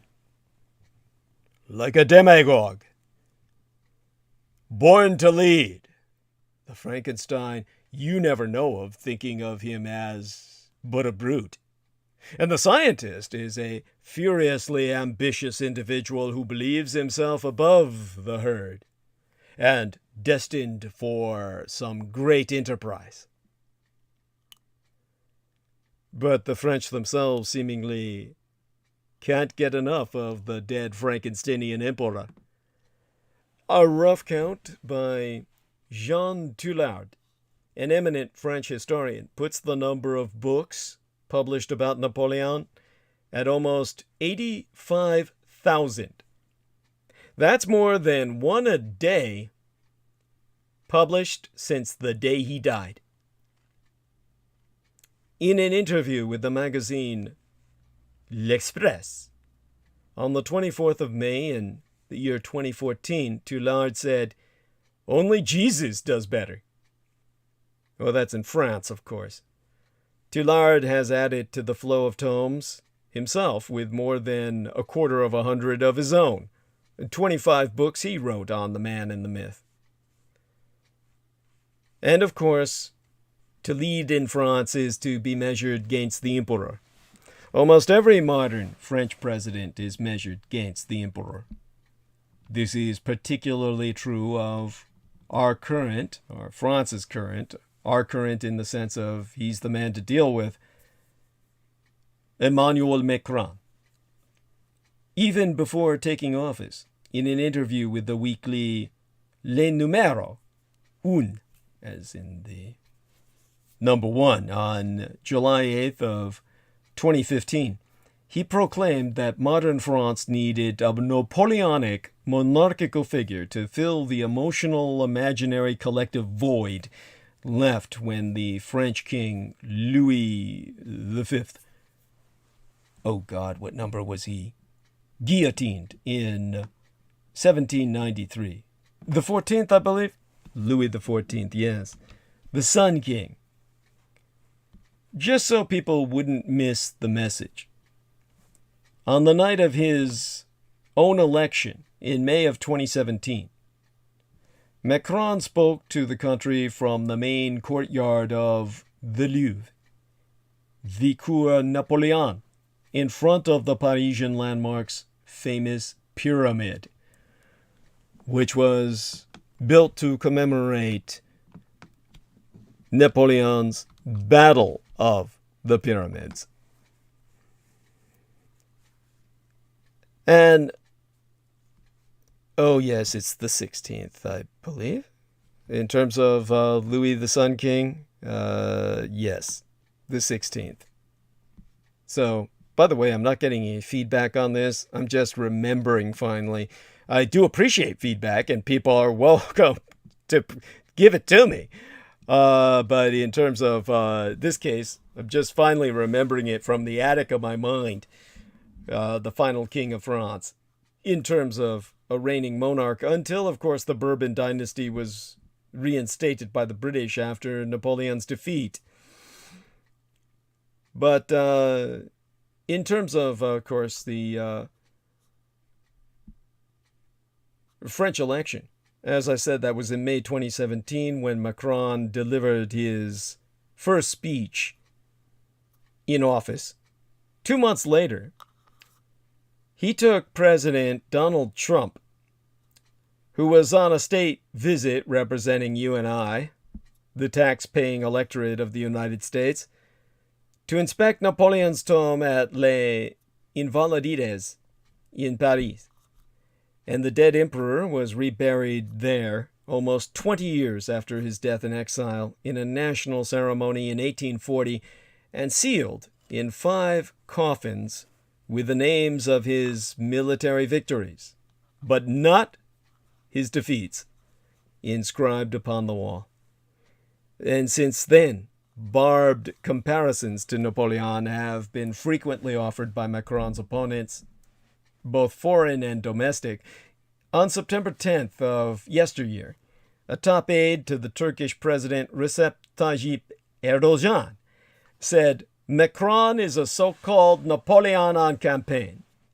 Now, Erdogan and Macron were jousting over aggressive Turkish naval maneuvers in the Mediterranean that could quite well have led to war. The comment was not a compliment. The next sentence was about incompetent politicians trying to hide their internal problems with irrational acts on the international stage, kind of like Xi Jinping trying to fly into Taiwanese airspace on the 4th of May, the day before yesterday. Now, European critics are just as nasty. Ryszard Czarnecki, the former Polish minister for Europe, as well as the former vice president of the European Parliament, told the British newspaper The Express on March 4th, the very day I articulated the enormity of, in terms of its solar sequencing, just earlier in tonight's arc of narrative. Just March 4th of this year, the day before yesterday, The Express published Ryszard Czarnecki's statement that Macron would like to be the next incarnation of Napoleon, although he doesn't seem to have his leadership and military talents. And Marine Le Pen, the head of the far-right Rassemblement National in France and Macron's main political opponent at the moment, was jubilant over the messy rollout of France's vaccination program earlier this year. And this, she said, on the 13th of March, was Macron's Vaccine Waterloo, a reference to Napoleon's last catastrophically lost battle. It doesn't seem to bother Macron. He has commemorated the emperor, but yesterday, on the day of his death, Napoleon's Day, May 5th. And the French government spokesman, Gabriel Attal, said on the 10th of March, of course there will be a commemoration by the president, because Napoleon is a major figure in our history. Well, a major figure lost in the polemics. You see, in the polemics, Napoleon himself gets, well, at least a little lost, in essence. Again, reflect upon something important here. He was born in Corsica circa 1769, just after it was ceded to France. That's similar to my being born in Taiwan after the Japanese gifted it to the nationalist Republican government so that they could reestablish themselves in exile on the 100 islands which comprise Formosa. The literally Portuguese word, the Portuguese word which transliterates as beautiful islands. Some of the most profoundly beautiful islands on earth that where I myself had the luck, the good fortune to have been born. But imagine if I had been born and those islands were still retained by Japan. I would be a Japanese national as opposed to a citizen of the United States. And Napoleon was born in Corsica after it had been ceded to France by the Austrian government. The ally of the 1,000-year Reich, which Napoleon was destined to bring to an end. What if Napoleon had been born into a Corsica that still belonged to the Austrian Empire? What if Napoleon had not been French? In which case, Napoleon would have been born an Austrian. He would have had the nationality of Adolf Hitler.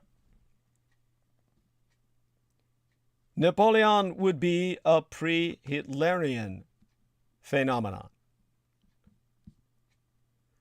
Let's bring on Briton for a moment to provide us a little bit of perspective. Then we'll return to course of narrative. By the way, Karen O'Connor says, "Good morning, Douglas. Only awake. I have to listen from the start later from Dublin. Have to catch you later, Douglas. Take care, my friend. XX." Hey, Karen. Love you dearly. Let's see if we can bring on George Knight. All right. I don't know if our man, Mr. Jameson Reese, is there. If he fell off on us, that's fine. That happens sometimes. He's going through a lot. There we are. George Knight. Let's add him. Okay. You can keep him for a while.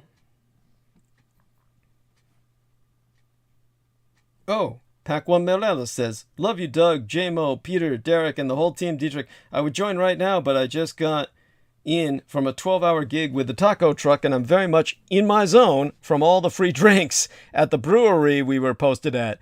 Tuning in now till I fall asleep. Much love." Love you too, brother J-Mo. I mean, brother Pac-1. And now we have brother George Knight. Jesus Christ, all these guys are young enough to be my fucking sons. And that's terrifying to think of. But, okay. Now, anyhow, love you, Pac-1. Hugs. So, anyhow, George Knight, do come on and regale us with everything that's going on with yourself. I'll return to Arc of Narrative with Napoleon later, but you can give us a little update on what you know about on Napoleon's Day. Oh, shit. Oh, he left. Oh, shit. Oh, God. He was caught.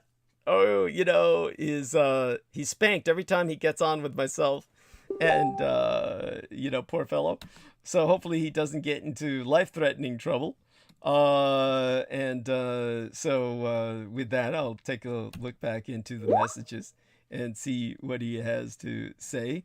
And Jameson Reese says, "Bruh," or oh God, is that? "Please invite me on again, Douglas." Okay, so let's do that again for you. Let's see if we can get him on. All right. Okay, and okay, let's add him again, George Knight. Okay, come on, George. There we are, in the favorites. Press the add button. Let's see what we can do. There we are. Oh, God, what happened? Oh, thank you, Doug. I couldn't hear anything when I joined Skype. I do apologise. Oh, no worries.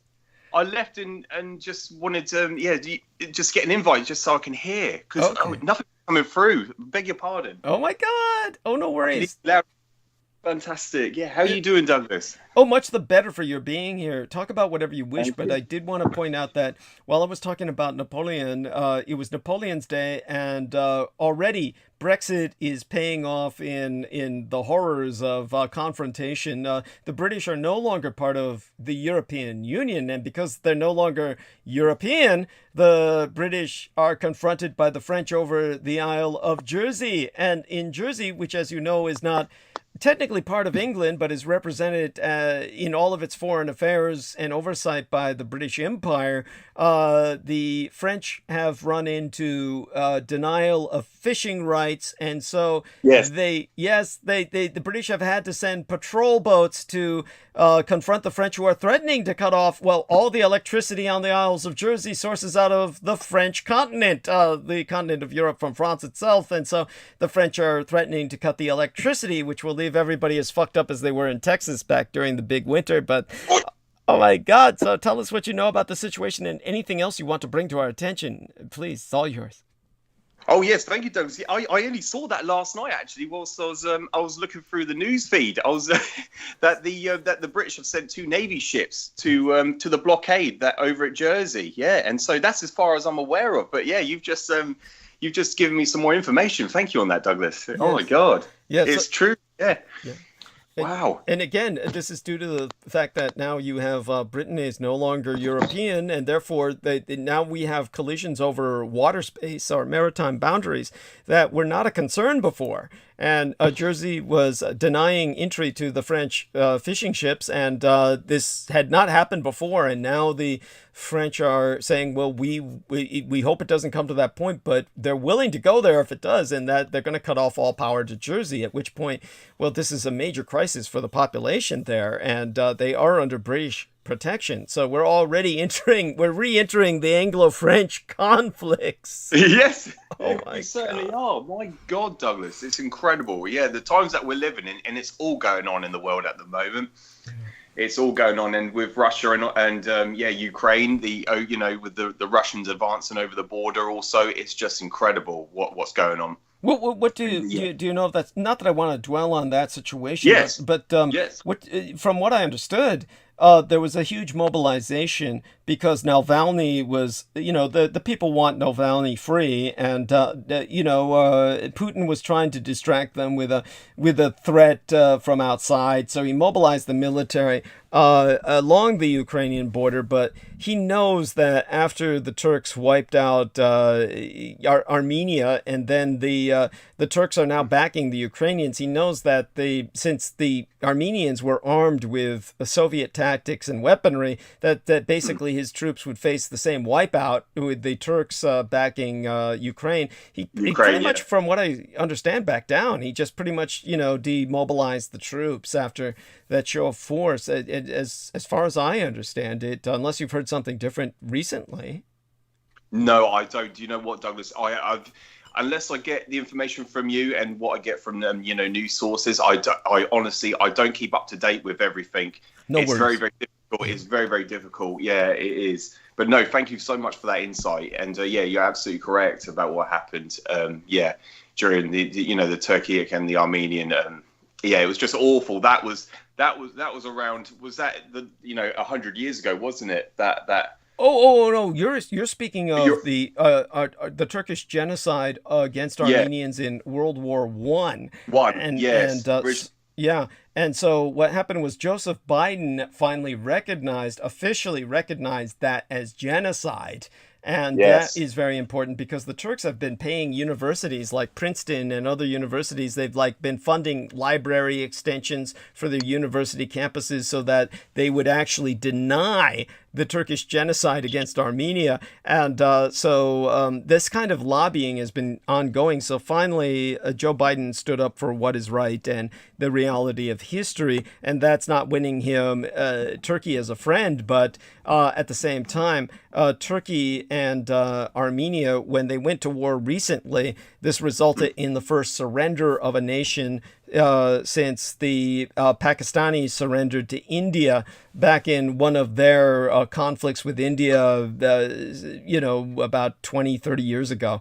And so after that, that's like one official surrender on record that since World War II that really happened. And so this was the first surrender of a nation to another in that, since then. And that was because the defeat was so decisive. And so it's very similar to when the Soviets and the Japanese empires fought in Manchuria and Mongolia, and the proxy states were the Mongols and the Manchus, but they were really the Soviets and the Japanese colliding with each other. This is what happened with Armenia and Turkey fighting in Azerbaijan was the proxy for Turkey, and Armenia was the proxy for Russia. So it was really the Russian forces that got wiped out because their major military base that connected them into Syria was out of Armenia. So since they were still completely unable to defend anything, it shows that Putin knows that if he goes to war now, the Turks are generations ahead of him technologically. He'll simply be wiped off the map.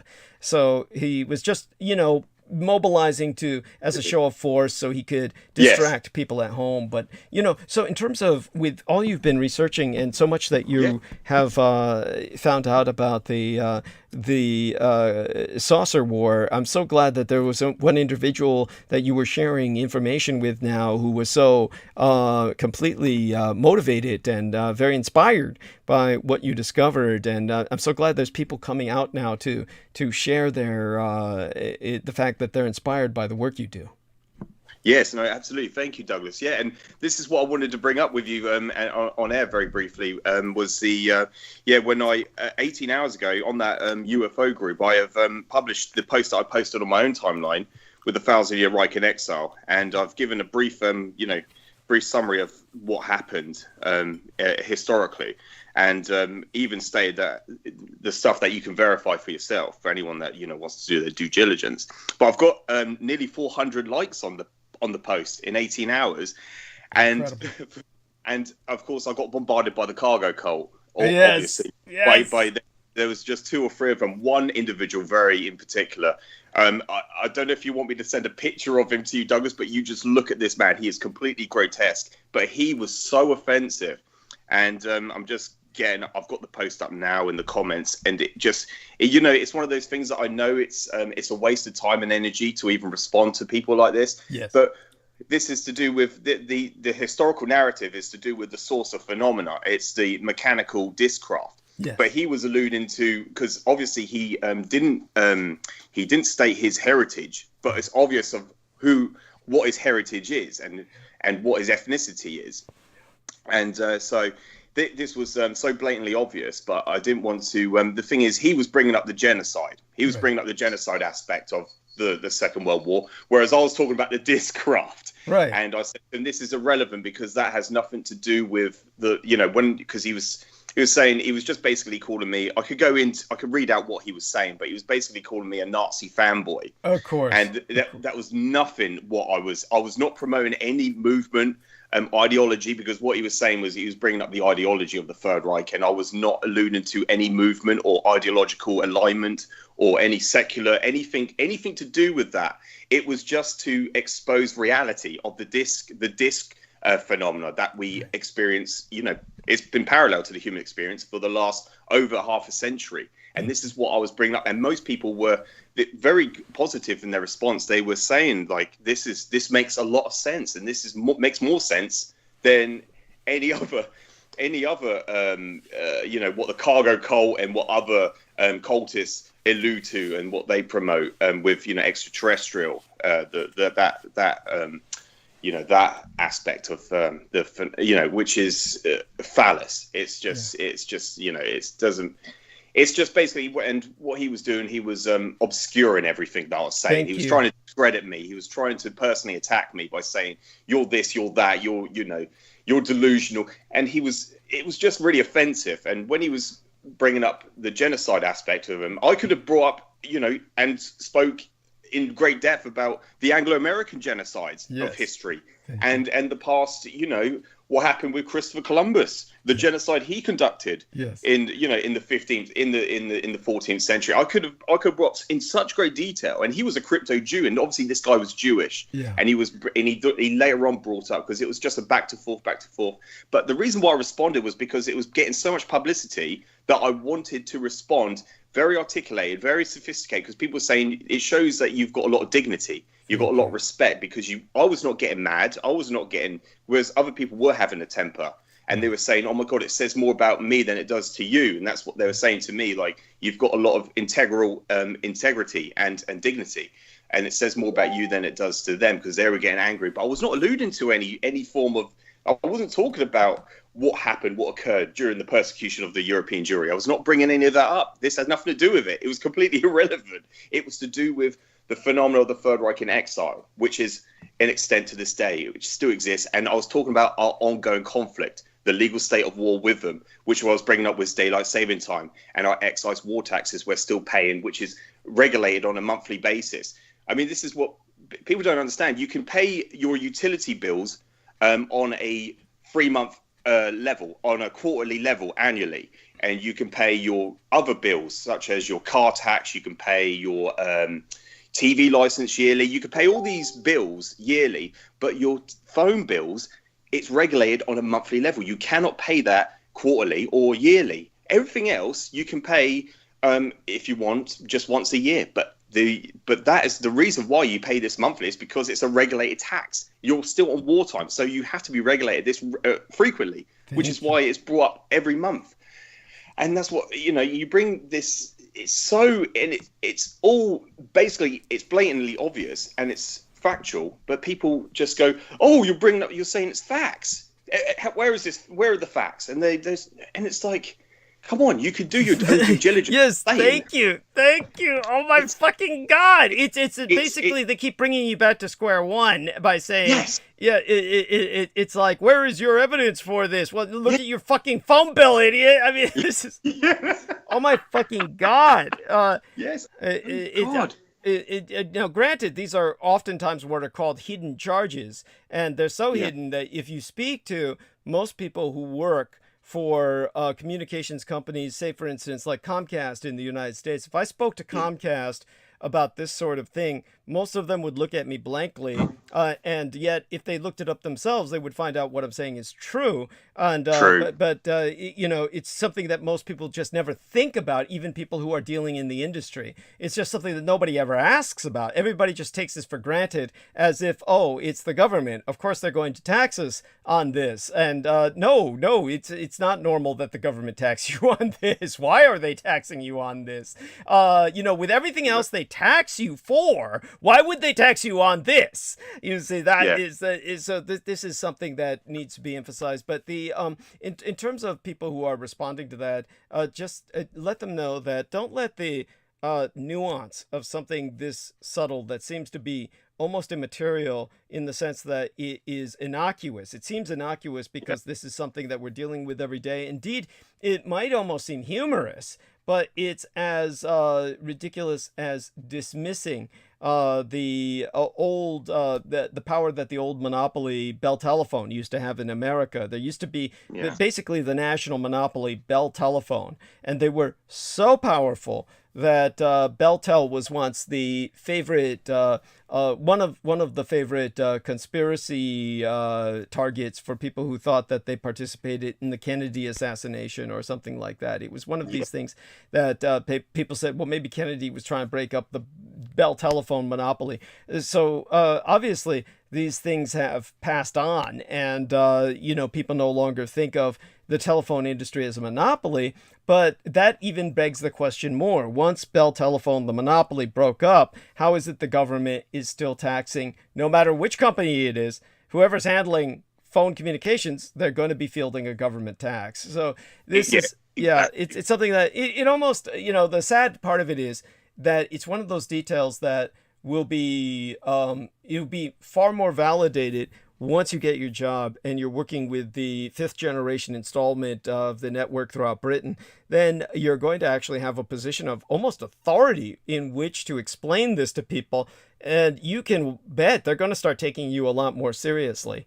And that they might even say, well, gee, as a whistleblower, aren't you afraid you'll lose your job or something? I mean, they just don't understand how this is now so in perpetual motion that, the government itself, it's out of control. It's off the rails. They no longer care. It's beyond their control now. They're engaged in a war they cannot stop. And so when you're confronted with this, I take it that you took I'm proud of you. I'm proud of you because you maintained your dignity. I look forward to the image of this ugly son of a bitch. And, oh God, and send it. Yeah, you can send that, and you can. I can have my laugh there, and you can also send whatever you feel is relevant. I'll be happy to take a look at it. Honestly, this is expected. It's to be expected, and the horror of it is that oh God, that's hideous. Oh God, that has to be. That can't be real. That can't be real. That is real, Doug. That's right. I was thinking, is this guy even? Is this just a troll, or is he, a bit like the gang stalker cult? Right. Just like what you have. They don't ever, put a legitimate picture of themselves up. It's always something else. But just look how grotesque it is. It's just and I couldn't take him seriously. But he was so offensive, swearing and just get really offensive. And that's what I could go into the detail. I could go into the details of what he was saying and the conversation, the dialogue we had between each other. But it's not even relevant. No, it's not. I'm proud of you because it's almost impossible to. This is obviously a psyop. This is a professional level psyop. It is. Yeah. Thank you. Of course it is, Douglas. Yes. Yeah. Absolutely. So it's impossible for a human being to be that grotesque. This is something that was engineered in the sense that this is a real person with makeup and exaggerated features, but this is something that is this archetypal racist stereotype taken to an extreme, and it could be someone so demented that they're proud of how they look and they feel that that's somehow a statement of identity. So they've decided to take that and caricature racist stereotypes themselves. But that's similar to a black man accentuating every feature that will make him look more ethnic to the point of rendering his lips enlarged with dinner plates, etc., and making himself look like some tribal witch doctor. It's something that no sane person would do. So if somebody is doing this, they're obviously engaged in, this was a professional psyop, and they were doing their best to basically make you lose your cool so as to eliminate the information from being disseminated. That's really the objective. So and if you maintained your integrity and your dignity, of course people would be impressed. I mean, look at what you're up against. If they look at that, and that's the image they're looking at, believe me, all sympathy immediately will be on your side. All sympathy will immediately be on your side. This is like a psyop that is inviting blowback and backfiring because it's too extreme.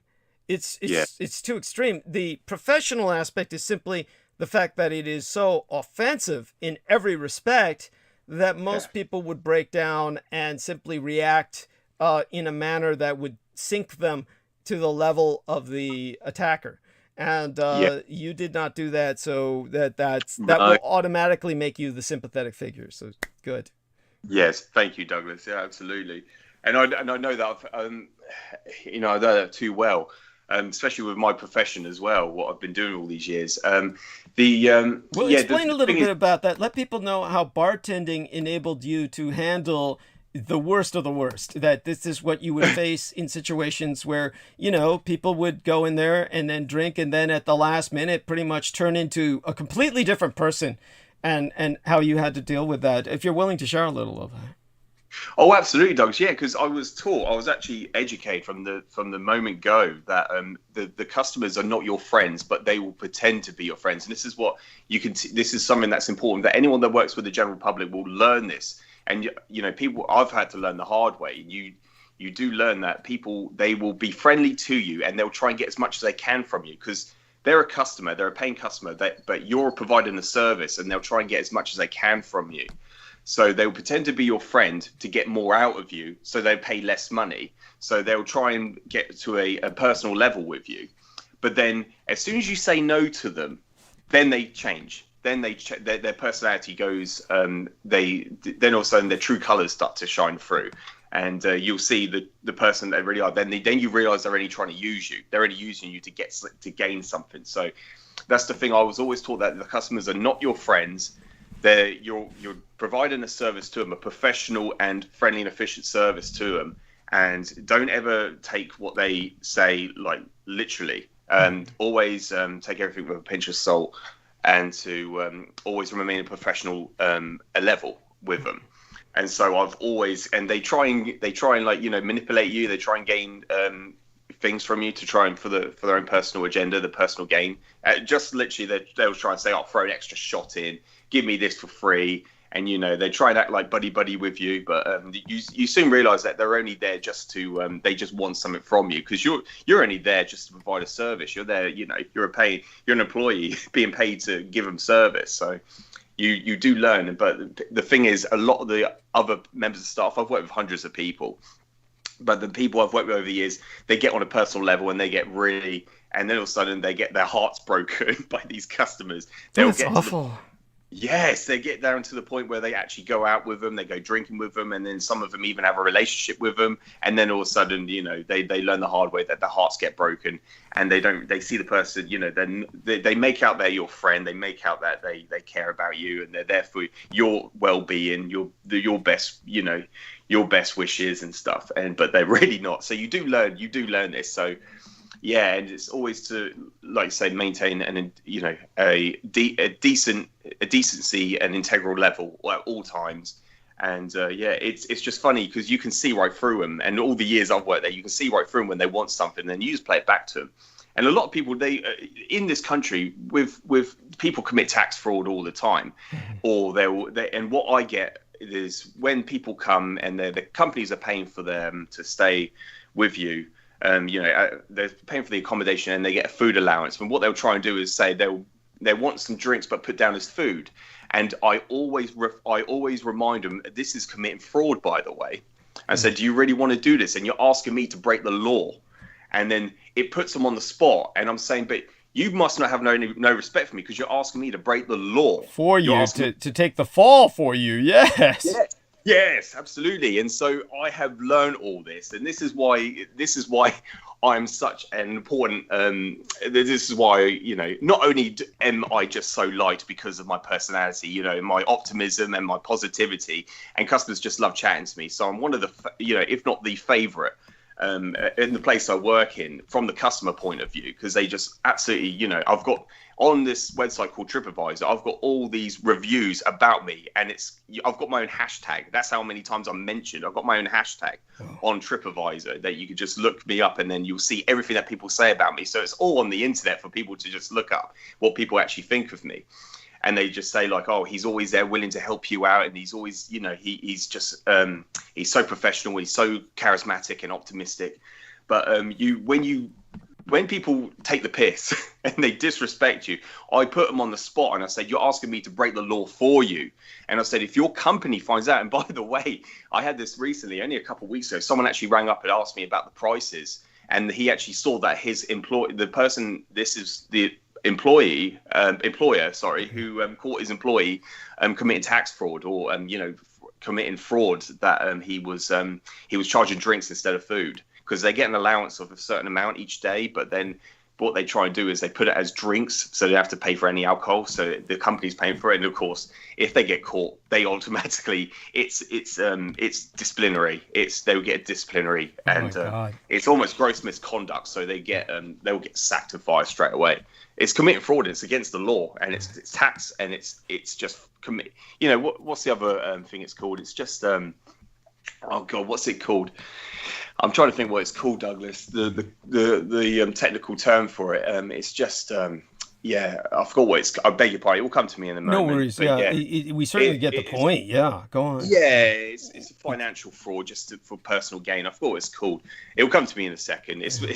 But yeah, anyway. But to think about people being that petty as to attempt to commit fraud with such a petty maneuver, it's like and the fact that I'm certain many bartenders have fallen for this, and if they get investigated, could theoretically be held responsible. I mean, this is just awful, so I'm just shocked. I mean, I didn't realize how bad that was. This is like, but in an environment like that, in a culture like that, who would want to open a bar? You must be like a person with a very thick skin, a very hard shell to open a bar in England. You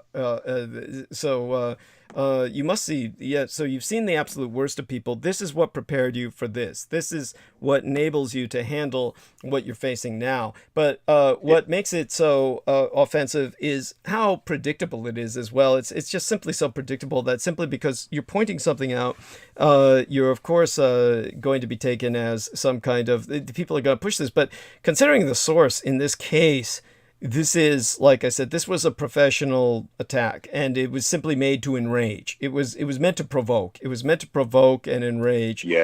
So Antagonize. Yep. yeah, And yep. and Exactly. and you handled it well. You fell back on your training and your experience. It was the best thing to happen. But aside from that, you are now able to. You've upped your reputation. You've upped your street cred, and you're able to promote the truth to the population. And as more people take this into account, do remember, of course, and I'm sure you did, to disambiguate this mechanical phenomenon from extra-dimensional phenomena, which is potentially time travelers, and that it's enough of how would I say it? It's a monumental enough, shall we say, claim or assertion, where it's best to simply say potential time travelers with the extra-dimensional shifting of these fourth dimensional shadows, fourth dimensional objects, which their shadows are in 3 dimensions, but as they move within the fourth dimension of time, their shadows appear in 3 dimensions, but they're constantly shifting because the object itself is shifting in another dimension. That's why whatever missiles or projectiles we shoot at it go through it, because it's a shadow of the actual object in another dimension. But also, of course, now that you've been able to read the cosmic pulse of life, just so people understand what we've brought up before, that would be organic, and that there are organic entities. And our man, Mr. George Knight, provided a photograph of one of these organic specimens. And this is obviously something that is almost like a very large glowworm. And so, we can go into that if you want to, or when you have more time, a bit more. But yeah. Yes, thank you, Douglas. Yeah, we will do. Yeah, and that's the thing, like you said, and that's the most important thing I have to disambiguate with people is the aspect of the hardcore mechanistic, the mechanical discraft, to the extra-temporal, extra-dimensional phenomena, and the organic, the cryptoid, the cryptoids. Is that correct, Douglas?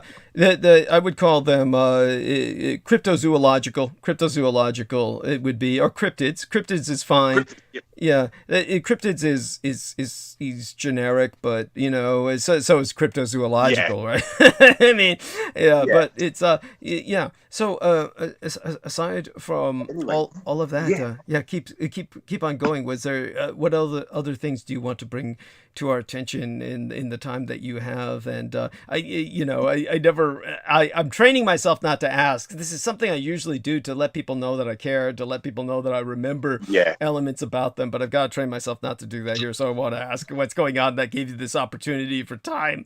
But we're happy to have you with us in the time that you have. Yes. And Douglas. Yeah. If I do have to disappear, what I'm going to do is just go on mute, but I'll let you know. And it's only just to see to my daughter because it's just me and her in the house. So it's given me a lot of free time, but also she's just asleep at the moment. So if I do have to, attend to her, then I will do, but I'll go on mute. But I'll let you know. But yeah, I've probably got about a good 20 minutes left or something like that, which would be good. It's so good. It's so, I'm glad to be on. Excellent. And thank you and so tell us about. So, have you tagged me with this post yet? You're welcome to do so now. Yeah, I actually uploaded this. I published this 2 days ago, and I published the same thing onto this UFO group site. It's a UK one, which is better than the other one that I joined because this one more people seem to be aware of. There is the Discraft phenomena is sourced from the Third Reich. There are people that are more positive and they are aware of it, but they just don't know the context of it. They don't know the details, and that is what I'm providing them. And I've got a personal question, Douglas. Do you? Because I always in my head, because John Warrington lives in the UK, but he records everything that you've published. But does he even know in this much detail about the Third Reich in exile? Even though does he listen to what you say? Does he know? Because otherwise, I'll just feel like I'm the only one that knows this in the UK. I can imagine that feeling.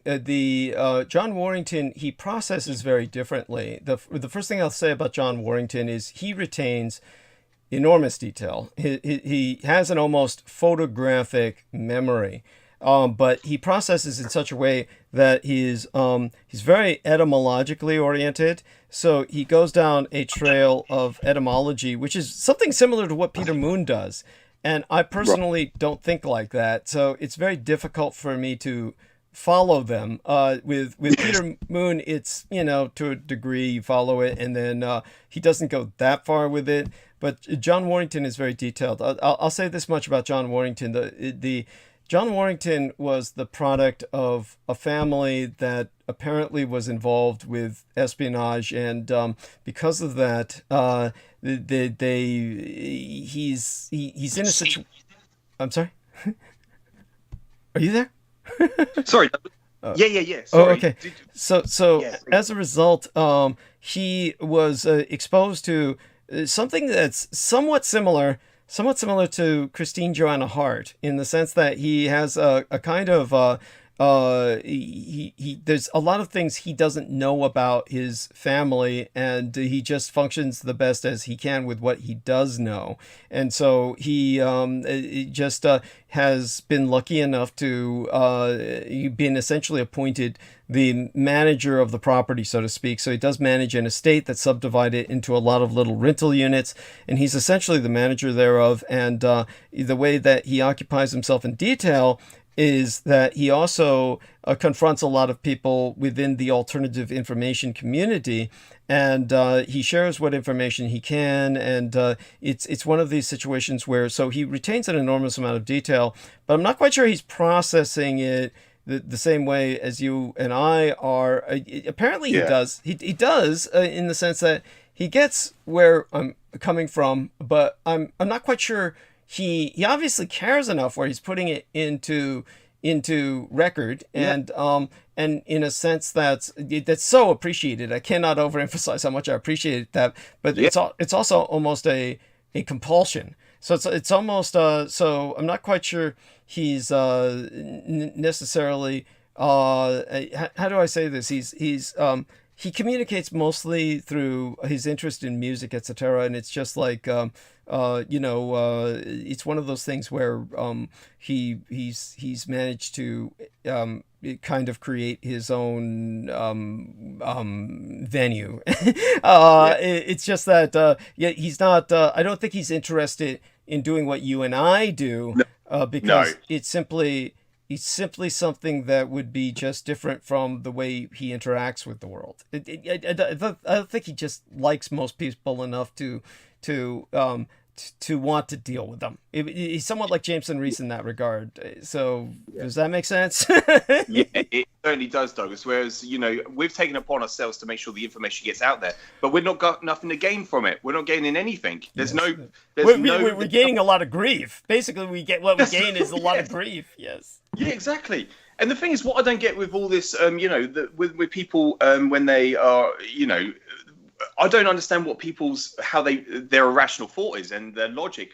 Why would I be doing this? Why would I be going out of my way to publish this if it wasn't real, if it wasn't reality? Because I'm publishing something publicly that if it was so easily, if it wasn't comprehensive, it should be easily discredited. It should be, but it isn't, because it's just reality. And I put dates, names, things that people can verify.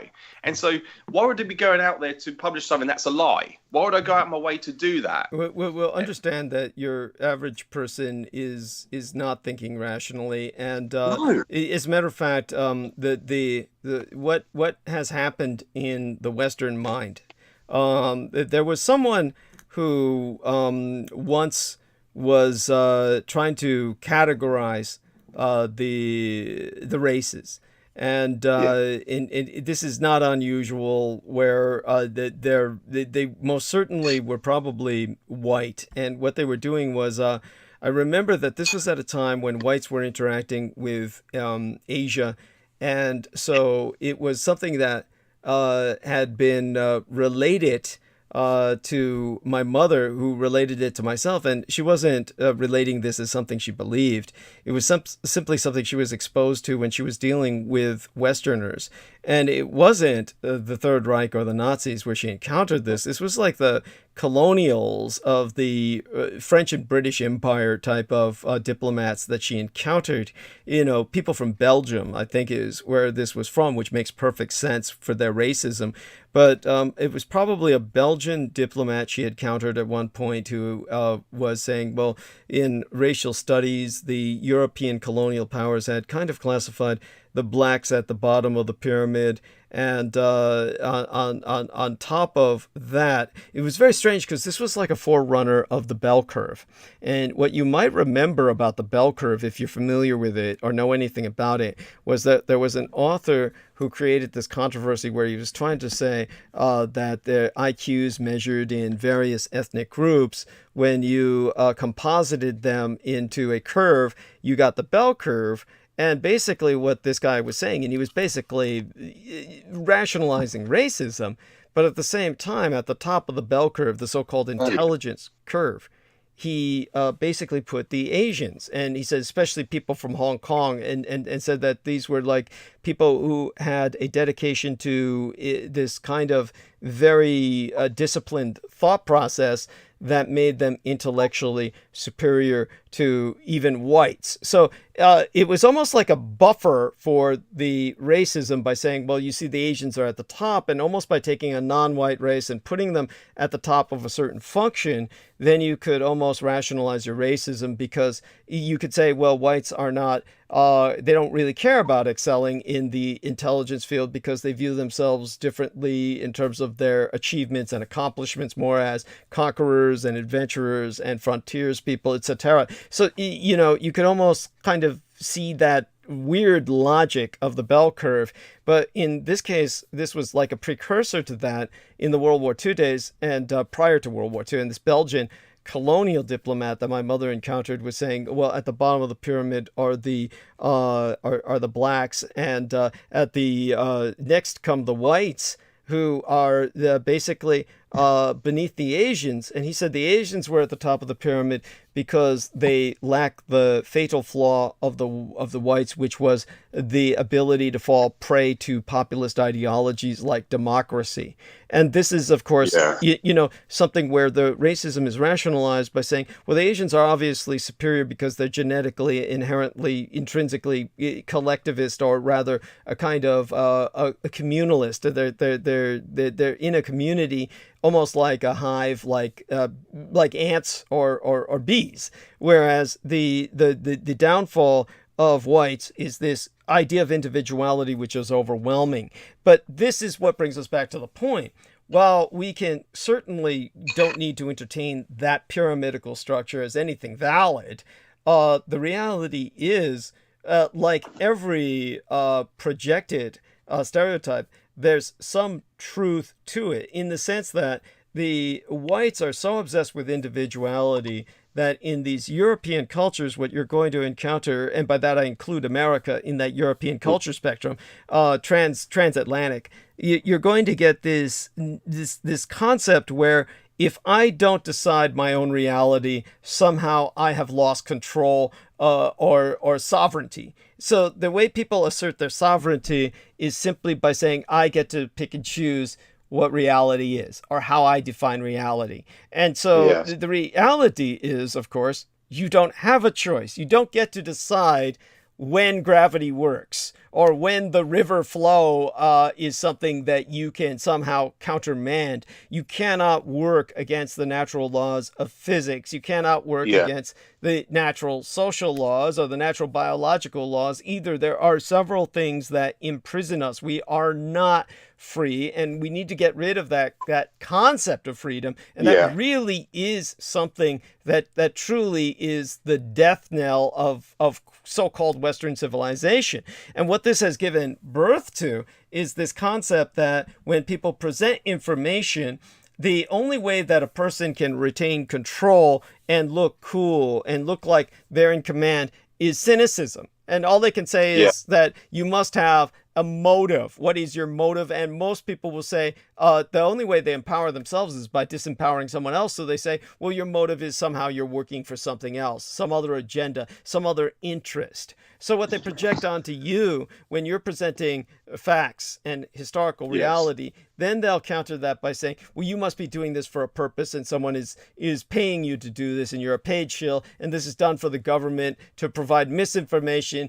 because it prevents us from seeing the truth of our alien saviors, of the fact the aliens that are out there, that there truly is alien life. And so the need to feel that they're somehow not alone on Earth is really is really self-loathing. They hate themselves in the first place, so they try to think of an alien out there that is better than they, that somehow the aliens are better than they. And I don't know exactly where Britain falls on this spectrum. Of course, Britain is, gave us Doctor Who, so it's like, that just makes it even weirder. But in America, whereas in America, when the height of the alien abduction phenomenon, what Americans would see would be the Greys, and the Greys have no genitalia, which is a prominent, important descriptive. There's no genitalia. The Greys are sexless. No. Yeah.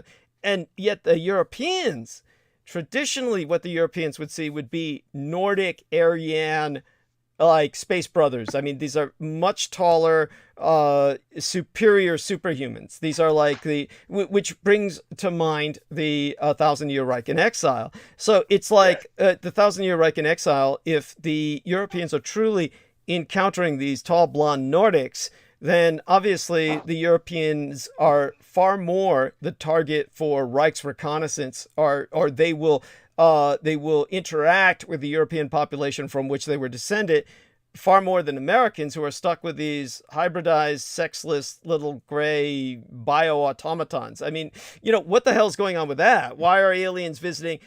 Was there a division somewhere where, if these were truly extraterrestrials, did they divide responsibility where, okay, you guys get North America because it's a shithole, and we go to Europe? What the fuck's going on with that? Exactly.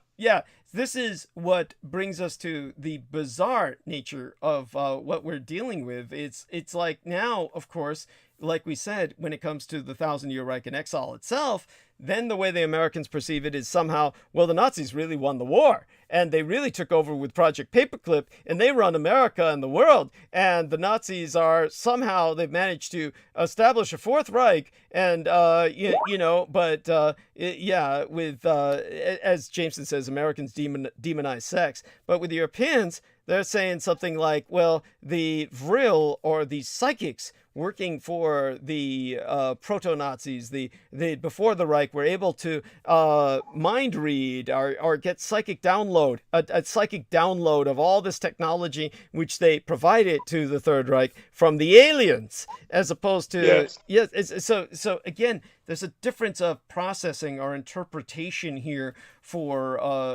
everything. But what is really the major destructive factor is that everyone wants to look as if they're on top of the world and they know everything. They want to make it, they always act as if they already knew.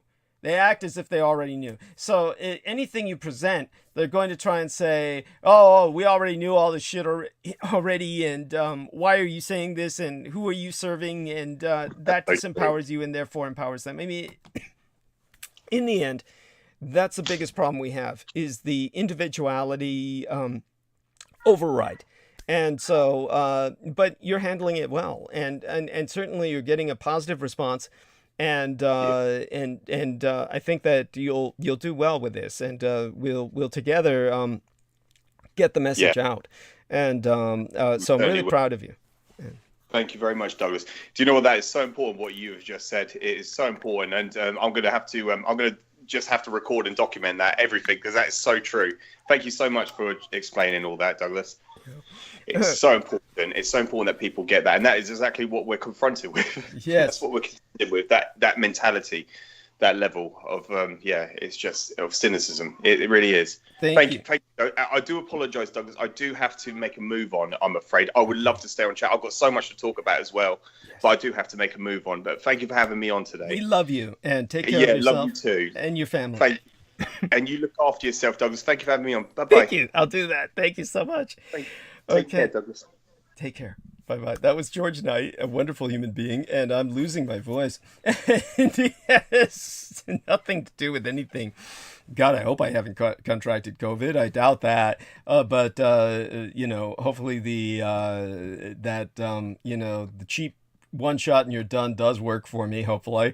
And hopefully that will, maintain us. And we have wonderful people in the chat room now. Veronica Barrera is providing us clasped hands and flowers and rainbows. God bless you, Senora Vera. Mwah. Love you, Eddie. And Ragnar Lodbrock says, hello, George. Hello, Douglas and Team Dietrich, Team Dragon. Much love to you all. Yes, wow. Imagine if Napoleon was born Austrian. How world history would have been different and probably better. Thank you. And he says, wow, Douglas, so true. I don't think anyone could have put it better and more so. Thank you. God bless you. And more simple words. Bless you. Love you dearly, Ragnar. And WTF, wonderful human being, whom I call What the Fuck, says, good evening, Douglas and all. Working back late, listening to the show. Much love. What the fuck is going on in the world? Haha, I turned 55 a couple of days ago, so similar age group. They don't make them like us anymore, huh, Douglas? And yeah, they don't. They really don't. I'm not quite sure if the people of our generation are anything to be proud of, but it's pretty mind-blowing to think that that so many people around me could be my grandchildren. And it's honestly, it's disconcerting. Hell, Lena Shea could have been my fucking grandchild. I mean, so there you go with that. So anyone says that, these young chicks come up and, they're all admiring and super fangirl, God, it's almost impossible to say no to that. And Jameson Reese is saying, well, today's generation are sexless grays. So, here's what I will say to that. I don't want to overdwell on it, but I've actually gone into some depth about this before. In the past, when you take a look at movies, you would see Humphrey Bogart or these various men who would today not at all be looked at as attractive. Humphrey Bogart, the way you could describe him was a combination of hard, craggy, and almost craven. So when it comes to this kind of Humphrey Bogart look, and he was considered like one of the sexy men of his day, it was a very masculine ruggedness and this kind of craggy man with defined, sharp, and clear features. It was also their physique. Their physique was big and kind of blocky, and these were men who were able to impose themselves physically, would be considered the men of their day, whereas women who were sex bombs they were like I almost said Mae Brussels. Basically, Jameson Reese came up with sexual dimorphism. Yes, we were very dimorphic sexually, very different creatures. You would take a look at somebody like, oh my God, I'm trying to remember her name now. But in terms of the sex bomb who was involved in the days of W.C. Fields, what was her name? And she was one of the originals, but she was very curvaceous. And W.C. Fields, and of course, Jameson Reese blames plastics. Who knows? That may be a factor. Let me see if I can look up sex bomb woman who interacted with W.C. Fields. Was it Mae West? It was Mae West. Mae West was her name. And Mae West was definitely the woman who fashioned herself a big star. That's how one, the LA Times is talking about her in the year 2000. So if you look at Mae West, she was the archetype of the bosomy blonde sex bomb. This was in the 1930s, really. And so women were essentially like that. They were blow-up dolls. And so they were obviously women. They were physically undeniable as female. All of that changed, and what happened was the gay conquest of Hollywood. And the gay conquest of Hollywood introduced this kind of unisex. And so boys began looking like girls and girls began looking like boys. And now we're getting a lot of actual transsexuality or sex changes. Now, obviously, I'm not going to denigrate this because of my own surrogate son being one example of this. But certainly what it did was it redefined any concept of what is man or woman, and really just there is no definition for what is man or woman in this day and age. We have lost the ability to discern, and what we're being told is that there really should be no discernment. Ultimately, that's what we're being told. Honestly, as Jameson Reese says, I'm still used to yesterday's woman. I can certainly relate to a degree. He says it's more biological and a reflection of the chemical industry as well. I guess he's referring to this kind of this unisexuality that has become more prevalent, or the almost asexuality, the ambisexuality. Well, yeah. A lot of this could be.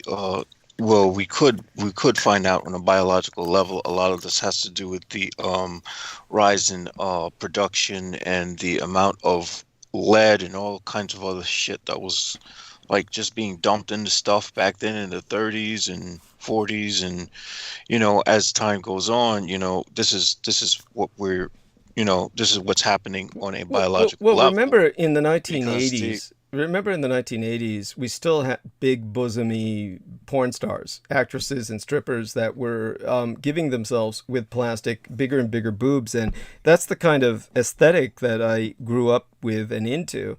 And so I can understand that. I don't think it was that. I think that this is more a social agenda, and the social agenda is not something that I'm necessarily how would I say it, condemning. I'm just saying that it is a social. The social agenda seems to be to make women more boy-like. Yes, and boys and more girl-like. Yeah. Yeah, and there's something kind of very how do I say, something horrible about that, because it's just like it's run by a bunch of pedophiles. There's an element of that. There's an element of that to be aware of. I'm not going to dismiss that. It's an element to be aware of, and we do have to take that seriously to a degree. It's not something I really am too worried about in the sense that I do think that things balance out, things go in cycles, and so we will see more of a balance in the future, I would hope. There is something called oh my gosh, I gotta send you this article. Shit, I don't have the other computer with me right now, but I'll do that when I get some time. It's something called oh my gosh. It's like some new study basically where they're going into the way these waves of like how people become conservative and more radical over generations or whatnot, and how there seems to be a pattern that seems to be able to be charted on a line graph in a sort of fractal manner, more or less, more so than something that's to be blamed on one thing or another. So I mean, maybe this is something that's sort of like that with the gender fluidity and whatnot, because in the 80s people were more like gender fluid as well. I remember they were very defined, the kind of strippers in the adult entertainment industry. But what I mean is with the fashion and whatnot, the fashion was more like, everyone can look, I have gray overalls, she has gray overalls. It's just weird. Well, okay. No, I hear what you're saying. Well, I mean, so. But then again, that could just be the 80s. Well, the 80s was all kinds of things. I mean, I can go into that. They were certainly wealthy times and a true gilded age. But in terms of what I need to get back into with arc of narrative in the time we have remaining, which is, still 10 to 11, 11 to 12. We have 2 hours left, essentially. Ragnar Lodbrok says, yes, he is agreeing with us with what we said about the cynicism, the nihilism, ultimately, of everyone in the West. Individualism, cynicism, narcissism, ignorance, arrogance, vices, and all the shit personality problems the confederacy of dunces around me my whole life have showed me. You just put it so perfectly. So Ragnar Lodbrok, thank you so much. And so in terms of the historical arc of narrative that we were on, As I said, imagine if Napoleon Bonaparte had been born an Austrian, the same nationality as Adolf Hitler, and our world would have been such a magnificently different place. So would Europe. But in terms of the what we did have, or what we got, was someone of Italian ethnicity who became a French national. And as such, he won battles in Italy and Austria. And in 1799, he came to power in a coup d'etat, and like Caesar, crossing the Rubicon. And 5 years later, within half a decade, he crowned himself Emperor.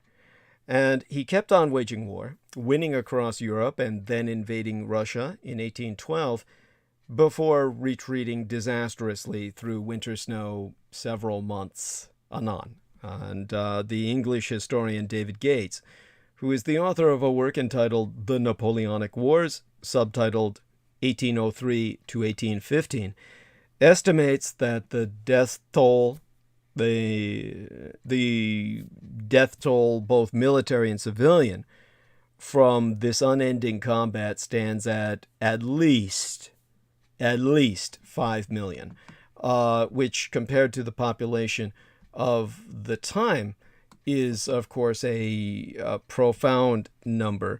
And honestly, it's one of these things that, well, let me get on with it to try and put it into some perspective for people, because obviously in the age of modern genocide, that may not seem like much. But Napoleon promised liberation as he marched across Europe, but replaced old monarchs with new ones, chiefly himself and his 3 brothers. You see, Napoleon was a true cynic in the functional sense, not a neurotic cynic, but a cynic in the sense of philosophy. He truly did not trust anyone other than blood relations, and for that reason could only operate on a familial bloodline basis like an Italian mafioso. So he took his Italian godfather politics and projected them onto the world around him. That was part of buying Louisiana and more. You see, the Napoleonic imperial decision that changed the course of our continent took place in North America when, unbidden, in 1803, Napoleon offered a chunk of French land to the United States for 15 million United States dollars. By the way, to a shout out to both Justin White and the lovely Maria Michaela Grigorich, who I hope someday returns to communications with myself. That would be approximately 430 million in Canadian dollars today, just so you know. And this was, of course, the Louisiana Purchase. And it was that deal that doubled the size of the United States overnight and covered a swath of 15 modern-day southern and midwestern states, and even a southern chunk of Saskatchewan and Alberta. Now, Washington was both astonished and delighted. Thomas Jefferson's government had originally wanted to buy just New Orleans and its surroundings. Now, Napoleon wanted and needed the money to pursue his war with Britain. He saw himself as a grand strategist, but this was one of the great strategic giveaways of modern history. At home, he was revolutionary. He constructed much of the modern French state with a corps of French finance inspectors and prefects who became the cutting edge of the state bureaucracy, not to mention the creation of a modern education system with I think they call them lycées, or secondary schools, and the founding of the Bank of France. His attorneys drew up the Napoleonic Code, a civil code that remains the basis for civil law today, not only in France, but also Quebec. And his hated Minister of Police, Joseph Fouché, set up a modern national police force, the precursor to the Third Reich's Gestapo, And his reforms still spark controversy. In March, Macron's own Minister of Equalities, Elisabeth Moreno, called Napoleon one of the greatest misogynists of history. His Napoleonic Code stated that a woman owes obedience to her husband, but codified that as law. That's a legal obligation that was not removed until 1938. And he is rightly denounced for reestablishing slavery. Now, two French intellectuals in particular, Louis-Georges Tine, I believe his surname is. It's spelled like tin. But then if you look at the European cartoon character, Tine, that's the correct pronunciation for what Americans misread as Tintin. So Louis-Georges Tine and Olivier Lecours Grandmaison, they published an open letter in France's Le Monde, or the World magazine, on the 4th of April, denouncing Napoleon for destroying the First French Republic by force and for, yes, reestablishing slavery in the colonies of the Caribbean in 1802. Because in Napoleon's eyes, slavery would help extend his empire. And he believed it to be one of the sinews of empire. And these two writers proposed, in reprisal, closing the Invalides Mausoleum, which houses his ashes, and turning it into a museum of French republics. Remember, there's been 5 French republics so far. There may even be a 6th. So I think the French will choose another form of government rather than a 6th republic. But they want the rejecting of this autocratic emperor to celebrate 5 more or less democratic republics. It's a proposal doomed to die. Macron models himself on Napoleon, after all. Now, on the 19th of March, Alain Duhamel, an essayist who has written a book on Macron, told Le Figaro he is a Bonapartiste. Bonapartism, the ideology of Napoleon himself, as used in the same way you would use the term Hitlerism or Maoism, was the invention of new elites by Napoleon. Macron is now trying his hand at that sort of invention. He has just announced that he is abolishing the inspectors of finance created by Napoleon and the National Administration School, both pillars of French governmental elitism. Macron wants to recruit more widely to create new elites closer to a disgruntled populace. Now, for all his energy, military prowess, and ambition, Napoleon spent the last 6 years of his life in miserable exile on the cold island of St. Helena in the South Atlantic off South Africa, and almost 7,000 kilometers from Paris. And traditional monarchs still ruled Europe. There was even a Bourbon king of the Louis line restored to the throne of France by his enemies, the British Empire. The Vicomte Chateaubriand is known in France for his writings, his monarchist leanings, and for the the steak created for him by his cook. It's a steak that is a French national dish. He was born a year before Napoleon and started by despising him. He finished by admiring him, and his verdict still stands, at least in France, that pronouncement being, living, he failed in the world, but dead, he conquered it. And so, as a fitting climax to the bicentenary cycle begun in 1969, 100 years after the birth of Napoleon, the foundation or rather in the French, the Fondation Napoleon, has brought together the institutions engaged in this bicentenary under the label 2021 Année Napoléon, or Napoleonic Year 2021. Now, regardless of whatever you feel or don't feel, because most of you this side of the Atlantic have no opinion on Napoleon, 2021 Année Napoléon is going to be an unforgettable Napoleonic year throughout France and abroad, notably via the activities of the Ville Impériale, the Imperial Towns Network, the delegations of the Souvenir Napoléonien, or Napoleonic Souvenir Department. It's regional and local institutions networking, such as the Institut Catholique des Vendées, or under the acronym of ICES, or ICES, the Municipality of Waterloo, which of course is dependent on the tourism, and the French domains of St. Helena, which also bear visiting.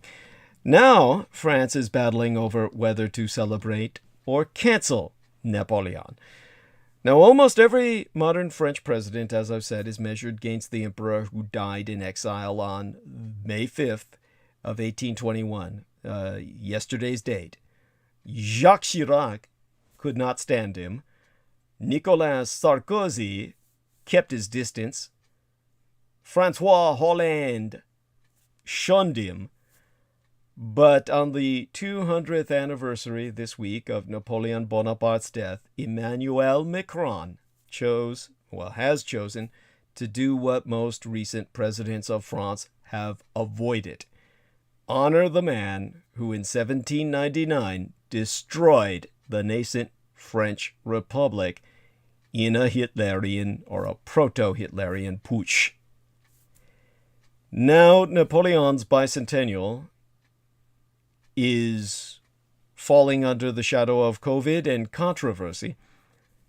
It is not falling in a sense of failure, but taking its place within pandemic.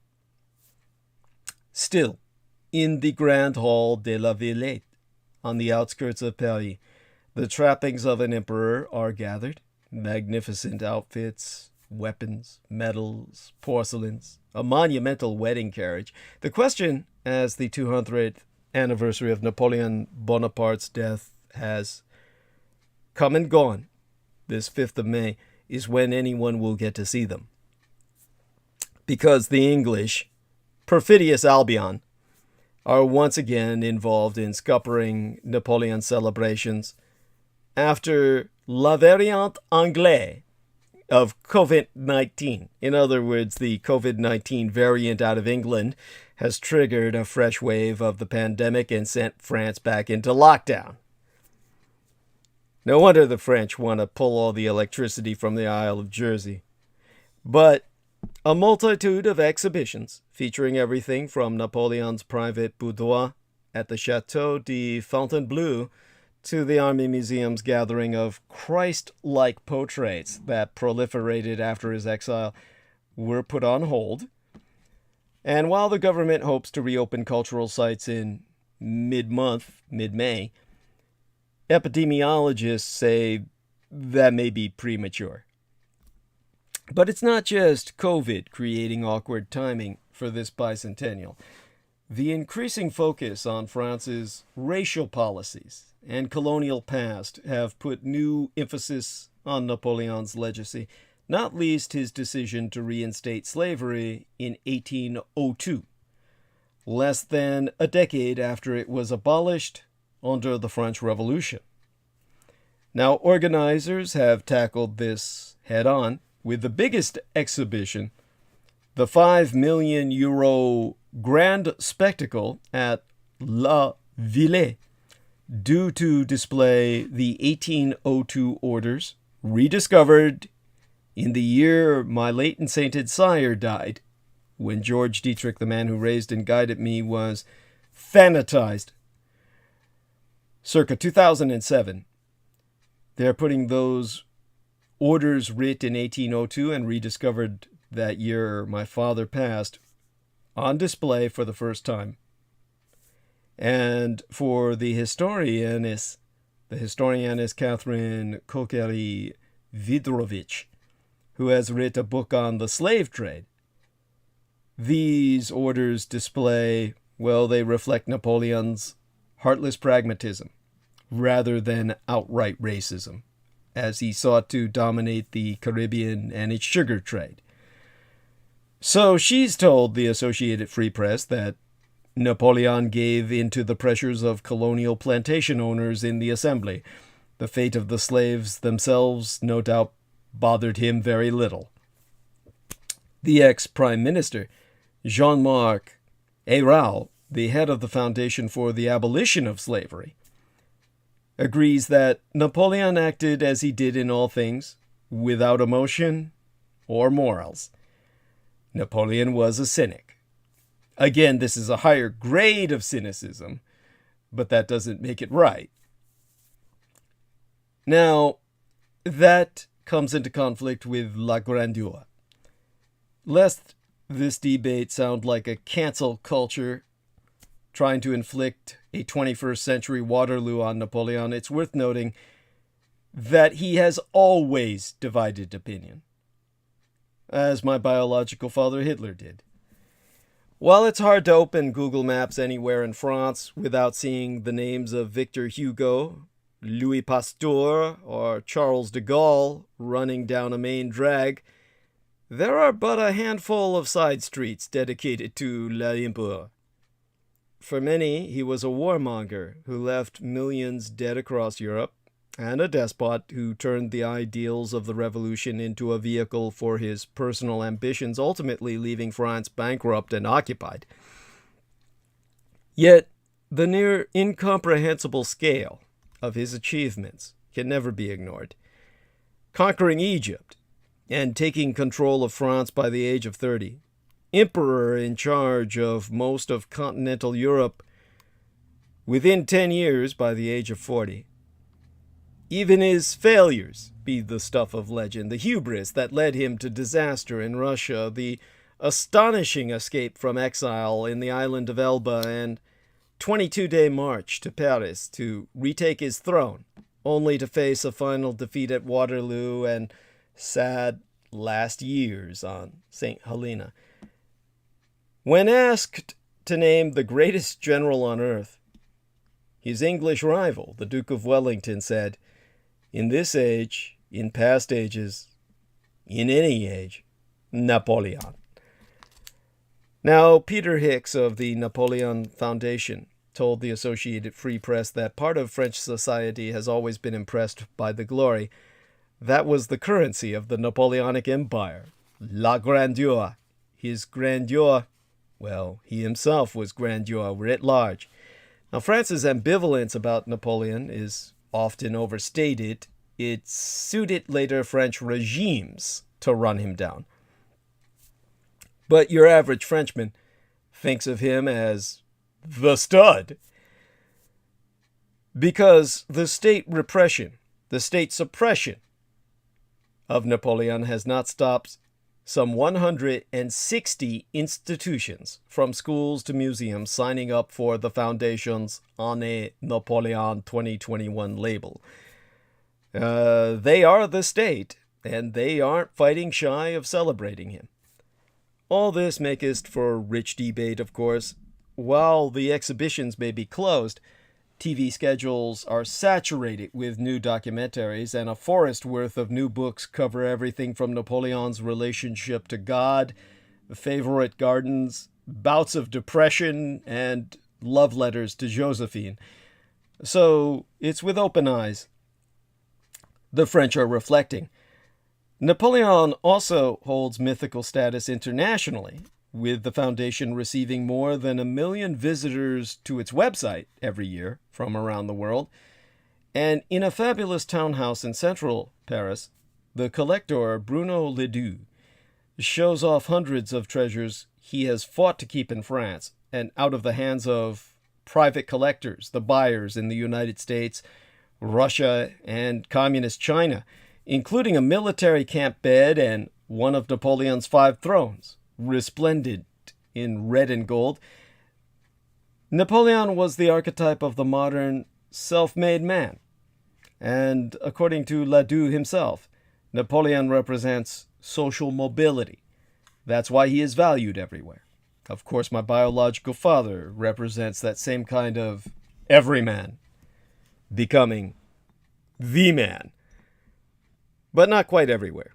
In the case of either man, France's own leaders have oft-times despised Napoleon. Then-President Jacques Chirac pointedly refused to attend the 200th anniversary of the Battle of Austerlitz, which brought down the First Thousand-Year Reich in 2005, while ex-Prime Minister Lionel Jospin celebrated that of his exile by publishing a book titled The Napoleonic Evil.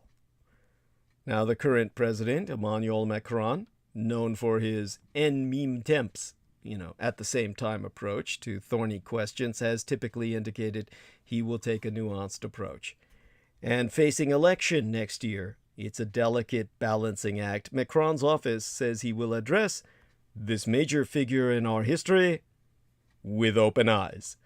And with the pandemic still sucking up political attention, it's unclear what this will mean. But let me try and open your eyes to the importance of everything that I've articulated thus far, because much of it probably seems to be but empty history to all too many of you. But there's nothing empty about history. After the fateful Battle of Waterloo, Napoleon was facing execution if he was captured by the Prussians, who were, of course, the dynasty that ruled Germany into the Second Reich of Bismarck. And the Prussians hated Napoleon for the destruction of the First Reich, the Reich that lasted 1,000 years, and were sworn to execute him. To evade execution by the Prussians in vengeance for the fall of the First Reich, Napoleon asked if the British government, he asked the British for political asylum.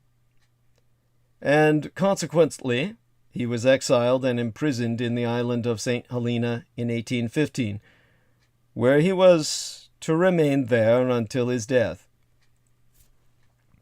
Imagine Adolf Hitler dying in Spandau prison. You would think that would ruin any respect for him. And Napoleon's own death would have made you think likewise. His death was simple and undignified, unbefitting of such a political icon who may have once envisioned, he probably envisaged a more heroic death in battle or an honorable sacrifice in the name of democracy and the French nation. Nevertheless, his exile and simple death did not affect the mystery and admiration that surrounded him. One of the earliest accounts of his death comes from the Madame Bertrand and her daughters, who looked after Napoleon during his exile. When Madame Bertrand rushed her daughter and sons to see Bonaparte before he died, she was, in her own words, shocked and overpowered at his pale and disfigured face, where they had been accustomed to see only an expression of grandeur and goodness. Her reaction shows us two things. First, it is clear that throughout his life in exile, until his last day, Napoleon dressed and presented himself as the grand emperor he once was. On his deathbed, however, he was reduced to a mere human. That said, not all accounts seem to agree with Madame Bertrand. A certain Dr. Shute noted that, in death the face was the most splendid I have ever beheld. It seemed molded for conquest. Whilst Dr. Henry, also in attendance, recorded, all admitted they have never seen a face more noble, classical, and peaceful. One reader of the Irish Penny Journal wrote that the beauty of his delicate Italian features was of the highest kind, whilst the exquisite serenity of their expression was in the most striking contrast with the recollections of his great actions, impetuous character, and turbulent life. Now, this was an Irishman, of course, and the Irish hated the British, so any man who confounded the British for any period of time would be heroic. And although these reports and comments appear contradictory, this is proof, to a certain extent, that people continued to idealize the emperor after his death and saw in him what they wanted to see. Now, Napoleon, always a contested figure, has become a Rorschach test for the French at a moment of tense cultural confrontation. The La Rue Grand Dictionnaire Universel du 19th siècle, or the Universal Dictionary of the 19th century, gives us some insight into the different French views of Napoleon. There are two contrasting entries for Bonaparte. In the same dictionary, the first one celebrates Bonaparte, the greatest, most glorious, most radiant name in history. The second one, on the other hand, is more of a condemnation. Napoleon I, political and military dictator whose career was an imitator of Caesar's, was launched from the Brumaire coup d'etat. It's quite surprising that an institution as renowned as the Dictionnaire La Rue, there are such varying definitions. These contradictory feelings are felt at every echelon of French and British society. As Thiers said, for us French people, Napoleon has claims which we cannot forget, whatever our party, birth, conviction, or interest. So, Napoleon appealed to so many people across the world. He has been called the father of modern democracy and the father of fascism. The very range of the different groups who claim him as their inspiration reflects the quality of the myth that has grown around his name. And by the way, as I said, in Taiwan, the very term Minju Fasciji, fasci democracy, shows that he was the father of both.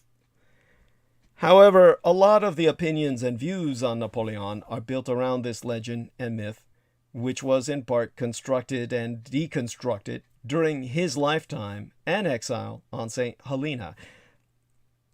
Napoleon himself spent a lot of time during his exile rewriting his career. For him, there was nothing more important than being remembered posthumously. When the death is all you have left, you want it to be right. Napoleon himself said, "I live for posterity. Death is nothing, but to live defeated and without glory is to die every day." R.S. Alexander has noted that Napoleon sought to immortalize himself through direction of how he was represented. Despite being unable to control everything that was said or written about him, Napoleon was very strong-willed about the way he wanted to be seen, particularly in his own country. This explains to some extent why Napoleon tried to portray himself through the writings of Emmanuel Lecazes in the best light in order to prolong his legend after death. Was Napoleon a modernizing reformer whose legal code, lycées, school system, central bank, and centralized administrative framework laid the basis for post-revolutionary France? Or was he a retrograde, racist, imperialist, and misogynist? By paying his respects to Napoleon yesterday, Monsieur Macron will please a restive French right, dreaming of lost glory and of a moment when, under its turbulent emperor, France stood at the center of the world.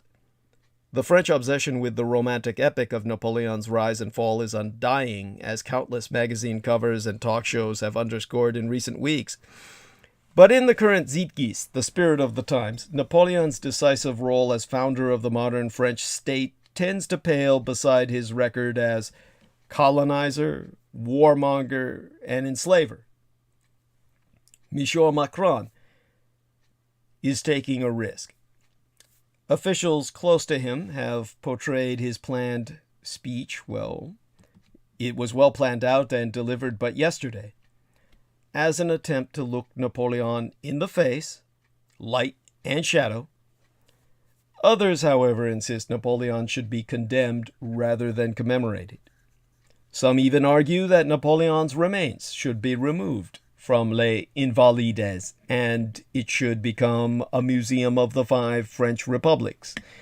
And as I said, it was Yestermency's last month in Le Monde, the world magazine, that Louis-Georges Tin, or Georges, an author and an activist, and Olivier Lecour Grandmaison, a political scientist, both wrote that, how can we celebrate a man who was the enemy of the French Republic, of a number of European peoples, and also the enemy of humanity in that he was an enslaver?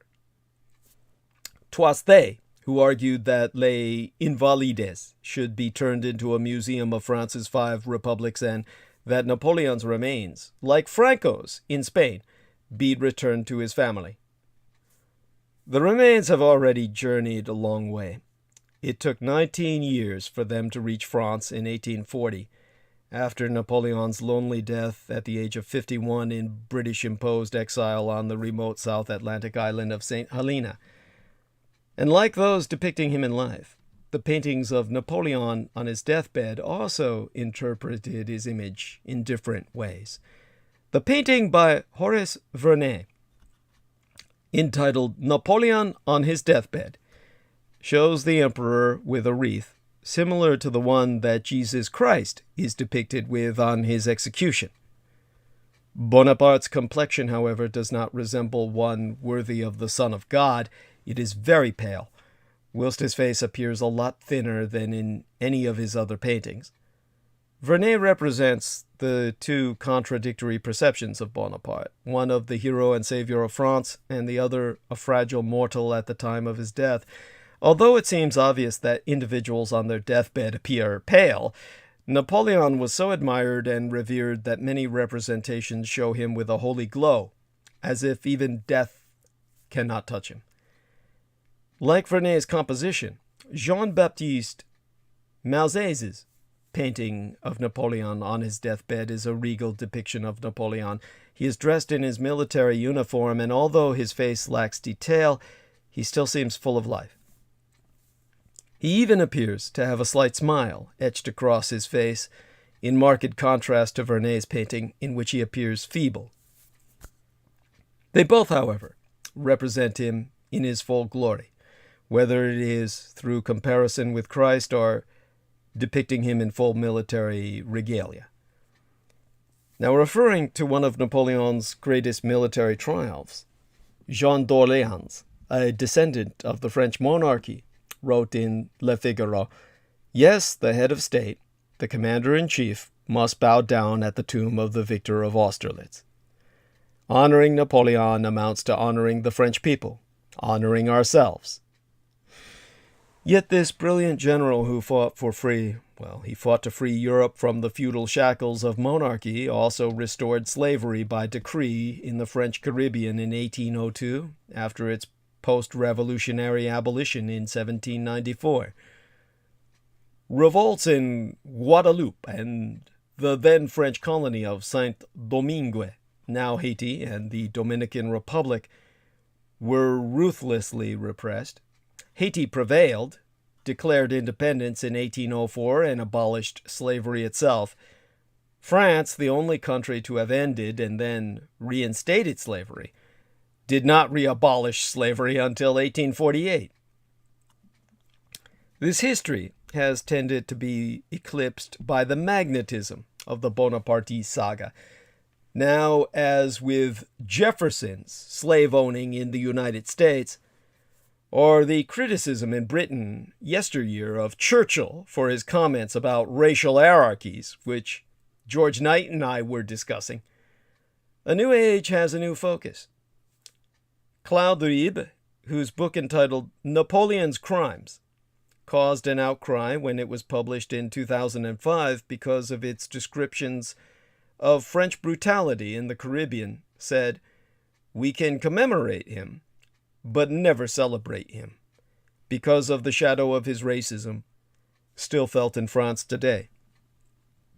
And this view has gained some ground as France has embarked on a reckoning, encouraged by Monsieur Macron himself, of its colonial past, particularly in Algeria, and a vigorous debate has begun on whether the country's purportedly colorblind universalist model masks widespread racism, which of course it does.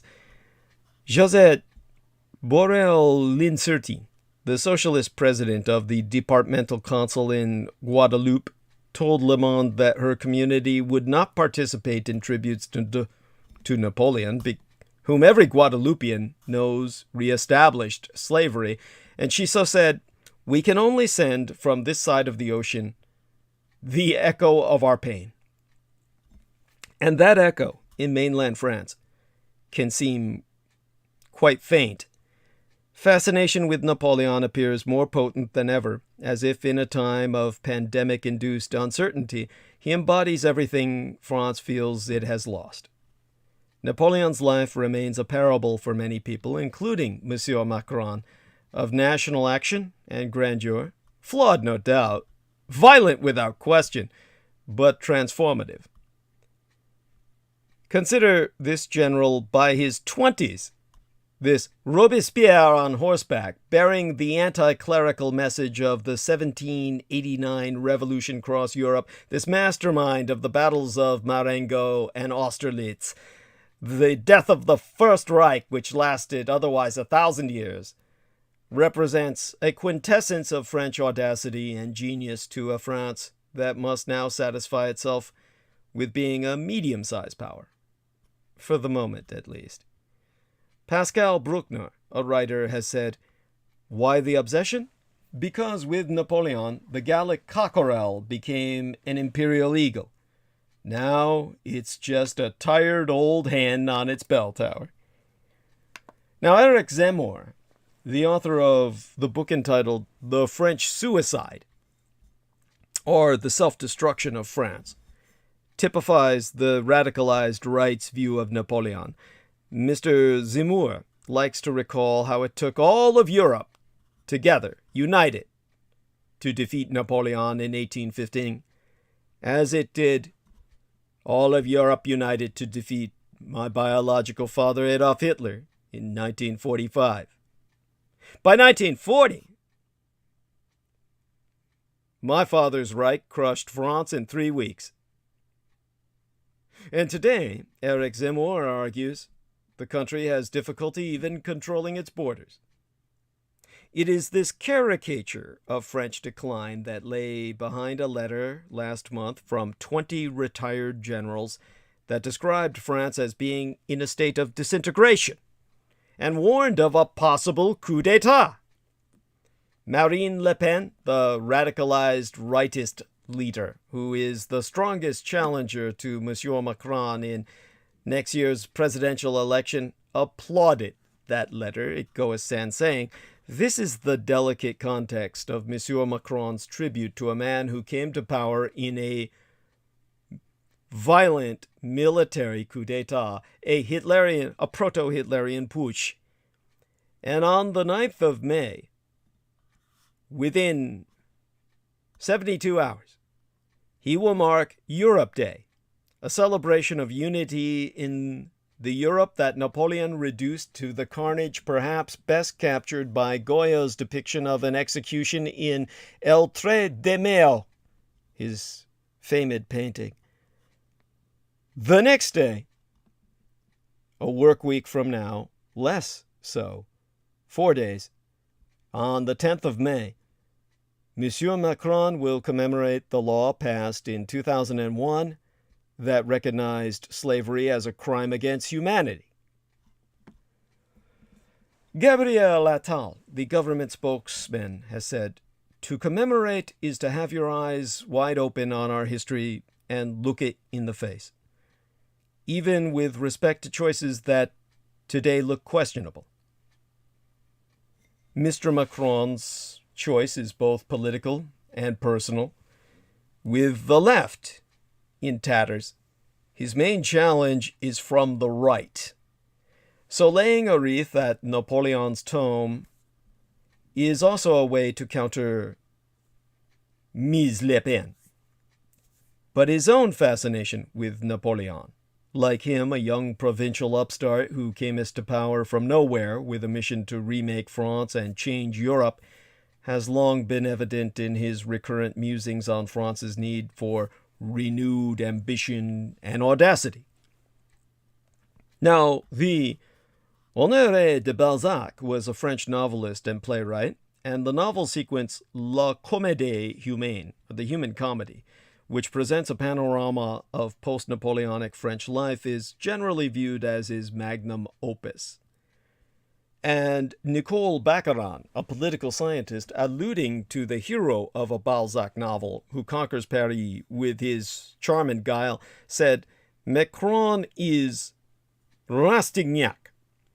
And in the literary, political, strategic, military, and intellectual range of Napoleon, he finds a source of inspiration.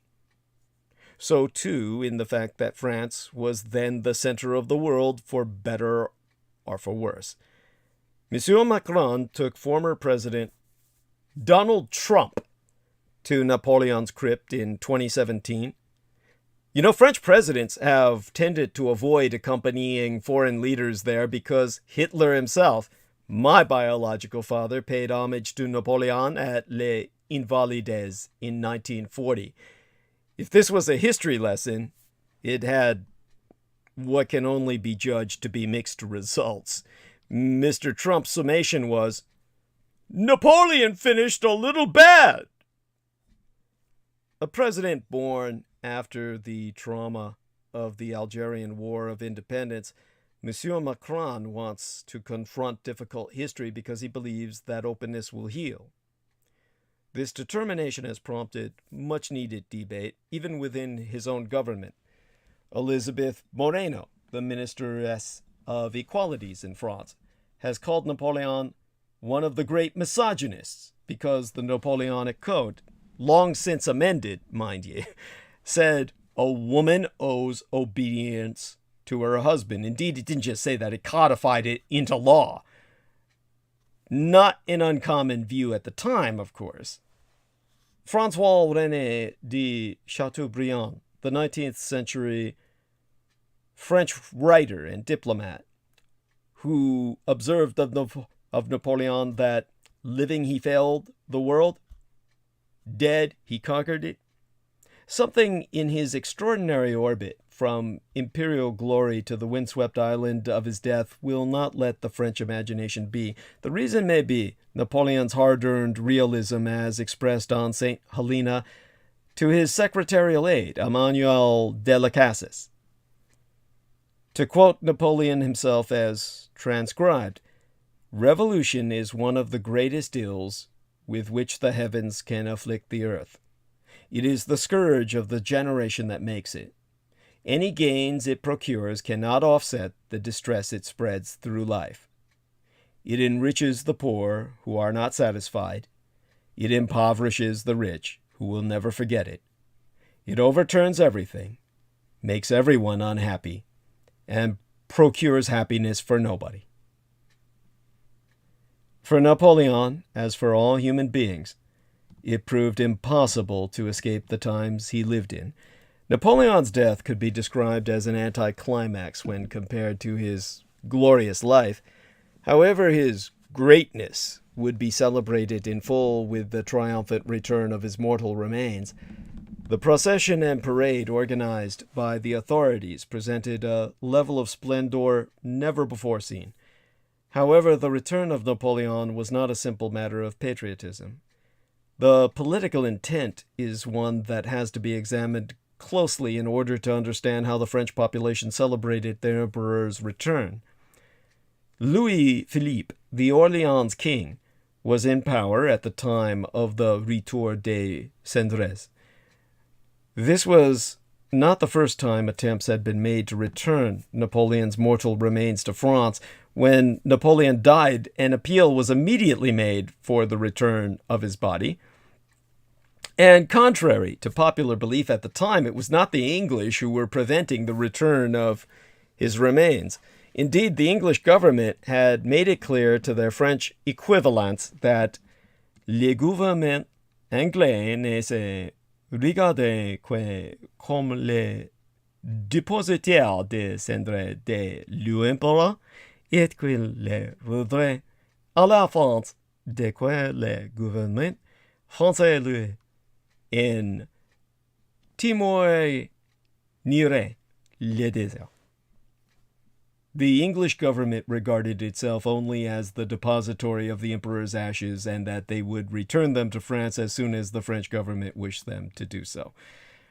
But in 1821, the government of Louis was it the 17th or 18th at that period of time? Christ, I had enough of a problem trying to identify the 18th, 16th it was, of Louis himself.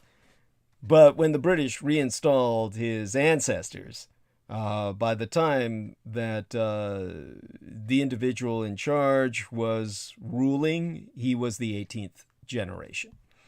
So the government of Louis XVIII was little disposed to bringing the emperor's mortal remains back. He, after all, was a mere king, whereas Napoleon had been emperor. Louis did not want Bonaparte's sentiments to return to the surface, especially with the royalists in power and the potential for another coup d'etat. When Louis-Philippe ascended to the throne, a petition was presented at the Chambre des Députés in an appeal for the return of Napoleon, and although Huillard de Montigny considered the reign of Napoleon to be the most brilliant time for France, he failed to convince any of his colleagues, and throughout the 1820s and 1830s, other attempts failed. So why did Napoleon make it back after 20 years? The reasoning behind Louis-Philippe's decision to bring Napoleon's body back to France, instead of leaving it in poetic isolation on St. Helena, is complex. The king was heavily influenced in his decision by his prime minister at the time, Adolphe Thiers, who would live forever and basically survive the sacking of the monarchy yet again and the birth of a new republic and the war with communism that would arise. And it was Thiers, in foreseeing somehow that Bolshevik threat on the horizon, along with Guizot, they used the return of Napoleon's remains as part of a deliberate political design, a decidedly risky strategy to take to preempt the triumph of communism in France. Certainly many French people felt very passionate about Napoleon and wanted his return, but there were also many who were politically and ideologically opposed to the emperor. However, the government felt that the July monarchy was strong enough to recognize the glories of its ideological adversaries and to place them in their just milieu. In doing so, synthesizing all aspects of the past and the social divisions it had witnessed. Unity could be achieved by remembering rather than forgetting the past, and Napoleon was a major part of France's heritage. Now, publicly, there was a lot of support for the return. Victor Hugo summed up the public opinion in his work Ode à la Colonne. His and the French public's anger towards the députés who did not vote for the return of the mortal remains and who were thus regarded as cowards was summed up in the lengthy poem Vous avez peur d'un ombre et peur d'un pied de cendre. Oh, vous étiez petite. To some extent, Hugo was right. The government feared that by bringing back Napoleon's mortal remains, its position would be weakened. Although this seems like an overreaction on the part of the government of the time, it shows just how much of an impact Napoleon had had on the French population, even after his death.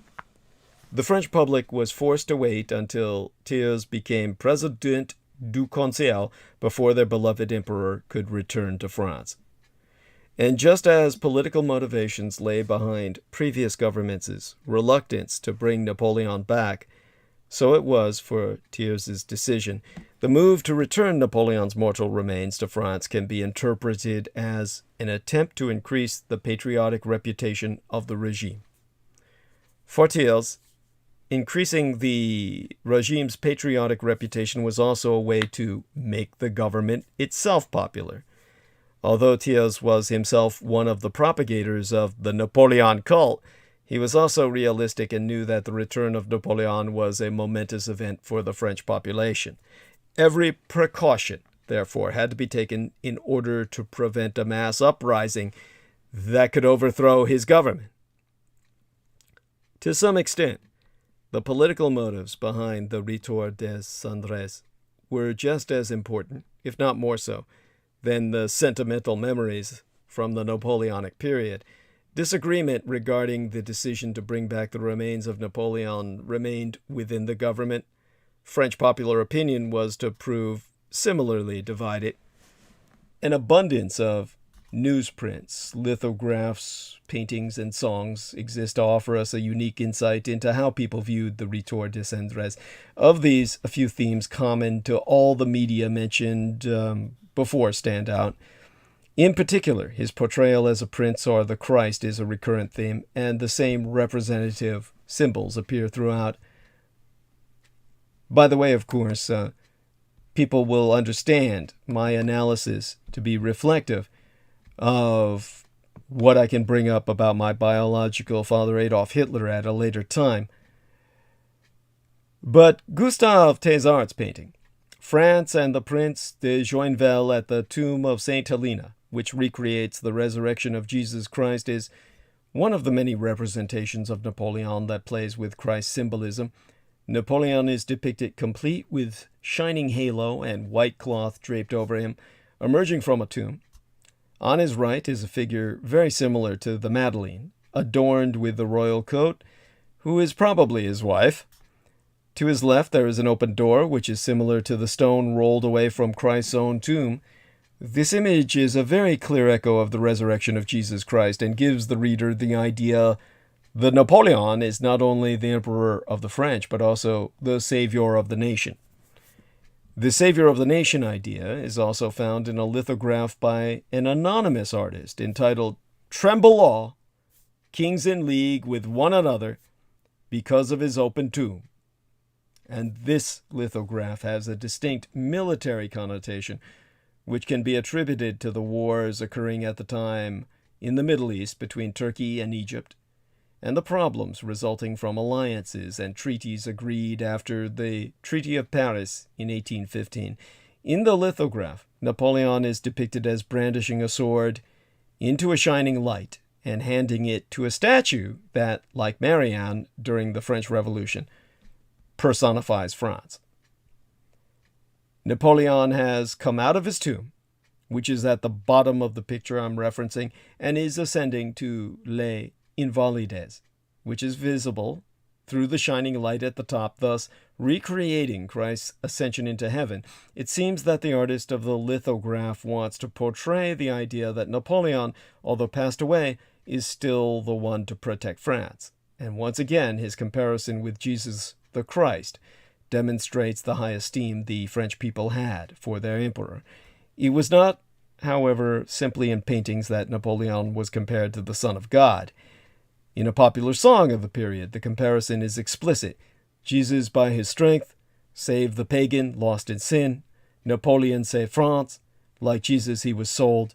After odious sufferings, Jesus died on the cross. Napoleon at St. Helena has suffered like Jesus. By the way, the rhymes in the French. The translation doesn't do it justice. It's kind of like reading a rap in slow motion. But you get the point. The image that combines the different aspects of Napoleon's life and all that he had achieved for France is Adolphe Laforge's lithograph. In it are present his famous battles, the Code Napoleon, the symbols of his victories abroad, such as the Egyptian pyramids, crowns strewn across the floor, reminders of his various roles in French government, first consul and emperor, and in the background, crowds of adoring subjects. All of these images represent Napoleon as a triumphant hero, and his return can be compared to the return of the prodigal son.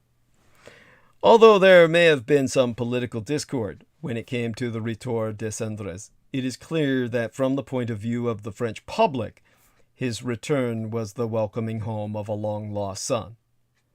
But as the French public rejoiced at the arrival of their emperor, reaction on the other side of the channel was decidedly different. Reaction to Napoleon's death was perhaps as considerable in England as it was in France. Napoleon was, after all, a figure of European and international importance. The return of his mortal remains, however, provoked little reaction in the British Isles. It was, of course, reported in the newspapers, but it was not the sensational news that it appears to have been in France. Although the British observed the death of Bonaparte, the procession received limited coverage. This lack of enthusiasm shows us not that the British did not care about Napoleon, but rather that the Retour de Cendres was an event of fundamental importance to the French, one that mattered deeply to them. Now, to conclude my analysis, to bring you my own position on this, so that you understand where I stand,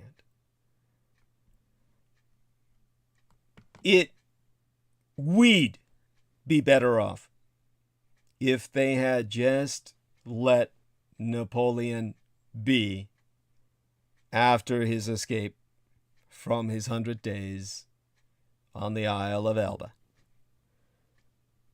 The future emperor of the French did not learn to speak their language until he was sent to boarding school at the age of 9. Even then, it was not his second language, but his third. Napoléon de Bonaparte was born on August 15th in 1769 on that island of Corsica, for centuries a backwater province of Genoa. It had just been sold to the French the previous year. He grew up speaking the Corsicano dialect and Italian, and his name was Walifide to Napoleon Bonaparte, as he and his family painfully accommodated themselves to French rule. In fact, he was extremely anti-French until the age of 20, going through a period of adolescent angst in which he identified the French, as the enemy of his beloved freedom-loving Corsica.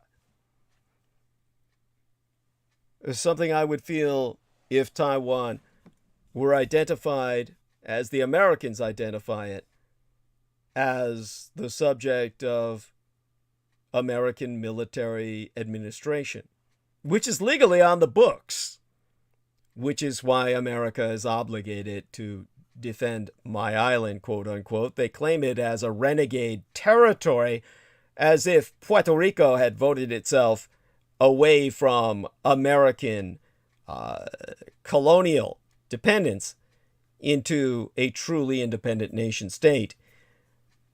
They feel that Taiwan has done that to them. And therefore they have the same claim over it that the communist Chinese have. Well, it belongs to neither. And that's how Napoleon felt about Corsica.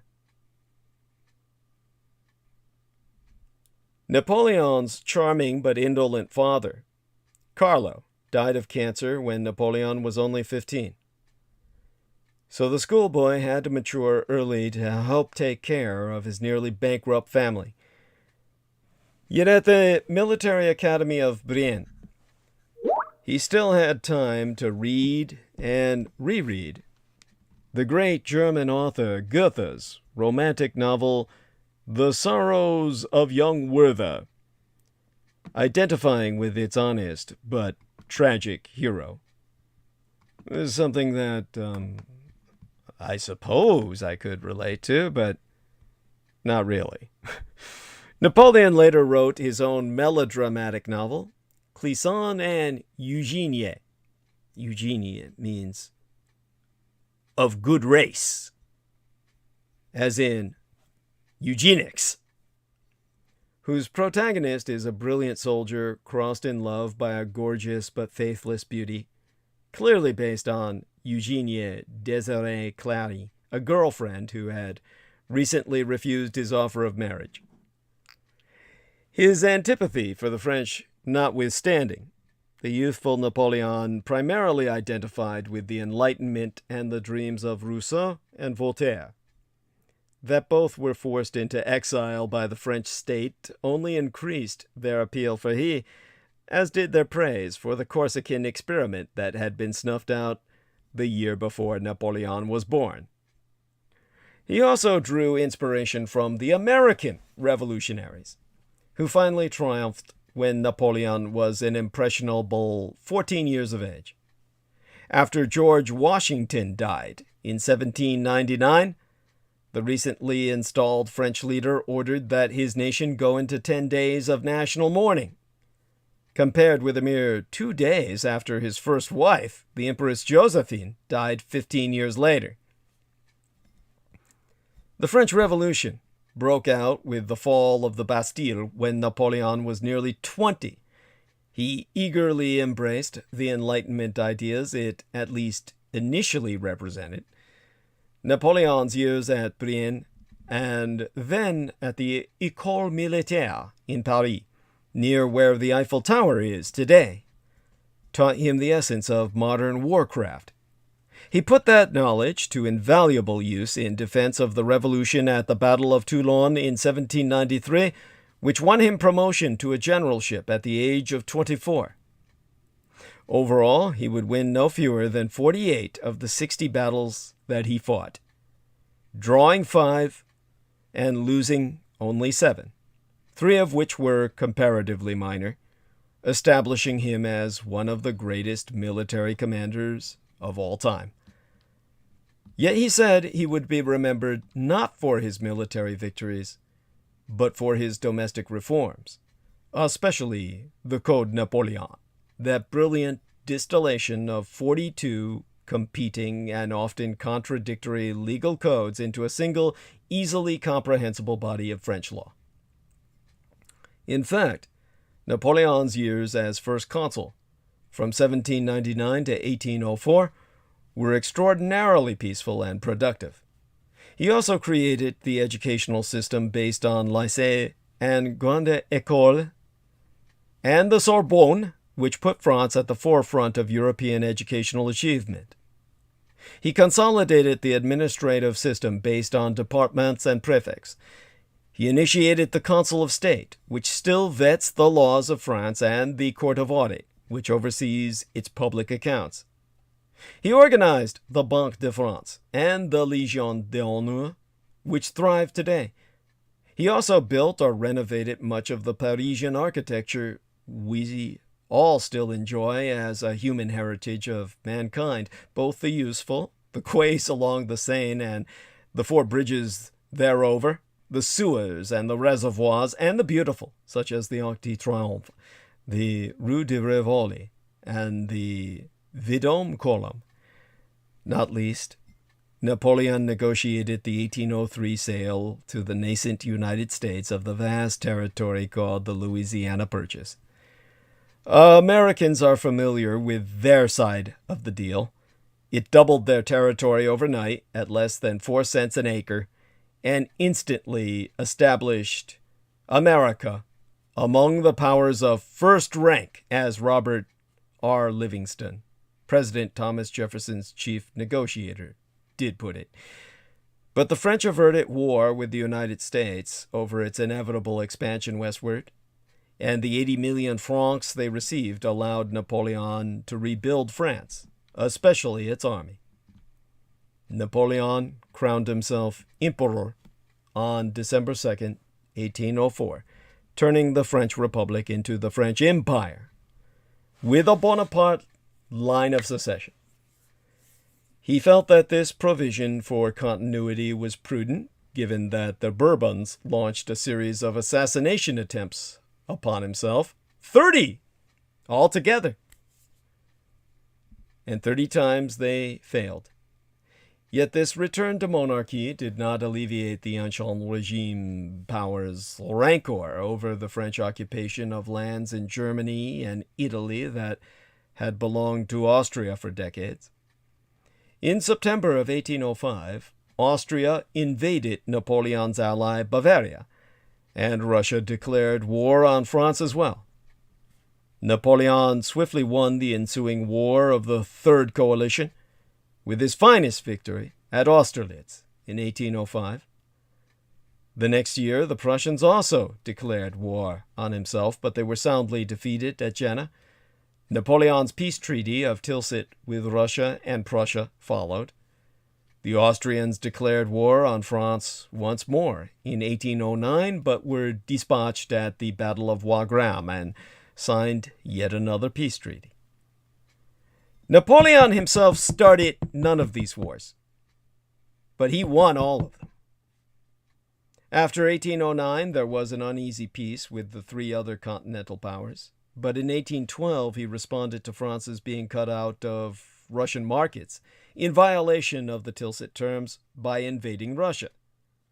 That ended in the catastrophic retreat from Moscow, which cost him more than 500,000 casualties. The equivalent of today would be losing an army of something like 100 million men, and left his Grande Armée too vitiated to deter Austria and Prussia from joining his enemies Russia and Britain in 1813. Napoleon's relationship with Josephine is, well, it wasn't the Romeo and Juliet story so often told. Shortly before their marriage, in March of 1796, he was appointed commander-in-chief of the Army of Italy, where he won an astonishing series of more than a dozen victories against Austria, the papacy of the Holy Pope in Rome himself, and local states, all while writing her scores of erotic, emotionally needy love letters, even while under enemy fire. But within weeks, his bride took a lover in Paris, the dandyish cavalry officer, Lieutenant Hippolyte Charles, whom one of their contemporaries said had the elegance of a wigmaker's boy. When Napoleon finally found out about the affair 2 years later, he was in the middle of the Egyptian desert on his way to Cairo. He responded by betting Pauline Furet, the wife of one of his junior officers, the first of no fewer than 22 mistresses over the next 17 years. When he returned to Paris a year later, Napoleon unexpectedly forgave Josephine, and they created what amounted, his mistresses accepted, to a loving bourgeois family environment in which to raise Josephine's children by an earlier marriage at their palaces of Malmaison, Fontainebleau, the Tuileries, and elsewhere. It was only in 1809, when it had become clear that Josephine could not bear the son Napoleon needed to continue the Bonapartist dynasty, that he reluctantly divorced her, and the next year married the Archduchess Mary Louise von Habsburg, the daughter of Emperor Francis I of Austria. She quickly bore a son, the King of Rome. Napoleon later said he greatly regretted not marrying instead the sister of Tsar Alexander I of Russia, believing, probably wrongly, that he would not have had to invade Russia in 1812. In any event, after he retreated from Moscow, the Continental Powers and the British pursued his army into France. The emperor's military skill was intact. He won 4 victories in 5 days. In the Champagne region in February of 1814, but he could not prevent his boyhood friend and longtime comrade in arms, Marshal Auguste de Marmont, from surrendering Paris itself to the Austrians, Prussians, and Russians the next month. France, Paris itself, was occupied by the Russians. Napoleon abdicated rather than plunge France into a civil war. He was exiled to the tiny Mediterranean island of Elba in May. That month, Louis XVIII, the head of the Bourbon family, returned to France in the baggage train of the Allies, as the contemptuous but essentially accurate Bonapartiste phrase put it. The Bourbons began ruling in France for the first time since Louis's elder brother, Louis XVI, and his sister-in-law, Marie Antoinette, had been guillotined some 21 years earlier. As Napoleon adjusted to life ruling a much reduced domain, he kept a close eye on what was happening in France. It was said of the Bourbons that they had learned nothing but forgotten nothing when they returned to power. They had not learned from the French Revolution and Napoleonic Empire that the French people had changed profoundly and now took for granted meritocracy, low direct taxation, secular education, and a certain degree of military glory. Nor had the Bourbons forgotten the expropriations and executions suffered by the royal family, the aristocracy, and the Catholic Church during the Reign of Terror in the 1790s. As a result, they returned to France ill-prepared to effect a grand settlement that could reconcile the contesting demands of the army, the clergy, the aristocracy, the peasantry, the merchants, the Bonapartistes, the liberals, the ex-revolutionaries, and conservatives. Perhaps the task was simply impossible, but after 9 months it became as clear, even on distant Elba, that Louis XVIII had failed. Napoleon was emboldened to take the last and greatest gamble of his life. On February 26, 1815, Napoleon Bonaparte secretly boarded the largest ship in his tiny fleet and sailed to Gulf Juan, the south coast of France. The British and Bourbon frigates in the area did not learn of his escape until it was too late. Landing on the 1st of March, Napoleon struck north with 600 Imperial Guardsmen he had brought with him, over mountain passes and through tiny villages, sometimes on foot when the paths were too steep and narrow to ride down. The route he took from Cannes to Grenoble, today mapped out as the Route Napoleon for tourists, hikers, and cyclists, is one of the loveliest, if more vertiginous, trails in the country. Of course, Louis XVIII sent armies to arrest him, but the commanders, Marshals Nicolas Soult and Miquelnet, and their men switched sides the moment they came into contact with the charisma of their former sovereign. On the 20th of March, Napoleon reached the Tuileries Palace in Paris, on the site of the Louvre today, and was acclaimed by the populace. Colonel Léon Michel Roussier, who was chatting with fellow officers nearby, recalled, "Suddenly very simple carriages without any escort showed up at the wicket gate by the river, and the Emperor was announced. The carriages enter, we all rush around them, and we see Napoleon get out. Then everyone's in delirium. We jump on him in disorder, we surround him, we squeeze him, we almost suffocate him.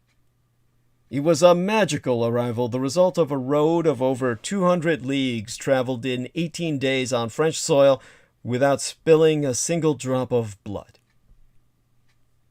That night, Napoleon sat down to eat the dinner that had been cooked for Louis XVIII, who had he fled Paris only hours earlier. He had left the dinner warm, and it was still hot enough for Napoleon to find it palatable. Not one shot had been fired in the Bourbons' defense. Parisian wags joked that never before in history has an emperor won an empire simply by showing his hat. By the way, Napoleon's bicorn hat had long been one of his many instantly recognizable symbols. It was November of the year before yesteryear. The 200th anniversary of Waterloo was 2015, I believe. And maybe it was around that time that one of his hats was auctioned to a South Korean businessman for 2.4 million United States dollars. Now, the Allies reacted with shocked disbelief. And this was where everything was doomed. They were gathered at a congress in Vienna when news of Napoleon's escape reached them on the 7th day in March. But initially, the representatives of Austria, Russia, Britain, and Prussia had no idea where he had gone.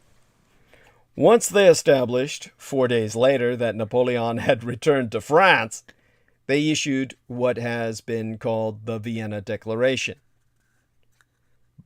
It reads, "By appearing again in France with projects of confusion and disorder, he has deprived himself of the protection of the law and has manifested before the world that there can be neither peace nor truce with him.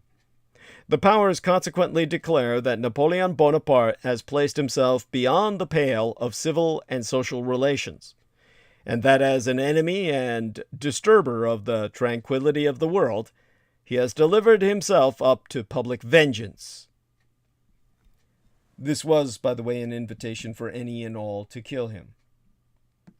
And it was the inspiration for the United Nations declaration of war against my biological father, Adolf Hitler, by saying World War II was a war against Hitlerism and that all the Axis powers represented Hitlerism.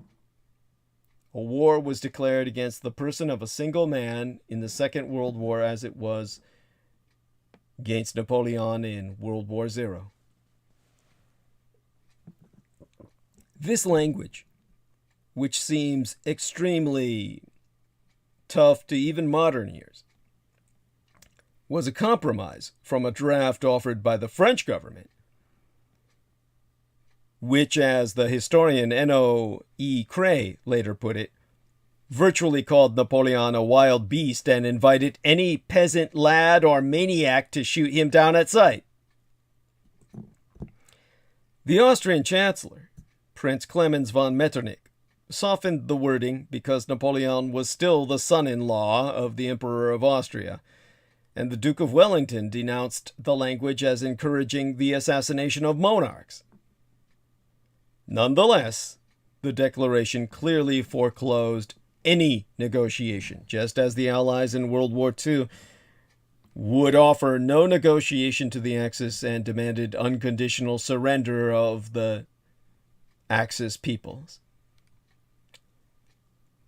On the 4th of April, Napoleon wrote back to the Allies, "After presenting the spectacle of great campaigns to the world, from now on it will be more pleasant to know no other rivalry than that of the benefits of peace, of no other struggle than the holy conflict of the happiness of peoples." Napoleon offered peace, as my father Adolf Hitler offered peace. But in World War Zero, as in the Second World War, by then the Allies had already formed the Seventh Coalition to destroy the man they hated and restore the Bourbons to the French throne, in defiance of the wishes of the French people themselves, who had expressed their desire for Napoleon in referendum. Thus, the Allies made the Waterloo campaign as inevitable as it was ultimately unnecessary. as the war against Germany proper was unnecessary in the second global conflict. The foremost motive that the British, Austrians, Prussians, and the Russians, and lesser powers publicly gave for declaring war was the same they would later give for declaring war against my biological father Adolf Hitler, that he could not be trusted to keep the peace. They declared that the war was based on the fact, in their eyes, that Napoleon could not be trusted to keep peace with them on earth. As one British parliamentarian, a member of parliament, so put it, peace must always be uncertain with such a man, and whilst he reigns would require a constant armament, and hostile preparations more intolerable than war itself. That may have been true during Napoleon's imperial period, but this time around Napoleon's behavior suggested that the Allies could have taken him at his word. He told his consul that he had renounced any dream of reconstituting the empire, and that henceforth the happiness and the consolidation of France itself shall be the object of all my thoughts. He refrained from taking measures against anyone who had betrayed him the previous year.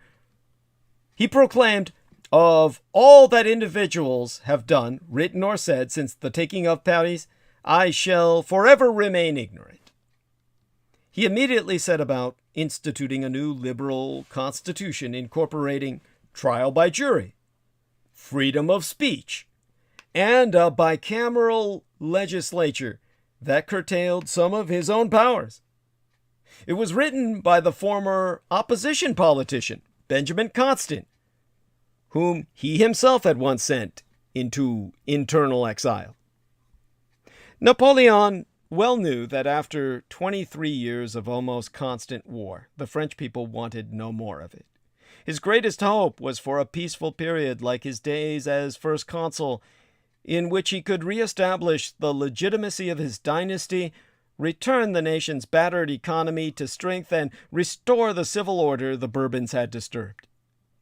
And so he resumed building various public works in Paris, including the Elephant Fountain at the Bastille, a new marketplace at Saint-Germain, the Foreign Ministry at the Quai d'Orsay, and the Louvre. The museum, in which so many great works reside, he sent the actor, Francois-Joseph Talma, to teach at the conservatory, which the Bourbons had closed, and also returned to their government jobs Vivant Denon, the director of the Louvre, the painter Jacques-Louis David, the architect Pierre Fontaine, and the doctor Jean-Nicolas Corvisart. On March 31st, he visited the orphaned daughters of members of the Légion d'honneur, whose school at Saint-Denis had had its funding cut by the Bourbons. That same day he restored the University of France to its former footing, appointing the Comte de Lacépède as the chancellor thereof. At a concert at the Tuileries, he kindled a romance with the celebrated 36-year-old actress and beauty Anne Hippolyte Boutet Salvitat, whose stage name was Mademoiselle Mars. All that Napoleon achieved in just 12 weeks after he returned to Paris, even as he prepared for the war the Allies had declared on him. Like the Bourbons, they were in no mood to ever forgive or forget. It's the consul of the Jews. Never forget. In addition to their declared distrust, they had less public motives for moving against him. The autocratic rulers of Russia, Prussia, and Austria wanted to crush the revolutionary ideas for which Napoleon stood, including meritocracy, equality before the law, anti-feudalism, and religious toleration. Essentially, they wanted to turn the clock back to a time when Europe was safe for aristocracy. At this, they succeeded, until the outbreak of the Great War a century later, which would lead to the fall of the dynasties and the birth of totalitarian ideologies and an empowerment of men like Joseph Stalin, whose overall totalitarian control of every breath taken by their subjects the monarchs could only dream of. The British had long enjoyed most of the key Enlightenment values, having beheaded King Charles I 140 years before the French guillotined Louis XVI. But they had other reasons for wanting to destroy Napoleon. Anything that distracted the British public's attention from Andrew Jackson's victory at Orleans in January of 1815 was very welcome, not least because the British commander there, General Edward Pakenham, was the Duke of Wellington's brother-in-law.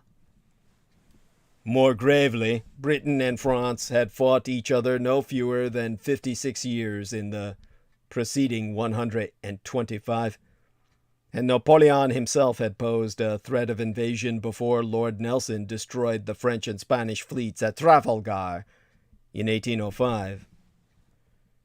With the French threat removed, the British were able to sign a peace treaty securing strategically important points around the globe, such as Cape Town, Jamaica, and Sri Lanka, from which they could project their maritime power into a new empire to replace the one they'd lost in America. They, too, succeeded, building the largest empire in world history, which by the dawn of the 20th century covered nearly a quarter of the world's land surface and controlled the lanes of all the seas. The British could have achieved these goals even if they'd left Napoleon alone. They had total control of the oceans. Once it became as clear that the Allies were amassing enormous armies to invade France itself and depose him again, Napoleon acted swiftly, leaving Paris on June 12th and striking north to defeat the Anglo-Allied army under Wellington and the Prussian army under von Blücher before the Austrian and Russian armies, totaling 500,000 men, could arrive. Wellington later described the Battle of Waterloo as the nearest run thing you ever saw in your life. Initially, the French outnumbered their opponents, especially in artillery, because, of course, Napoleon had always been an artilleryman and considered cannonade to be the blossoms of the battlefield. They were, the French, under his command, a homogeneous national force, and their morale was high, since they believed their commander was the greatest soldier since Julius Caesar. The first stages of the Waterloo campaign also saw Napoleon returning to the best of his strategic abilities. He wanted to fight in modern-day Belgium, then officially known as the Austrian Netherlands, though they no longer belonged to Austria, because the British and Prussian troops were far apart and because capturing Brussels would be a great boost to French morale and might force the British Army off the continent altogether. It is, after all, the postmodern de facto capital of United Europe and the headquarters of the North Atlantic Treaty Organization, our NATO command. So, Napoleon was almost fighting a future war. By achieving a brilliant feint towards the west, he managed to steal a day's march on Wellington. When the Briton exclaimed, "Napoleon has humbugged me, by God!" Napoleon wanted to strike at the hinge between the Prussian and British armies as he had done on other battlefields for nearly 20 years, and at first it seemed as if he'd succeeded. At the Battle of Ligny on June 16th, he pinned the Prussians in place with a frontal attack and ordered a corps of 20,000 men under General Jean-Baptiste d'Erlon to fall on the enemy's exposed right flank.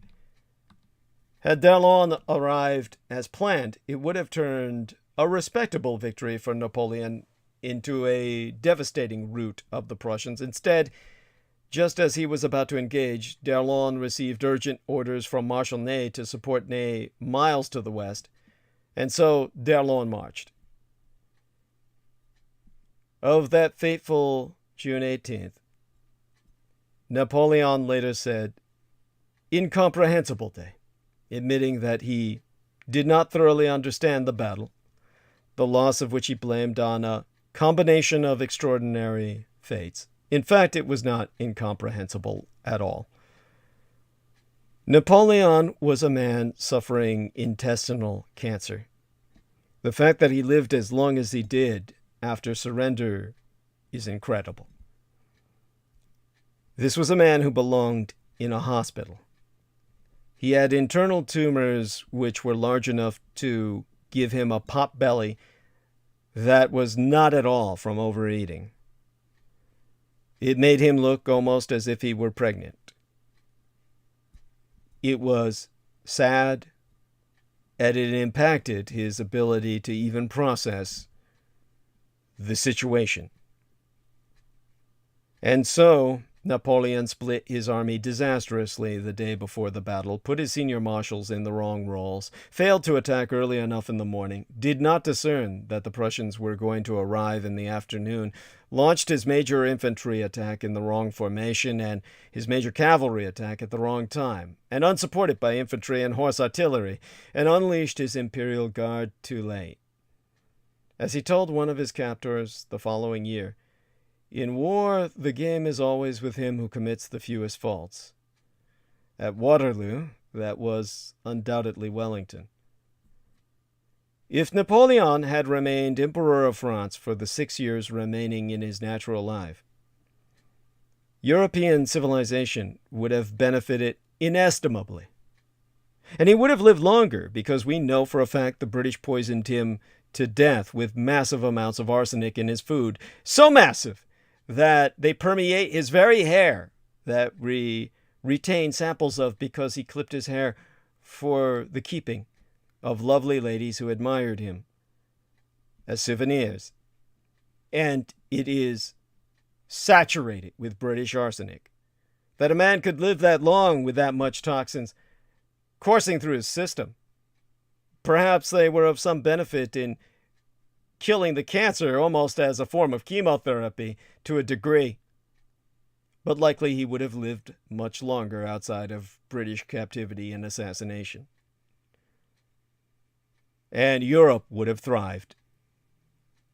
Had he lived for but the 6 years we know fate gifted him, the reactionary Holy Alliance of Russia, Prussia, and Austria would never have been able to crush liberal constitutionalist movements in Spain, Greece, Eastern Europe, and elsewhere. Pressure to join France in abolishing slavery in Asia, Africa, and the Caribbean would have grown. The benefits of meritocracy over feudalism would have had time to become more widely appreciated. Jews would not have been forced back into their ghettos in the Papal States and made to wear the yellow star again. Yes, that was done by the Allies who attained their victory over Napoleon. That was not something instituted by Adolf Hitler. He merely acted on the Allied model. An encouragement of the arts and sciences would have been better understood and copied, and the plans to rebuild Paris would have been implemented, making it the most gorgeous city in the world. Napoleon deserved to lose Waterloo militarily and Wellington to win it, but the essential point in this bicentenary year is that the epic battle that closed Napoleon's career did not need to be fought at all, and the world would have been better off if it hadn't been, and had they but left Napoleon alone. So too, for my biological father, Adolf Hitler, who came to pay his respects at Napoleon's tomb, as Monsieur Macron did but yesterday.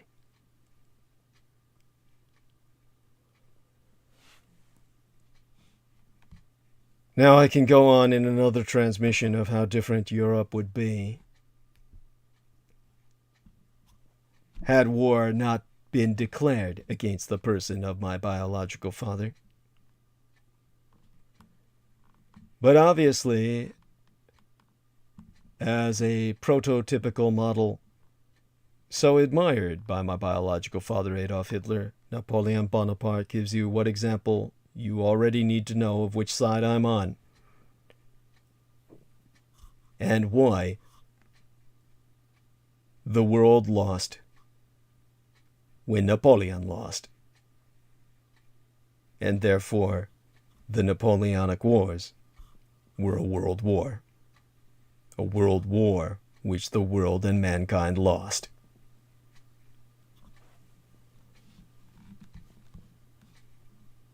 Now, before I turn towards solicitation, oh good, George Knight has tagged me in his 1,000-year Reich in Exile post. I'll open that and place that on my page soon enough. Before I do that, I must turn towards solicitation. I thank God I was left enough time to turn towards that. I must emphasize, I have a dental crown that has fallen out of my mouth. Money must be spent. I want to make certain that I can make rent at the end of the month. Mein Kampf, my struggle be thine own. Contribute to my struggle at douglasdietrich.com, for it's your struggle as well. Should you lose myself, it will be the same impact as our loss of Hitler or Napoleon. Obviously, you may not know this, most Americans being as ignorant of history as they are.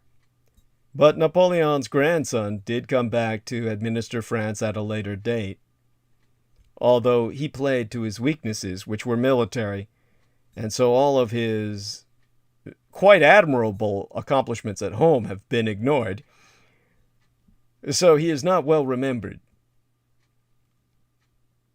As the son of Adolf Hitler directly, I have no idea where I myself be destined. But right now, I can tell you, to make certain I get to any destiny at all, we're now accepting contributions via PayPal Holdings Incorporated on douglasdietrich.com. And we certainly need your help to maintain myself on the path towards survival before we can even speak of prosperity. All due acknowledgement, of course, being unto our own personal hero, our dearest English brother in battle, who be Team Thrax, Dietrich's or Dragon's ultimate post-episodic producer, and our final productions archivist at douglasdietrich.com, as well as the YouTube channel, the YouTube maggot channel, property manager, John Henry McMills Warrington. Subscribe to his channel at youtube.com/C/Magateur, which itself be spelled Maggotaur, and friend and follow he via his Facebook timeline at facebook.com/John.War. For were it no for he, nigh all videographic works of the internationally recognized renegade military historian would have been lost. And now you, too, like he, can do your part to help in the fight against total annihilation. But before you help in that regard, make certain that you understand just how much that Jonathan Warrington has done for myself and Team Thrak. He was, of course, brought up by George Knight for a reason. If there be anybody out there who deserves fiscal support, aside myself, it would be he.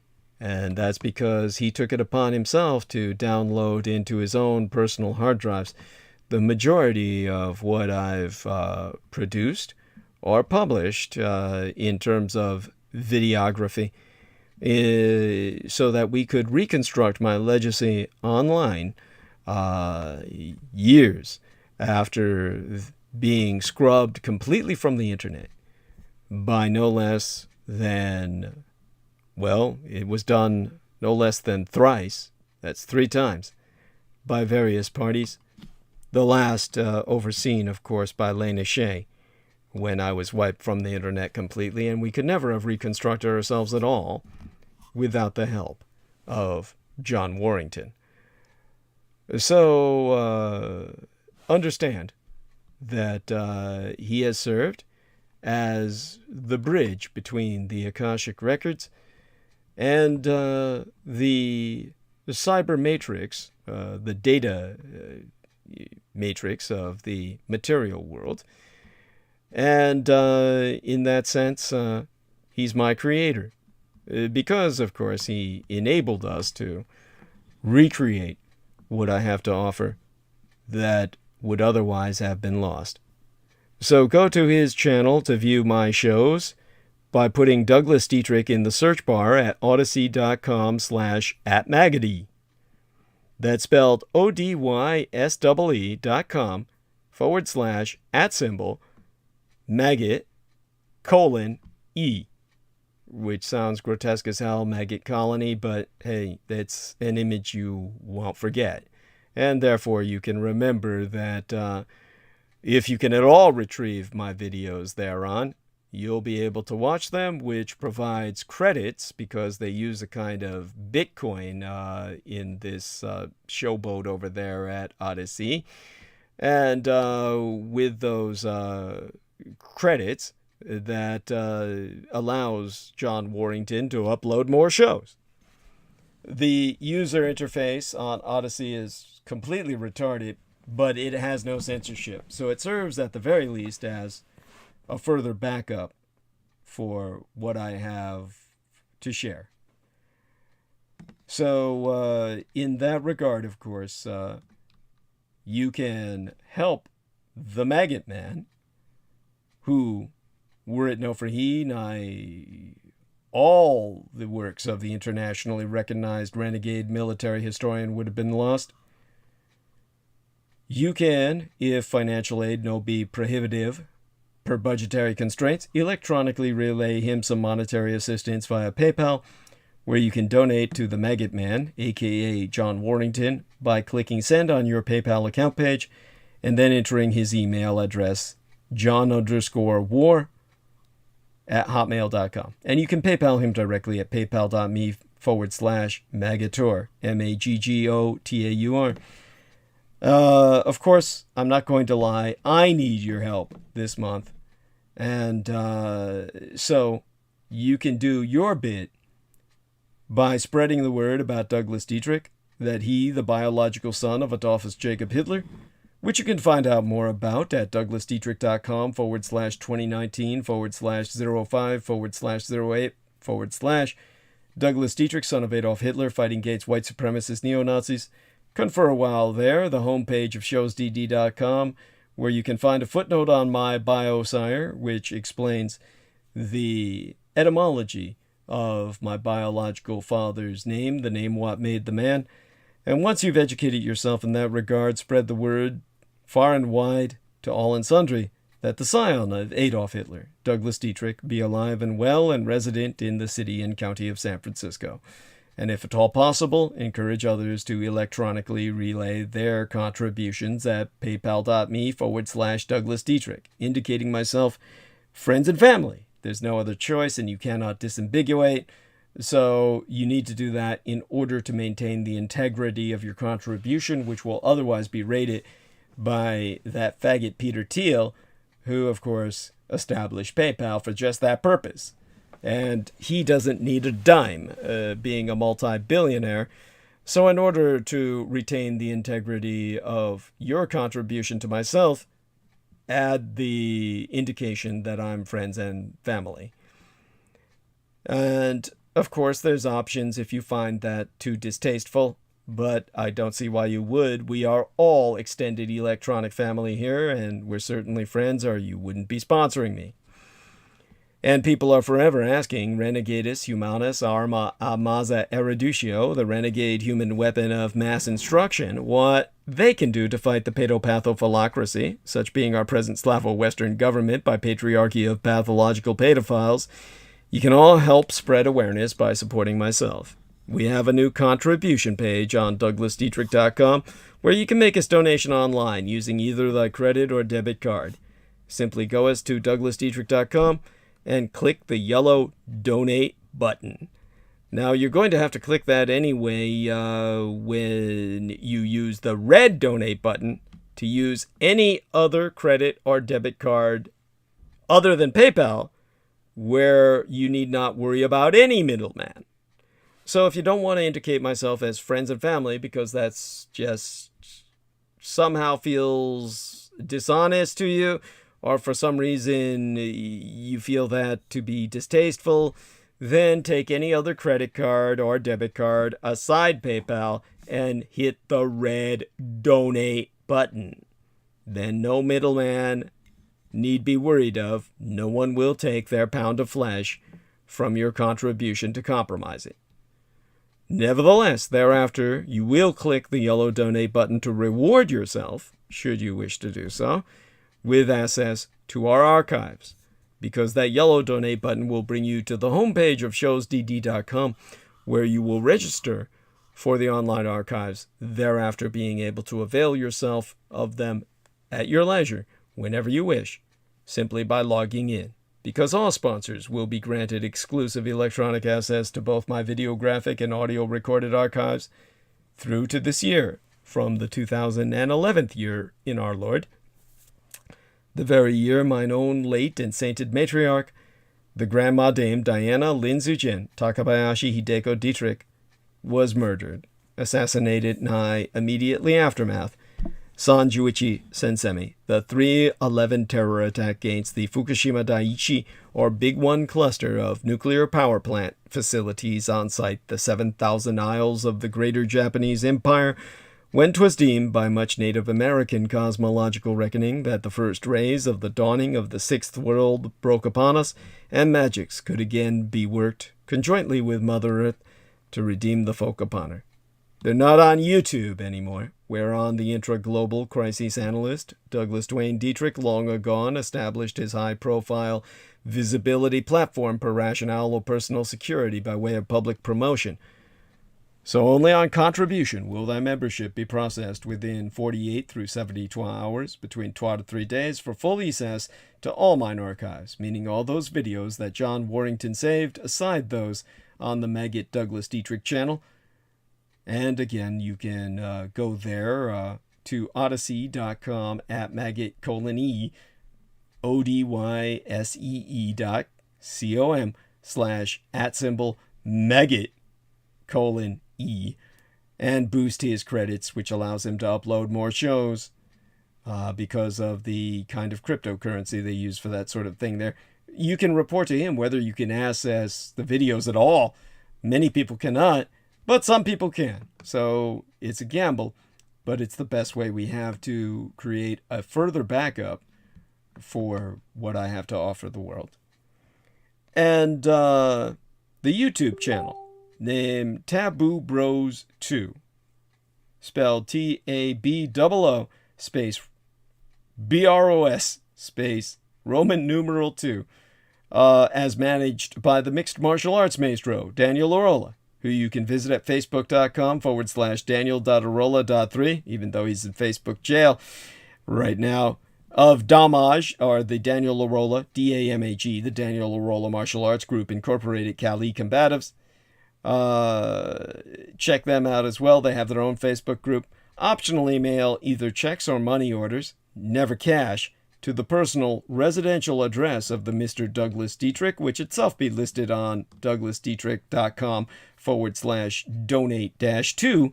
The most important thing being that people regularly donate what they can within their means, as our wonderful friend, Mr. George Laystick, always does.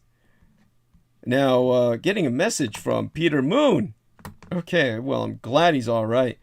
There we are. So, okay. He's saying hopefully we can connect with Penny on Friday. Yeah, well, we'll see. We'll see what time I get back from the dentist. And anyhow, so it was a 12-hour plus day for the Moons. but a very successful one. He was far too tired to participate and says, anyhow, he wants to connect, and we'll do that before my interview with Penny Bradley. Aside from all of that,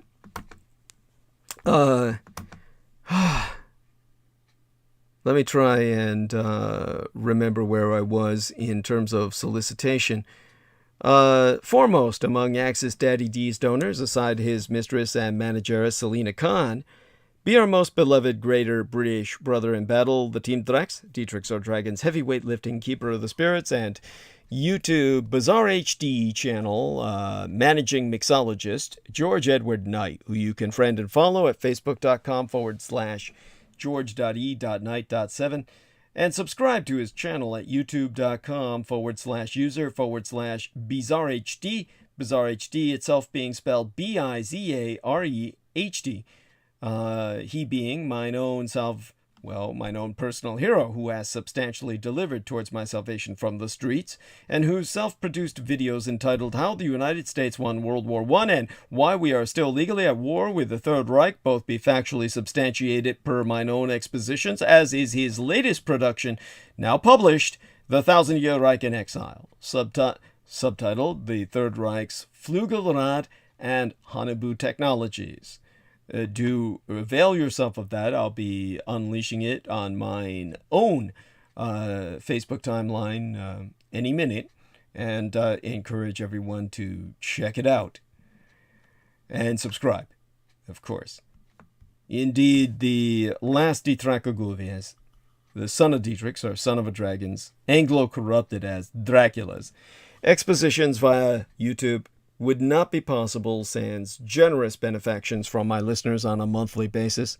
The Amerasian agent of the Peacock Angel, Tavush Meliak, be the only person on the surface of this world with the insider knowledge and experience necessary to lead thy resistance against the Russo-sub-satanic occupation and anti-godly insurgency, it bearing no end of emphasis that Judy, Anglo-corrupted as Jedi, literally Master D, or the Master of Enlightenment myself, is not paid to articulate mine expositions, and have never once been remunerated for my services rendered unto thyself and all thy holdest dear, at incomparable sacrifices to myself, most tragically of all mine loved ones, in my most singular and quite unenviable role as the ultimate public informant at personal risk, still at large. Your taxation cannot support myself, as I be denied access to United States Departments of Veterans Affairs benefits, and our services due dishonorable discharge. So again, go to paypal.me/Douglas Dietrich and enter mine remunerative compensation. The very survival of the human species be at stake, and I am not exaggerating. Do not wait. Donate now. It be appreciated beyond my ability to express in any language.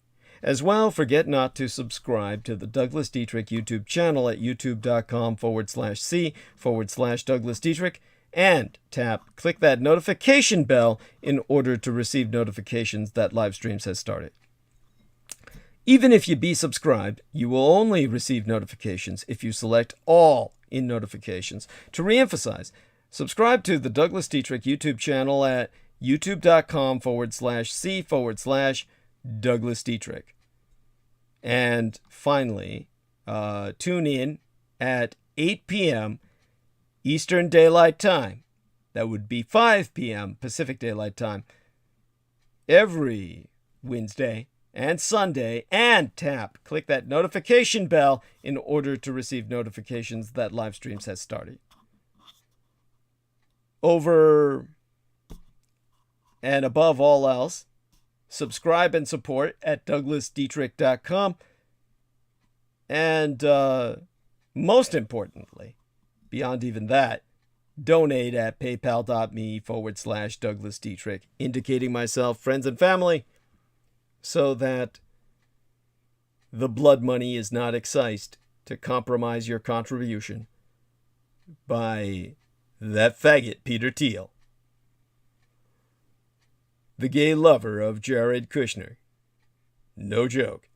Sponsors will be granted exclusive access to the online archives by awarding themselves. Hit that yellow button and register, thereafter logging in at your convenience.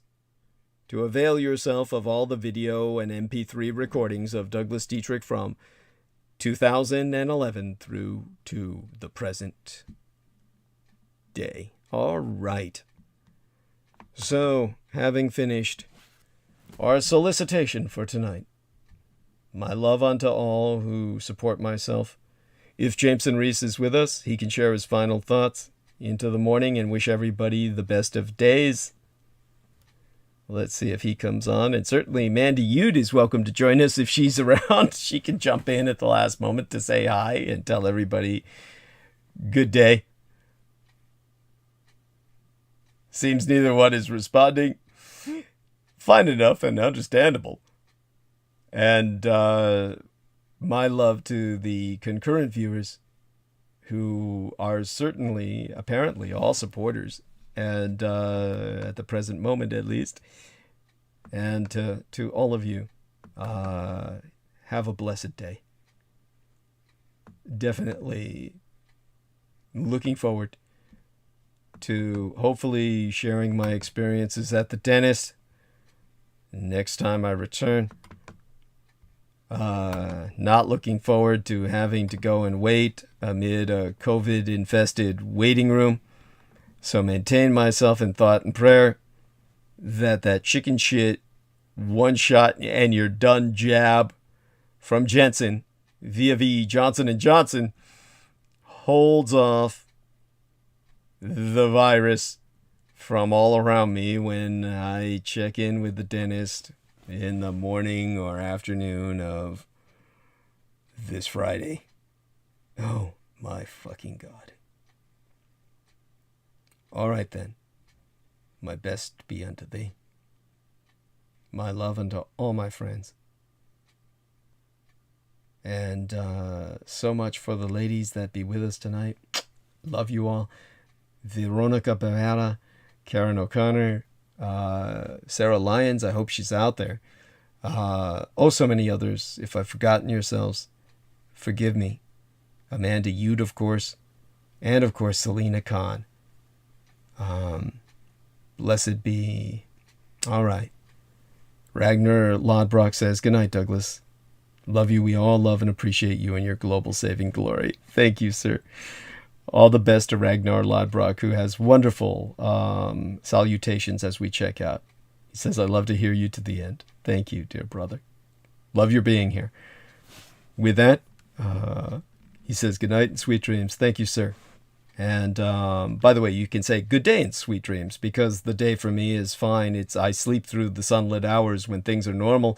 And so it's fine to acknowledge the fact that it's day. It may be a biological night, so to speak, but it's more or less a slumber time. All right, then. Best be unto all. Okay.